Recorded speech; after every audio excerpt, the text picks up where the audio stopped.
Brainstorming, all-rounder, martial soul, anime derivative, Otherworld Earth Boy by Chun accidentally travels to Douluo continent and awakens a system. As a boy from Earth who has read the original work, he knows the true face of the hypocrite Tang San and decides to join the spirit hall. He has a rather interesting encounter with the goddesses of Douluo. Chapter 1. Twin Martial Souls Douluo Continent. In the depths of the Star Doe forest, sunlight filtered through the uneven leaves, casting mottled shadows. In this tranquility, a gaunt boy staggered into this mysterious forest. His body was covered in bloodstains, each scar seemingly telling the story of his ordeal. His clothes were tattered, exposing skin marred by bruises. The boy stumbled forward, his stomach growling, the sensation of hunger almost rendering him unable to move.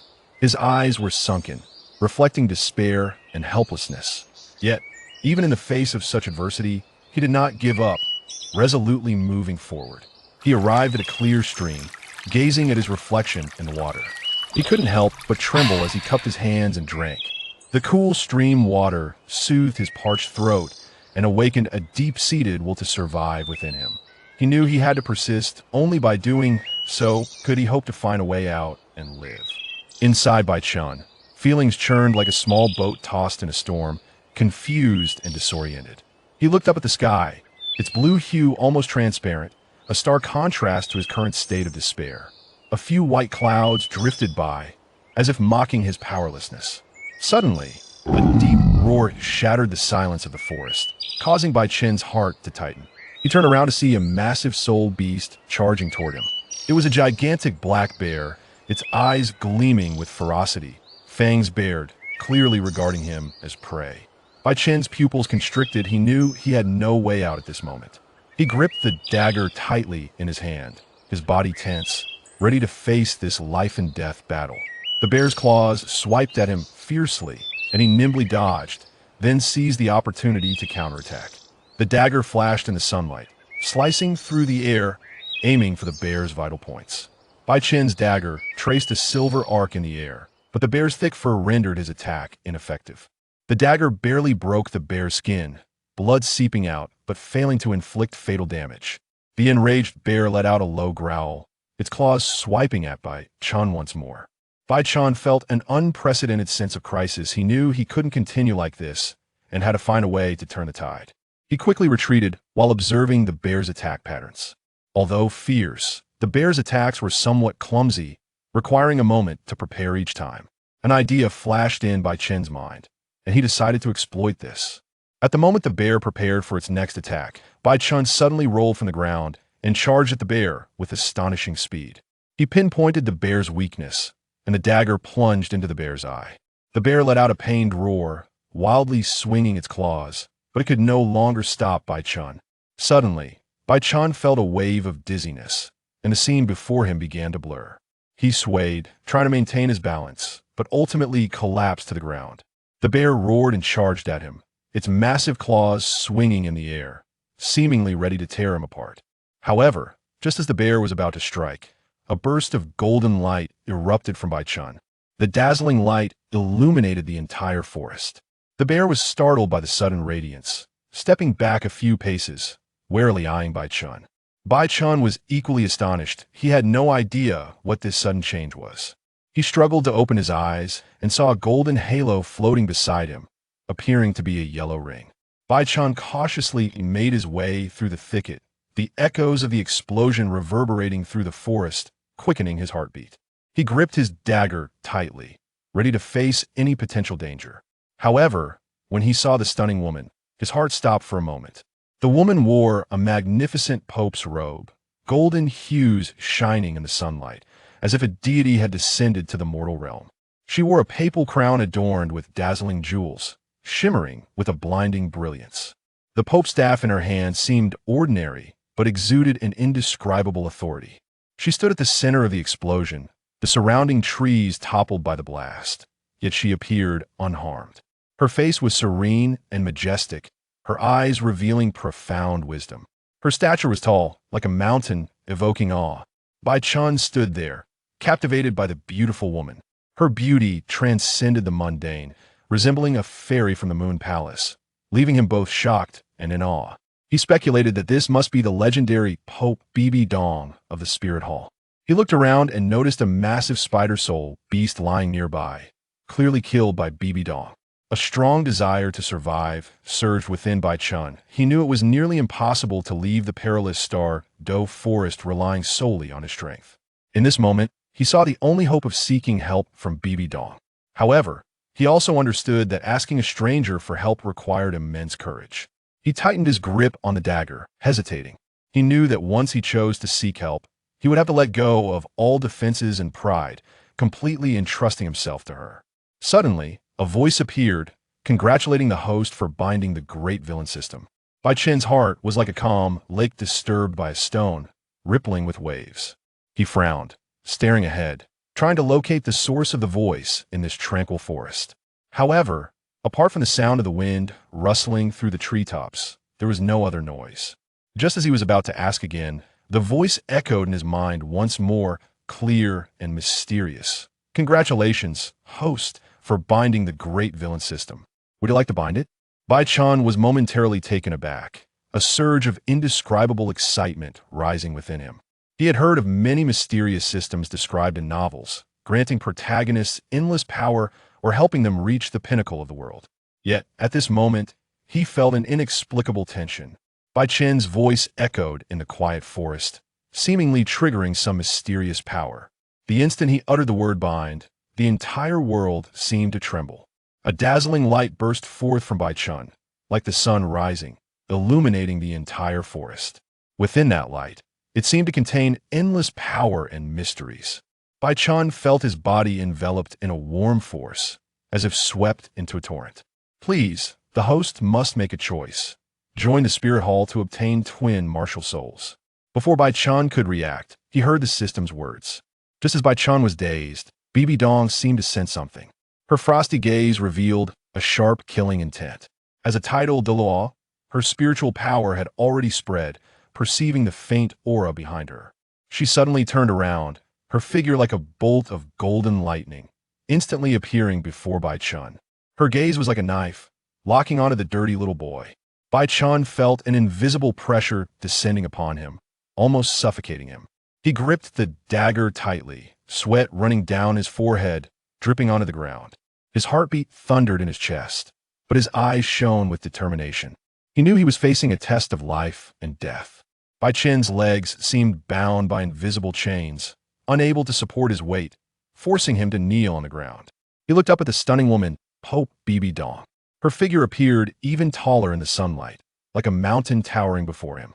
Bibi Dong's gaze was piercing, coldly observing Bai Chen. Her eyes revealed an unfathomable power, as if she could see through his soul.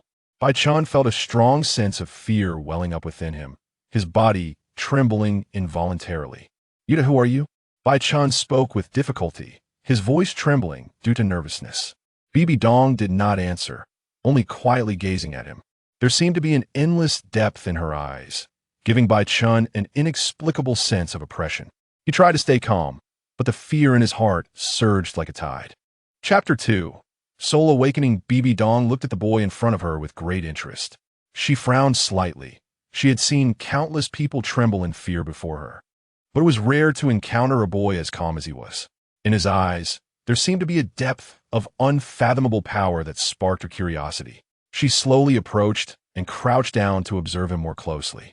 She noticed the scars on his body, old and new. Some had turned dark brown, while others were fresh and oozing blood. These scars were scattered across his limbs and back, looking quite alarming. Bibi Dong gently reached out to touch the scars, but the boy agilely dodged. A hint of wariness flashed in his eyes, but more prevalent was his calmness and determination. Are you a soul master? Bibi Dong asked with a light laugh, her eyes revealing a sense of appreciation. She sensed the boy's resilience and wit, which made her even more curious about him. She slowly withdrew her mental pressure, lightening the atmosphere a bit. She stood up, walked in front of the boy, and slightly leaned down to meet his gaze. Her eyes sparkled with a sharp light, as if she could see into his heart. You're quite interesting. Bibi Dong smiled and said, to be able to still move under my mental pressure, this is not something an ordinary person can do. The boy remained silent, but his eyes conveyed a sense of determination and confidence. He knew he hadn't shown any weakness in front of Bibi Dong, which filled him with pride. Bai Chen's response made Bibi Dong laugh. She liked the boy's cleverness and composure. His answer not only avoided her question, but also turned it back to her. This way of dialogue struck her as very amusing. What do you think I am? Bibi Dong asked with a smile, her eyes glinting with a sharp light, as if trying to see through the boy's heart. Bai Chen frowned slightly. He sensed the powerful aura emanating from Bibi Dong and knew he could not afford to be careless. He took a deep breath, stabilized his emotions, and slowly raised his head to meet Bibi Dong's gaze. You are a soul master, Bai Chen stated confidently. I am Bibi Dong, the Pope of the Spirit Hall. She replied. Bai Chen was not particularly surprised. Instead, he felt it was only natural. Then, can you take me out of here? Don't worry. I know there's no such thing as a free lunch in this world. As long as you can take me out of here, I'm willing to accept whatever you say. Bai Chen's words surprised Bibi Dong slightly. She had expected the boy to make more demands, or at least hesitate. But this boy seemed to have already made up his mind. What do you want to offer in return?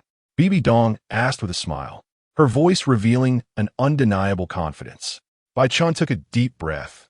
As long as you need me, I can help you accomplish whatever you want. The chrysanthemum Douluo and the ghost Douluo Guimei quietly waited outside the Stardo forest.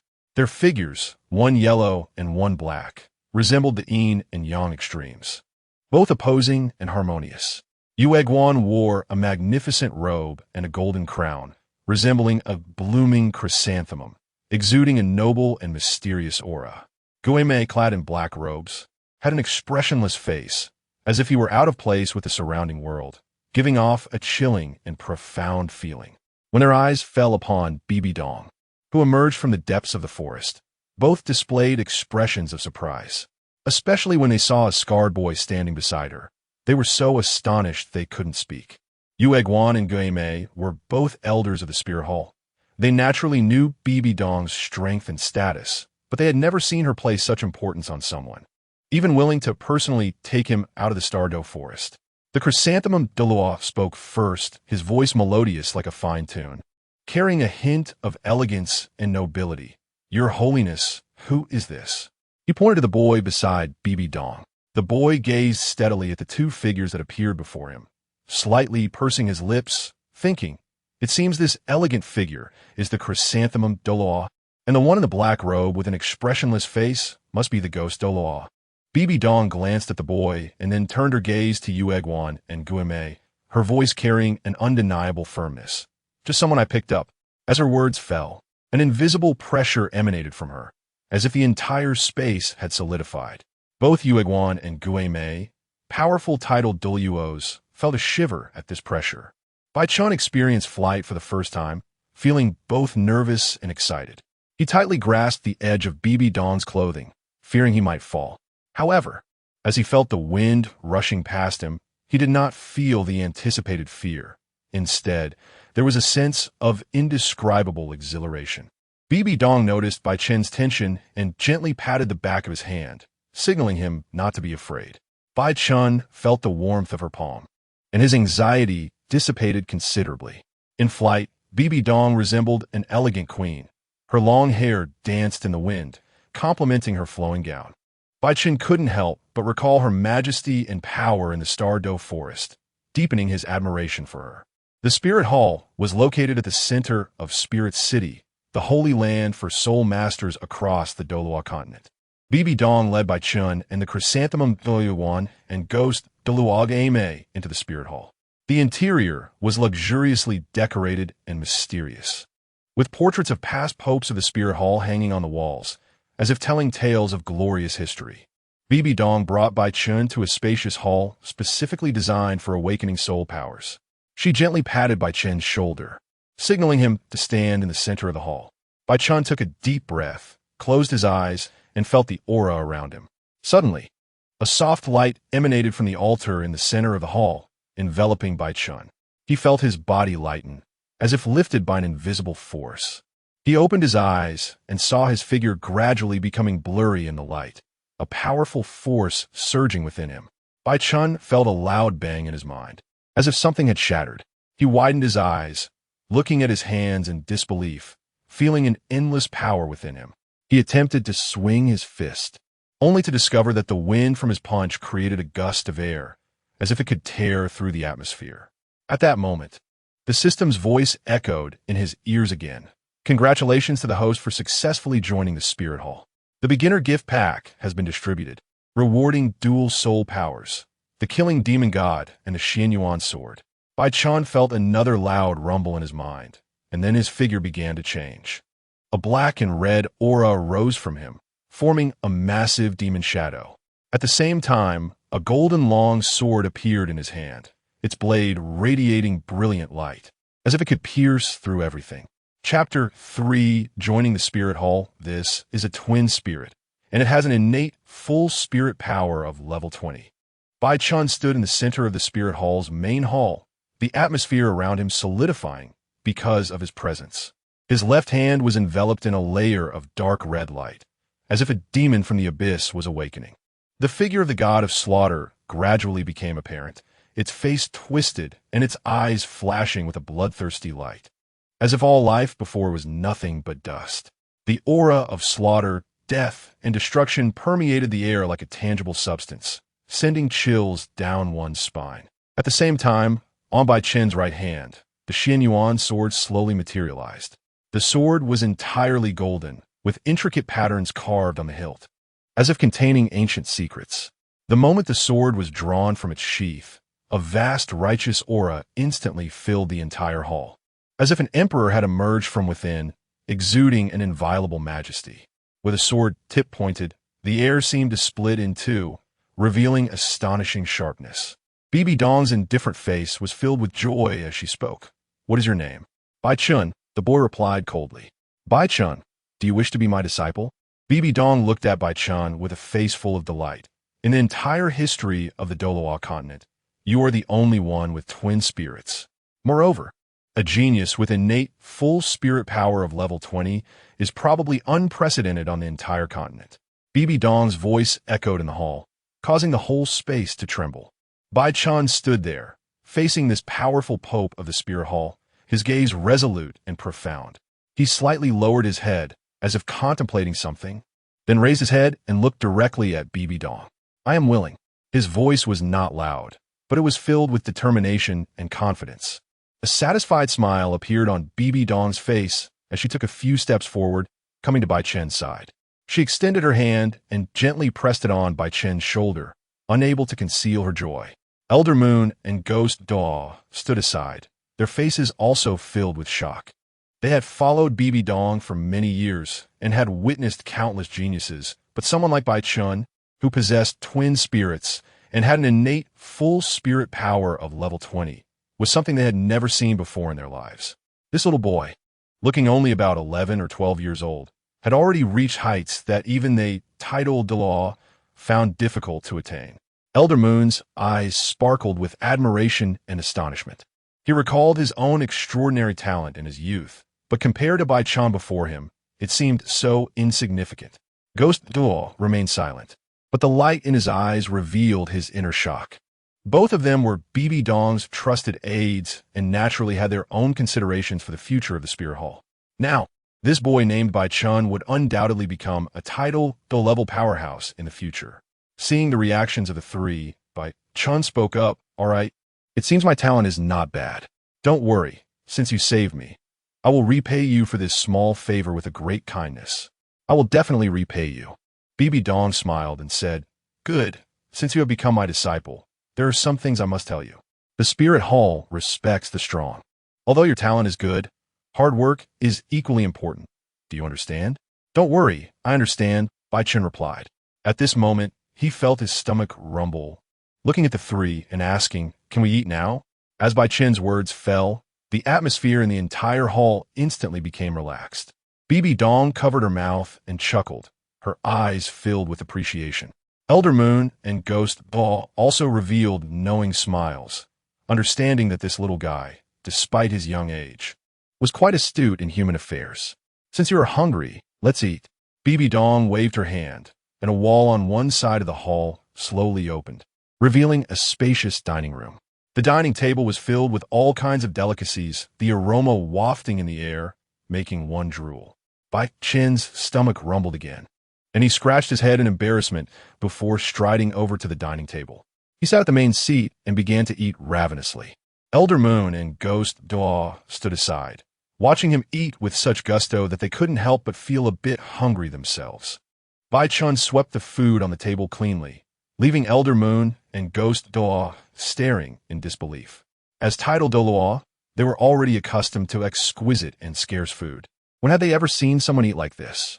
But looking at Bai Chen's satisfied expression, they couldn't help but feel a sense of pleasure.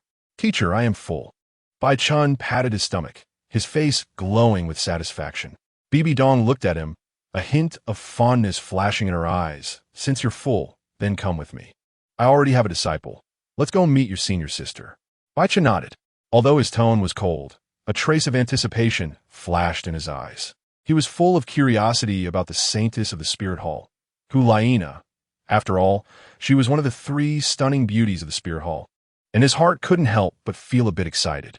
However, he tried hard to control his emotions, not letting them show. Bibi Dong looked at Bai Chen and suddenly remembered something, saying, "Oh right, I'm getting confused. Hurry and change your clothes and take a bath first." Saying that, she directly reached out and lifted Bai Chen as if he were a chick. Bai Chen was startled and quickly reacted, struggling to say, "I can walk myself." Only then did Bibi Dong put him down. She looked at Bai Chen, a hint of concern flashing in her eyes. As she removed Bai Chen's clothes, she immediately saw that his body was covered in scars. On his originally fair back, the scars varied in age. Some looked old and faded, while others were new and still losing blood. These scars stood out starkly on Bai Chen's skin, making it hard to look at. Bai Chen silently stood in the luxurious bathroom prepared for him by Bibi Dong, feeling the warm water flow over his body. The water gently brushed against his skin, washing away bits of fatigue and dust, but it couldn't soothe the scars deep within his heart. He looked down at his body. Those scars, both old and new, seemed to tell the story of the suffering and struggles he had endured. The bathroom was filled with a faint lavender scent, calming and relaxing the mood. However, Bai Chen's mood did not become lighter because of this. He closed his eyes, allowing the water to carry his thoughts back to the past. In the bathroom, mist swirled around as Bai Chen stood quietly under the flow of water, letting the warm droplets fall on his skin, creating ripples.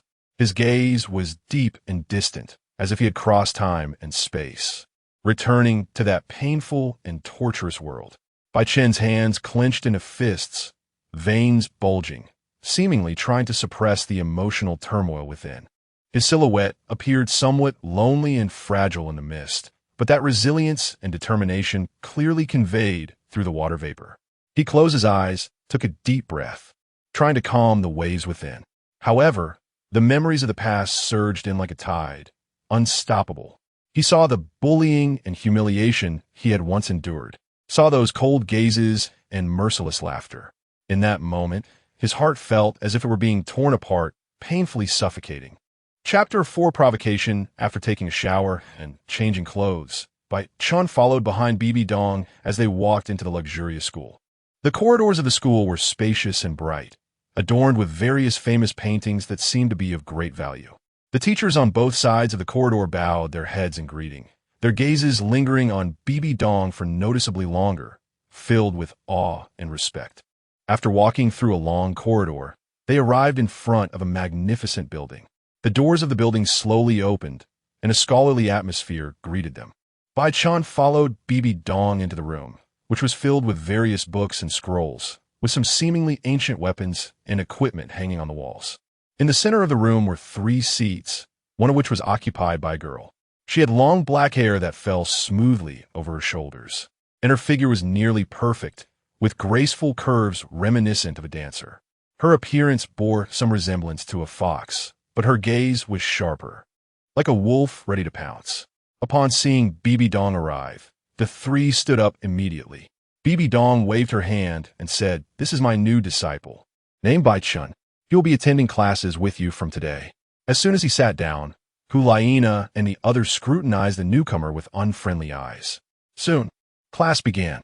Bai Chen's head drooped slightly, his eyelids heavy as if they weighed 1,000 pounds, and he fell into a deep sleep. The world around him seemed irrelevant. Only the sound of steady breathing and a faint heartbeat echoed in the air. His sleeping face was serene and peaceful, as if the entire world could not disturb his dreams. The others in the classroom appeared accustomed to this scene, continuing to listen attentively to the lesson, occasionally casting curious glances, but none disturbed by Chen's rest. Time passed slowly in his slumber. Sunlight streamed through the windows, with mottled shadows dancing across his face, adding a touch of liveliness to his sleeping visage. Suddenly, a gentle breeze blew through, causing the curtains to flutter, and a beam of sunlight shone through the gap, landing perfectly on Bai Chen's face. His brow furrowed slightly, as if he were troubled by something in his dreams. Then he slowly opened his eyes, a hint of confusion and daze flickering in his clear gaze. Suddenly, hearing a voice nearby, Bai Chen looked dazedly at Hulaina and the others and asked, "Is there something?" Hulaina spoke up, "I heard you're new here and that you were accepted as a disciple by the teacher right away. The three of us, Hulaina, have gone through countless trials to reach this point today. I, in particular, have worked hard to become the Pope's direct disciple. Hello, I'm Hulaina. I'm your senior sister. The teacher told me to take good care of you, so don't worry. I won't let anyone bully you." Bai Chen replied lightly, "Okay," then tilted his head and fell back into a deep sleep. Hulaina was slightly taken aback by his response. She didn't expect the new disciple to be so indifferent. However, rather than being angry, she grew increasingly interested in Bai Chen. She observed him closely, noting that although he appeared drowsy, there was an indescribable depth in his clear eyes. Hulaina smiled slightly and decided not to disturb Bai Chen any further. Returning to her seat, she silently resolved to closely observe this new disciple to see what made him special. Time flowed gently in the calm atmosphere. The sunlight outside gradually slanted, and the mottled shadows danced in the classroom. Bai Chen's head remained bowed, breathing steadily, as if the entire world could not disturb his dreams. Yin watched Bai Chen sleeping and then glanced at Hulaina, who seemed interested in him, and he could no longer contain his anger and jealousy. After class, he approached Bai Chen and slammed his palm heavily on the desk, causing Bai Chen to abruptly open his eyes. "Is there something?" Yin said. "The Spirit Hall does not accept trash.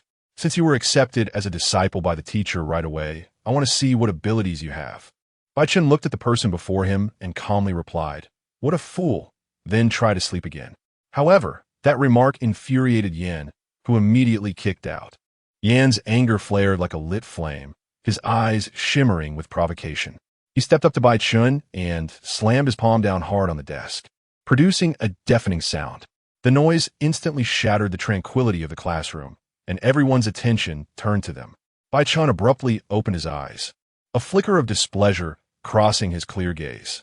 He looked up at Yan, his eyes revealing a hint of coldness. Yan, tall and muscular, was now blinded by rage.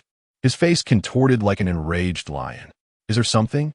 Bai Chen's voice was calm and indifferent, as if Yan's fury had no effect on him.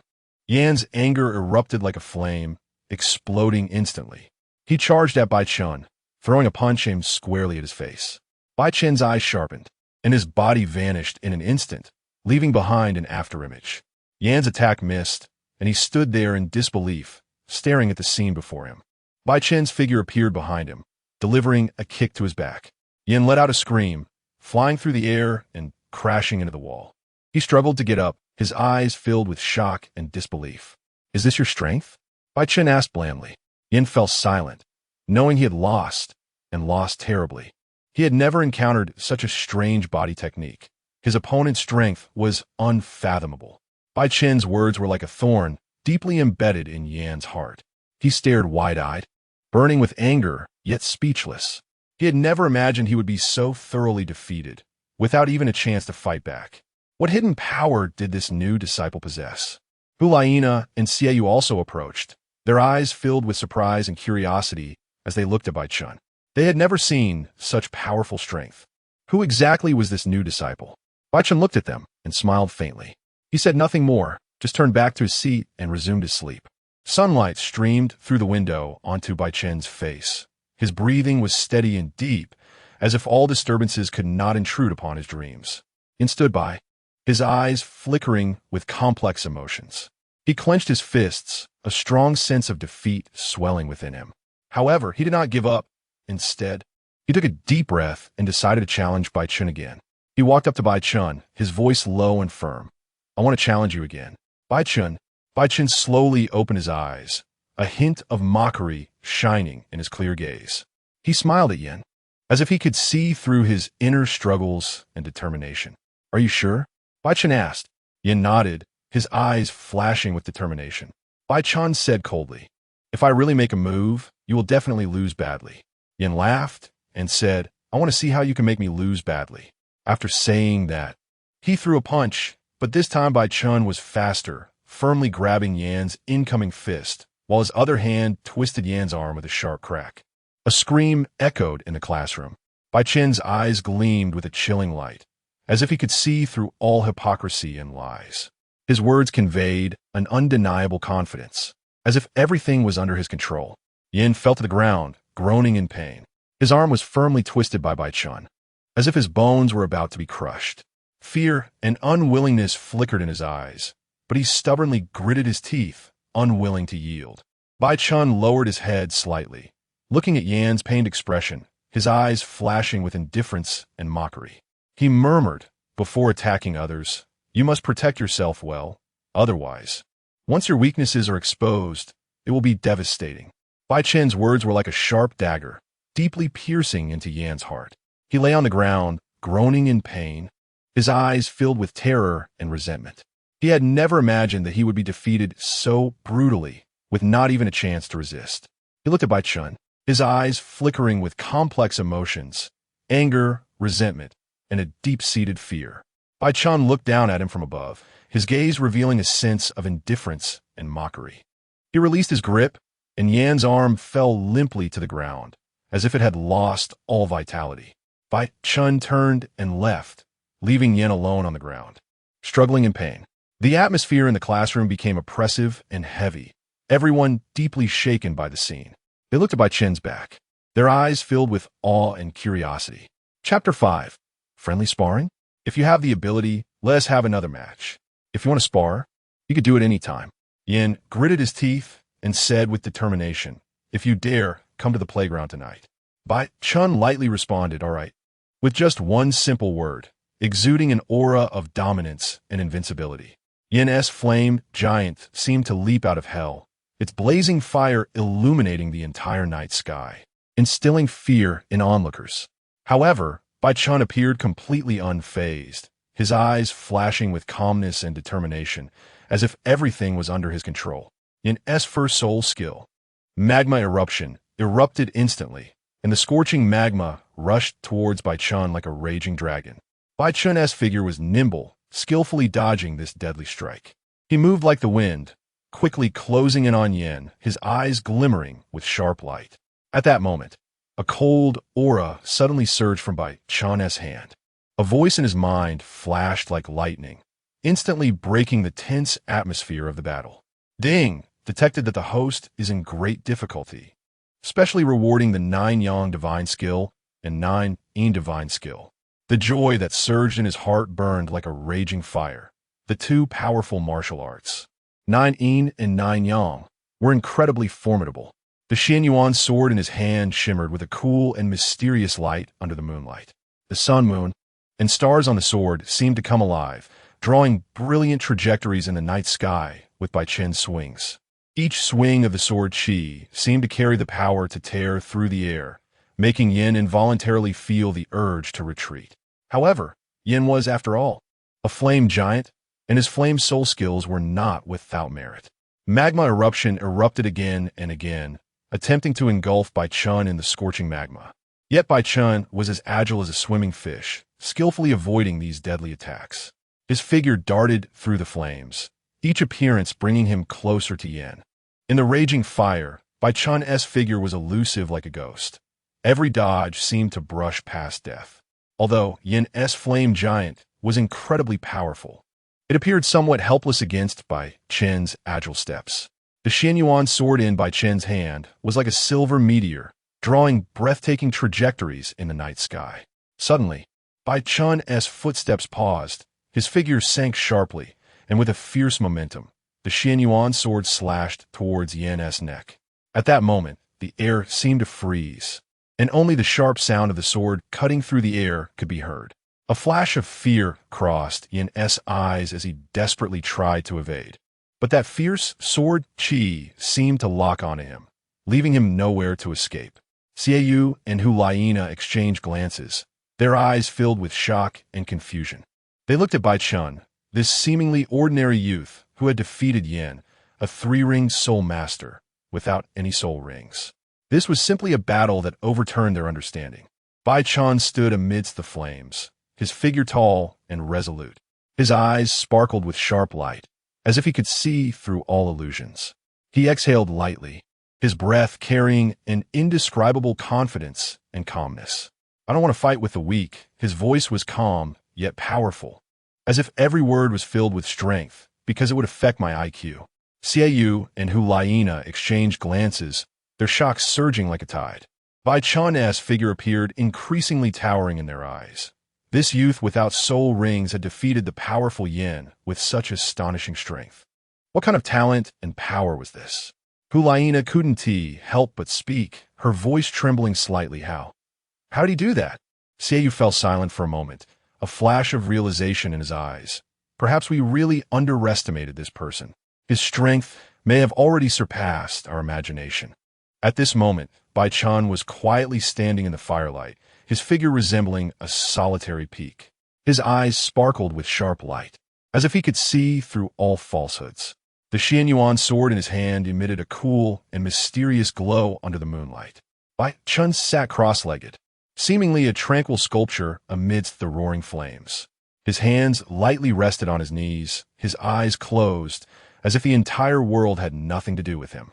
However, within him, the two top-tier internal powers, 9 Yang Divine Skill and 9 Yin Divine Skill, were simultaneously operating like two giant dragons, releasing an unending torrent of terrifying inner strength.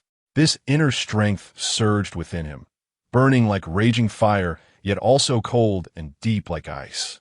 Bai Chen seemed to be enveloped by this inner strength, his skin radiating an unusual sheen, as if shrouded by mysterious power.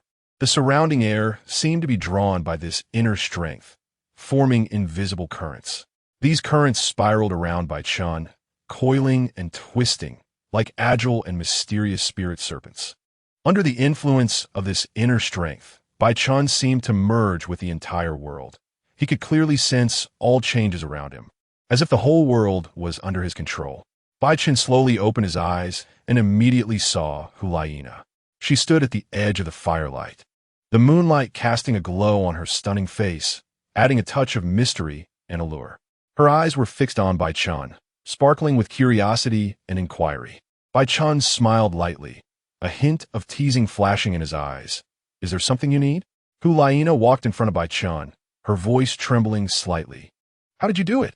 Without a single soul ring, yet you managed to defeat a 3-ringed soul master.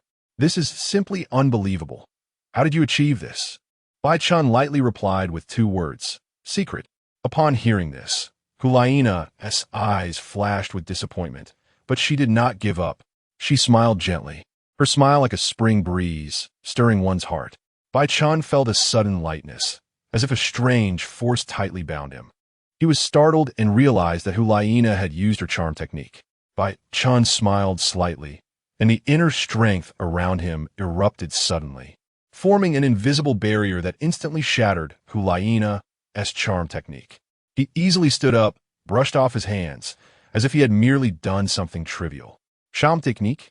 He chuckled teasingly. For me, this little trick is still too immature. Hulaina stood there in shock, her eyes filled with disbelief. She never expected that her charm technique could be so easily broken. Meanwhile, Bai Chen merely smiled indifferently, as if all of this was within his expectations.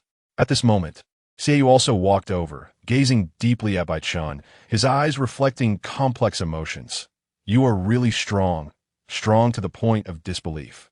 Bai Chen's figure gradually blurred in the firelight, but his words echoed clearly in the night sky. If this is sparring, then it can end now. His voice was not loud, yet it carried an invisible force that made both Xiaoyu and Hulaina feel an extreme sense of oppression.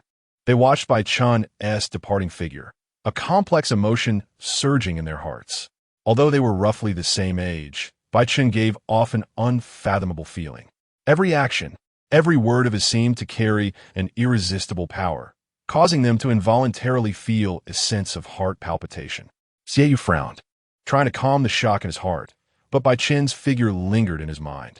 He took a deep breath and turned to look at Hulaina, only to find her staring blankly in the direction Bai Chen had left, her eyes sparkling with inexplicable light. Chapter 6: Searching Inside the Spirit Hall. The light and shadow intertwined, and the magnificent decorations shone particularly brightly under the soft light. Bibi Dong sat in a high position, her eyes deep as the sea, revealing a hint of playfulness and curiosity. Hulaina stood in front of her, her expression excited, as if she had just witnessed an incredible battle. "Nana, is what you said true?" Bibi Dong's voice was soft and magnetic, like the wind gliding over a string, gently stirring the heart. Hulaina nodded, her eyes sparkling with excitement. "Yes, Home Master. He really defeated Yen. At first, I couldn't believe it either. He is a 3-ringed great spirit master, yet he was defeated by a 2-ringed kid. Moreover, I feel like he hasn't used his full strength." A trace of surprise flashed in Bibi Dong's eyes, quickly replaced by depth. She slowly stood up, her posture elegant, as if every step was composing a silent melody. She walked to the window, gazing into the distance, seemingly able to see through the brilliance of the spirit hall and perceive the figure of that kid. "Interesting." She softly uttered 2 words, her voice carrying an imperceptible excitement. Hulaina curiously leaned in and asked, "Teacher, do you have any plans?" Bibi Dong turned around, her eyes sparkling. "Plans? No, just suddenly had an interesting thought." Inside the spirit hall, where light and shadow interlaced, it seemed that with Bibi Dong's words, the entire space trembled. She turned, her deep eyes flashing with a unique light, as if able to see through all illusions and reach the essence. "It's time to select a first spirit ring for my disciple." Her words resonated in every corner of the spirit hall, like the morning bell and evening drum. The voice was not loud, but filled with undeniable authority. At that moment, a figure appeared in the hall like a ghost. It was Yuguan. He had unfathomable strength, wearing his usual gentle smile, but his eyes concealed profound shrewdness. "Your Holiness," he respectfully saluted, his voice low yet filled with respect. He bowed to Bibi Dong and spoke in a warm and deep tone. "Your Holiness, what are your orders?" Bibi Dong turned around, her gaze falling on Yuguan, her eyes deep and sharp, as if able to see through people's hearts. She slightly nodded, her voice revealing a faint authority. "Juju Douluo, there is something I need you to do." Bibi Dong coldly said that ever since bringing back that kid Bai Chen, she had not looked for a suitable spirit ring for him. "Tomorrow, you will enter the new great forest with him to find a suitable spirit ring. Remember, you only need to protect him. As for obtaining the spirit ring, I want to see what his potential really is." Yuguan was slightly taken aback, but soon understood Bibi Dong's intentions. Although he was a bit surprised, he maintained a calm demeanor and respectfully replied, "Yes, Your Holiness." The next morning, the first rays of sunlight streamed through the window, casting light in the courtyard of the spirit hall. Yuguan stood in front of the hall, gently swaying in the breeze, like a blooming chrysanthemum. Bai Chen stood beside him, dressed in black attire, his gaze firm and sharp. Yuguan glanced at Bai Chen, a hint of appreciation flashing in his eyes. Although this kid was young, the aura he exuded was hard to ignore. He secretly anticipated whether Bai Chen would bring surprises on this trip to the Stardo Great Forest. Juju Douluo Yuguan gently waved his hand, and a gentle force lifted Bai Chen, both ascending into the air. Bai Chen felt the spirit hall gradually receding beneath him, a surge of inexplicable excitement filling his heart. Unlike the discomfort he felt when flying with Bibi Dong last time, this time he seemed to merge with the sky, dancing with the wind. He looked up at the sky, which was as blue as a wash, with sunlight filtering through sparse clouds, casting mottled shadows. In the distance, the mountains stretched like giant dragons undulating. Bai Chen took a deep breath, feeling the freshness and freedom in the wind, a surge of heroic spirit rising within him. During the flight, Yuguan said little, focusing on leading the way. Bai Chen was no longer as reserved as before. He began to curiously observe his surroundings. The land below gradually became vast, with forests, rivers, towns. Everything appeared so vivid and real. It was as if he was witnessing a new world slowly unfolding beneath his feet. Bai Chen and Juju Yuguan flew together, enjoying the tranquility and beauty of the morning. However, this tranquility did not last long. Suddenly, a cold aura silently approached from behind, causing Bai Chen's heart to tighten. He quickly turned to look back and saw a figure approaching at an incredible speed. It was none other than his inseparable partner, Douluo. Douluo wore a black robe, his face stern with an unfathomable light in his eyes. His appearance instantly made the originally calm atmosphere tense. However, when Bai Chen saw the figure's face, his tension eased slightly. This time to the Stardo Great Forest is mainly to find a suitable first spirit ring for you. Your Holiness has already said that we are only allowed to protect you in the shadows. Unless faced with life-threatening danger, we are not permitted to intervene. You still need to obtain your first spirit ring by yourself. Bai Chen nodded slightly, his gaze firmly fixed on Juju Douluo Yuguan. He knew this was a test for him, as well as an opportunity. He could not disappoint Juju Douluo and Douluo, nor could he let Bibi Dong down. The group quickly arrived above the Stardo Great Forest. Bai Chen looked down and saw towering trees in the forest, lush greenery. Sunlight filtered through the gaps in the leaves, creating mottled shadows. He took a deep breath, feeling the fresh air emanating from the forest. A surge of inexplicable excitement welling up inside him. Yuguan and Douluo led Bai Chen deeper into the forest, one in front and one behind. They followed a winding path surrounded by dense trees and shrubs. Bai Chen felt the ground beneath his feet and listened to the chirping of insects and birds around him. His heart filled with tranquility. Bai Chen dashed into the dense Stardo Great Forest like a swift leopard. His movements were swift and decisive, as if racing against time, eagerly searching for his first spirit ring.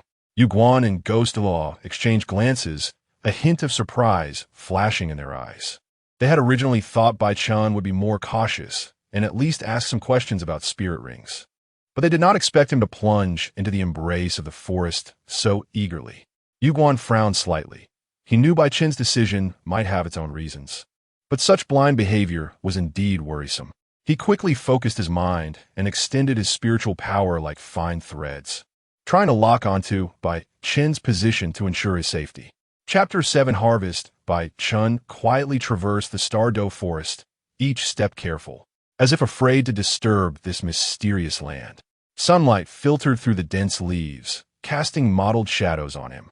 A determined and expectant glint flickered in his deep eyes, as if something important was hidden within this forest. The entrance to the cave was cleverly disguised as an unremarkable stone, only recognizable to those who understood its secrets. Bai Chen crouched down, gently pushing aside the weeds, revealing the true appearance of a cleverly hidden opening. He smiled slightly, a hint of pride flashing in his eyes. This was his secret base, a small world he had crafted himself. Inside the cave, it was pitch black, but Bai Chen felt no fear. He was familiar with every inch of this place, every stone. He navigated through the darkness with ease, his fingers lightly brushing against the cold stone walls, filled with a sense of security. After passing through a winding corridor, a faint light appeared ahead. Bai Chen hurried forward and saw a clear small lake deep within the cave. A few pure white water lilies floated on the surface, their petals gently swaying, exuding a faint fragrance. In the center of the lake, there was a small stone platform with a weathered ancient book resting on it. A flicker of excitement crossed Bai Chen's eyes as he carefully approached the lake, reached out, and donned the few pieces of camouflage clothing. Douluo and Douluo were hidden in the shadows, their gazes sharp as eagles, closely monitoring Bai Chen's every move. Filled with confusion, they wondered what secret this little boy was hiding. How could he understand this forest so deeply, even surpassing them? The sole masters who had lived here for hundreds of years? Bai Chen completed all his preparations by the lake, donned the camouflage clothing, and covered himself in mud, cleverly masking his scent. He stood by the lake, took a deep breath, and then like a nimble fish, swiftly dove into the water. His figure flickered in and out of visibility as if merging with the lake. Emerging from the lake, Bai Chen was like a sensitive aquatic creature, his eyes sparkling with intelligence and agility. He glanced at the sky. The sun was high, casting down rays of light. Using his intuition and the unique atmosphere of the Douluo forest, he determined a direction and shot off like an arrow. In the forest, towering trees were dense, their canopies weaving a green ceiling that blocked most of the sunlight. Bai Chen maneuvered through them, his movements light and agile, each step landing on thick fallen leaves. Making almost no sound, he remained vigilant, for here, deep within the Douluo forest, were soul beasts that had lived for hundreds or even thousands of years. These soul beasts were extremely dangerous, and if discovered, could trigger a life and death struggle. Walking through the forest, Bai Chen's every step was as light as if he hadn't touched the ground. His gaze was sharp as an eagle, always attentive to his surroundings. Even the slightest noise could alert him. Sunlight filtered through the gaps in the leaves, dappled across his camouflage clothing, making him appear as part of the forest, blending seamlessly with the environment. Suddenly, a gust of wind swept by, carrying an unusual scent. Bai Chen immediately halted, his heart racing, body tense, ready to confront any impending danger. He fixed his gaze ahead and saw a shadow swiftly darting through the thicket. It was a soul beast, a wind wolf over 1,000 years old, its eyes fierce, revealing sharp fangs, clearly feeling threatened by Bai Chen's presence. Bai Chen's gaze sharpened. He knew this wind wolf was far stronger than himself. Even with Douluo and Douluo secretly protecting him, he didn't want to take any risks. He turned and shot away like a bolt of lightning, moving in extreme speed, leaving only a blurred figure behind. The wind wolf roared, leaping forward, its eyes gleaming with ferocity, filled with greed and reluctance toward its prey. However, Bai Chen's speed far exceeded its expectations, and in the blink of an eye, he had vanished into the dense thicket. The wind wolf, unwilling to give up, paused and looked around, only seeing the swaying leaves and dappled sunlight of the forest. It let out an angry roar and pursued fiercely. Bai Chen moved through the forest like a ghost, his heartbeat and breathing nearly halted, with only the determined glint in his eyes revealing his resolve. He knew he couldn't stop. If the wind wolf caught up, the consequences would be dire. He darted between the trees, skillfully avoiding various obstacles, his figure flickering in and out of sight among the shadows, as if merging with the forest. He dared not look back, relying solely on intuition and perception to gauge the wind wolf's position and movements. Suddenly, he felt a strong gust of wind coming from behind. That was the wind wolf's attack. He sidestepped, cleverly avoiding the strike.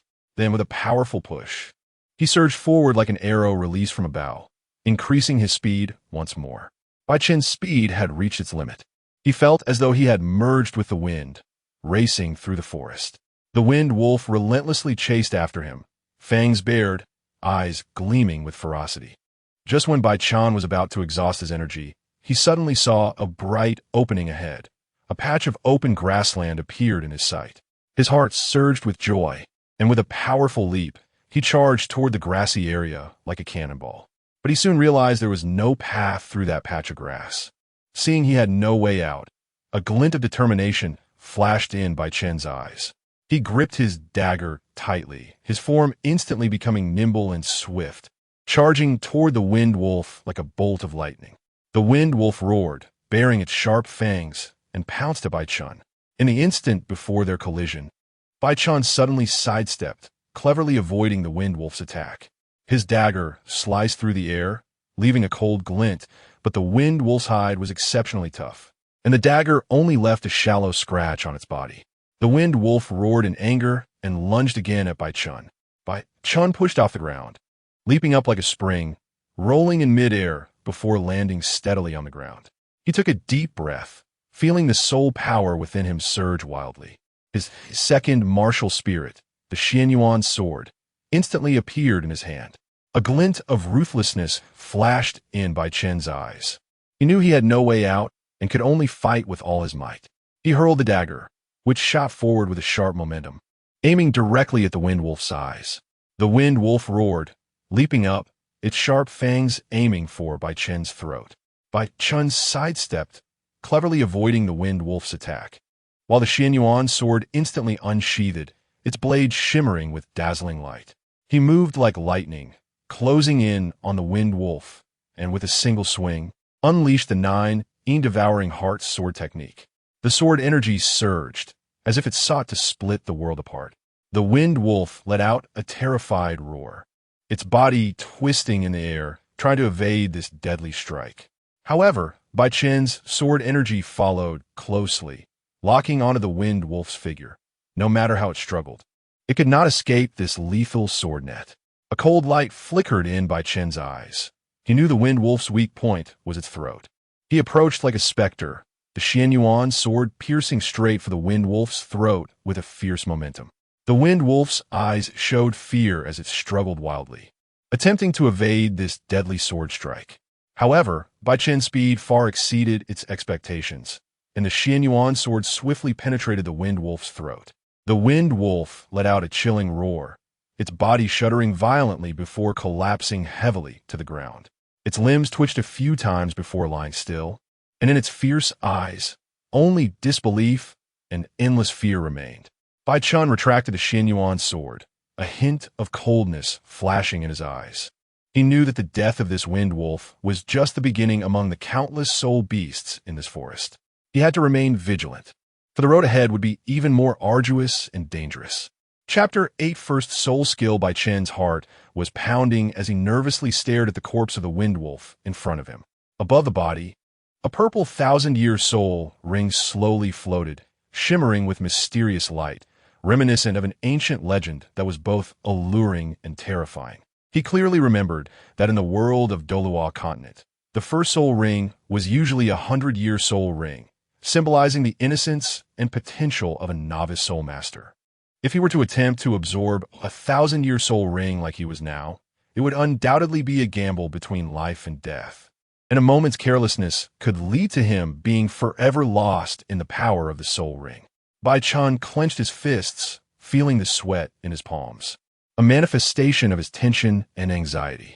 He closed his eyes, took a deep breath, trying to calm his emotions. He knew that at this moment, he could not retreat, could not hesitate. Otherwise, he would lose this once-in-a-lifetime opportunity. Just as Bai Chen was struggling internally, a warm power suddenly surged from within him, a support given by the awakened martial soul inside him. He opened his eyes, a determined light flickering within them. Taking a deep breath, he extended his palm towards the purple 1,000-year soul ring, slowly reaching for it. The moment his palm made contact with the soul ring, a powerful force instantly surged into his body, as if he were swept away by a flood, plunging into endless darkness.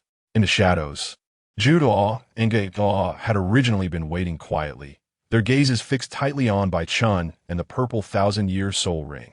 When Bai Chen's palm touched the soul ring, both of their expressions changed drastically. Bai Chen, no, Douluo shouted anxiously, but his voice echoed in the space, seemingly unable to penetrate that layer of mysterious force field. A hint of fear flashed in Douluo's eyes. He knew clearly that once absorption began, external forces could not interrupt it. The power of the 1,000-year soul ring was surging wildly into Bai Chen's body, his complexion turning pale, cold sweat streaming down his forehead. Yet a determined light flickered in his eyes, as if he were battling against that force. The figures of Douluo and Douluo became blurry in Bai Chen's vision, their voices sounding as if they were coming from a distant place. But Bai Chen could no longer hear what they were saying.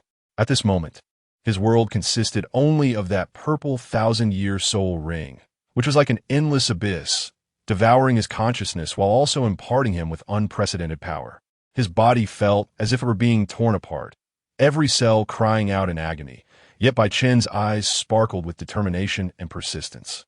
He knew this was his opportunity, his chance to become a true powerhouse. He could not retreat, could not give up. Suddenly, his body jolted violently. An even more powerful force erupted from within him, as if a flood had broken through its restraints. He felt as if his body were being reshaped, every cell joyfully leaping, his vision clearing, and that purple thousand-year soul ring was slowly merging into his body. Bai Chen's body seemed to be propelled by a tremendous force, his heartbeat echoing like thunder in his chest, each beat threatening to tear his body apart. He felt as if his body were being burned by endless flames, yet also pierced by cold winds, the pain nearly unbearable. However, he knew he could not give up. He desperately operated the 9-yin true classic and the 9-yang true classic, two completely different inner forces intertwining and colliding within him, forming an even more powerful force. His inner power surged like a river within him, and his blood seemed to ignite, flowing fiercely through every corner of his body. Suddenly, a dazzling light burst forth from Bai Chen's body, so intense it seemed capable of piercing the heavens. Under this light, Bai Chen's body appeared increasingly sacred and solemn. His eyes sparkled with determination, as if he had already seen his future self, the one standing at the pinnacle of the Douluo continent. Douluo and Douluo stood frozen in place, gazing at the light radiating from Bai Chen, their eyes filled with shock and awe. They knew that at this moment, Bai Chen was no longer the newcomer who had just entered the world of soul masters. He had embarked on the path to becoming a true powerhouse. Bai Chen slowly opened his eyes shimmering with purple light, the power granted to him by the 1,000-year soul ring. He took a deep breath, feeling that powerful force within him, knowing it would be the most solid support on his future path. Bai Chen opened his eyes, the purple light in his pupils flickering as if he could see into people's hearts. Douluo and Douluo stood before him, their expressions complex, filled with both relief and reproach. Bai Chen smiled slightly, a smile that conveyed an indescribable confidence and composure. Two seniors, although I, Bai Chen, am young. I am not someone who is unaware of the weight of my actions. He slowly rose, the purple soul ring flickering behind him, adding a touch of mystery and majesty. The 1,000-year soul ring is indeed powerful, but I have my confidence. Douluo frowned slightly, about to speak, but was interrupted by Bai Chen raising his hand. Senior, I know you are worried about me, but please believe that I understand my limits. He looked into the distance, his eyes sparkling with determination. Moreover, I have my dreams and my pursuits. This 1,000-year soul ring is just the first step towards my peak. Douluo and Douluo exchanged glances, shaking their heads helplessly. They knew that Bai Chen's character was like this. Once he made a decision, he would act without hesitation, regardless of the outcome. This kind of determination and courage, while admirable, also made them break out in a cold sweat. This kid is really too bold, Douluo sighed, his voice filled with helplessness and worry. He almost died. This is completely reckless behavior. Douluo nodded, a hint of agreement flashing in his eyes. He recalled Bai Chen's determined gaze when he made contact with the 1,000-year soul ring and couldn't help but sigh. Young people are always full of passion and impulsiveness. Bai Chen took a deep breath, the purple light within him gradually converging as if drawn by an invisible force, condensing in his palm. He gently clenched his fist, that power seemingly imprisoned within a small space, waiting for the moment of release. Suddenly, he abruptly opened his palm, and a purple whirlwind erupted from his hand, like an angry dragon, wildly swirling in the air. The whirlwind carried a strong, cutting force, as if it could tear apart any obstacle in its path. The surrounding air twisted violently under the effect of this power, emitting sharp, whistling sounds. Douluo and Douluo's expressions hardened as they felt the power's strength and danger. They knew that Bai Chen had successfully absorbed the 1,000-year soul ring and had mastered its power. This power was not only formidable, but also filled with a violent and murderous aura, as if it were a storm from hell, ready to devour everything. Bai Chen gazed gently at the whirlwind in his hand, as if it were a wild beast tamed under his palm. A smile crept onto his lips, filled with confidence and ambition. "This is my slaughter," he said softly, each word echoing like thunder in the air, the first soul skill of the demon god, slaughtering whirlwind. As soon as he finished speaking, the whirlwind seemed to respond to its master's call, becoming even more violent. The purple whirlwind traced sharp trajectories in the air, as if it wanted to engulf the entire world. Bai Chen's body appeared particularly small in this whirlwind, but his gaze shone like stars, filled with determination and fearlessness. Chapter 9. Taking action. Bai Chen knew that the greatest advantage of having a twin martial soul was possessing two martial souls. As long as he could cultivate one of them to the title Douluo level, he could then work on the other martial soul, allowing it to attach soul rings of over 10,000 years. This was precisely the enhancement of physical endurance, meaning a fully leveled expert could still compete in the Bronze League. Bai Chen moved through the forest like a ghost, each step light, as if afraid to disturb the ancient tranquility of the area. The moonlight filtered through the treetops, dappled on his resolute face. With a hidden sparkle in his deep-set eyes, he listened intently to every sound around him, as if even the whispers in the wind could not escape his ears. His hands gripped the tree trunk tightly. The rough texture beneath his fingertips was the breath of nature, filled with the power of life. He climbed slowly, each step cautious, as if engaging in a silent conversation with the forest. His heartbeat gradually synced with the pulse of the woods, and he felt as if he had become a part of this forest, merging with nature. At that moment, Bai Chen sensed a strong wave of soul power emanating from deep within the forest. He immediately lay flat on the trunk, his gaze sharp and focused ahead. A shadow darted swiftly from the darkness, moving with astonishing speed. Bai Chen's heart stirred. This wave of soul power was even stronger than his own. He quickly leaped down from the tree and pursued it closely. The tail of the dark demon, evil god tiger, was like a black steel whip, long and powerful, each swing accompanied by the sound of air bursting. Bai Chen hid in the dense thicket, not daring to breathe, his eyes fixed on the soul beast. Filled with tension and anticipation, he knew that the strength of this dark demon, evil god tiger, was absolutely beyond his own. But he could also sense the powerful soul energy radiating from it, which was the 10,000-year soul ring he longed for. Suddenly, the dark demon, evil god tiger, stopped in its tracks, as if sensing something. Its red eyes flickered with a dangerous light in the dark. Bai Chen's heartbeat quickened. He knew he couldn't miss this opportunity and had to attack now. Out of nowhere, a shadow rushed from deep within the woods, shaking the ground upon landing. Douluo, a title renowned across Douluo continent, appeared, making the already tense atmosphere of the forest even heavier. He glanced at Bai Chen, his weathered eyes revealing a hint of urgency. "Kid, get out of here quickly, or you'll die." But Bai Chen seemed not to hear. He was fully focused on the dark demon, evil god tiger. The soul beast was massive, like a moving black mountain, its gaze revealing cunning and ferocity. Bai Chen knew that to obtain that 10,000-year soul ring, he would have to battle this soul beast. Taking a deep breath, Bai Chen leaped from the thicket, his eyes firm and fiery. He knew that this battle would be crucial for him to become a true powerhouse. He spread his arms wide, and the twin martial souls behind him were instantly unleashed, a powerful wave of soul energy sweeping through the entire forest. The dark demon, evil god tiger's pupils constricted as it sensed the threat from Bai Chen. However, Douluo frowned. He hadn't expected this young man to be so impulsive, but he also saw the determination and resolve in Bai Chen's eyes. Douluo and the two titled Douluos simultaneously launched an attack on the dark demon, evil god tiger. Their soul power surged like a torrent, instantly causing the surrounding air to hum. Douluo waved his hands, and massive chrysanthemums bloomed in the air, their petals shooting toward the soul beast like sharp arrows. Meanwhile, Douluo transformed into a ghostly figure, silently appearing behind the dark demon, evil god tiger, his ghostly claws flashing with a chilling light aimed directly at the beast's vital points.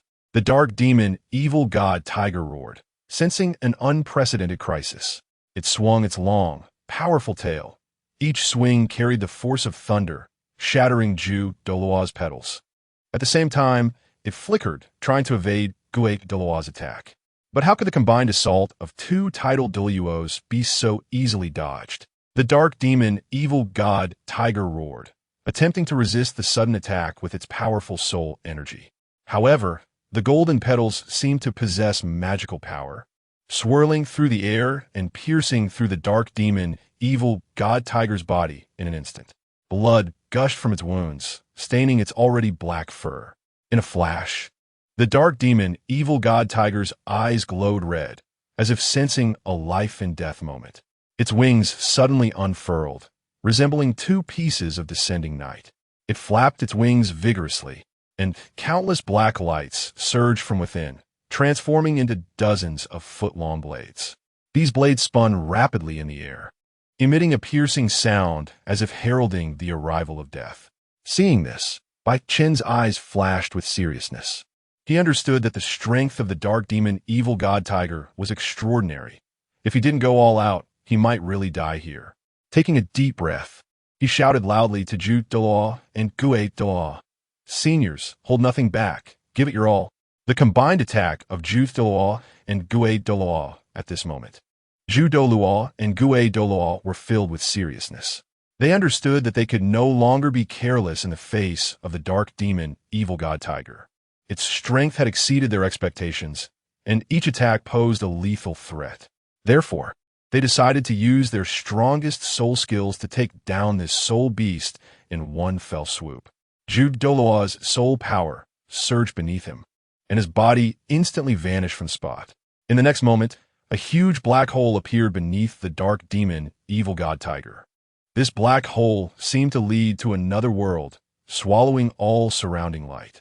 Countless ghosts surged from the black hole, each with different appearances, some with hideous faces, others moaning in agony. They collided in the air, producing deafening explosions, as if intending to destroy the entire forest. The red light in the dark demon evil god tiger's eyes intensified, feeling unprecedented pressure. However, it did not back down. Instead, it roared and charged toward Douluo, its black wings leaving behind trails in the air. At the same time, Douluo's figure suddenly appeared behind it, his ghostly claws shimmering with a chilling light. Aiming for its vital points, Douluo shouted, "Sixth soul skill, golden heart blooming radiance, ninth soul skill, chrysanthemum petals fall, heart broken on the ground."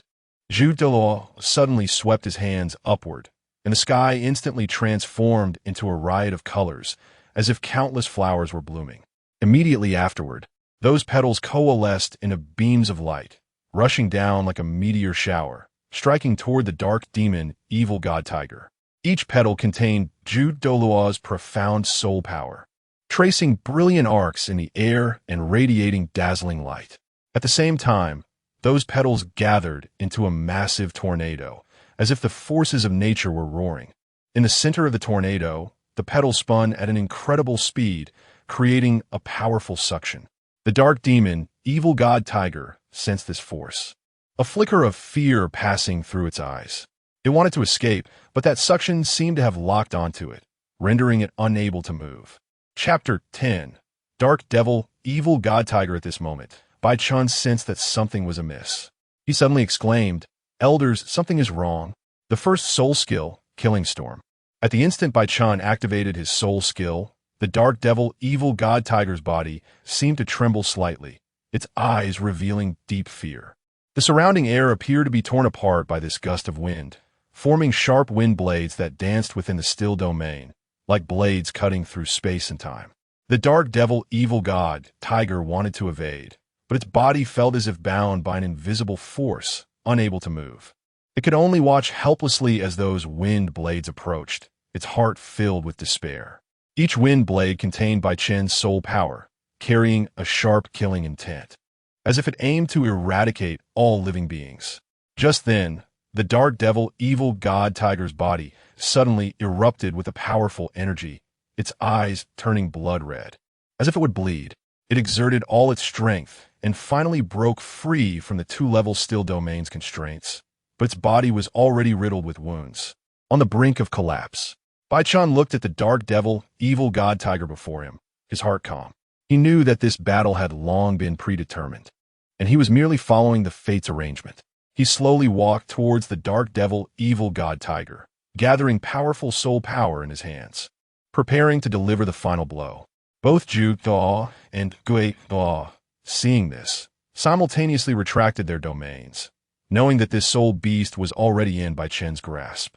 However, at that moment, the Dark Devil, Evil God Tiger's body suddenly changed.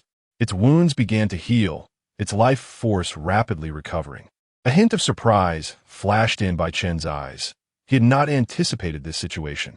The dark devil, evil god, tiger raised its head, its eyes glinting with fierce light, letting out a low roar as its body lunged towards Bai Chen.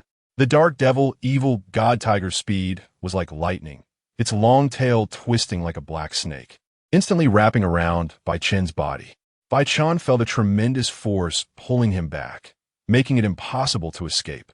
He struggled to break free, but that force seemed endless, preventing him from doing so. Just then, the tip of the dark devil, evil god tiger's long tail suddenly glowed with blinding black light. Bai Chen's heart sank. He knew that was the dark devil, evil god tiger's ultimate technique, evil god hook and evil god spike. He exerted all his strength to break free from the binding, but it was already too late. The black hook suddenly enlarged like a bolt of black lightning, piercing directly towards Bai Chen's chest. Bai Chen could only let out a startled cry before feeling an immense force pulling him, his vision going dark as he lost consciousness. In the darkness, Bai Chen's consciousness gradually returned. He found himself in a strange space, surrounded by nothingness, as if he were in an endless void. His body could not move, and he could only watch everything around him helplessly. Suddenly, a shadow appeared in the darkness. It was the dark devil, evil god tiger. Its eyes revealed ferocity and cunning, its long tail swaying behind it, the tip of the evil god hook and evil god spike flashing with blinding black light. The dark devil, evil god tiger let out a low roar, its long tail stretching suddenly, wrapping around Bai Chen like a black python. Bai Chen's heart tightened. He felt that this force was even stronger than before, as if it aimed to rip his entire body apart. Just as the dark devil, evil god tiger was about to completely bind Bai Chen with its long tail, a powerful force suddenly surged from within him. This force seemed to come from the depths of his soul, filled with mystery and authority. Bai Chen's eyes shot open, sparkling with brilliant light. He took a deep breath, and the air around his body seemed to be drawn by this force, forming whirlwinds. These whirlwinds quickly converged into a massive tornado, instantly tearing the dark devil, evil god tiger's long tail apart. The dark devil, evil god tiger took a few surprised steps back. It had not expected Bai Chen to have such a counterattack. Bai Chen took this opportunity to gather his soul power, preparing to deliver a fatal blow to the dark devil, evil god tiger. Bai Chen's body was like an arrow released from a bow, instantly disappearing from its original spot. He swiftly traversed the void, leaving behind afterimages. The dark devil, evil god tiger roared in anger, sweeping its long tail, but each time it only struck Bai Chen's afterimages, unable to touch his true body. Bai Chen's soul power coalesced in the void, forming sharp whirlwinds. First soul skill, Killing Storm. These whirlwinds cut through space like blades, emitting sharp sounds of tearing air. The dark devil, evil god tiger was forced to retreat step by step, its eyes filled with deep apprehension. While dodging the dark devil, evil god tiger's attacks, Bai Chen gathered even stronger soul power.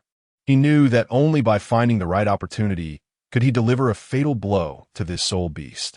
At that moment, the dark devil, evil god tiger suddenly let out a sky-shaking roar, its voice deafening, as if it could tear apart the void.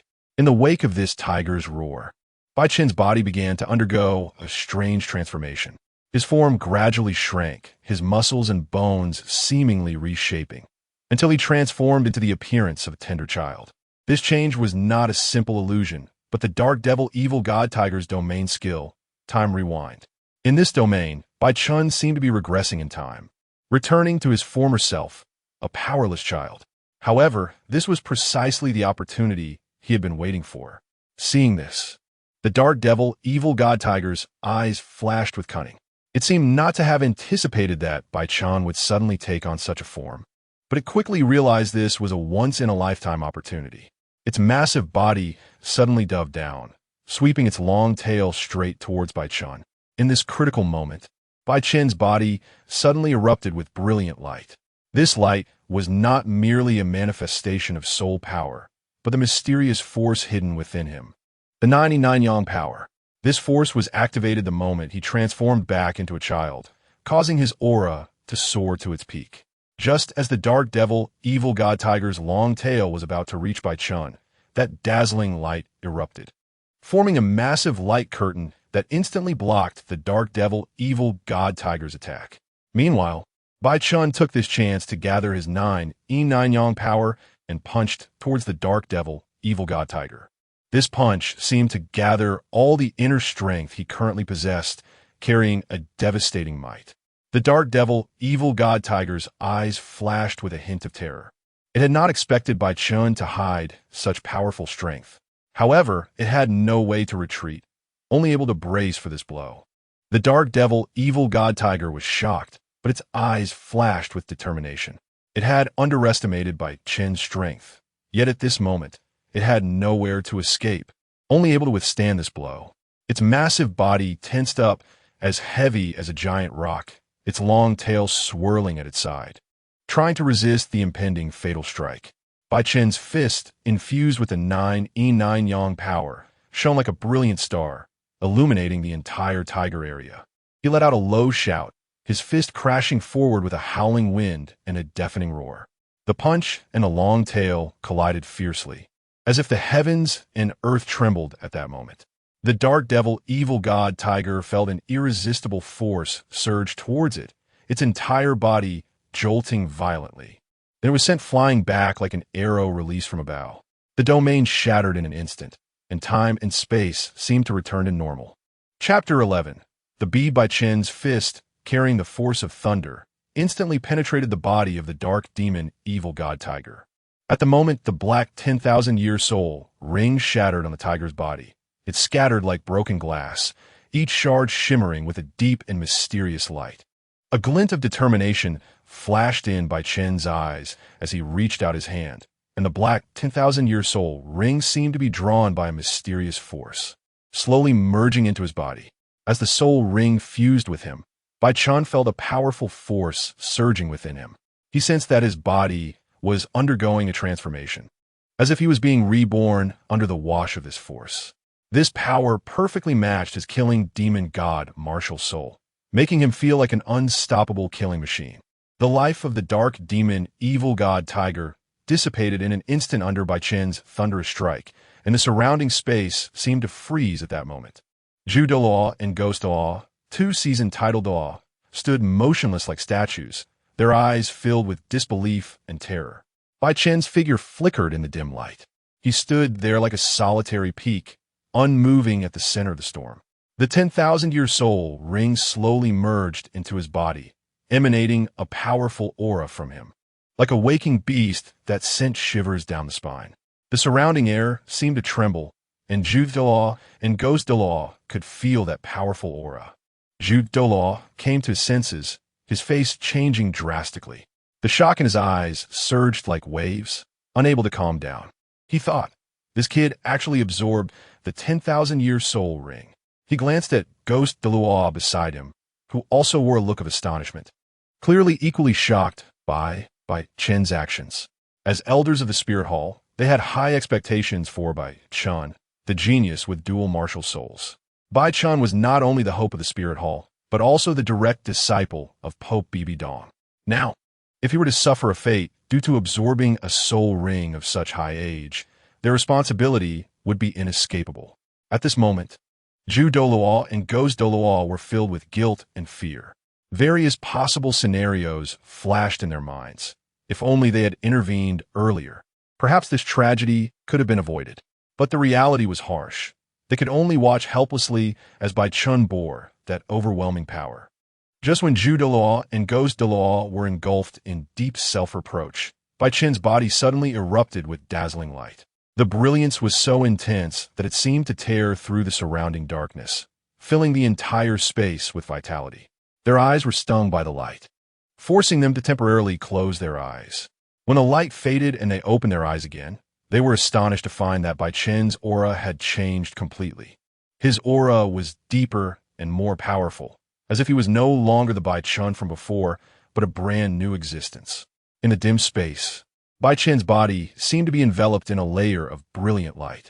Within that light, his soul was engaged in a fierce contest with the soul of the dark demon, evil god tiger.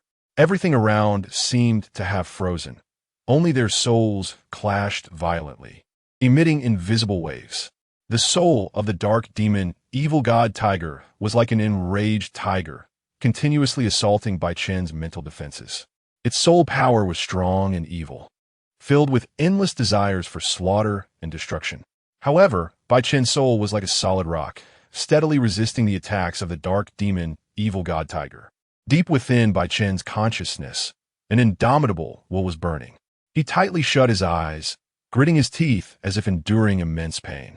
He knew this was a crucial moment in his soul battle against the dark demon, evil god tiger. He could not retreat. He could not give up. Bai Chen's soul seemed to be swallowed by endless darkness, but his will burned like a fierce flame, continuously shining in the dark. He took a deep breath, and a powerful force erupted from deep within his soul. This force was like a brilliant light, instantly repelling the soul of the dark demon, evil god tiger. Suddenly, a crisp system voice echoed in Bai Chen's sea of consciousness, as if it had traversed endless darkness to bring a ray of light. Detected the soul of the dark demon, evil god tiger. System cleansing function activated. As the system's voice fell, a beam of dazzling light suddenly shot up from Bai Chen's forehead, instantly enveloping the soul of the dark demon, evil god tiger. The brilliance was as bright as the sun, making it hard to look directly at. Under the illumination of that light, the soul of the dark demon, evil god tiger, seemed to have encountered its nemesis, letting out a shrill cry.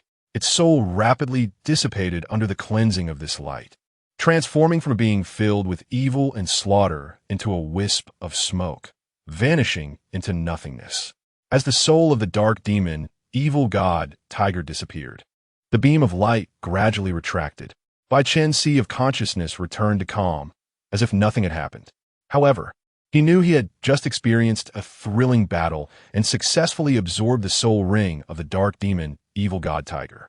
Douluo and Ghost Douluo stared wide-eyed, watching Bai Chen successfully absorb the soul ring of the dark demon, evil god tiger. The shock in their hearts surged like a tide, difficult to describe in words. As title Douluo, they were experienced, yet they had never seen anyone absorb a 10,000-year soul ring as a second soul ring. This was a complete subversion of their understanding, and they even doubted whether their eyes were deceiving them. Bai Chen slowly stood up, his body seeming to have undergone a rebirth, radiating an unprecedented powerful aura. His gaze was sharp as a knife, as if he could pierce through all hypocrisy and appearances. He looked at the corpse of the dark demon, evil god tiger, a glint of determination flashing in his eyes. The inheritance of the dark demon, evil god tiger, just as Bai Chen was about to approach the corpse of the dark demon, evil god tiger. A cloud of black mist suddenly erupted from a body. The black mist rolled and coalesced into a smaller version of the dark demon, evil god tiger, exuding an eerie aura, with its eyes flashing with ferocity and cunning. In its mouth, it tightly clutched a crystal-clear bead that emitted a faint glow, as if containing boundless power. Bai Chen's gaze fixed on the bead, feeling the immense energy contained within it, the essence of the dark demon, evil god tiger's life cultivation. He felt a surge of excitement. This bead was undoubtedly an incredibly precious treasure for him. Just as Bai Chen was about to reach for the bead, the smaller dark demon, evil god tiger, suddenly let out a low growl, and the bead shot out from its mouth, flying straight toward Bai Chen.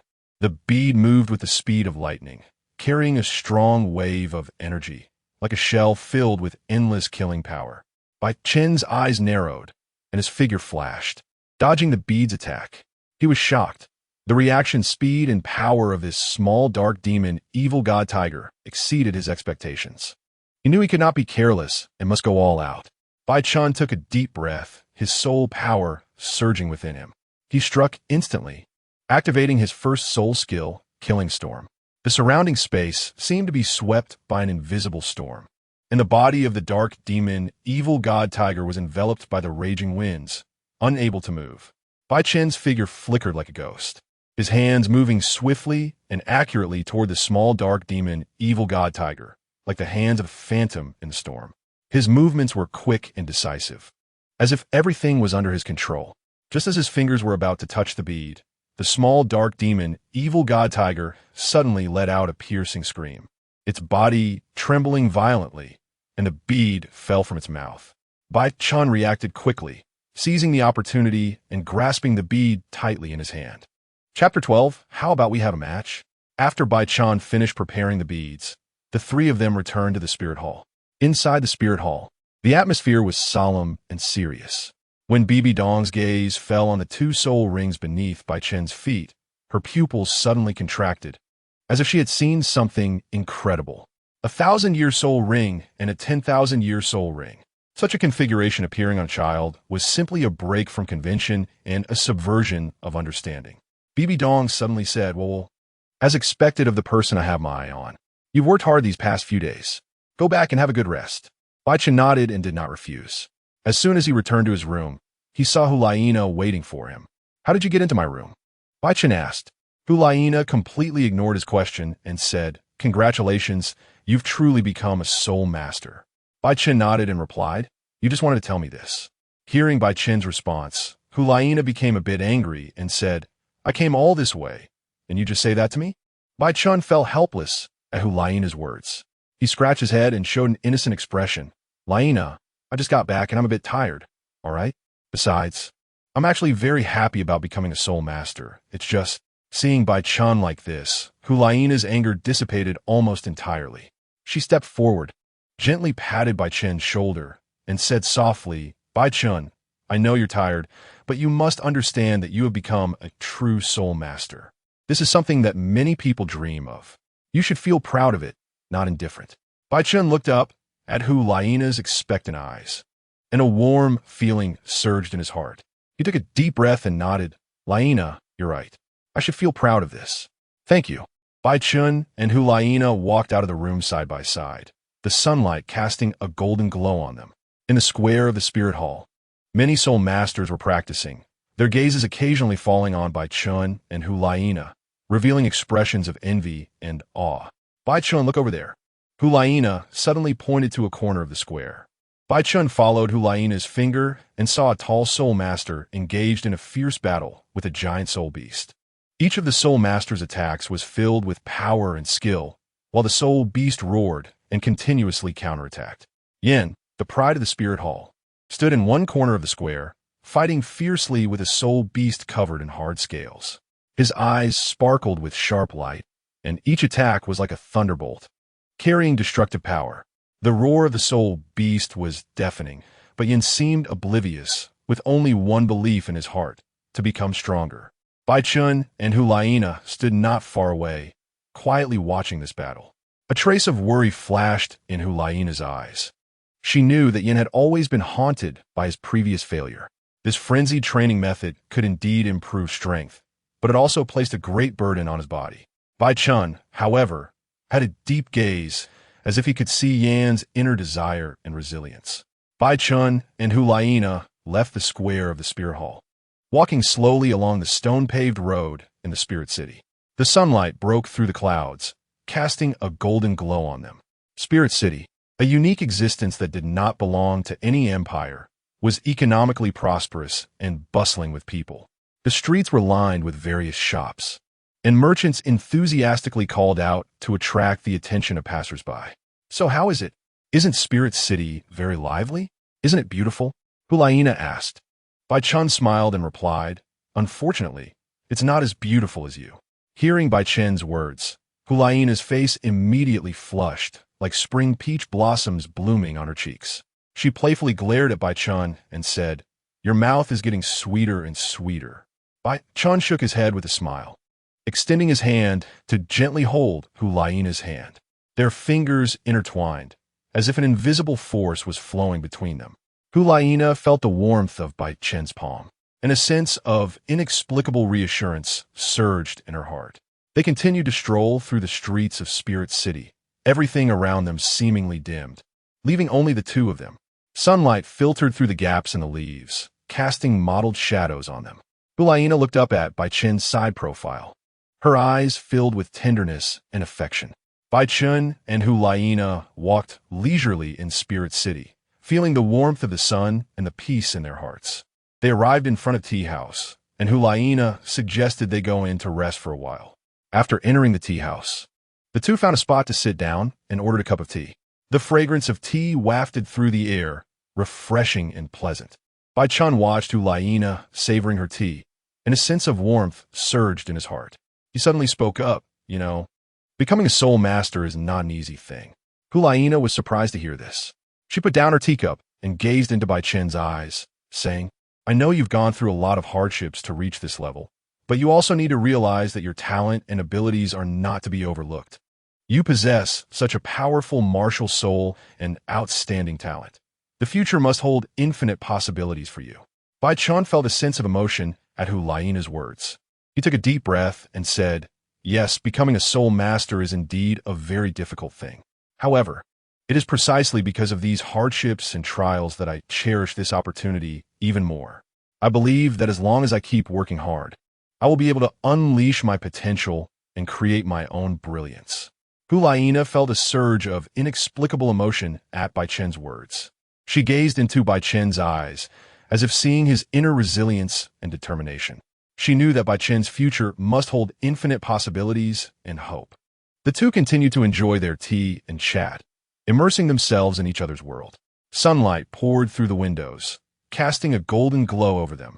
Spirit City remained as bustling as ever, with people coming and going, but at this moment, Bai Chen and Hulaina seemed to be in an independent space, feeling each other's heartbeat and breath. Hulaina suddenly spoke, How about we have a match? Bai Chen was surprised to hear this. He shook his head and said, No, you are my friend. I can't fight you. Let's just enjoy life. However, Hulaina insisted that they had to fight to know. All right, Bai Chen said helplessly. Let's see how big the gap in our strength really is. The two stared at each other, as if feeling each other's tension and anticipation. The air was filled with a tense atmosphere, as if an intense battle would erupt at any moment. Bai Chen took a deep breath, steadying his emotions. He gazed into Hulaina's eyes, as if seeing her inner determination and persistence. He knew he could not avoid this battle and could only accept the challenge. Chapter 13. First kiss. Suddenly, a voice from the system echoed in Bai Chen's mind. Please, host, take away Hulaina's first kiss. Reward, nano suit. The two arrived at the soul arena of the spirit hall. Hulaina took the initiative to attack with her first soul skill, Fox Charm. Bai Chen felt a dizzy sensation in his brain. Seizing this opportunity, Hulaina instantly unleashed her second soul skill, Foxfire. Bai Chen's figure on the soul arena became blurred, as if a gust of wind had passed by, and he had vanished from his original spot. The Foxfire burned in the air, but it couldn't find its target, and an unsettling feeling arose in Hulaina's heart. Just then, a shadow flashed past her from behind, and Bai Chen appeared before her. His eyes sparkled with a cold light, and the sword in his hand swiftly cut through the air, bringing with it a sharp sound of wind. Hulaina felt an intense sense of crisis enveloping her, and she hurriedly activated her soul skill, trying to defend against this strike. However, Bai Chen's speed exceeded her imagination. Her soul skill had barely activated. In the wind, Bai Chen's figure seemed like an illusion, quickly weaving through Hulaina's side. The cold light in his eyes was like a sharp ice in the winter. At this moment, Bai Chen's martial soul suddenly manifested behind him, a fierce and powerful demon figure radiating strong, killing intent. With the appearance of the martial soul, the entire soul arena seemed to fall into a murderous atmosphere. Under this terrifying killing intent, Hulaina's body felt as if it were bound by an invisible force, her movements becoming slow and stiff. Bai Chen's first soul skill, Killing Storm, had already been unleashed, and a howling wind kicked up a cloud of dust. In this wild wind, Hulaina felt as if her body were being torn apart, an intense sense of weightlessness sending her into a panic. However, just as she was about to lose consciousness, Bai Chen appeared beside her in an instant, holding her tightly in his arms. Hulaina's heart raced like thunder, and she struggled to break free from Bai Chen's embrace, but found her body seemingly bound by an invisible force, unable to move at all. The deep light flickered in Bai Chen's eyes as he looked down at Hulaina, a mysterious smile curling at the corners of his mouth. You lost. His voice was deep and magnetic, as if holding a kind of magic that irresistibly drew Hulaina's spirit toward him. Hulaina struggled to lift her head and looked into Bai Chen's eyes, suddenly realizing that she felt an inexplicable emotion toward this man, a feeling that was strong and profound, as if it were an irresistible force of fate. Hulaina's face flushed bright red as she looked at the man holding her, and he said, "I never said you could let me go." Bai Chen, however, smiled and said, "Losing comes with a price. Didn't you know that?" Hulaina gazed at Bai Chen, his playful eyes making her cautiously ask, "What price?" "You never said." Bai Chen replied, "No price," and then, catching Hulaina off guard, kissed her lips. Hulaina's mind went blank, her cheeks instantly burning hot, as if engulfed in flames. She widened her eyes, staring at Bai Chen's deep and playful gaze, her shock and embarrassment surging like a tide. What are you doing?" Hulaina's voice trembled as she struggled to push Bai Chen away. But that invisible restraint seemed to tighten even more, rendering her immobile. Bai Chen smiled slightly, his eyes sparkling with cunning light, as if everything were under his control. He lowered his head and gently pecked Hulaina's lips before slowly raising his head to meet her astonished and bashful eyes. A wave of intense shame and anger surged within Hulaina. She struggled to break free from Bai Chen's embrace, but her body felt as if it were bound by an invisible force, completely unable to move. She glared at Bai Chen, her eyes blazing with fury. Yet, Bai Chen seemed utterly unconcerned by her anger. He smiled slightly and whispered in Hulaina's ear, "This is the price of your loss. Now, you belong to me." A strong sense of humiliation surged in Hulaina's heart, and she bit her lip, desperately holding back the tears that threatened to spill. Just then, she suddenly felt her body lighten, and Bai Chen effortlessly set her down. Hulaina stood there, fists clenched, her body trembling slightly with rage. Tears still clung to the corners of her eyes, and her gaze was filled with resentment toward Bai Chen. Looking at her, Bai Chen couldn't help but feel a twinge of regret, but he knew that this was to make Hulaina develop deeper feelings for him, so he steeled his heart. "What will telling the teacher do?" Bai Chen said provocatively. "Do you think the teacher will punish me for you losing to me?" Hulaina's eyes turned red instantly, and she bit her lower lip, trying hard not to let her tears flow again. She knew Bai Chen spoke the truth. The teacher wouldn't punish him for this. However, that didn't mean she could accept this fact. She couldn't accept that her first kiss was taken so easily by a man. Hulaina's body trembled, her anger and humiliation threatening to consume her. Yet, Bai Chen seemed completely indifferent to her emotions as he turned and walked towards the edge of the soul arena, leaving Hulaina standing alone, isolated and helpless. At that moment, Hulaina suddenly felt a powerful soul force surge from within her body, her eyes blazing with intensity. She gritted her teeth, fists clenched, as if she were about to release this soul power entirely. Suddenly, her figure vanished from her spot, and the next moment, she reappeared behind Bai Chen. With her fists tightly clenched and infused with strong soul power, she struck fiercely at Bai Chen's back. Bai Chen sensed the attack from behind, a smile curling at the corner of his mouth.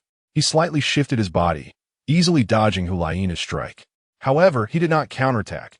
Instead, he stood quietly, waiting for Hulaina's next move. Hulaina's attack missed, but she did not stop. Instead, she quickly turned around and launched a fierce assault on Bai Chen again. Her eyes sparkled with determination, as if she wanted to vent all her humiliation and anger on Bai Chen. However, Bai Chen seemed completely unconcerned by her attack. He smiled slightly and vanished from his spot. When he reappeared, he was already behind Hulaina. He gently extended his arm, pulling Hulaina tightly into his embrace. Hulaina's body stiffened instantly as she struggled to break free from Bai Chen's hold. But this time, Bai Chen did not let her go. He looked down at her flushed cheeks and angry eyes, a smug smile playing on his lips. "It seems you still don't understand. Losing comes with a price." Bai Chen's voice was deep and magnetic, his eyes sparkling with playful light. Hulaina struggled to lift her head, glaring at Bai Chen. However, at that moment, she suddenly felt her heartbeat quicken again, that inexplicable emotion rising in her heart once more. She gritted her teeth, trying to resist this feeling, but her gaze softened involuntarily. Seeing Hulaina's flustered and bashful expression, Bai Chen couldn't help but feel a sense of satisfaction from a successful prank. He smiled slightly, lowered his head, and kissed Hulaina's lips again. This time, Hulaina did not struggle. Her body seemed bound by an invisible force, completely unable to move. Her heart raced.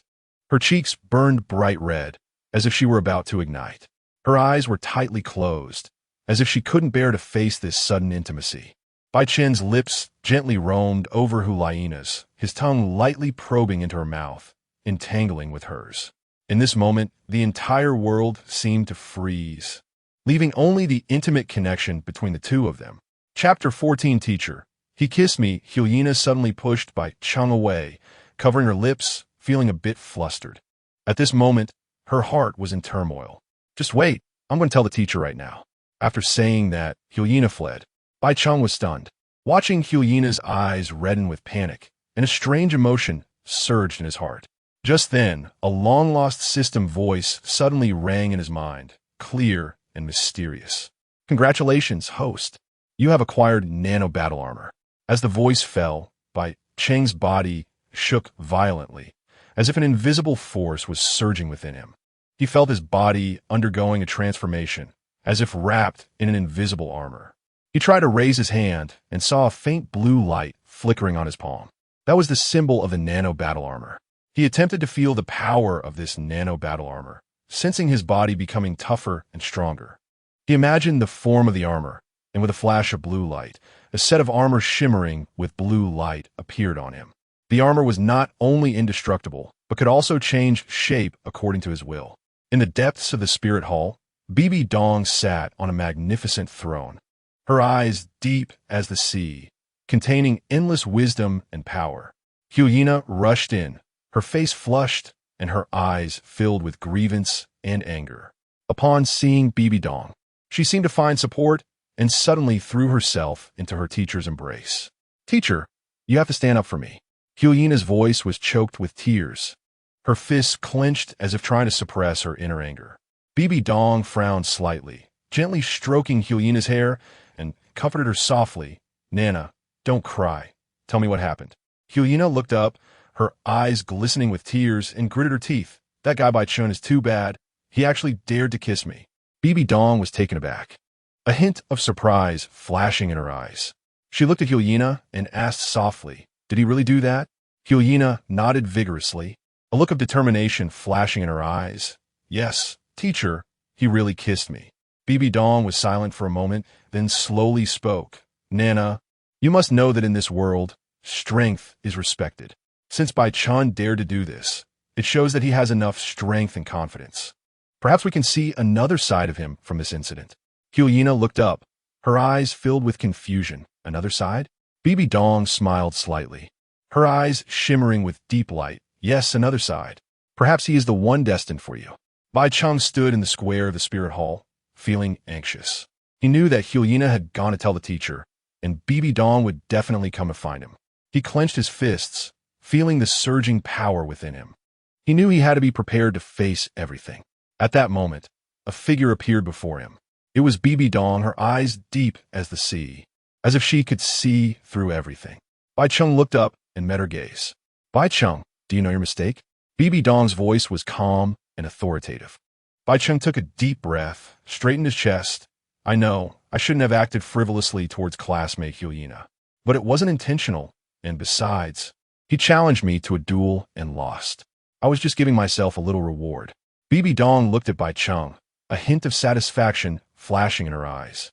She took a deep breath, her voice carrying an undeniable authority. Bai Chen, since you have recognized your mistake, then go apologize to Huliana. Bai Chen nodded and turned to walk towards the spirit hall. His heart was a bit tense, but he knew this was something he had to face. He couldn't let Huliana hate him forever, nor could he disappoint teacher Bibi Dong. When he reached the door of the spirit hall, he stopped. He took a deep breath and gently pushed the door open. Inside, Huliana was sitting on a chair, still with traces of tears in her eyes. Bai Chen stood at the door, looking at Huliana's aggrieved expression. A strange emotion surged in his heart. He walked over and gently sat down beside her. His voice soft and sincere. Huliana, I'm sorry, I know I was wrong. I shouldn't have acted frivolously towards you. I apologize. Huliana suddenly turned her head, covering her ears with her hands, as if she didn't want to hear Bai Chen's voice. Her cheeks were flushed like a ripe apple, radiant. Seeing her shy appearance, Bai Chen couldn't help but smile mischievously.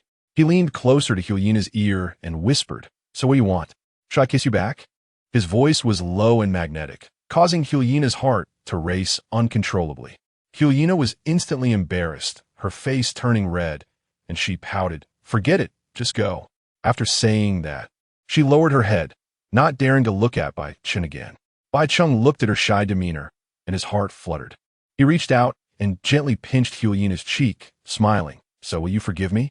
Helena lifted her head, looking at Bai Chen's playful expression, and her anger gradually dissipated. She bit her lip and said softly, "I forgive you, but you must remember, don't act frivolously towards me again." Upon hearing this, a hint of cunning light flashed in Bai Chen's eyes. He leaned close to Helena's ear and whispered, "Okay, I'll remember. But if you make me angry again, I'll keep kissing you until you agree." Helena's cheeks turned red again at his words. She glared at Bai Chen, playfully scolding, "You dare?" Bai Chen laughed heartily and turned to leave the spear hall. He knew that Helena had already forgiven him. Helena sat quietly in the spirit hall, her heart turbulent like a storm. Bai Chen's mischievous smile, teasing tone, and the frivolous act of pinching her cheek lingered in her mind. She had never felt so flustered, as if a shadow had quietly merged into her, closely intertwined with her bones, making it impossible for her to forget. She gently touched her cheek, where Bai Chen's fingertip warmth still lingered. That sensation made her heart race, and her cheeks flushed again. She closed her eyes, trying to calm the turmoil in her heart. But Bai Chen's image became clearer in her mind. Helena opened her eyes, realizing that she had unknowingly fallen into missing Bai Chen. She shook her head, tried to shake off this strange feeling. But the harder she tried, the clearer Bai Chen's image became in her mind. She sighed, knowing in her heart that she might really have fallen for that mischievous guy. She recalled Bai Chen's teasing tone and frivolous actions, and a smile unconsciously appeared on her lips. Chapter 15. The brother-in-law hit someone. Bibi Dong took a deep breath and apologized to Nana. "Has she forgiven you?" Bai Chen asked. "I suppose so. This matter is my fault," Bibi Dong replied with a gentle sigh. Facing her own disciple, she said, "Nana is someone I watched grow up in my heart. She's like my daughter. If you truly like her, you should pursue her properly, not resort to such actions." Bai Chen lowered his head, filled with guilt and self-blame. He stood in the center of the Hall of Spirits, where the air seemed to have solidified, and only Bibidong's deep and warm voice echoed. "I know your feelings for Nana are sincere. However, sincere feelings should not be an excuse for you to hurt her," Bibi Dong said as she gently approached Bai Chen, her deep-set eyes revealing profound care and guidance. She reached out and placed her hand on Bai Chen's shoulder, giving it a light pat. Though the gesture was gentle, it felt like a warm current that penetrated Bai Chen's cold and confused heart. "You must understand that pursuing someone is not about using means to obtain her, but about warming her heart and protecting her. Only in this way can you truly win her heart." Meanwhile, Hulaina finally regained her composure when suddenly her room door opened, and in came her brother, Xiaoyu. "Nana, what's wrong with you? Why you seem off?" Xiaoyu asked. Hulaina replied, "What are you talking about, brother? Where did you hear that?" "I'm perfectly fine. I just had a bit of a scuffle with Bai Chen. The guy is really strong." Xiaoyu said, "Are you okay then?" Hulaina responded, "What could happen? Can't you see I'm fine?" Just as Hulaina finished speaking, Xiaoyu frowned. He watched his sister, a hint of worry flashing in his eyes. Although Hulaina tried hard to mask her feelings, Xiaoyu still caught a trace of tremor and unease in her words. He gently walked over to Hulaina and observed her expression carefully. Hulaina's eyes revealed a stubbornness and determination, as if she was trying to convince herself that she was truly fine. However, Xiaoyu knew that his sister never easily revealed her inner vulnerabilities. Xiaoyu reached out and gently stroked Hulaina's hair, softly saying, "Nana, if something is bothering you, tell your brother, okay? Don't bear it alone." Feeling her brother's warm hand gently brush over her head, Hulaina's defenses crumbled in an instant. She tightly hugged Xiaoyu, tears streaming down her face.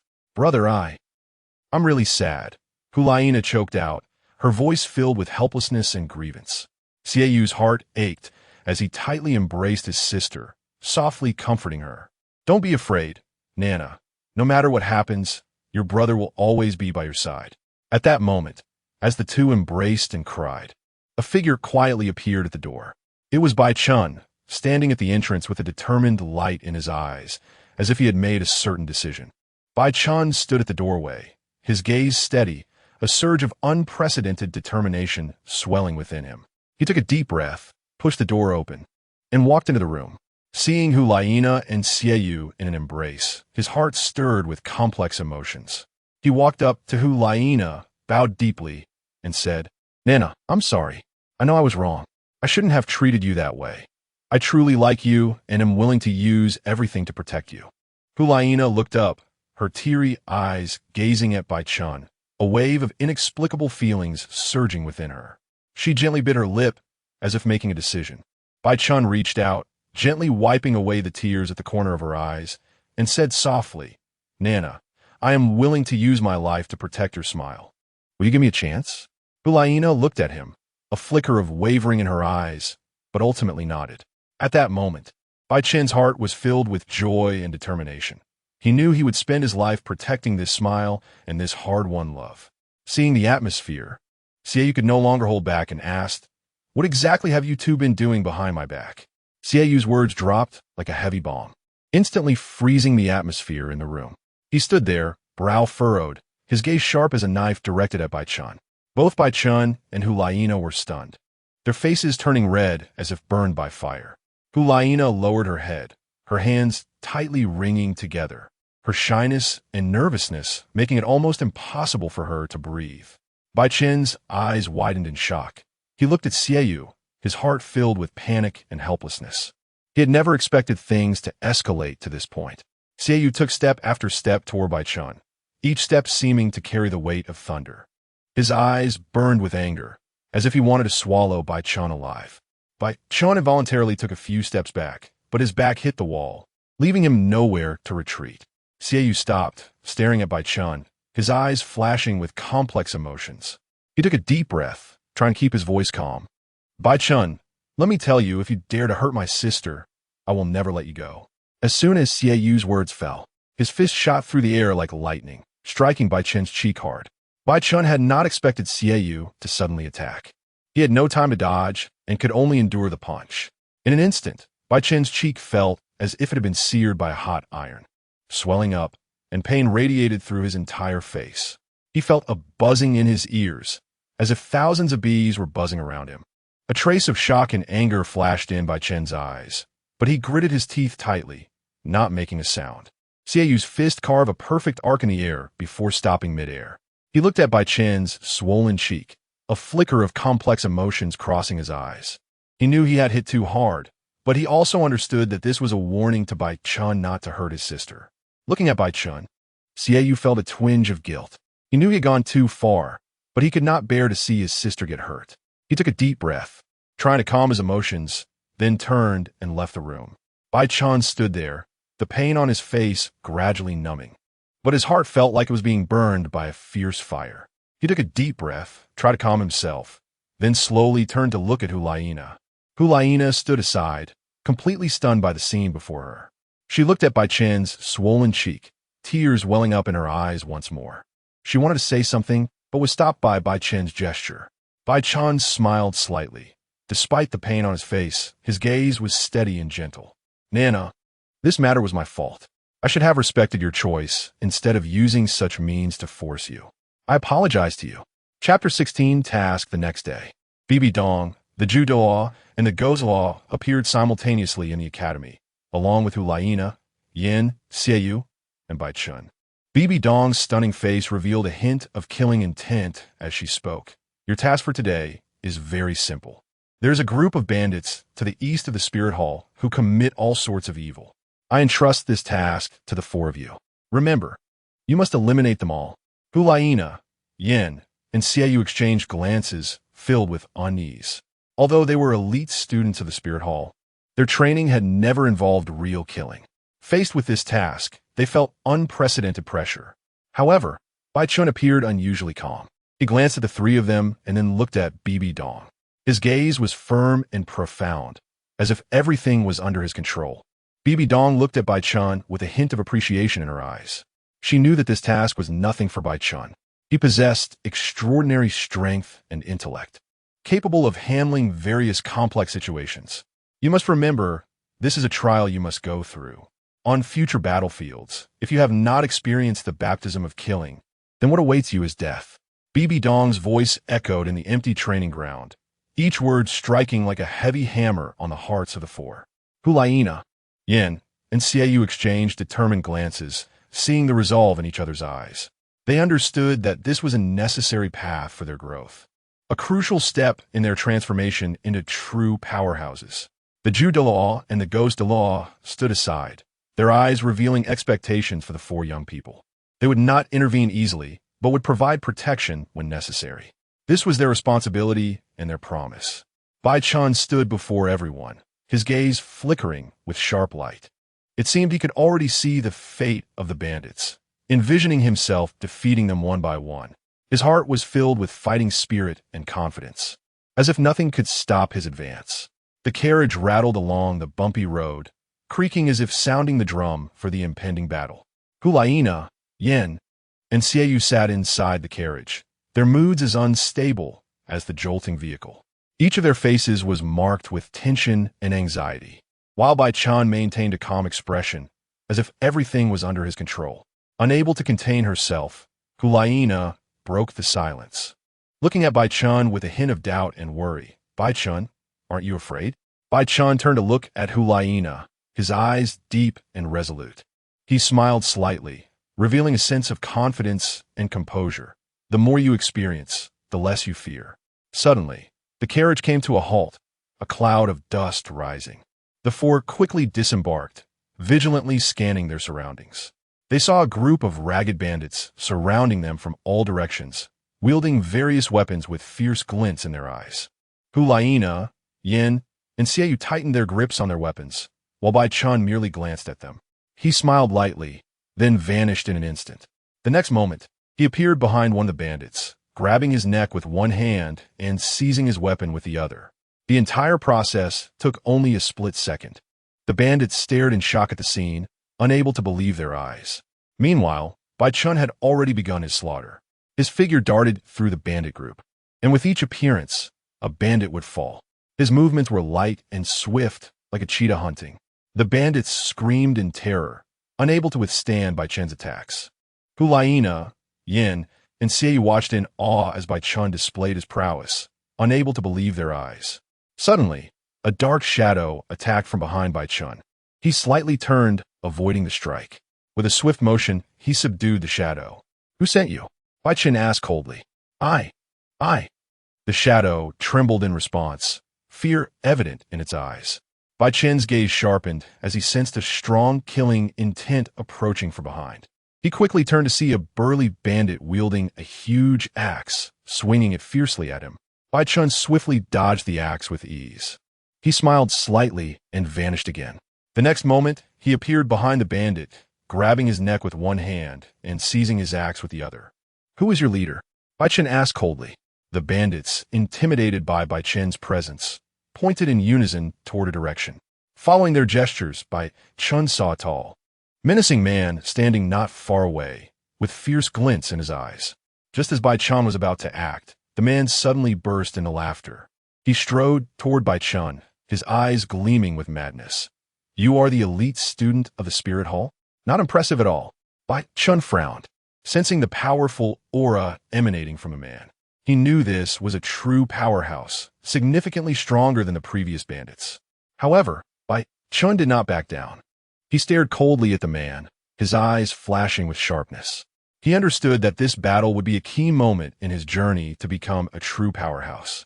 The man, the bandit leader, named Black Panther, was a formidable soul master. In a fit of rage, he instantly unleashed his martial spirit, a majestic golden leopard. The leopard's eyes shone with golden light, and its sharp claws glinted coldly in the sunlight. With a roar, Black Panther transformed into a shadow, vanishing from sight. First soul skill, Diamond Claw. Second soul skill, Teleportation. The next moment, he appeared in front of Bai Chen, his sharp claws viciously clawing at Bai Chen's chest. Bai Chen's eyes narrowed as he swiftly dodged the attack.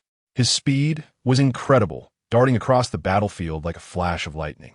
His second soul skill, Teleportation, allowed him to maneuver effortlessly, making it difficult for his opponent to defend.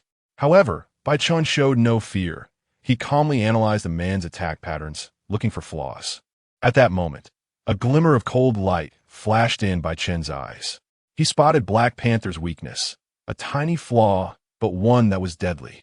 Bai Chen swiftly appeared behind Black Panther, his axe descending with thunderous force toward Black Panther's back.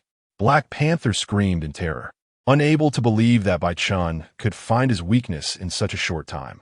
No! Black Panther cried out in despair as his body was split in two, blood gushing forth. The bandits stared in shock at this scene, their fear reaching a peak. They realized they were facing a true powerhouse, one capable of easily exterminating them. Soon the bandits were dealt with, and just as Bai Chen and the others were about to return, Bai Chen said, "You all go back first." Chapter 17, main plot, begins. Evil Moon spoke up. "Aren't you coming back with us?" Bai Chen smiled slightly and shook his head. He glanced at the distant horizon, his eyes sparkling with anticipation. "It's not every day I get to step out of the spirit hall. I plan to have some fun and see the customs and culture of this continent." Hulaina frowned and said with concern, "What do you plan to tell Teacher Na?" Bai Chen pondered for a moment, his gaze resolute as he replied, "Just tell her I intend to travel the continent. When the Continental Elite Soul Master Competition comes around, I will naturally return." The scene shifted, and Bai Chen stood alone on a bustling city street, surrounded by throngs of people in various shops. He took a deep breath of the fresh air, feeling the charm of this unfamiliar environment. His eyes swept across the street, eventually landing on a lively tavern. He smiled faintly and walked towards it, ready to start his journey across the continent. In the tavern's clamor, Bai Chen chose a corner seat and ordered a glass of the local specialty wine. As he sipped the fine drink, he observed the people around him. Not far away, a group of young soul masters were laughing and chatting loudly, their fervor and passion stirring something within Bai Chen. He smiled and shook his head, thinking that perhaps, in the near future, he too would fight for his dreams and glory like them. Just as Bai Chen finished the last sip of his wine and prepared to leave the bustling tavern, his gaze inadvertently fell upon two people at the street corner. One was a young man in a blue leather jacket, and the other was a beautiful woman. The 12 bridges Mingwen Night at the man's waist shone brightly in the sunlight, making it particularly eye-catching. His gaze was firm and deep, as if hiding endless stories. The woman had long black hair that was silky smooth, styled neatly into a scorpion braid that fell to her calves. She wore a pink top that perfectly showcased her developing figure, her slim waist making her look stunning. Her face was lovely and charming, with lively eyes that seemed to speak. A hint of surprise flashed in Bai Chen's eyes. Wasn't this the main characters Tang San and Xiao Wu from the novel he read in his previous life? He couldn't help but steal a few more glances, wanting to imprint this scene deeply in his mind. Tang San was focused on talking to Xiao Wu, his fingers lightly caressing the 12 bridges Mingwen Night at his waist, as if sharing a secret. Xiao Wu tilted her head to listen, her eyes sparkling with curiosity and trust. Their interaction was natural and intimate, as if the whole world consisted only of them. Bai Chen quietly sat in the corner, trying not to disturb the couple. He took a deep breath, secretly admiring Xiao Wu. She truly lived up to her role as the female protagonist. He couldn't help but sigh internally, saying that seeing is believing. Tang San and Xiao Wu's looks were indeed as remarkable as rumored. Just then, he detected the main plot's activation, and the system's voice echoed in his mind like a thunderclap. Destroy the Shrek 7 monsters. Bai Chen was slightly taken aback.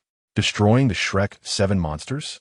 This meant he had to prevent the Shrek 7 monsters from coming together, and a glint of determination flashed in his eyes. He knew this was a massive challenge and an opportunity to showcase his strength. Bai Chen stood up, casting a glance at Tang San and Xiao Wu at the street corner, already formulating a plan in his mind. He couldn't directly stop them from entering Shrek Academy. That would be too conspicuous and likely to raise suspicion. What he needed was to operate in the shadows, quietly altering their fate. With that thought, Bai Chen smiled faintly and turned to leave the tavern. He knew that his journey across the continent was just beginning, and this contest regarding the Shrek 7 monsters would become the most exciting chapter of his travels. Bai Chen strolled through the bustling streets, his mind contemplating how to execute the system's task. His gaze flickered as he analyzed each member of the Shrek 7 monsters one by one. Ning Rongrong, the princess of the 7 treasures glazed tile school, held a noble status, but she should still be on her way here, which undoubtedly gave him an opportunity. Bai Chen's eyes turned to a delicately decorated accessory shop, and he walked in, selecting an ordinary-looking hairpin. However, this hairpin was carefully chosen, containing a mild sedative that would be enough to render someone unconscious for a short period. He planned to cleverly have Ning Rongrong wear this hairpin as she passed by, preventing her from participating in the gathering of the Shrek 7 monsters. Standing on the bustling street, Bai Chen's gaze moved through the flowing crowd. His heart was filled with conflict and struggle. On one hand, he had to complete the system's task of disrupting the Shrek 7 monsters gathering. On the other hand, he didn't want to harm innocent people, especially noble girls like Ning Rongrong and Zhu Zhuqing. It wasn't that he was soft-hearted, but if his intentions were exposed, or if he genuinely harmed them, the consequences were something he couldn't bear at this moment. He took a deep breath, trying to calm the turmoil within him. He knew he couldn't hesitate. He had to make a choice. He looked up at the distance, his eyes shining with determination. He understood that no matter which path he chose, he had to walk it firmly. At that moment, he caught sight of a familiar figure. It was a girl dressed in extravagant clothing, hurrying along the street. Her face was strikingly beautiful, and her demeanor was noble and elegant. It was Ning Rongrong. Bai Chen's heart stirred.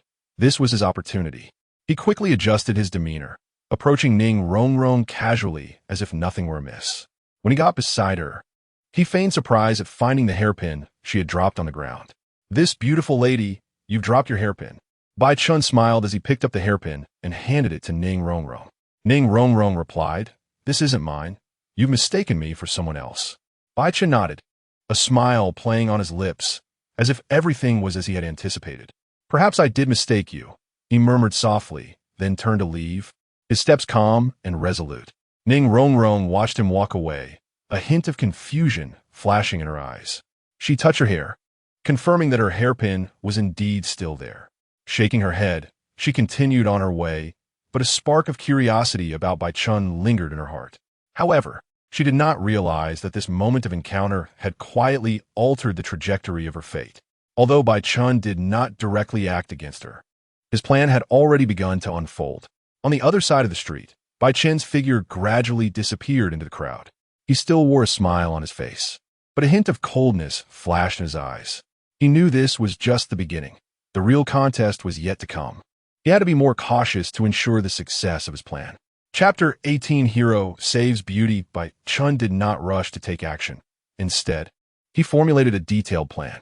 He knew that only with thorough preparation could he ensure success. At this moment, a sharp light flickered in his eyes, as if everything were under his control. In the quiet of the night, moonlight seeped through the gaps in the window, casting mottled shadows in the hotel corridor. Bai Chen sat quietly by the window, his gaze revealing calmness and confidence. He had already sensed a faint fluctuation of soul power, indicating that danger was imminent. Suddenly, a slight noise broke the tranquility of the night.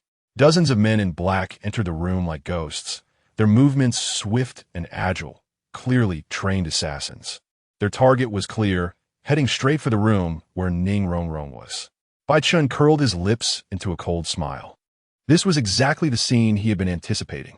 He did not act immediately, but quietly observed the movements of the men in black. Their cooperation was seamless, and their actions were rapid, indicating they were not ordinary robbers. Bai Chen remained vigilant in his heart, knowing that this opponent was not simple.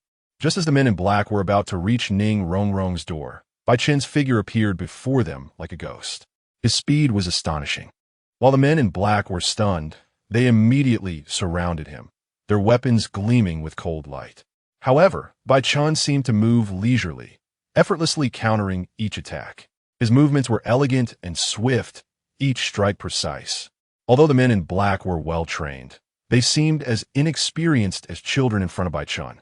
Suddenly, the door opened, and Ning Rongrong, still half asleep, came out, completely unaware of the situation. The screams of the men in black jolted her awake. "Who are you? Help!" Ning Rongrong's cry pierced the quiet night, and her eyes widened as she looked at the men in black, as if seeing the harbinger of death. Her heart raced, and her mind was in chaos, unable to think clearly. However, at this critical moment, Bai Chen's voice thundered in her ear, pulling her back to reality. Bai Chen tightly grasped Ning Rongrong's hand, his eyes firm and deep, as if to say, "Trust me, come with me." Although Ning Rongrong was terrified, she saw a glimmer of comfort and courage in Bai Chen's gaze. She instantly understood that she must trust this man, for he was the only one who could lead her out of this dangerous situation. Under Bai Chen's guidance, Ning Rongrong followed him as they dashed through the hotel as corridors and staircases. The screams of the men in black and the sounds of pursuit echoed in the night sky, but Bai Chen seemed oblivious to it all. His gaze was steadfast, his steps steady, as if everything were under his control. Suddenly, they arrived at a closed door. Bai Chen did not hesitate. He pushed the door open, and a cold wind rushed in. They dashed into the room. Bai Chen quickly closed the door and pulled Ning Rongrong to the window. "Jump!" Bai Chen's voice was low and decisive. Ning Rongrong was taken aback, staring at the pitch-black night sky outside, fear swelling within her. However, she knew there was no turning back now. She tightly closed her eyes, took a deep breath, and then jumped. Bai Chen followed closely, leaping down like an eagle swooping down on its prey. The two of them shot through the night sky like shooting stars, hurtling downward. The wind howled past, and their heartbeats and breaths seemed to merge into one. In that brief moment, time seemed to freeze, leaving only them and the endless darkness. Just as they were about to touch the ground, Bai Chen suddenly exerted force, flipping in midair, and landed steadily on a rooftop with Ning Rongrong. They exchanged a glance, a flicker of relief after the ordeal passing through their eyes. "Are you okay?" Bai Chen asked with concern. Ning Rongrong shook her head, a small smile appearing on her face. "I'm fine, thank you." Under the cover of the moonlight, the two moved across the rooftops, gliding through the city streets like ghosts. Bai Chen's movements were light and swift, every step precise, as if he had engraved every inch of the city in his heart. Ning Rongrong followed closely behind him. Although she still felt some fear, she gradually regained some courage under Bai Chen's lead. They crossed several streets and finally arrived at a secluded corner. Bai Chen stopped, turned to Ning Rongrong, his eyes shining with sharp light.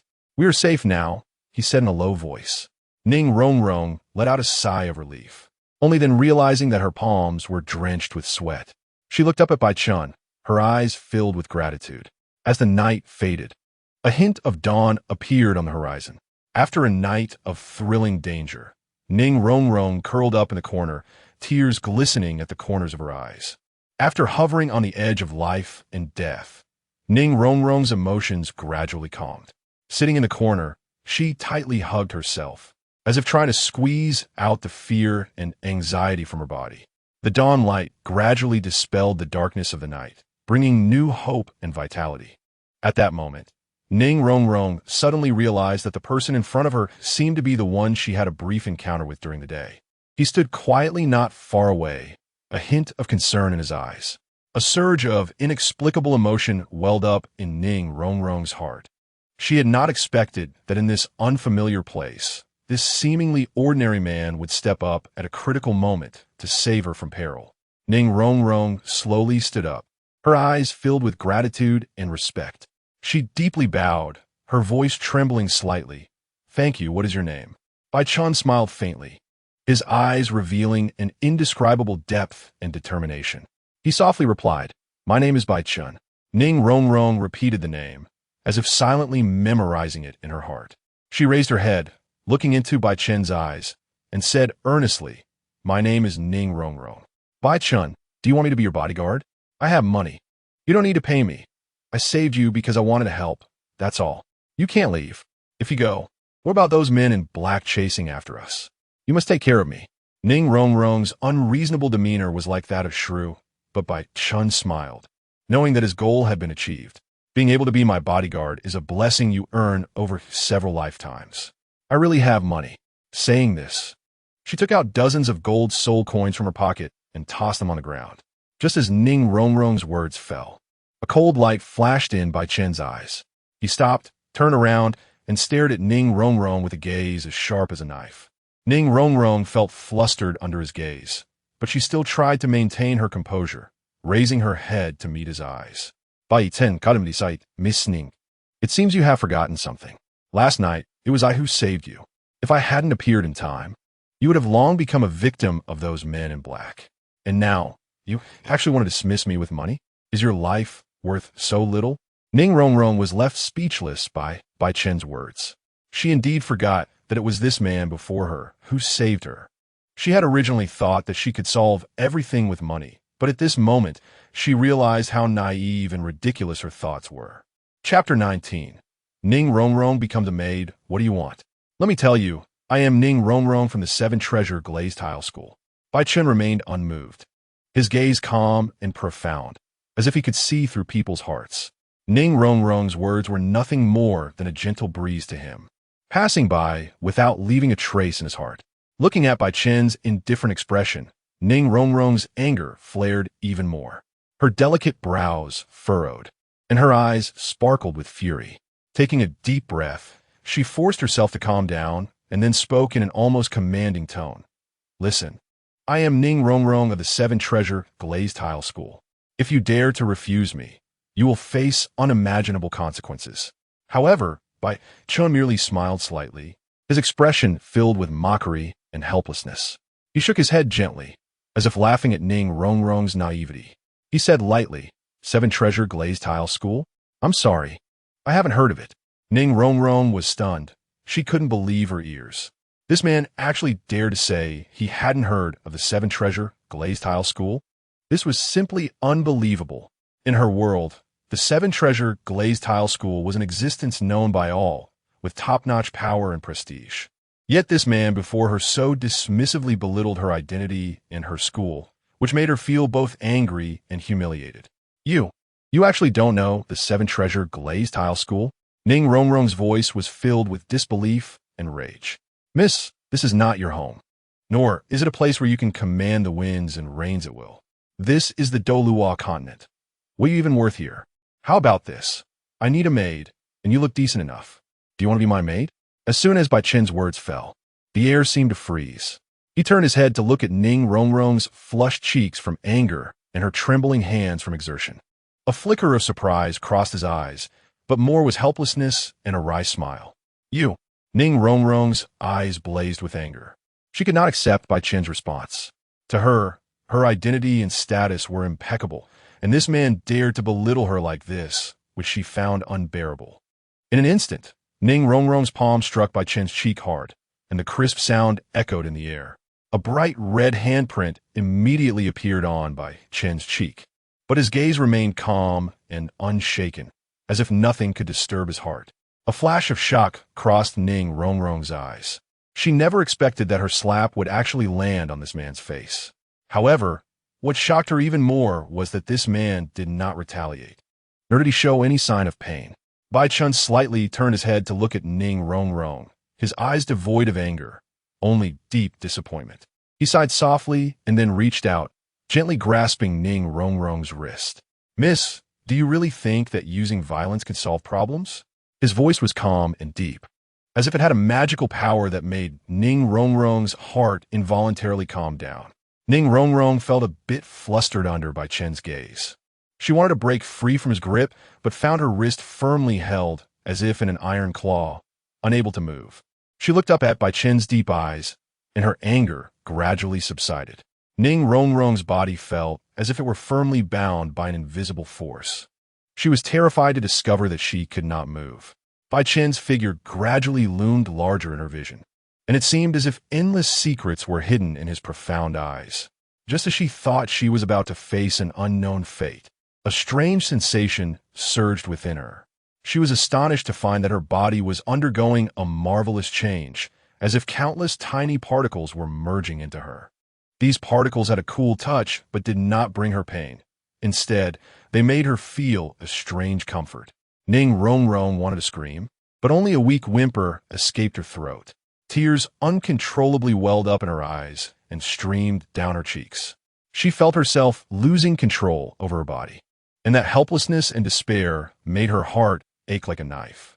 Suddenly, a powerful soul force erupted from Bai Chen's body. instantly dispelling the force that tightly bound Ning Rongrong. She collapsed to the ground, gasping for breath, her face still pale with fear. Bai Chen looked down at her, a complex emotion flashing in his eyes. He reached out and gently wiped the tears from the corners of Ning Rongrong's eyes. Miss, in this world, no one can truly control another's fate. Your arrogance and ignorance will only lead you deeper into trouble. Bai Chen's voice was gentle, yet filled with power. Ning Rongrong was stunned. She looked into Bai Chen's eyes and seemed to see another world. At that moment, her arrogance and ignorance crumbled in an instant.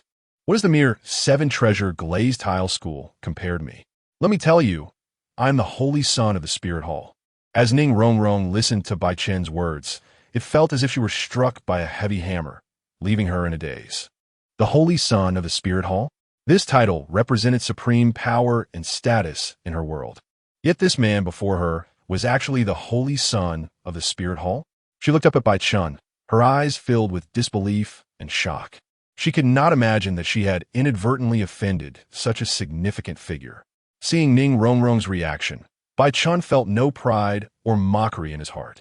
He said lightly, I didn't want to reveal my identity, but it seems some people need a lesson to understand their insignificance. Bai Chen looked at Ning Rongrong's dazed expression, his heart undisturbed. He reached out and gently brushed his hand across Ning Rongrong's face, the motion akin to caressing an injured kitten, full of tenderness. From now on, you are my servant. Bai Chen's voice rang like the sound of a bell, signaling the beginning of Ning Rongrong's new fate. She looked up at Bai Chen's profound eyes, and the fear and unease in her heart erupted instantly. Despair flickered in Ning Rongrong's eyes. She bit her lower lip tightly, as if this could suppress her fear. Her voice trembled and was weak. I am the daughter of Ning Fengji, the master of the 7-treasure glazed tile school. You can't treat me like this. Bai Chen looked at Ning Rongrong, his eyes filled with a hint of mockery. He slowly leaned down, close to Ning Rongrong's ear, and whispered, 7-treasure glazed tile school? In my eyes, it is merely a force that can be wiped out with a snap of my fingers. Do you think your identity can protect you? Ning Rongrong's body trembled violently, unable to believe what Bai Chen said.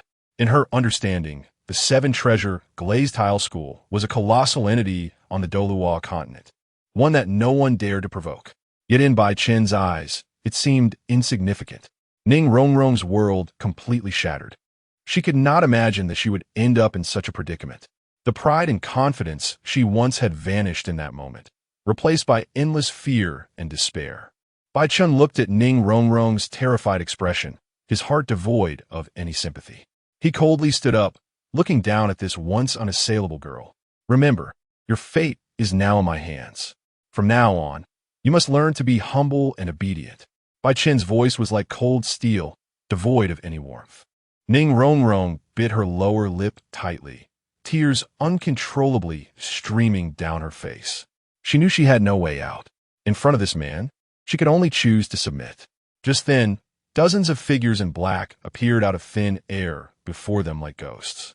Their sudden appearance filled the once quiet space with a tense atmosphere. Ning Rongrong's face changed dramatically upon seeing them. These black-clad figures were exactly the same as those who had attacked her last night. Bai Chen seemed to have anticipated this scene long ago, and there was no trace of surprise in his eyes. The men in black immediately knelt down in unison after appearing, shouting in unison, "We pay our respects to His Holiness." This thunderous shout left Ning Rongrong completely stunned. She pointed at the men in black, her voice trembling as she asked Bai Chen, Are these people really from your spear hall? Ning Rongrong's body felt as if it had been frozen by frost. She stared wide-eyed at Bai Chen in disbelief. Her heart was filled with despair and helplessness, as if she had fallen into an endless darkness.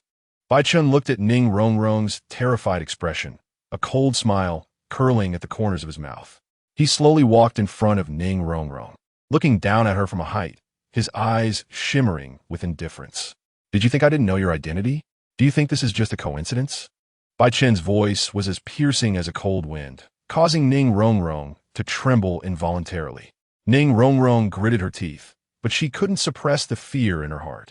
She knew that everything about her was laid bare in Bai Chen's eyes.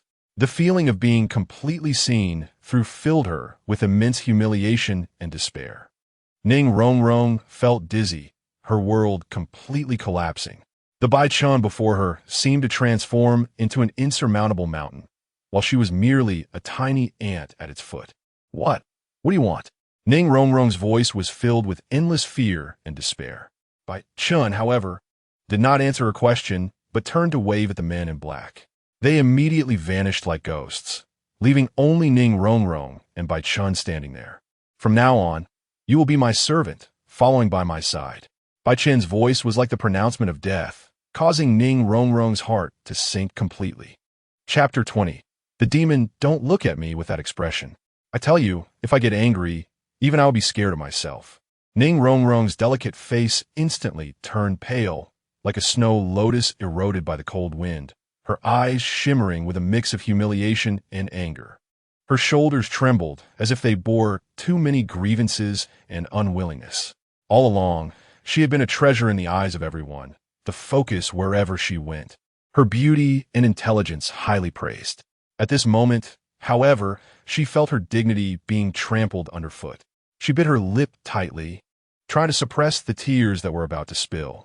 Tears glimmered in her eyes, yet she stubbornly refused to let them fall.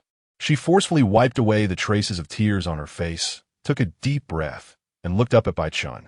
Her gaze was filled with determination and defiance, as if she wanted to turn this humiliation into strength. She took a deep breath and slowly exhaled, seemingly trying to calm her emotions. She wiped away the tears on her face with determination, straightened her back, and looked at Bai Chen with resolute eyes. I will make you pay sooner or later. Ning Rongrong's voice was low and filled with resentment, like a vengeful goddess crawling out of an abyss. A cold light flickered in her eyes. Her hatred as fierce as the biting wind in winter. Bai Chen stood opposite her, facing her anger and threats with an unusually calm expression, as if he had anticipated everything. Ning Rongrong's chest heaved violently, each breath carrying excruciating pain. Her tightly clenched fists trembled, a shiver of anger and unwillingness. She hated Bai Chen, hated his scheming, hated his ruthlessness, and hated her own powerlessness.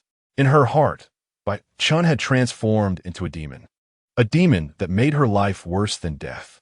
Ning Rongrong's words echoed in the air, filled with determination and coldness.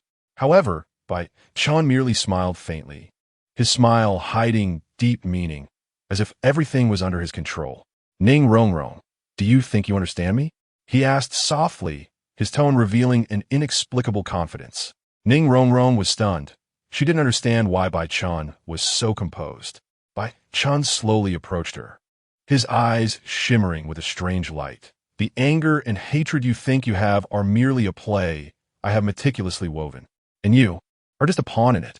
Ning Rongrong's heart trembled violently. She felt as if she were enveloped in a chill. Bai Chen stepped closer to her, each step feeling like he was stepping on her heart, making her feel an unprecedented sense of oppression. He looked down at Ning Rongrong, who was shrinking back, a hint of satisfaction flashing in his eyes. He spoke slowly, his voice deep and powerful. I said, from today on, you are mine. You have to listen to me. But why aren't you obedient? Ning Rongrong's eyes were filled with fear and unwillingness, her lip tightly bitten as she tried to hold back the tears welling up. However, Bai Chen's next words completely broke her down. Smack! A crisp sound echoed in the air, and Ning Rongrong's small face instantly turned red. She covered her cheek in disbelief, her eyes filled with shock and humiliation. Bai Chen actually hit her. This slap not only struck her face, but also hit her heart. She felt as if her heart had been torn apart, the pain making it hard to breathe. Ning Rongrong stood frozen in place. Bai Chen's slap seemed to stir up a storm in her heart. Her world collapsed in an instant. The pride and dignity she once had turned to bubbles. Her eyes were filled with fear and confusion, like a wounded deer lost in the forest. Bai Chen looked at her reaction, a hint of satisfaction flashing in his eyes. He walked in front of Ning Rongrong, looking down at her, his voice cold and cruel. This is not your home. You can't do whatever you want. Here, I am your master. When a master speaks, what does it matter to you? Don't forget your current identity. You are my exclusive maid. Ning Rongrong was deeply hurt by Bai Chen's words, tears of humiliation glimmering in her eyes, yet she stubbornly refused to let them fall. She bit her lip tightly, tried to suppress the pain in her heart. However, Bai Chen's next words completely shattered her. From today on, your daily task is to take care of my daily life. If I find out you have any dissatisfaction or resistance, I will make you understand what true pain is. Bai Chen's voice was cold and cruel, like a sharp knife, deeply stabbing into Ning Rongrong's heart. Bai Chen's demonic voice entered Ning Rongrong's ears, causing her body to stiffen instantly. She stood there like a wooden chicken, as if frozen by an invisible force.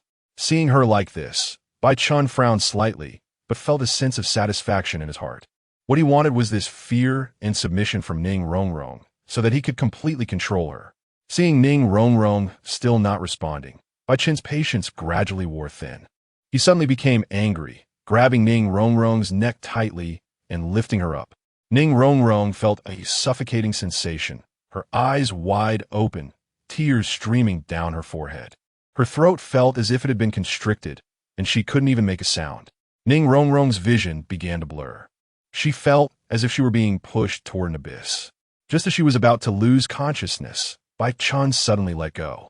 Ning Rongrong fell heavily to the ground, coughing repeatedly, her eyes filled with fear and despair. Bai Chen looked at her coldly, a hint of cruelty flashing in his eyes. This is just the beginning. If you want to live, you better obey. Ning Rongrong's body trembled, feeling as if she had been pushed into an irretrievable abyss. However, a glimmer of determination flashed in her eyes. She would not yield to this demon. She would take control of her own destiny. Bai Chen's words were like a sharp sword, deeply stabbing into Ning Rongrong's heart. She trembled, her eyes filled with humiliation and anger. She had once been the princess of the seven-treasure glazed tile school, pampered and never experienced such humiliation. Yet at this moment, she felt like a helpless little deer, toyed with by this demon, Bai Chen. Bai Chen looked at Ning Rongrong's trembling form. A strange sense of pleasure surged in his heart. He walked in front of her, looking down at her, his eyes flashing with cruel light. He reached out a hand, brutally gripping Ning Rongrong's chin, forcing her to look up at him. Did you ever think that the proud princess of the seven-treasure glazed tile school would be tormented like this by me? Chapter 21. Ning Rongrong without Ning Rongrong. There would be no Shrek 7 monsters. Ning Rongrong stood in front of Bai Chen, her crystalline tears still glistening at the corners of her eyes, which Bai Chen gently wiped away. His gaze revealed a complex emotion, a mix of sternness and tenderness. He caressed Ning Rongrong's cheek, as if handling a precious piece of porcelain, afraid it might shatter with a careless touch.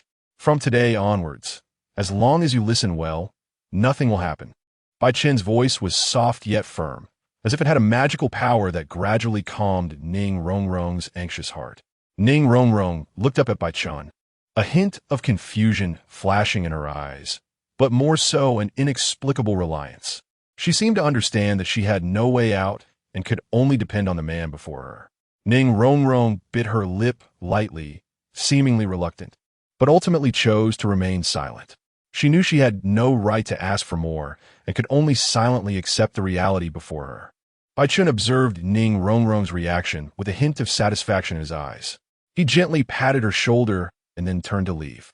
Remember, listen well, and you won't suffer. Bai Chen's voice echoed in Ning Rongrong's ears as she watched his retreating figure, a surge of inexplicable emotion swelling in her heart. Congratulations, host. You have obtained the Yin-Yang dual cultivation technique, the top-tier dual cultivation method. Congratulations, host, you have obtained the power seed. The power seed can enhance the innate abilities and cultivation of those it is bestowed upon, while they will also be subject to the host, able to decide their life and death with just a thought. Bai Chen stood in place, watching Ning Rongrong's figure grow distant, a proud smile curling at the corners of his mouth. This power seed was simply the perfect solution, enhancing Ning Rongrong's strength while making her a pawn in his hands. Utterly loyal, he no longer worried about her betraying him. After all, with just a thought, he could determine her life and freedom. He imagined Ning Rongrong as an extension of his power, a strong desire surging within him. Ning Rongrong felt a chill run down her back and instinctively turned to look at Bai Chen, whose deep eyes seemed to hide endless secrets. Bai Chen's voice was low and magnetic, as if each word bore an irresistible force. What's wrong? Ning Rongrong's heart raced, feeling as if an invisible hand was gripping her tightly, the fear almost choking her. She struggled to swallow, her voice trembling. I'm scared. Bai Chen seemed unfazed by her fear. He slowly approached, each step quickening Ning Rongrong's heartbeat. His warm breath brushed against her neck, causing her to shiver involuntarily. Bai Chen's deep voice whispered in her ear, "Are you afraid of me?" Ning Rongrong's body trembled uncontrollably as Bai Chen drew closer, feeling like a prey under a beast's gaze, with nowhere to escape. Every move he made, every word he spoke, teased her nerves, igniting both fear and curiosity within her. Bai Chen leaned in slowly, his eyes holding an unfathomable glimmer that pressed down on Ning Rongrong, creating an inexplicable sense of oppression. His fingers lightly traced her cheek, the cold sensation making her heart race. "Look at me, Ning Rongrong." Bai Chen's voice was low and powerful, as if it could penetrate her soul. Ning Rongrong lifted her head to meet his profound gaze, feeling as though she was being drawn into an endless abyss filled with the unknown and fear. Suddenly, Bai Chen's expression softened. He gently took her hand and said tenderly, "Don't be afraid. I will protect you." Ning Rongrong was stunned. She hadn't expected Bai Chen to change his attitude so suddenly. Looking into his warm eyes, her fear gradually dissipated. Bai Chen smiled slightly, taking Ning Rongrong's hand and leading her toward the training ground of the Shrek's 7 monsters. As she watched his back, a wave of inexplicable feelings surged within her. She knew she was deeply entangled in this man's world, unable to extricate herself. Bai Chen, meanwhile, officially began his plan to turn Ning Rongrong into his strongest support weapon. Seeing Ning Rongrong's legs seemingly weighed down by lead, Bai Chen smiled slightly and swept her up in his arms. Ning Rongrong's body jolted, her heart racing as if it would leap out of her chest. The intense shyness and nervousness rendered her speechless. She had never been so intimately close to a man before, and this sudden proximity left her feeling at a loss. Bai Chen's embrace was warm and solid, like a mountain she could lean on. Ning Rongrong buried her head in the crook of his neck, feeling his steady heartbeat and faint masculine scent, which made her heart flutter. She felt enveloped in a soft cloud, both safe and confused. Her cheeks burned like fire, and she tightly closed her eyes, not daring to look at Bai Chen. He gazed at the shy girl in his arms, a hint of mischief flashing in his eyes. He gently rubbed her nose and laughed. "What's wrong? Shy?" Ning Rongrong's body stiffened. She felt her cheeks burning. Bai Chen looked at the blushing girl who had her eyes tightly shut, a playful smile tugging at his lips. He leaned down, softly blowing in her ear, and whispered, "Rongrong, you are mine, and you can't escape." Ning Rongrong's body trembled violently, her heart racing as if it would burst from her chest. Bai Chen's words were filled with aggression, impossible to ignore. His gaze was deep and resolute, as if he could see through her soul. Ning Rongrong's heart raced, feeling an invisible force binding her tightly, making her unable to break free. Bai Chen smiled slightly, suddenly accelerating, shooting forward like a flash of lightning. Ning Rongrong felt herself being propelled forward by a powerful force, her heart pounding like a frantic drumbeat. She kept her eyes tightly shut, not daring to look at anything ahead, and could only cling tightly to Bai Chen. Suddenly, Bai Chen's body came to a halt, and Ning Rongrong's body stopped as well. She opened her eyes to find herself in an unfamiliar place. It was a dense forest, with towering trees reaching the clouds, sunlight filtering through the leaves and casting mottled shadows on the ground. Filled with confusion, Ning Rongrong looked around at the strange surroundings and anxiously asked, "Where is this? Where are we going?" Chapter 22 Evolution. We're going to wait for someone here. Ning Rongrong stood at the edge of the deep forest, her gaze piercing through the layers of branches and leaves, staring at the distant horizon. The evening sunlight fell like golden threads, mottled on her face, adding a faint golden hue to her soft features. A sense of inexplicable anxiety rose in her heart, and she couldn't help but murmur, "We're going to wait for someone. But who are we waiting for? What does this person mean to her?" As the last rays of sunlight slowly descended, the entire forest seemed to be swallowed by darkness, and Ning Rongrong's heart sank along with it. She couldn't help but tighten her clothes, feeling the coolness carried by the night breeze. The leaves in the forest rustled, as if whispering unknown secrets. Ning Rongrong instinctively curled up, hugging herself tightly, repeatedly telling herself, "Don't be afraid, don't be afraid." Bai Chen's voice was like a warm breeze in the darkness, gently dispelling the fear in Ning Rongrong's heart. He walked to her side and gently patted her shoulder. The solid touch made her heartbeat steady a little. "Don't be afraid. I'm here." Bai Chen's voice was deep and firm, like a guardian comforting his little girl. Ning Rongrong nodded slightly, her tightly pressed lips letting out a single word. Bai Chen turned and walked deeper into the forest, as if he knew where treasures lay, easily finding some dry firewood. The firelight danced in his hands, gradually forming a warm little space. When the first flicker of firelight illuminated Ning Rongrong's face, the tension and unease in her eyes were gradually replaced by warmth. The firelight swayed in the forest, weaving a tranquil and harmonious picture with the night. Ning Rongrong's body relaxed. She sat by the fire, letting the warm glow fall upon her. Ning Rongrong's eyes sparkled with determination in the firelight as she stared intently at Bai Chen, as if trying to see through his true thoughts. Her voice trembled slightly, barely perceptible, as she asked, "Why did you capture me? Is it just because you are the holy son of the Spear Hall? Or do you want to use me to threaten the entire seven-treasure glaze tile school?" Bai Chen smiled slightly, his smile appearing somewhat mysterious in the firelight. He shook his head and said, "You guessed quite right, but only half right. I am indeed the holy son of the Spear Hall, but I captured you not to threaten the seven-treasure glaze tile school." He paused, his gaze becoming profound, as if he wanted to see through Ning Rongrong's soul. He slowly spoke, his voice deep and full of temptation. "I captured you because you have great potential. Your seven-treasure glaze tile martial soul, although powerful, has its limits. You can only add 7 soul rings in your lifetime, which is undoubtedly a constraint for you. So even if you have talent, you can only become a level 70 soul sage. While the conditions I offer can allow your martial soul to evolve from the 7-treasure glaze tile to the 9-treasure glaze tile." Ning Rongrong's eyes widened, her heartbeat accelerating as if it were about to leap out of her chest. Bai Chen's words stirred up tremendous waves in her heart.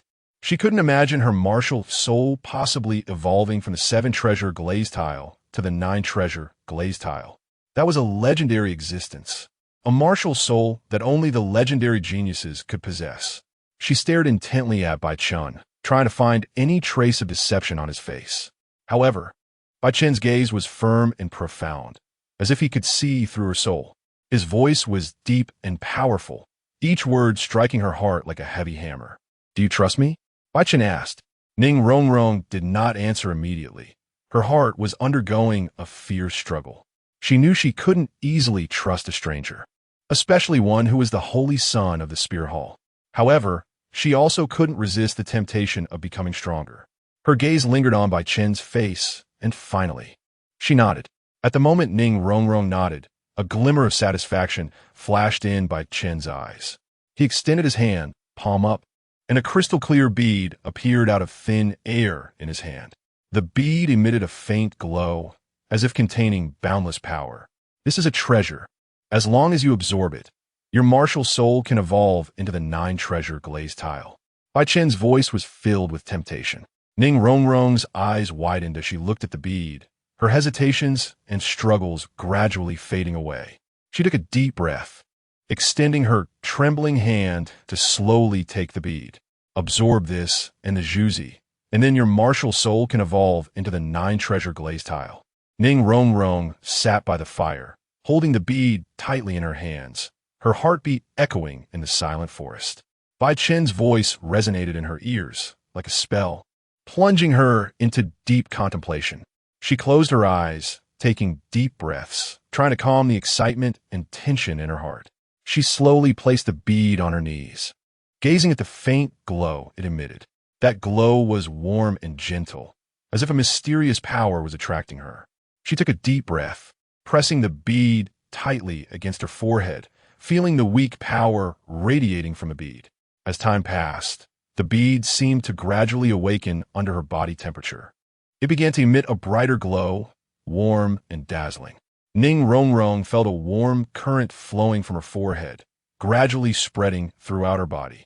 It felt as if her body was enveloped by this power, warm and comfortable. Ning Rongrong's body gradually adapted to the power with Bai Chen's help. She felt as if her soul had formed a wonderful connection with the bead, and that power continuously surged into her body, warm and strong. Suddenly, Ning Rongrong's body trembled violently as she felt a tremendous force erupting from the bead, rushing towards the sky. At that moment, her martial soul seemed to awaken, and the light of the seven treasure glazed tile instantly became dazzling. However, this was just the beginning. As the power from the bead continued to pour in, Ning Rongrong's martial soul began to undergo earth-shattering changes. The light of the seven treasure glazed tile gradually became soft and profound, and the tower began to emit a faint golden glow. Ning Rongrong felt as if her body was being pulled by an invisible force, her consciousness gradually becoming hazy, falling into a mysterious state. When she opened her eyes again, she found that her martial soul had undergone earth-shattering changes. The seven treasure glaze tile was no longer the seven treasure glaze tile, but had transformed into the nine treasure glaze tile. The tower emitted a dazzling golden light, as if containing boundless power. Ning Rongrong felt her soul completely merge with the nine treasure glaze tile, and her strength received a tremendous boost at that moment. She looked at her hands in surprise. The seven treasure glaze tile, which could only add 7 soul rings, had now transformed into the 9 treasure glaze tile. Determination sparkled in her eyes as she knew this was a great fortune for her. Chapter 23. The dual cultivation method of Yin and Yang Bai Chen retracted the nanomaterials from Ning Rongrong and spoke, "This pearl contains my power.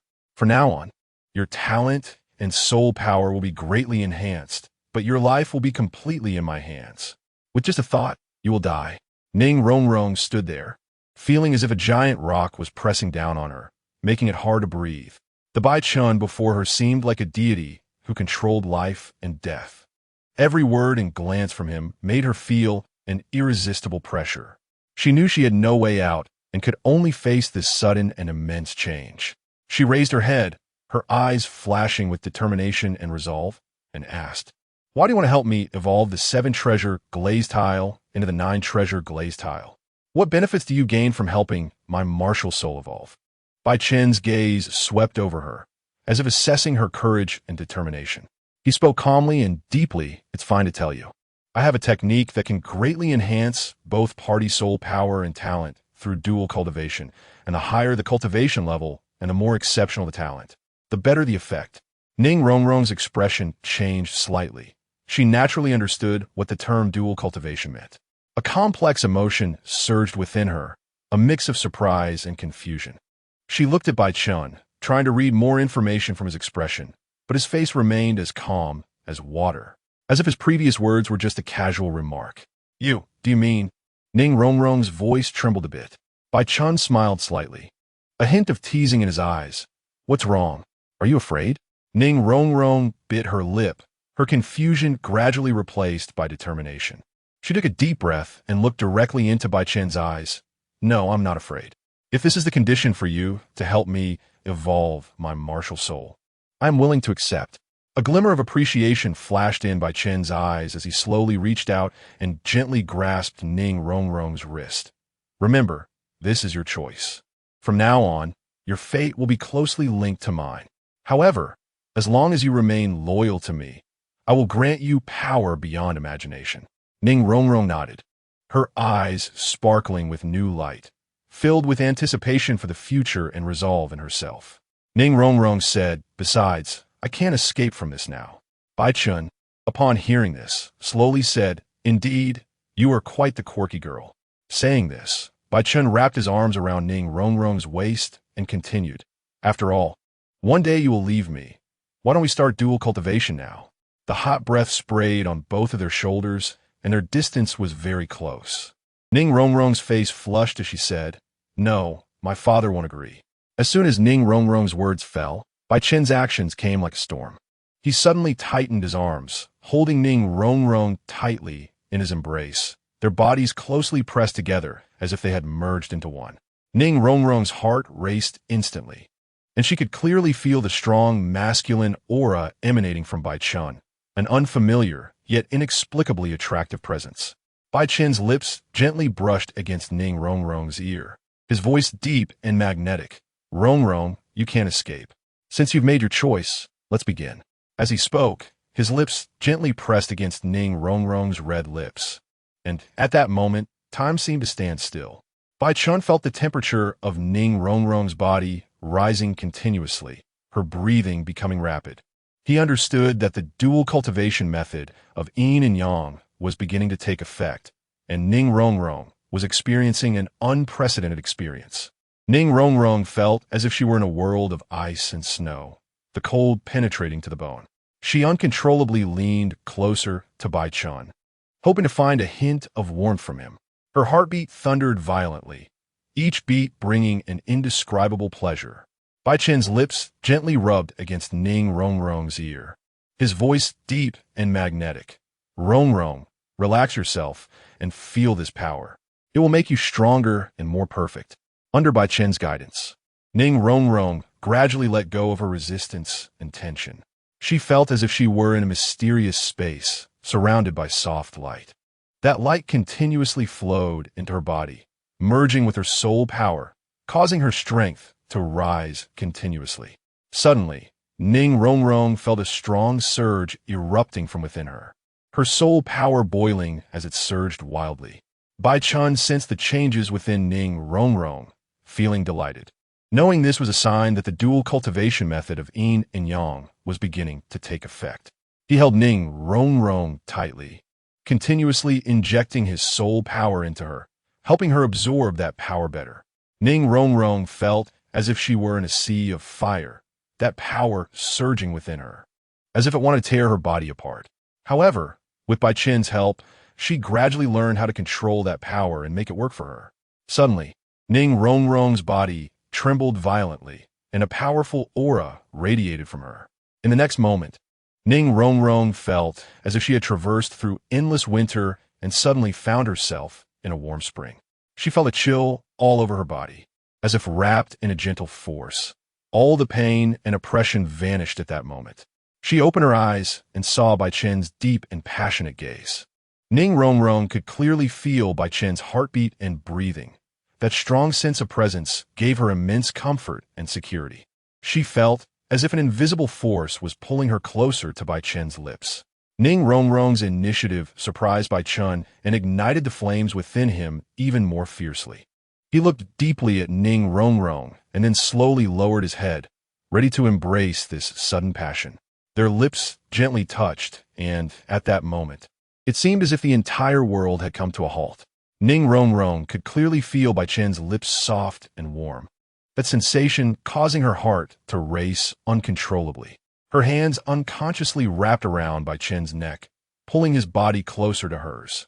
Bai Chen felt his soul power surging like a tidal wave, the dual forces of yin and yang, catalyzed by the dual cultivation method, wreaking havoc within him like a violent whirlwind.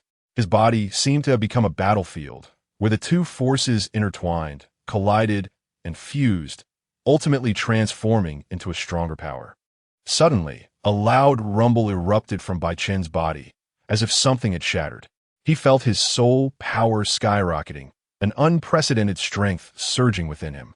He opened his eyes, a glimmer of brilliance flashing in them. Bai Chen, feeling the surging power within him, couldn't help but marvel. In just a short span of several days, he had successfully broken through the 30-level bottleneck, reaching a brand new realm under the influence of the dual cultivation method.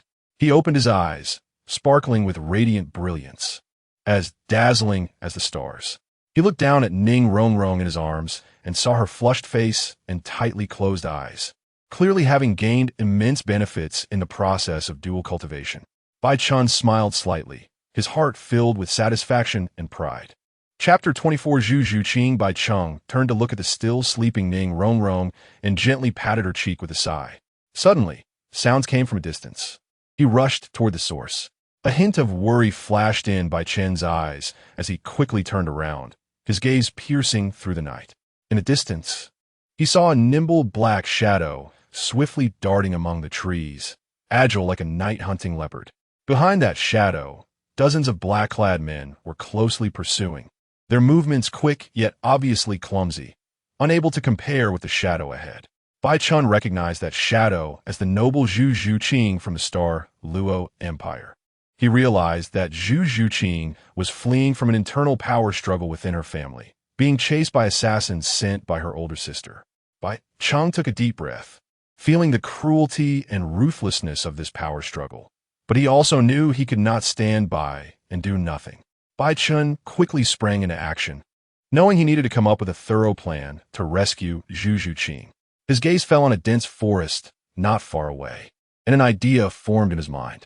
He swiftly infiltrated the forest, using the cover of the trees and terrain to quietly approach the black-clad men chasing Zhu Zhuqing. Just as Zhu Zhuqing was being surrounded tighter and was about to fall into despair, Bai Chen suddenly leaped out from the bushes.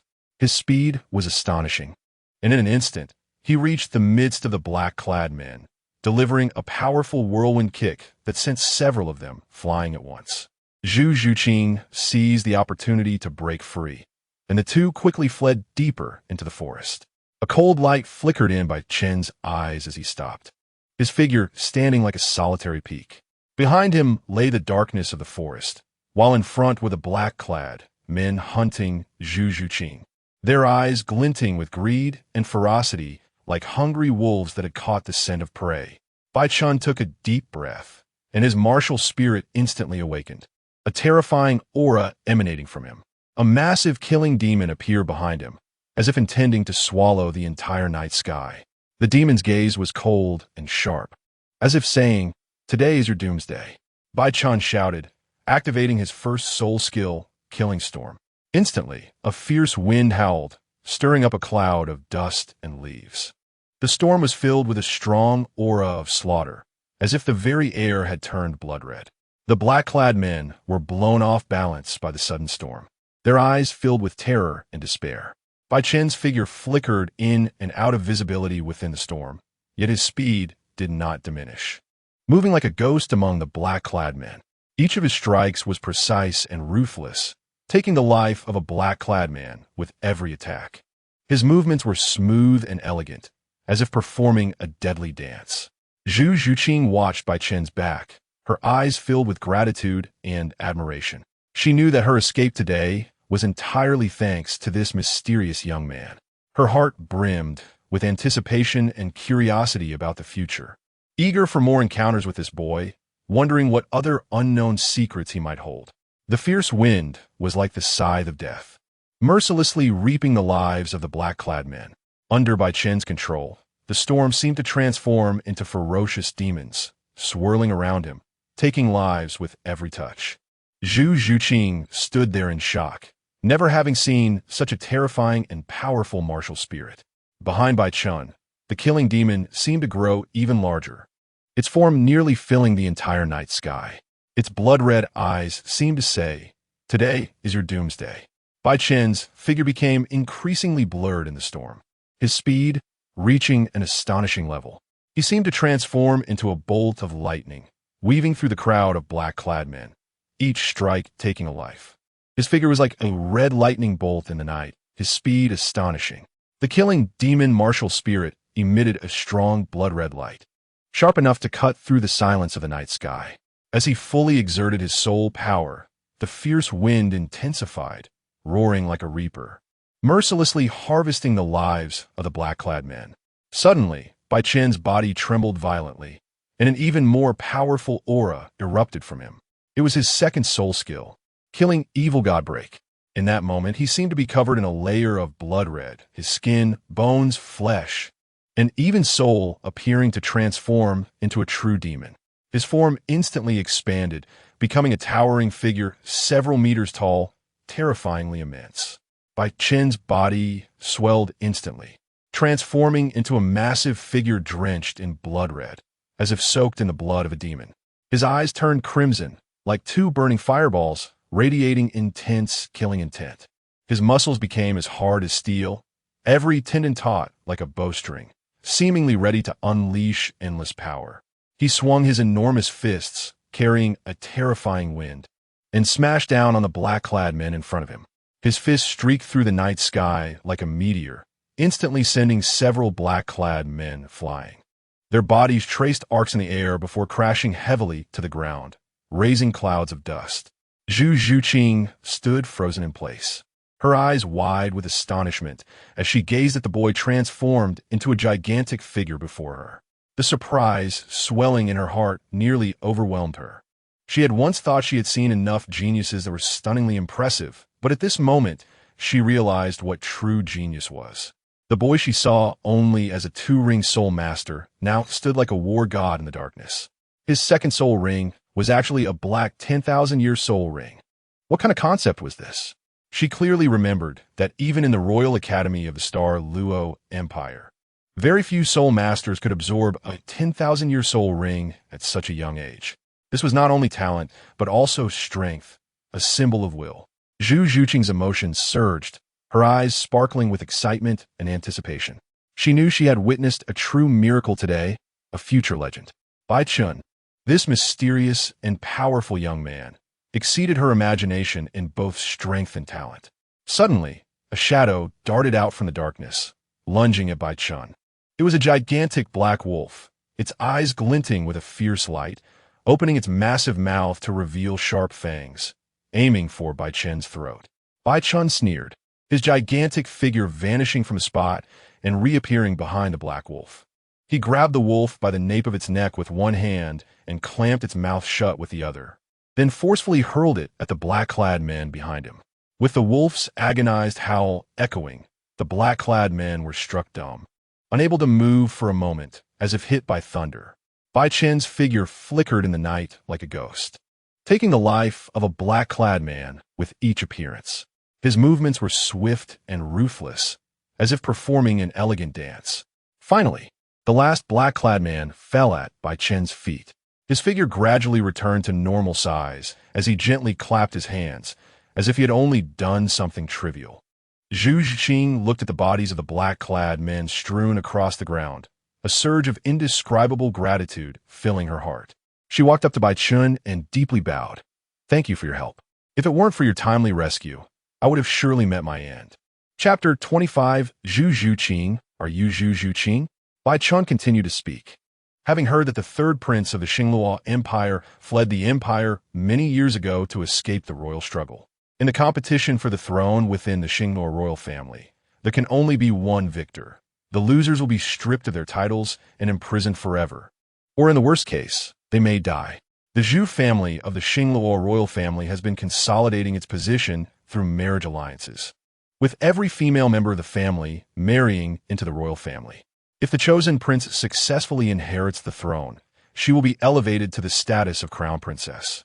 If he loses, she will share the same fate as the defeated prince, eternal imprisonment or death.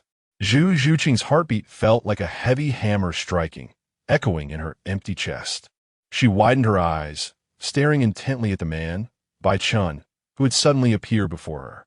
Every word he spoke felt like a cold arrow, piercing through the last defenses of her heart. She took a few steps back, pressing her back against the cold stone wall, with no way to retreat. Her hands clenched into fists, her fingertips turning white from the pressure. She tried to find a flaw in Bai Chen's words, but found that every detail he mentioned was accurate. Rather than choosing your useless fiancé Dai Mubai, why not consider joining the Spirit Hall? The power of the Spirit Hall is beyond your imagination. Zhu Zhuqing replied coldly, "I'm not interested." After saying this, she intended to leave, but the next moment, Bai Chen blocked her path and said, "Have you thought it over? The reason you chose that useless fiancé Dai Mubai is to survive, right? He can give you what the Spirit Hall can, and with greater odds." Zhu Zhuqing shook her head again. "I'm not interested." Just as she was about to continue walking, it started to rain, and she heard Bai Chen's cold voice. "If your sister Zhu Zhuqing finds out about your whereabouts here, what do you think she would do?" Zhu Zhuqing halted, feeling the threat in Bai Chen's words. His cold voice swept through her heart like winter's snowstorm. She turned around to meet Bai Chen's icy gaze, which seemed to contain some unfathomable power. "What do you mean?" Zhu Zhuqing's voice trembled slightly, but her gaze was exceptionally firm. Bai Chen smiled slightly, that smile like a ray of sunshine in the cold winter, yet carrying an undeniable sharpness. If you're willing to join the Spirit Hall, I can help you hide your whereabouts in the Heaven-Do Empire and ensure your safety. Zhu Zhuqing was taken aback. She had never thought such a choice would be presented to her. Joining the Spirit Hall was both a tremendous temptation and an unknown challenge for her. She bit her lower lip tightly, seemingly weighing the pros and cons. I'm not interested. As soon as Zhu Zhuqing finished speaking, Bai Chen suddenly made his move. She didn't have time to react. First soul skill, Killing Storm. In an instant, countless gusts of wind swept through, carrying a strong, murderous aura. Zhu Zhuqing's figure swayed in the storm, her eyes flashing with shock and fear. Bai Chen's speed was too fast for her to react. The gale cut through the air like a blade, bringing a strong sense of killing intent. Charging directly at Zhu Zhuqing, her body trembled in the storm, her wounds continuously tearing apart under the onslaught of the gale, blood staining her dress. She gritted her teeth, trying to withstand the pain that threatened to rip her apart, but ultimately she couldn't bear it, spitting out a mouthful of blood, collapsing like a broken puppet. In the last moment before losing consciousness, her eyes were filled with unwillingness and despair. She had never imagined that she would end up in such a state. The once proud and arrogant Zhu Zhuqing now lay helpless on the ground like a fallen leaf, at the mercy of the raging wind. Zhu Zhuqing's world fell into darkness at that moment. The gale was like a ferocious beast, ruthlessly tearing at her body, every cell and nerve trembling in the storm. Her body flew helplessly in the air like a fallen leaf, and the wind felt like the scythe of death, repeatedly slashing across her body. Her consciousness gradually blurred, pain and despair intertwining to form an inescapable nightmare.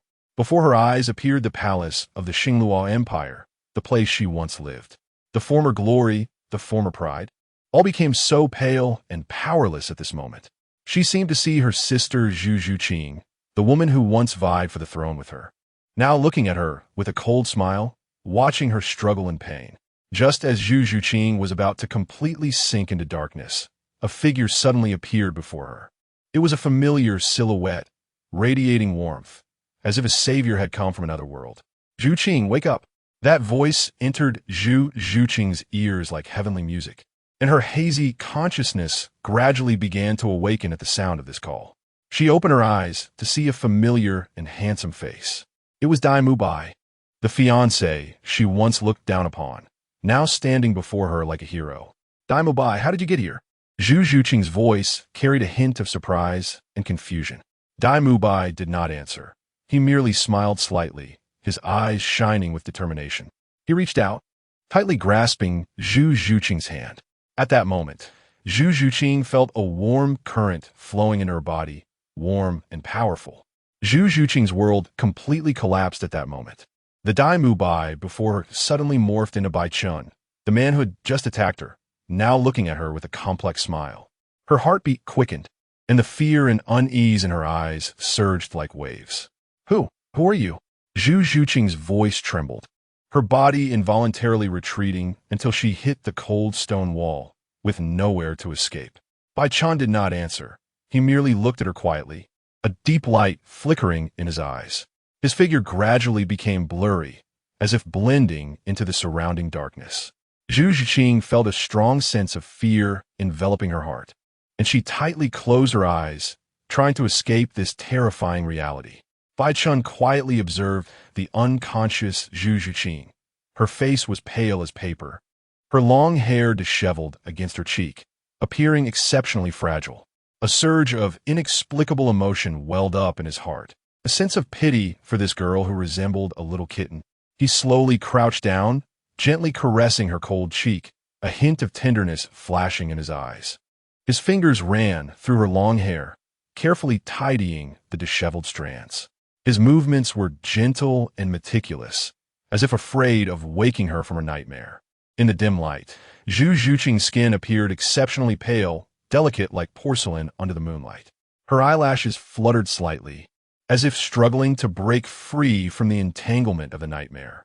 Bai Chen's gaze was filled with concern. He hoped to use his strength to dispel the shadows of her nightmare. Chapter 26, Control. The moon was bright and the stars sparse, with a gentle night breeze bringing a slight chill.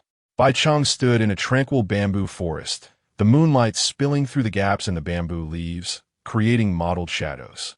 He looked down at Zhu Zhuqing in his arms. She was peacefully asleep, a faint tranquility on her face.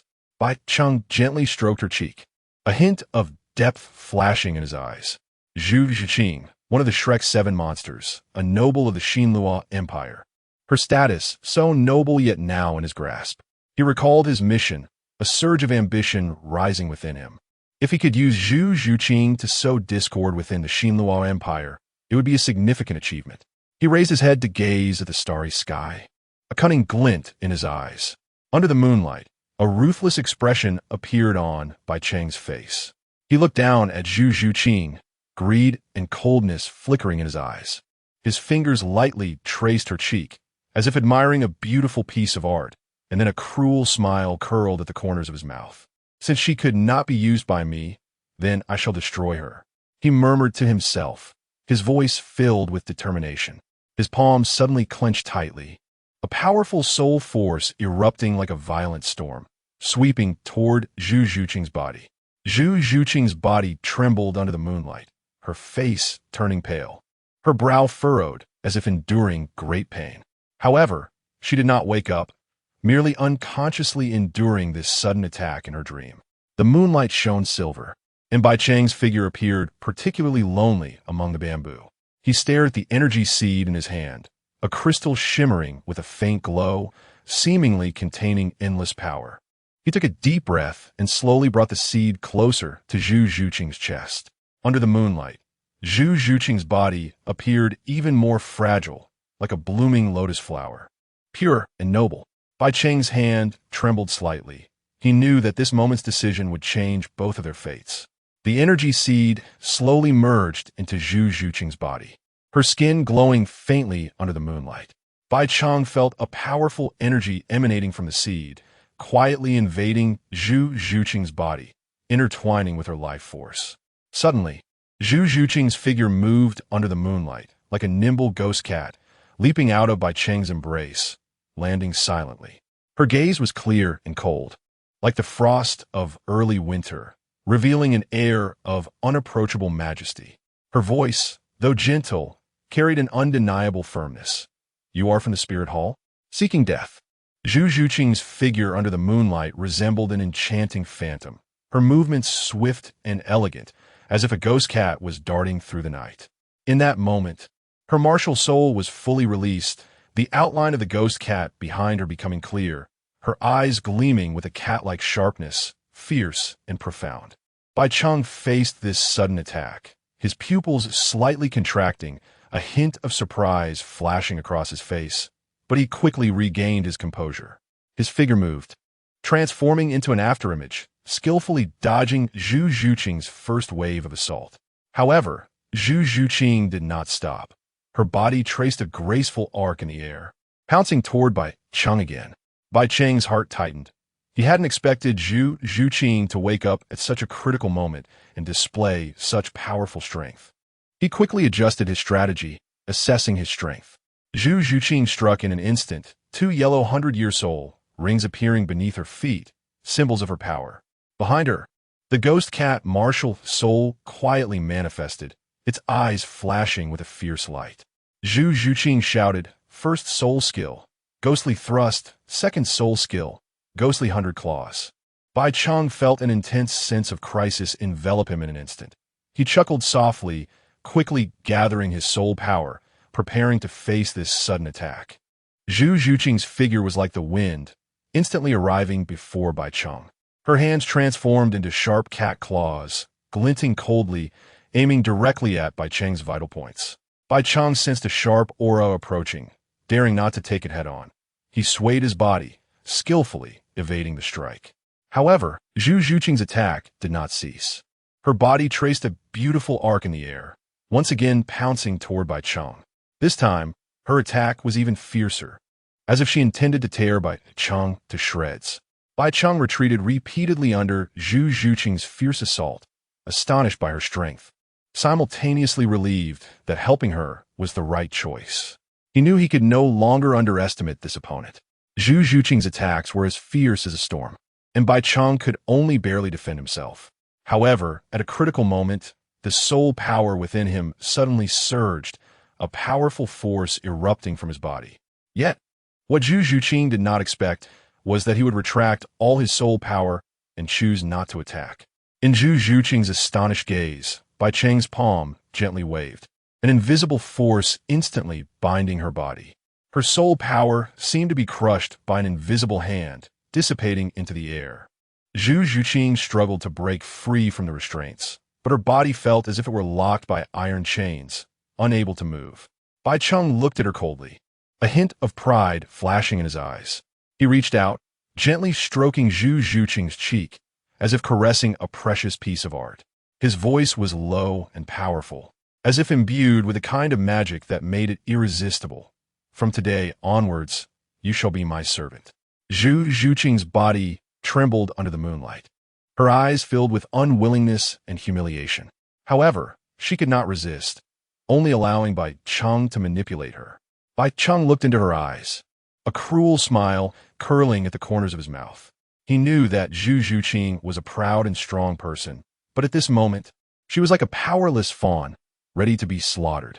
Under the moonlight, Zhu Zhuqing felt as if her life was tightly gripped by an invisible hand.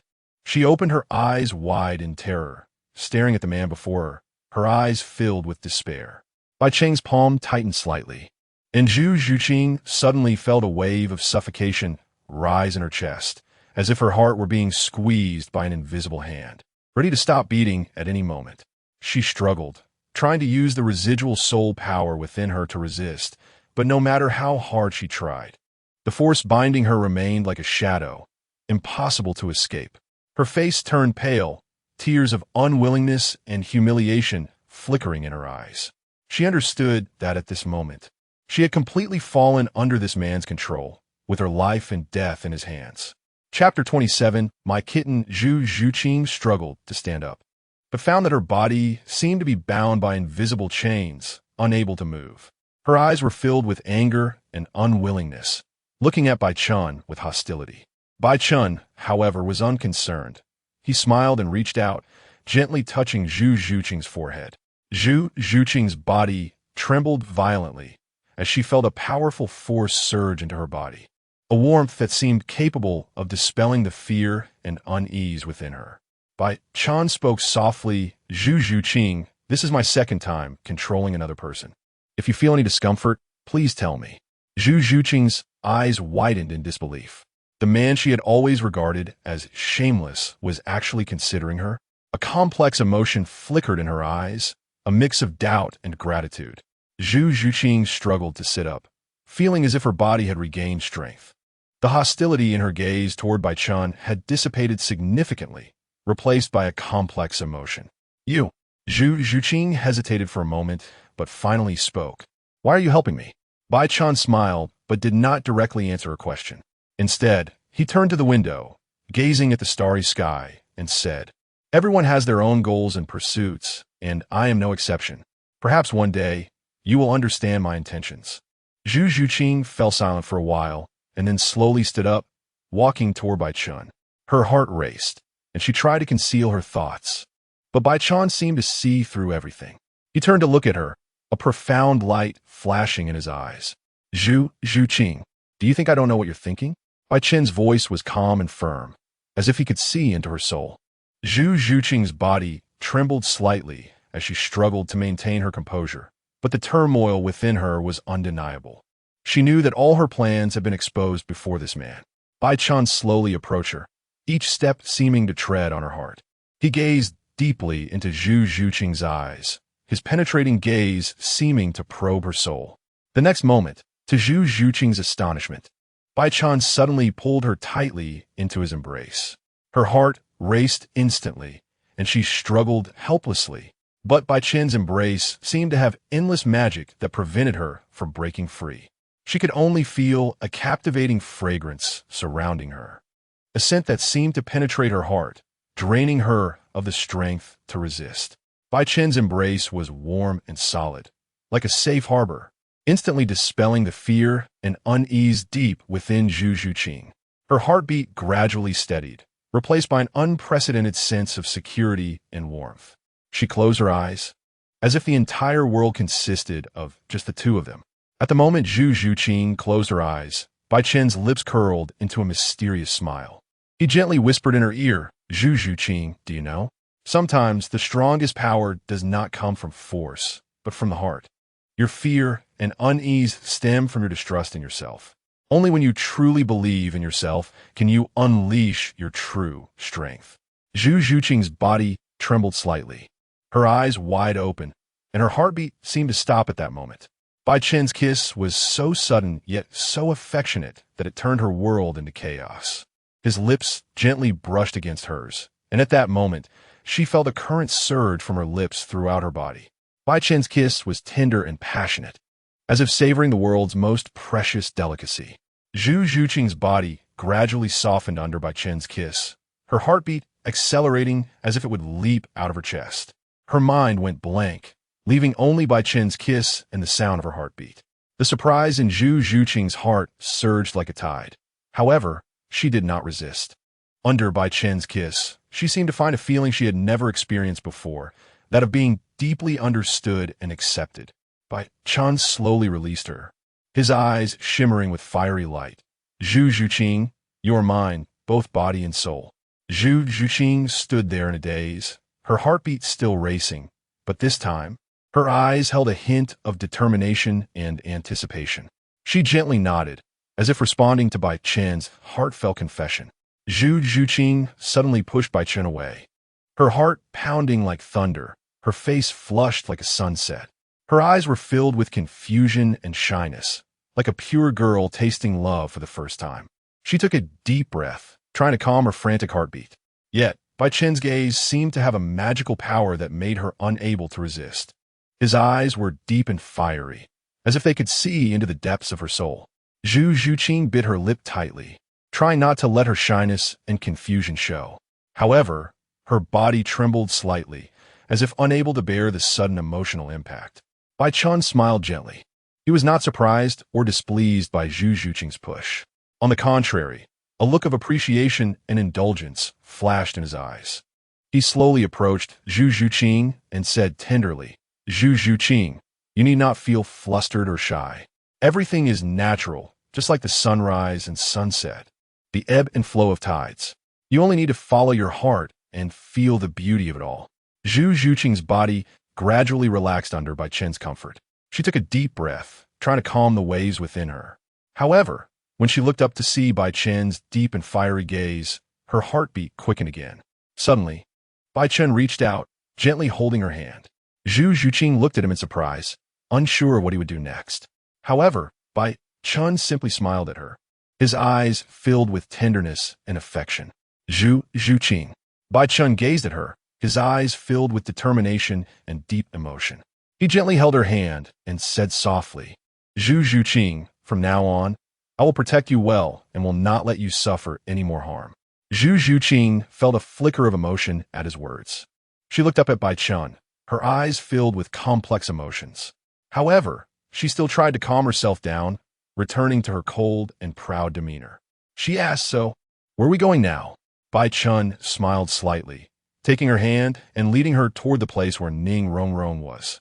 They walked through the dense forest, stepping on the soft fallen leaves, which made a rustling sound. Moonlight filtered through the treetops, casting a silver glow upon them. The moonlight flowed like water, bathing the tranquil forest in a gentle silver hue. Bai Chen held Zhu Zhuqing's hand, quietly arriving at the place where Ning Rongrong was. There, they saw Ning Rongrong curled up by the campfire, her body trembling slightly, clearly enduring the cold and loneliness. Bai Chen gently walked over and draped a warm cloak over Ning Rongrong's shoulders. Ning Rongrong was momentarily stunned, looking up to see Bai Chen and Zhu Zhuqing, a hint of surprise flashing in her eyes. However, when she saw the determination and tenderness in Bai Chen's eyes, her confusion and unease gradually dissipated. "Rongrong, we're here," Bai Chen said softly, his voice filled with warmth and comfort. Chapter 28 Cultivation. Ning Rongrong looked at the beautiful woman next to Bai Chen. A wave of inexplicable jealousy surged in her heart. Her gaze wandered between the two, trying to find any signs that Bai Chen had special feelings for this beauty.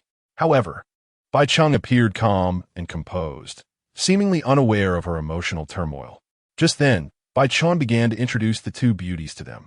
He pointed at Ning Rongrong and said, "This is the daughter of the Seven Treasure Glazed Tile School's master, Ning Rongrong."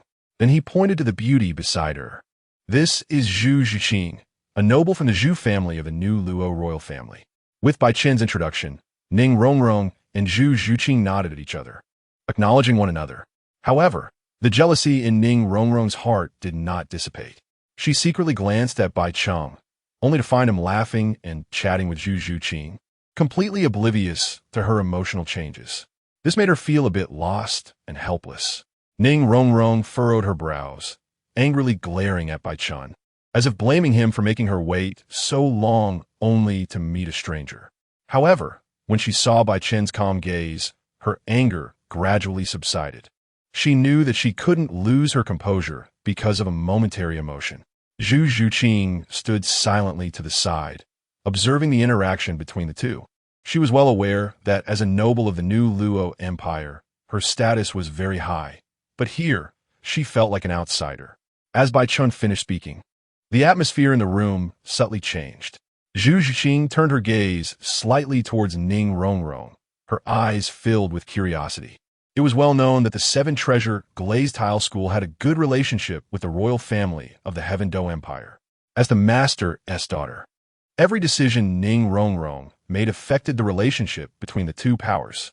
Ning Rongrong seemed to sense Zhu Zhuqing's gaze. She gently lifted her head, a glimmer of determination flashing in her eyes. Taking a deep breath to adjust her emotions, she looked at Bai Chen and said clearly and firmly, "Bai Chen, my decision to join the Spirit Hall is not a spur-of-the-moment choice. I believe my choice will benefit both the Seven Treasure Glazed Tile School and the Heaven Do Empire." Bai Chen was slightly taken aback, clearly not expecting Ning Rongrong to bring this up suddenly. He looked at her, a hint of appreciation flashing in his eyes. "Rongrong, your decisions are always surprising. Joining the Spirit Hall is indeed a bold and wise choice." As Bai Chen's words fell, the atmosphere in the room became serious. Zhu Zhuqing felt an inexplicable anticipation rising within her. Following his guidance, she sat cross-legged, closed her eyes, and began to channel her soul power. In her perception, the seed felt like a sleeping gem, containing endless energy. She carefully guided her soul power, trying to resonate with the seed. Gradually, she felt her connection with the seed growing tighter, a warm current beginning to flow through her body. As time passed, that warm current gradually turned fiery, like a blazing flame. Zhu Zhuqing felt her body being filled with this power, every cell rejoicing. Her heartbeat quickened, and her breathing became rapid. Suddenly, she felt a powerful force erupting from the seed, instantly filling her entire body. Her eyes flew open, sparkling with brilliance. She was pleasantly surprised to discover that her soul power had significantly increased in such a short time. Ning Rongrong also sensed this powerful energy fluctuation, and she looked at Zhu Zhuqing in astonishment, seeing that she seemed to have undergone a transformation, her aura completely different. Bai Chen's eyes flashed with surprise. He hadn't expected Zhu Zhuqing to be able to trigger the seed's power so quickly. He silently marveled that this noble from the new Luo Empire was indeed extraordinary. Zhu Zhuqing thrilled at the surging soul power within her, feeling as if a clear spring was flowing through her body, nourishing every cell. She opened her eyes, excitement gleaming within them, looking at Bai Chen and Ning Rongrong with a smug smile. I actually advanced 3 levels." Zhu Zhuqing's voice trembled, clearly shocked by this sudden power. Ning Rongrong was equally astonished, watching Zhu Zhuqing's excitement, marveling at the talent of this noble from the new Luo Empire. She crossed her legs and closed her eyes, beginning to cultivate as per Bai Chen's instructions. Taking a deep breath to keep her mind calm, she concentrated and started guiding her soul power. In her perception, the seed felt like a sleeping crystal, translucent and containing endless energy. She carefully guided her soul power, trying to establish a connection with the seed. As time passed, she felt her soul power gradually resonate with the seed, a warm current beginning to flow through her body. This warm current seemed to have a life of its own, and her body gradually became lighter under its nourishment. Ning Rongrong felt her soul power growing at an unprecedented speed. It was as if she was in a world filled with light, surrounded by warm radiance. Her body, propelled by this power, began to break through its previous limits, moving towards a higher realm. Suddenly, she felt a powerful force erupting from within her, like a brilliant light piercing through the night. She opened her eyes, excitement sparkling within them. She was overjoyed to find that her soul power had also significantly increased in such a short time. At that moment, she felt a gentle power emanating from Bai Chen's direction, tenderly enveloping her body. She looked up to see Bai Chen smiling at her, his eyes filled with admiration and encouragement. Ning Rongrong's voice was filled with incredible surprise. I actually broke through to level 30. Her voice echoed in the open space, trembling with excitement. She suddenly opened her eyes wide, her gaze sparkling with brilliance, as if the flame deep within her heart had been ignited. Her body was enveloped in a faint golden light, a sign of her newly gained soul power overflowing. She felt this surging power within her, her heart filled with ecstasy. She jumped up, her figure tracing an elegant arc in the air before landing steadily on the ground. Her face radiated a glow she had never experienced before, a confidence and joy emanating from her very core. Bai Chen gently walked in front of Ning Rongrong, his gaze deep and tender, as if he could see into every corner of her heart. He smiled and reached out, gently stroking her hair, his voice deep and magnetic. Rongrong, you're the daughter of the master of the Seven Treasure Glazed Tile School. Why are you so excited? You need to make good use of the power of this seed. As long as you listen, this seed can continue to change your body and enhance your constitution. Not only that, but it can also double your cultivation speed. Listening to Bai Chen's words, Ning Rongrong felt a warm current surge in her heart. She looked up at Bai Chen, trust glimmering in her eyes. However, at that moment, Bai Chen's gaze suddenly turned sharp, and his hand swiftly gripped the back of Ning Rongrong's head, pulling her closer to him. Ning Rongrong had no time to react, only feeling a strong masculine aura rushing toward her. Then, Bai Chen's lips suddenly pressed against hers, soft and hot. Her heart raced instantly, as if it was about to leap out of her chest. She widened her eyes in shock and anger, pushing Bai Chen away with force. Her face flushed with embarrassment and rage. You're simply a dog, she shouted. Bai Chen was taken aback by Ning Rongrong's reaction. He hadn't expected her to resist so fiercely. He looked at her blushing, angry face, feeling a pang of regret. He took a deep breath, trying to calm the impulses within himself. Chapter 29. Sniper Rifle. Ning Rongrong and Bai Chen stood in place, their gazes interlocking, an indescribable awkwardness hanging in the air. Ning Rongrong's cheeks were flushed like they had been dyed by the evening glow, while Bai Chen cleared his throat, trying to ease the tense atmosphere. At that moment, Zhu Zhuqing's voice broke the brief silence. She slowly opened her eyes and, upon seeing Ning Rongrong's red face, was momentarily taken aback. She blinked, trying to wake herself up, and then looked curiously at Bai Chen and Ning Rongrong, seemingly trying to find answers on their faces. What's wrong? Did something happen? Zhu Zhuqing's voice carried a hint of confusion and curiosity. Ning Rongrong and Bai Chen exchanged glances, and then Ning Rongrong spoke, her voice trembling slightly. And no, it's nothing. We were just discussing some things. Bai Chen's heart stirred as the system's voice suddenly echoed in his mind. Congratulations, host, for completing the task. Reward: 1 sniper rifle. He was momentarily stunned, not expecting this simple task to be completed so quickly. He felt a surge of joy. With this sniper rifle, his combat power would greatly increase. The Barak Kingdom was one of the most powerful vassal states of the Tiando Empire, and the three soon arrived in the capital of this country by carriage.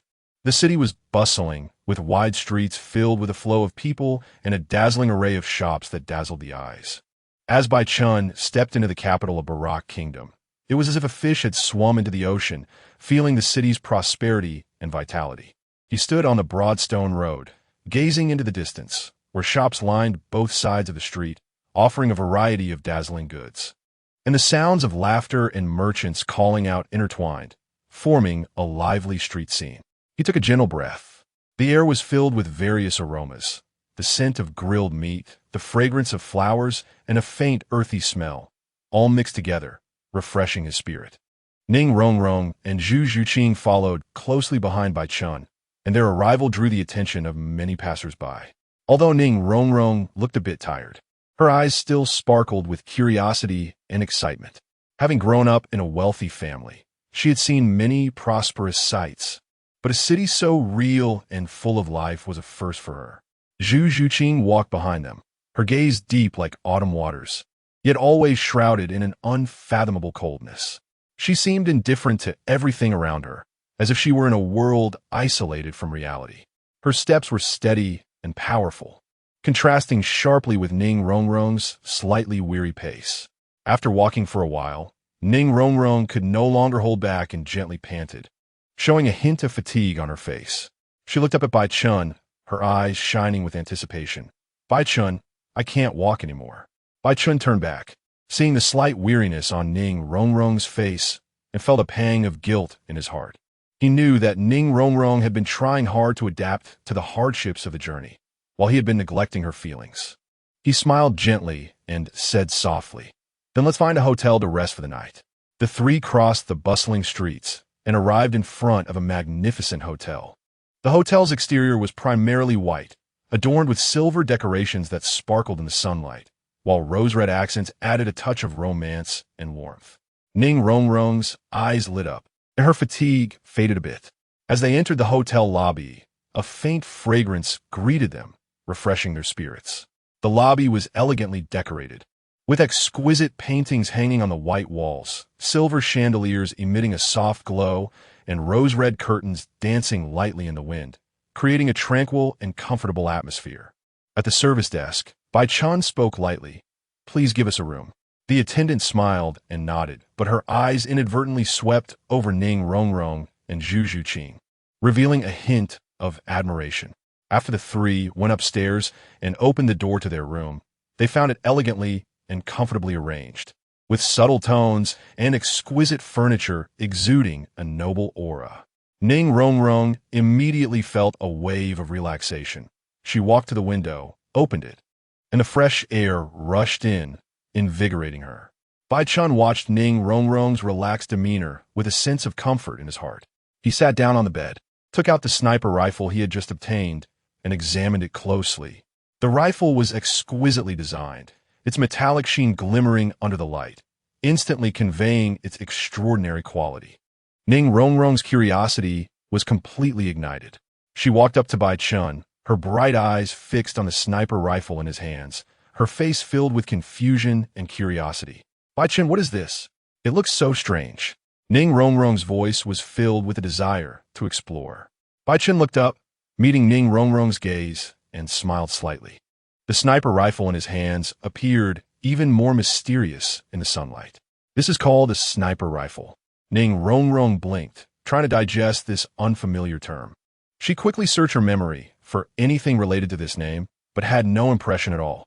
Bai Chen smiled slightly, noticing Ning Rongrong's curiosity and interest in the sniper rifle. He gently picked it up, skillfully flipping it in his hands, and then pointed to various parts of the rifle, explaining their functions and uses one by one. "This gun is called a sniper rifle. It is a weapon specifically designed for long-range shooting."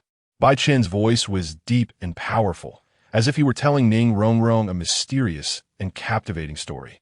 "Its structure is precise, and it has tremendous power, capable of hitting targets accurately from a kilometer away."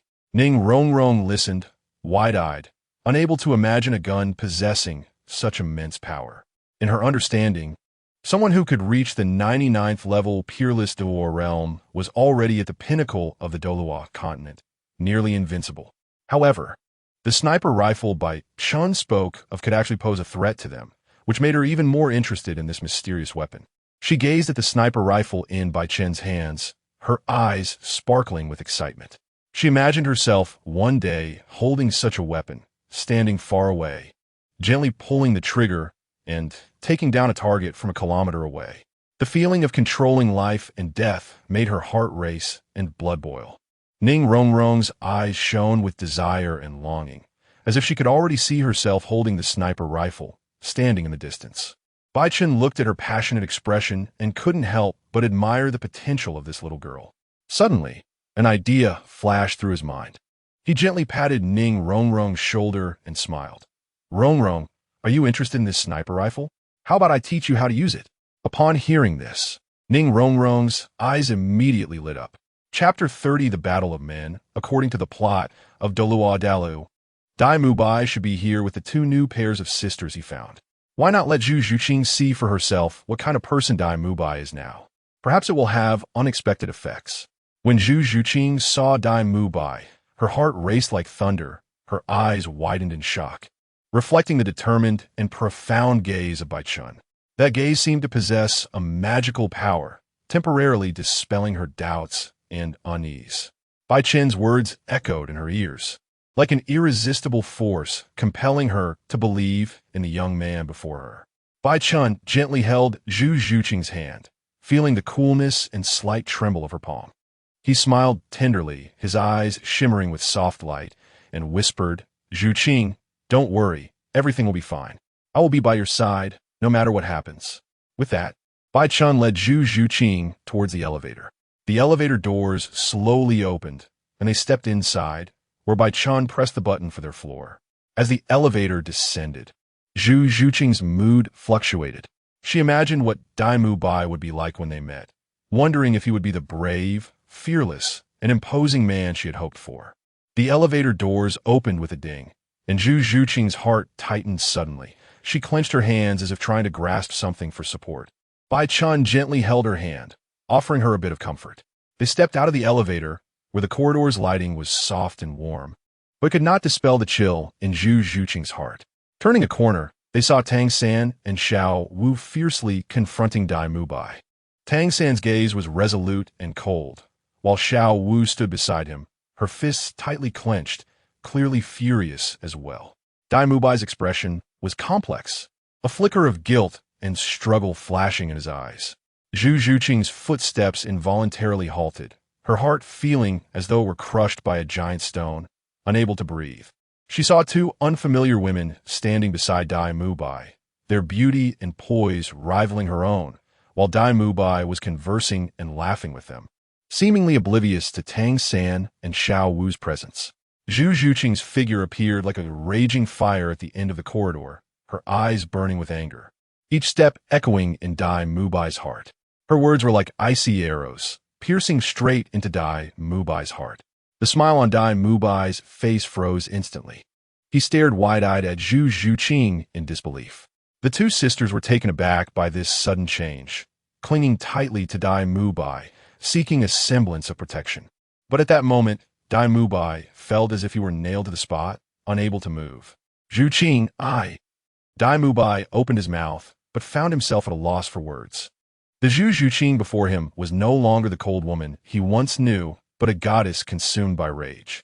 Zhu Zhuqing's fury seemed ready to ignite the entire corridor, her voice rolling in like thunder. "Dai Mubai, you dare to betray me." At that moment, Bai Chen gently grasped her wrist, his gaze deep and calm. "Zhuqing, calm down." Zhu Zhuqing's eyes widened. She couldn't understand why Bai Chen would urge her to remain calm at such a moment. But Bai Chen merely smiled lightly and walked towards Dai Mubai, his tone calm, yet filled with power. "Dai Mubai, you should know that betrayal comes with a price." Bai Chen's words fell like a spark into a powder keg, instantly igniting the atmosphere in the corridor. Dai Mubai's eyes flashed with anger and resentment, as if not just his feelings but also his dignity had been betrayed. He strode towards Zhu Zhuqing and Bai Chen, each step reverberating like thunder on the floor, striking fear into the hearts of those present. "Well, Zhu Zhuqing, I didn't expect you to betray me too." Dai Mubai's voice was filled with rage and pain, his gaze fixed on Zhu Zhuqing as if trying to see through her heart. The sisters beside him seemed a bit at a loss, clinging tightly to Dai Mubai, seeking a sense of security. Dai Mubai's face turned ashen with rage. He suddenly shook off the sisters' hands and turned to face Bai Chen, his eyes blazing. The sisters were startled by his action, nervously gripping each other's clothing. But they still mustered the courage to glare at Bai Chen. "If you don't get beaten to the ground today, I won't be a Dai." Bai Chen frowned slightly. He did not want to cause unnecessary commotion here. He looked around, the corridor lights flickering in his eyes, reflecting his determined and profound gaze. He spoke lightly, his voice carrying an undeniable authority. "If you want to fight, then take it outside. Fighting here might injure innocent people, and if you break someone else's things, that wouldn't be good, would it? Do you dare?" Dai Mubai was taken aback by Bai Chen's words and gaze, his eyes widening as if seeing a completely new Bai Chen. The anger in his heart was instantly extinguished, replaced by a hint of unease and hesitation. He glanced back at the sisters, who also displayed expressions of fear. At that moment, Zhu Zhuqing's voice broke the silence. "Bai Chen is right. We shouldn't make a scene here." Her words, though calm, carried a firmness and strength that Dai Mubai could not ignore. Dai Mubai took a deep breath, forcing down the anger within him. He knew that what happened today could not be undone, but he also did not want things to escalate further. He turned to Bai Chen and Zhu Zhuqing, a complex emotion flashing his eyes. "Fine, let's go outside and settle this." The commotion soon attracted Tang San and Xiao Wu's attention. When they saw both sides brimming with anger, just as they were about to watch the show, Tang San helplessly stopped them. "Don't meddle. Let's just take care of our own matters. Don't you remember what the teacher told us? We need to hurry to Shrek Academy." Tang San's words were like a bucket of cold water poured over Xiao Wu's heart. She reluctantly stopped, her lively rabbit ears drooping. Appearing somewhat dispirited, she turned to Tang San, a hint of unwillingness and regret flashing in her eyes. "Brother San, don't you really want to take a look? It seems very lively over there." Seeing Xiao Wu like this, Tang San felt a wave of helplessness in his heart. He knew Xiao Wu was naturally curious and loved to join in on the fun, but this situation was clearly something they could not intervene in. He gently patted Xiao Wu's shoulder, his tone firm. "Xiao Wu, be good. We can't forget the teacher's words. We must hurry to Shrek Academy. Let them handle their own matters." Chapter 31. The Man's Battle, Part 2. It was unbearable for any man to see his fiancée with another man, especially when they were pulling and tugging at each other. Zhu Zhuqing nervously watched Bai Chen, knowing Dai Mubai's strength.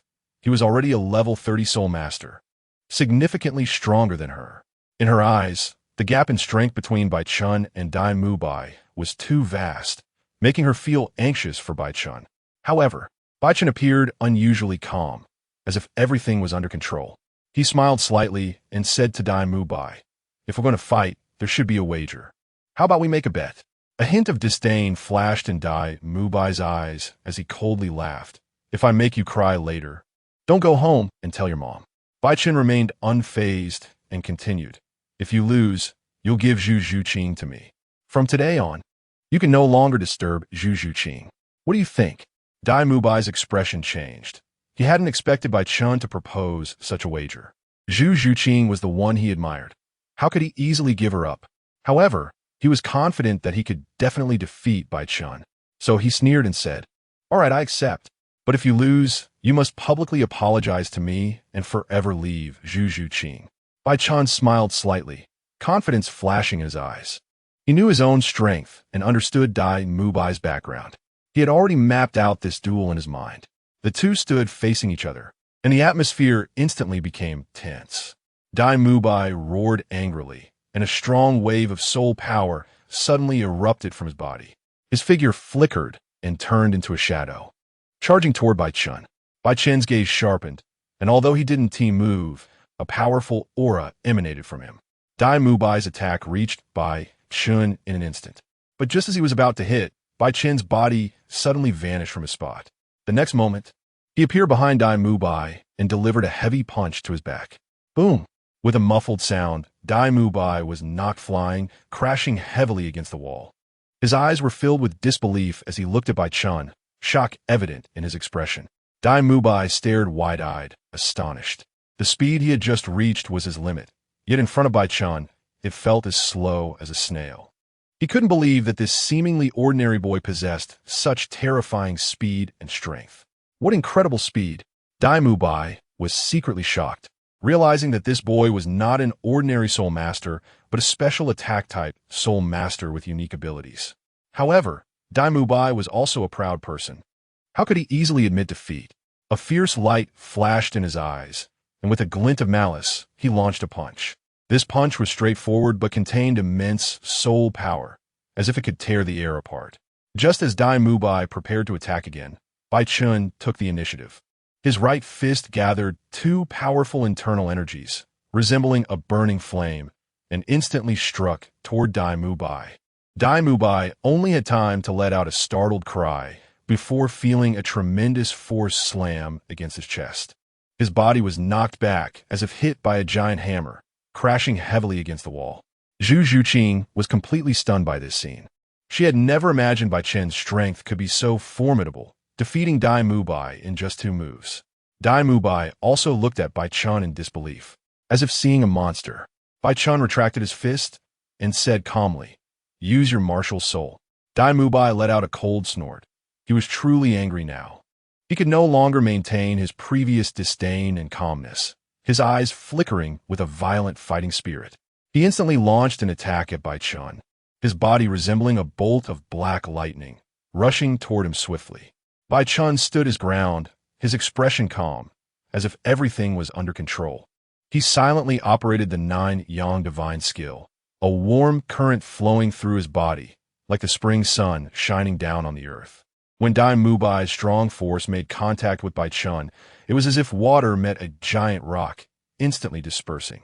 Bai Chen used softness to overcome strength, slightly swaying his body to easily deflect Bai's attack. Bai took a deep breath, his whole body's momentum instantly becoming ferocious. His eyes sparkled with sharp light, as if a true fierce tiger was about to pounce. The air around his body seemed to be infected by this momentum, turning extremely violent. Suddenly, he let out a low tiger roar and lunged forward. His arm muscles were as hard as steel, his fists carrying a storm-like force crashing toward Bai Chen. At the same time, a faint layer of white light enveloped his body, as if a giant white tiger was roaring behind him. Bai Chen sensed the powerful aura radiating from Bai, and his expression grew serious. He knew that Bai had activated his martial soul, the evil white tiger. It was an exceptionally powerful martial soul, possessing violent strength. Bai's transformation shocked everyone present. His hands and feet gradually morphed into sharp tiger claws, their tips glinting coldly, as if they could easily tear everything apart. His body color also changed to deep blue, resembling a ruler of the deep sea, full of mystery and majesty. 3 soul rings slowly rose beneath him, 2 yellow 100-year rings and 1 purple 1,000-year ring shining brightly, releasing strong light. Bai took a deep breath, his muscles tensed like a tiger about to pounce. His eyes sparkled with madness, and a cruel smile crept across his lips, as if he had already envisioned Bai Chen being defeated by him. A waste of a 3rd prince, here to escape the struggle for the throne, yet instead of hiding, he came out to show off, truly seeking death. Bai Chen's words pierced Bai's deepest secret like a sharp sword. His face instantly darkened, eyes flashing with insane anger. He could no longer tolerate this seemingly ordinary boy mocking him. He wanted to defeat this boy fiercely and make him realize that he was the true strong one. Bai's figure flickered, transforming into a black shadow, charging toward Bai Chen with astonishing speed. His claws glimmered coldly, as if they intended to tear Bai Chen into pieces. Bai Chen's eyes flashed with coldness. He did not retreat in the face of Bai's fury, but charged forward instead. The 2 figures intertwined in the air, moving so fast that it was dazzling. Each of their attacks was filled with power and skill, as if they were engaged in a silent dance.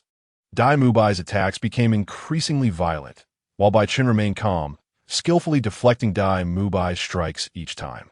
Chapter 32, The Battle of Men, Part 3. At this moment, Bai had also awakened, realizing that he was not simple. Bai was like an enraged tiger, with immense claws striking down towards Bai Chen with a thunderous force. The air seemed to tremble under this power, stirring up fierce winds. However, facing this violent attack, Bai Chen stood firm like a rock. his eyes filled with calmness and confidence, as if this power was nothing to him. "Why don't you unleash your martial soul?" Dai Mubai roared, his voice echoing in the air, filled with unwillingness and anger. He could not understand why the youth before him could remain so composed in the face of his powerful assault. Bai Chen smiled slightly, his eyes revealing a depth of wisdom. "If this is all you have, then you're not worthy of my seriousness." His voice was calm and firm, as if stating something utterly ordinary. Dai Mubai was stunned. He could not comprehend Bai Chen's words. He considered himself quite an outstanding soul master, but in Bai Chen's eyes, he was not even worthy of serious attention. This disdain and disregard filled him with rage, while also igniting his inner fighting spirit. "Then let me show you my true strength." Dai Mubai growled, and his aura instantly surged violently. His martial soul fully unleashed. A gigantic white tiger leaped from his back, charging towards Bai Chen. Bai Chen's eyes flickered, and at that moment, his body seemed to merge with the heavens and the earth, exuding a powerful aura. Third soul skill, White Tiger Diamond Transformation. Bai Chen did not move, his gaze revealing a profound light, as if he could see through everything. Just as the massive white tiger was about to pounce on him, he suddenly moved. His figure vanished from its original spot, and the next moment, he appeared above the white tiger. "This is your true strength?" Bai Chen smiled softly, his fist carrying the force of thunder, smashing down on the top of the white tiger's head. Boom! With a loud bang, the white tiger's form instantly dissipated, and Dai Mubai flew backwards like a kite with a broken string, crashing heavily to the ground. Lying on the ground, Dai Mubai's eyes were filled with disbelief. He had never imagined that he would be defeated so miserably. At this moment, Bai Chen's gaze turned icy, the chills seeming to pierce through his soul. A shadow slowly emerged behind Bai Chen, a figure shrouded in darkness, holding a massive scythe stained with blood, as if it had just harvested countless lives. This was Bai Chen's martial soul, the demon of slaughter. The moment this martial soul appeared, the entire world seemed to be filled with a chilling, sticky killing intent. This killing intent coalesced like a tangible substance, as if it wanted to devour everything. Dai Mubai felt a wave of intense fear surging in his heart. He knew he was absolutely no match for this martial soul. Struggling to stand up, Dai Mubai's eyes were filled with shock and unwillingness. He looked at Bai Chen, only to see the shadow behind him slowly raise the scythe, as if mocking his powerlessness. "Is this your limit?" Bai Chen's voice was cold and ruthless, his gaze revealing a profound darkness. Dai Mubai took a deep breath. He knew he could not hold back any longer. He had to unleash his true strength to contend with this powerful opponent. "No, I have even stronger power." Dai Mubai growled, and his body suddenly began to tremble, a powerful aura emanating from him. The soul power within Dai Mubai surged like crazy, his eyes becoming fiery like flames, as if burning with intense fire. At this moment, his body seemed to be propelled by an invisible force, charging forward. Second soul skill, White Tiger Blazing Light Wave. With a low shout from Dai Mubai, his mouth suddenly opened, and a dazzling beam of light erupted from his mouth. The beam was like the blazing sun, dazzling and brilliant, instantly illuminating the entire battlefield. Wherever the beam passed, the air seemed to evaporate from the high temperature, leaving behind long white trails.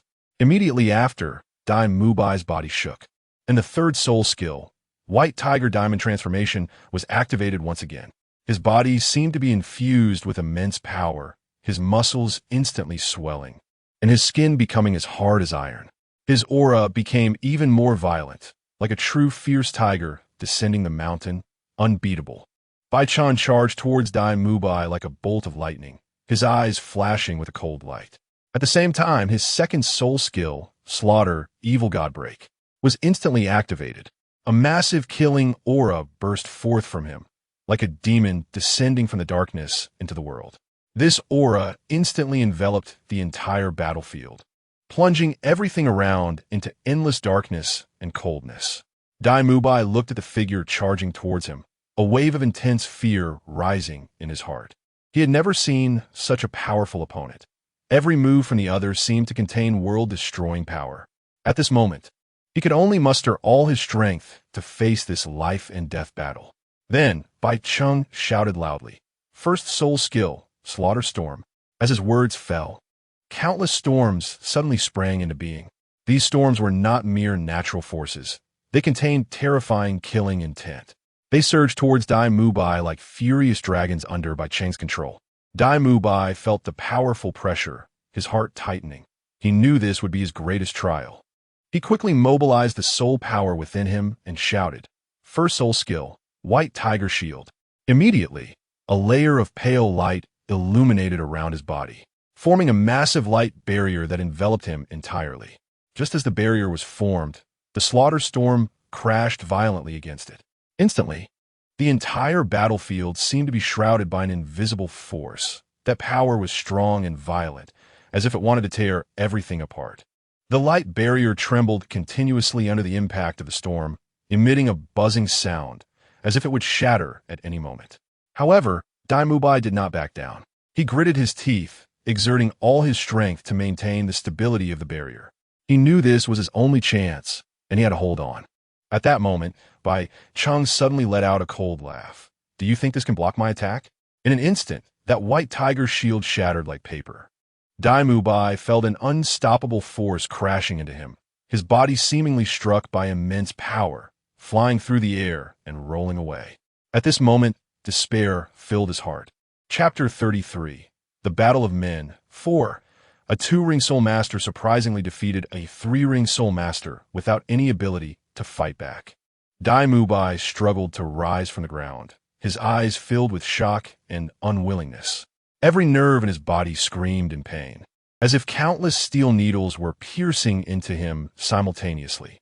He looked up at the 2-ring soul master standing opposite him, a younger opponent who had rendered him powerless. His heart was filled with confusion. Why? Why had he been defeated by a 2-ring soul master? Clearly, he possessed stronger soul power and richer combat experience. So why had he still lost to this young man? Dai Mubai clenched his fists, a glimmer of determination flashing in his eyes. He could not lose like this. He was the pride of the Dai family, the favored son of the Xingluo Empire, and he could not be defeated by a 2-ring soul master.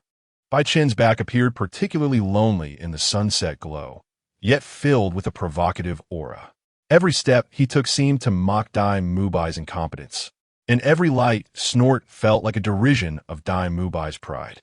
Dai Mubai felt a rush of hot blood surging to his head, his heartbeat accelerating as if it would leap out of his chest. He tried to calm his emotions, but the humiliation and anger raged within him like a beast. He suddenly stepped forward but felt dizzy and nearly fell to the ground. Gritting his teeth, he endured the pain that nearly tore his body apart. Bai Chen stumbled back to the Rose Hotel, his face pale and forehead covered in cold sweat. Although the battle with Dai Mubai seemed easy on the surface, it had actually placed a tremendous burden on him. The gap between the 2 and 3 rings was far greater than he had imagined. His soul power was constantly depleting. Each attack felt like it drained him completely, while Dai Mubai appeared to be at ease. Pushing open the door, Bai Chen's body finally gave in, and he collapsed softly onto the bed. Intense pain surged through his limbs, as if countless blades were slicing through him. He gritted his teeth, trying not to make a sound. The soul power within him surged chaotically, with each beat reminding him of the gap between himself and Dai Mubai. Bai Chen closed his eyes and began to mobilize his soul power, attempting to heal his body's injuries. Zhu Zhuqing gently pushed open the door, her gaze instantly drawn to the pale and weak figure on the bed. Seeing Bai Chen's pained expression, a strong sense of worry surged in her heart. "Are you okay?" She walked to the bedside and asked softly.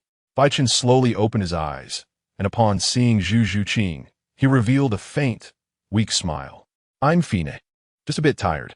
Zhu Zhuqing did not believe his words. She clearly saw the cold sweat on his forehead and the tension in the corners of his mouth. She gently held Bai Chen's hand, feeling the weak pulse in his palm, which only deepened her concern.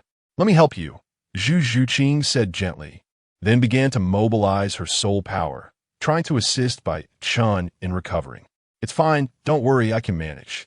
Zhu Zhuqing saw Bai Chen's expression soften, as if he found a hint of comfort amidst deep exhaustion. A sense of relief washed over her heart, knowing at least he was being genuine in front of her. Without any pretense, Bai Chen slowly closed his eyes, starting to mobilize the Nine Yin and Nine Sun divine arts within him. These two extraordinary martial arts intertwined in his body, harmonizing like yin and yang, forming a powerful force. His heartbeat gradually stabilized, and his breathing became deep and regular. Under Zhu Zhuqing's watchful gaze, Bai Chen's complexion began to gradually regain its rosy hue, and the weak aura around him slowly dissipated. His fingers moved gently, as if feeling the abundance of soul power within him. Then, he slowly opened his eyes, a bright light flashing within them. In the sunset glow, Bai Chen lay quietly on the bed, his complexion as rosy as usual, as if the fierce battle had merely been a small episode in his life. Zhu Zhuqing sat by the bed, her eyes filled with concern and admiration. Bai Chen took a deep breath, feeling the surging soul power within him. The wonder of the Nine Sun divine arts lay in their ability to cultivate not only powerful inner strength, but also to bring the body to a near-perfect state. At this moment, he felt as if his entire being was filled with strength, every cell rejoicing. He gently raised his hand, the tips of his fingers emitting a faint golden glow. That was the unique aura of the Nine Sun divine arts, warm and blazing. Then, he slowly placed his palm on his arm, pressing down gently. Bai Chen's brows furrowed tightly, his heart filled with confusion and anxiety. He knew that the Nine Sun divine arts were an extremely profound martial art, and reaching the highest realm required opening hundreds of acupoints on the body, which was a tremendous challenge for anyone. For him, someone who knew almost nothing about acupoints, it was even more difficult. He closed his eyes, tried to recall the knowledge he had previously learned about acupoints. However, those fragmented memories were far from meeting his current needs. He needed a more systematic and comprehensive understanding of acupoints. Otherwise, he might injure himself by mistake, even risking his life. Bai Chen's eyes flickered with determination and depth as he gently held Zhu Zhuqing's hand, concern and inquiry evident in his gaze. Zhu Zhuqing, I'm thinking. After I hit your useless fiancé, do you regret it now? Bai Chen's voice was low and powerful, as if every word carried heavy weight. Zhu Zhuqing was slightly taken aback, then slowly raised her head, her eyes shining with determination. She stared into Bai Chen's eyes, a bitter smile curving her lips. When Bai Mu chose to embrace another woman, he was no longer my fiancé. Bai Chen gently held Zhu Zhuqing's hand, his eyes filled with emotion and admiration. He took a deep breath, as if to draw this determination and persistence deep into his heart. So, are you willing to walk this path filled with challenges and opportunities with me? Bai Chen's voice was low and firm, as if every word was imbued with strength. Before she could respond, Bai Chen pushed her down onto the bed forcefully. Zhu Zhuqing's face instantly flushed red, like a ripe apple, delicate and dripping with beauty. She struggled to stand up, but was firmly pinned down by Bai Chen, unable to move. Bai Chen's breath quickened and became hot against her neck, as if a flame was burning. Bai Chen's eyes were fixed on Zhu Zhuqing, the emotions within them complex and deep. His hand gently caressed her cheek, as if admiring her exquisite beauty. Zhu Zhuqing's heartbeat quickened, feeling her cheeks warming slightly in Bai Chen's palm. Bai Chen lowered his head and gently kissed Zhu Zhuqing's lips. This kiss was tender and passionate, as if he wanted to merge all his emotions into it. Zhu Zhuqing's breath became hurried, and she tightly closed her eyes, as if wanting to immerse herself completely in this kiss. Chapter 34. Two women, one stage at that moment. Ning Rongrong suddenly pushed the door open and saw Bai Chen and Zhu Zhuqing kissing. Ning Rongrong stood at the door, her eyes filled with disbelief, and her voice echoed in the air, as if breaking some invisible tranquility. Bai Chen and Zhu Zhuqing were startled by her voice and immediately separated, like clouds dispersed by a cold wind. Zhu Zhuqing's cheeks turned as red as ripe apples. She lowered her head, her hands tightly clenched, as if trying to suppress the turmoil within her. Her heart raced like a frantic drumbeat, echoing in her chest, making it hard for her to breathe. Bai Chen appeared much calmer. His gaze was deep, as if hiding endless wisdom. He looked at Ning Rongrong, his tone calm yet firm. Is there something you need? His voice reverberated in the air, as if carrying an irresistible force. Ning Rongrong stood at the door, her gaze wavering between Bai Chen and Zhu Zhuqing, finally settling on Bai Chen's face. She took a deep breath, trying to calm the turmoil in her heart. However, her voice still trembled slightly. Bai Chen, I have something to say to you. Bai Chen frowned slightly. He noticed that Ning Rongrong's demeanor was unusual, but he did not interrupt her. He quietly waited, his eyes revealing an indescribable depth. Ning Rongrong bit her lip, as if making a resolution. The atmosphere suddenly tensed, like a bowstring pulled tight, seemingly ready to snap at any moment. However, Bai Chen unexpectedly waved his hand, breaking the stalemate. His tone remained calm, as if everything was under his control. Just say it. Ning Rongrong's gaze lingered on Bai Chen's face for a moment. Then she suddenly stepped in front of him, her movements swift and decisive. She seized Bai Chen's ear, pulling it with such force that he couldn't help but frown. Yet he did not resist. Mereli enduring Ning Rongrong's anger quietly. Is one me not enough? You want a second one? Ning Rongrong's voice was filled with anger and jealousy, tears shimmering in her eyes. Her fingers gripped Bai Chen's ear tightly, as if she wanted to tear it off. Bai Chen was caught off guard by Ning Rongrong's sudden action. He could only smile bitterly as he endured her fury. He tried to explain, but it was clear that Ning Rongrong did not want to hear his explanation. All she saw was anger and jealousy. At that moment, Zhu Zhuqing suddenly walked in, her face still showing a hint of shyness and panic. She saw Ning Rongrong gripping Bai Chen's ear and was momentarily stunned. Rongrong, you. Zhu Zhuqing's voice trembled. She clearly did not expect to see this scene. Seeing Zhu Zhuqing, Ning Rongrong's anger reached its peak. She abruptly released her grip and turned to charge at Zhu Zhuqing, and the two instantly began to grapple with each other. Bai Chen watched the two women tussling like fighting cocks and couldn't help but feel a headache coming on. He tried to separate them, but both seemed to have fallen into a frenzy, completely ignoring his advice. At that moment, Bai Chen shouted loudly, his voice booming like thunder, instantly stopping both Ning Rongrong and Zhu Zhuqing in their tracks. His face was as dark as a pot's bottom, and his eyes flashed with undeniable brilliance. He stood between them, solid as a mountain, preventing them from getting any closer to each other. Ning Rongrong and Zhu Zhuqing were both stunned. They looked at Bai Chen, their eyes filled with confusion and bewilderment. They spoke simultaneously, their voices trembling. Who do you actually like? Bai Chen looked at them, a hint of helplessness flashing in his eyes. He sighed, his voice softened considerably. I like both of you. This statement felt like a heavy bomb, exploding in the room. Ning Rongrong and Zhu Zhuqing were both dumbfounded, unable to believe their ears. Bai Chen watched their reactions, feeling somewhat helpless himself. He knew his words might confuse and unsettle them, but he also knew he could not deceive them. In that moment where the air seemed to solidify, Bai Chen's figure suddenly became blurry, rippling like ripples on water. The next moment, he appeared in front of both girls, facing them directly. Rongrong, you are an indispensable part of my life.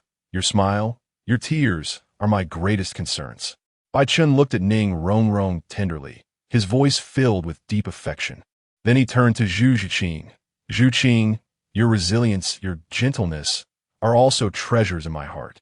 After saying this, his figure blurred again, finally merging into one, standing quietly between them.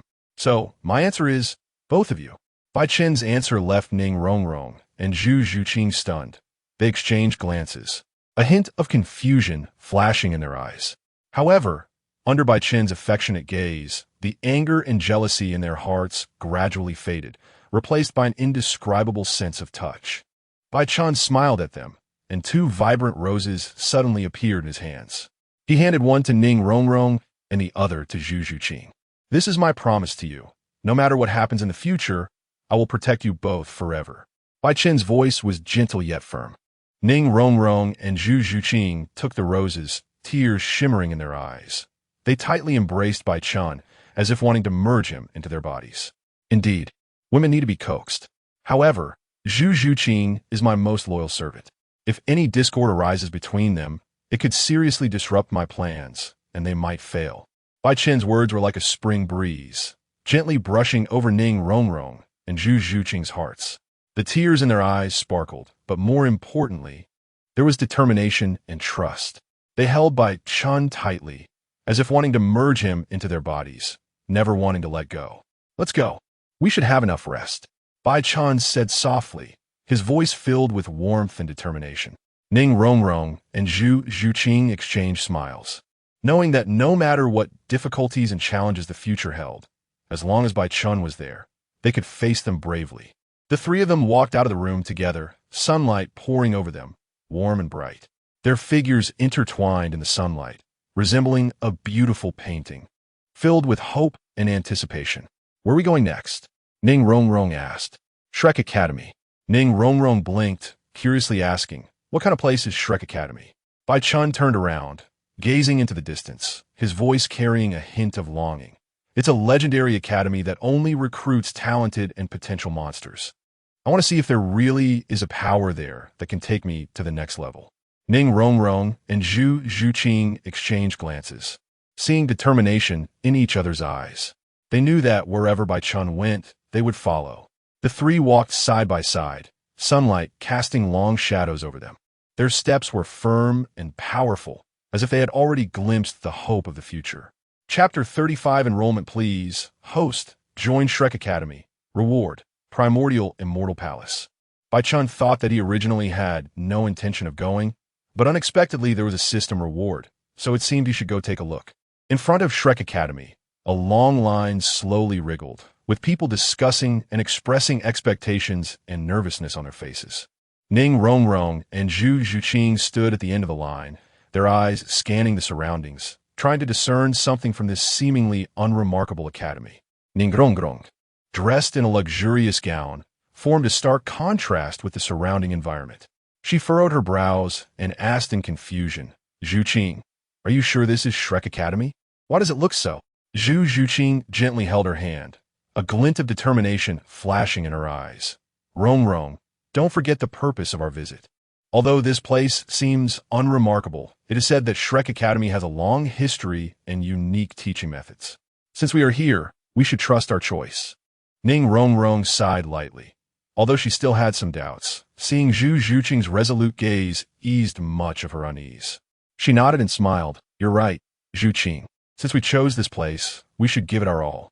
Bai Chen's gaze was sharp as an eagle's, weaving through the crowd, eagerly searching for those two familiar figures. His heart raced in his chest, as if it were about to burst out. Suddenly, his eyes locked onto the middle of the line, where Tang San and Xiao Wu stood side by side, their smiles shining in the sunlight like two brilliant pearls. A wave of indescribable excitement surged in Bai Chen's heart. He could hardly contain his joy. Tang San's father, Hao Jianduo Tang Hao, had a deep-seated hatred for the Spirit Hall. The current pope of the Spirit Hall, Qian Xuanji, was severely injured at Tang Hao's hands. As the holy son of the Spirit Hall, if he were to inform the higher-ups about Tang San, it would definitely be a significant achievement for him. He imagined himself proudly laughing in front of the Spirit Hall's higher-ups, a feeling that almost drove him mad. Suddenly, the front of the line erupted like a boiling pot, with noise rising and falling. Everyone's gaze focused ahead, where an old man slowly walked out, wearing a tattered robe. With gray hair but bright eyes, he stood at the academy's gate, his voice loud and commanding. Come to enroll in Shrek Academy. We only accept geniuses. The old man's voice echoed down the street, as if it had a kind of magic that made everyone present feel a sense of pressure. He continued, if you're not a genius, enrolling in our Shrek Academy is just sending us the registration fee. As his words fell, a powerful aura erupted from him, as if a fierce beast had awakened, instilling a sense of awe in everyone. 6 soul rings rose from his body, shining with dazzling light. He was actually a soul emperor. Bai Chen stood among the crowd, secretly lamenting. This Shrek Academy was truly a place that left one both amused and exasperated.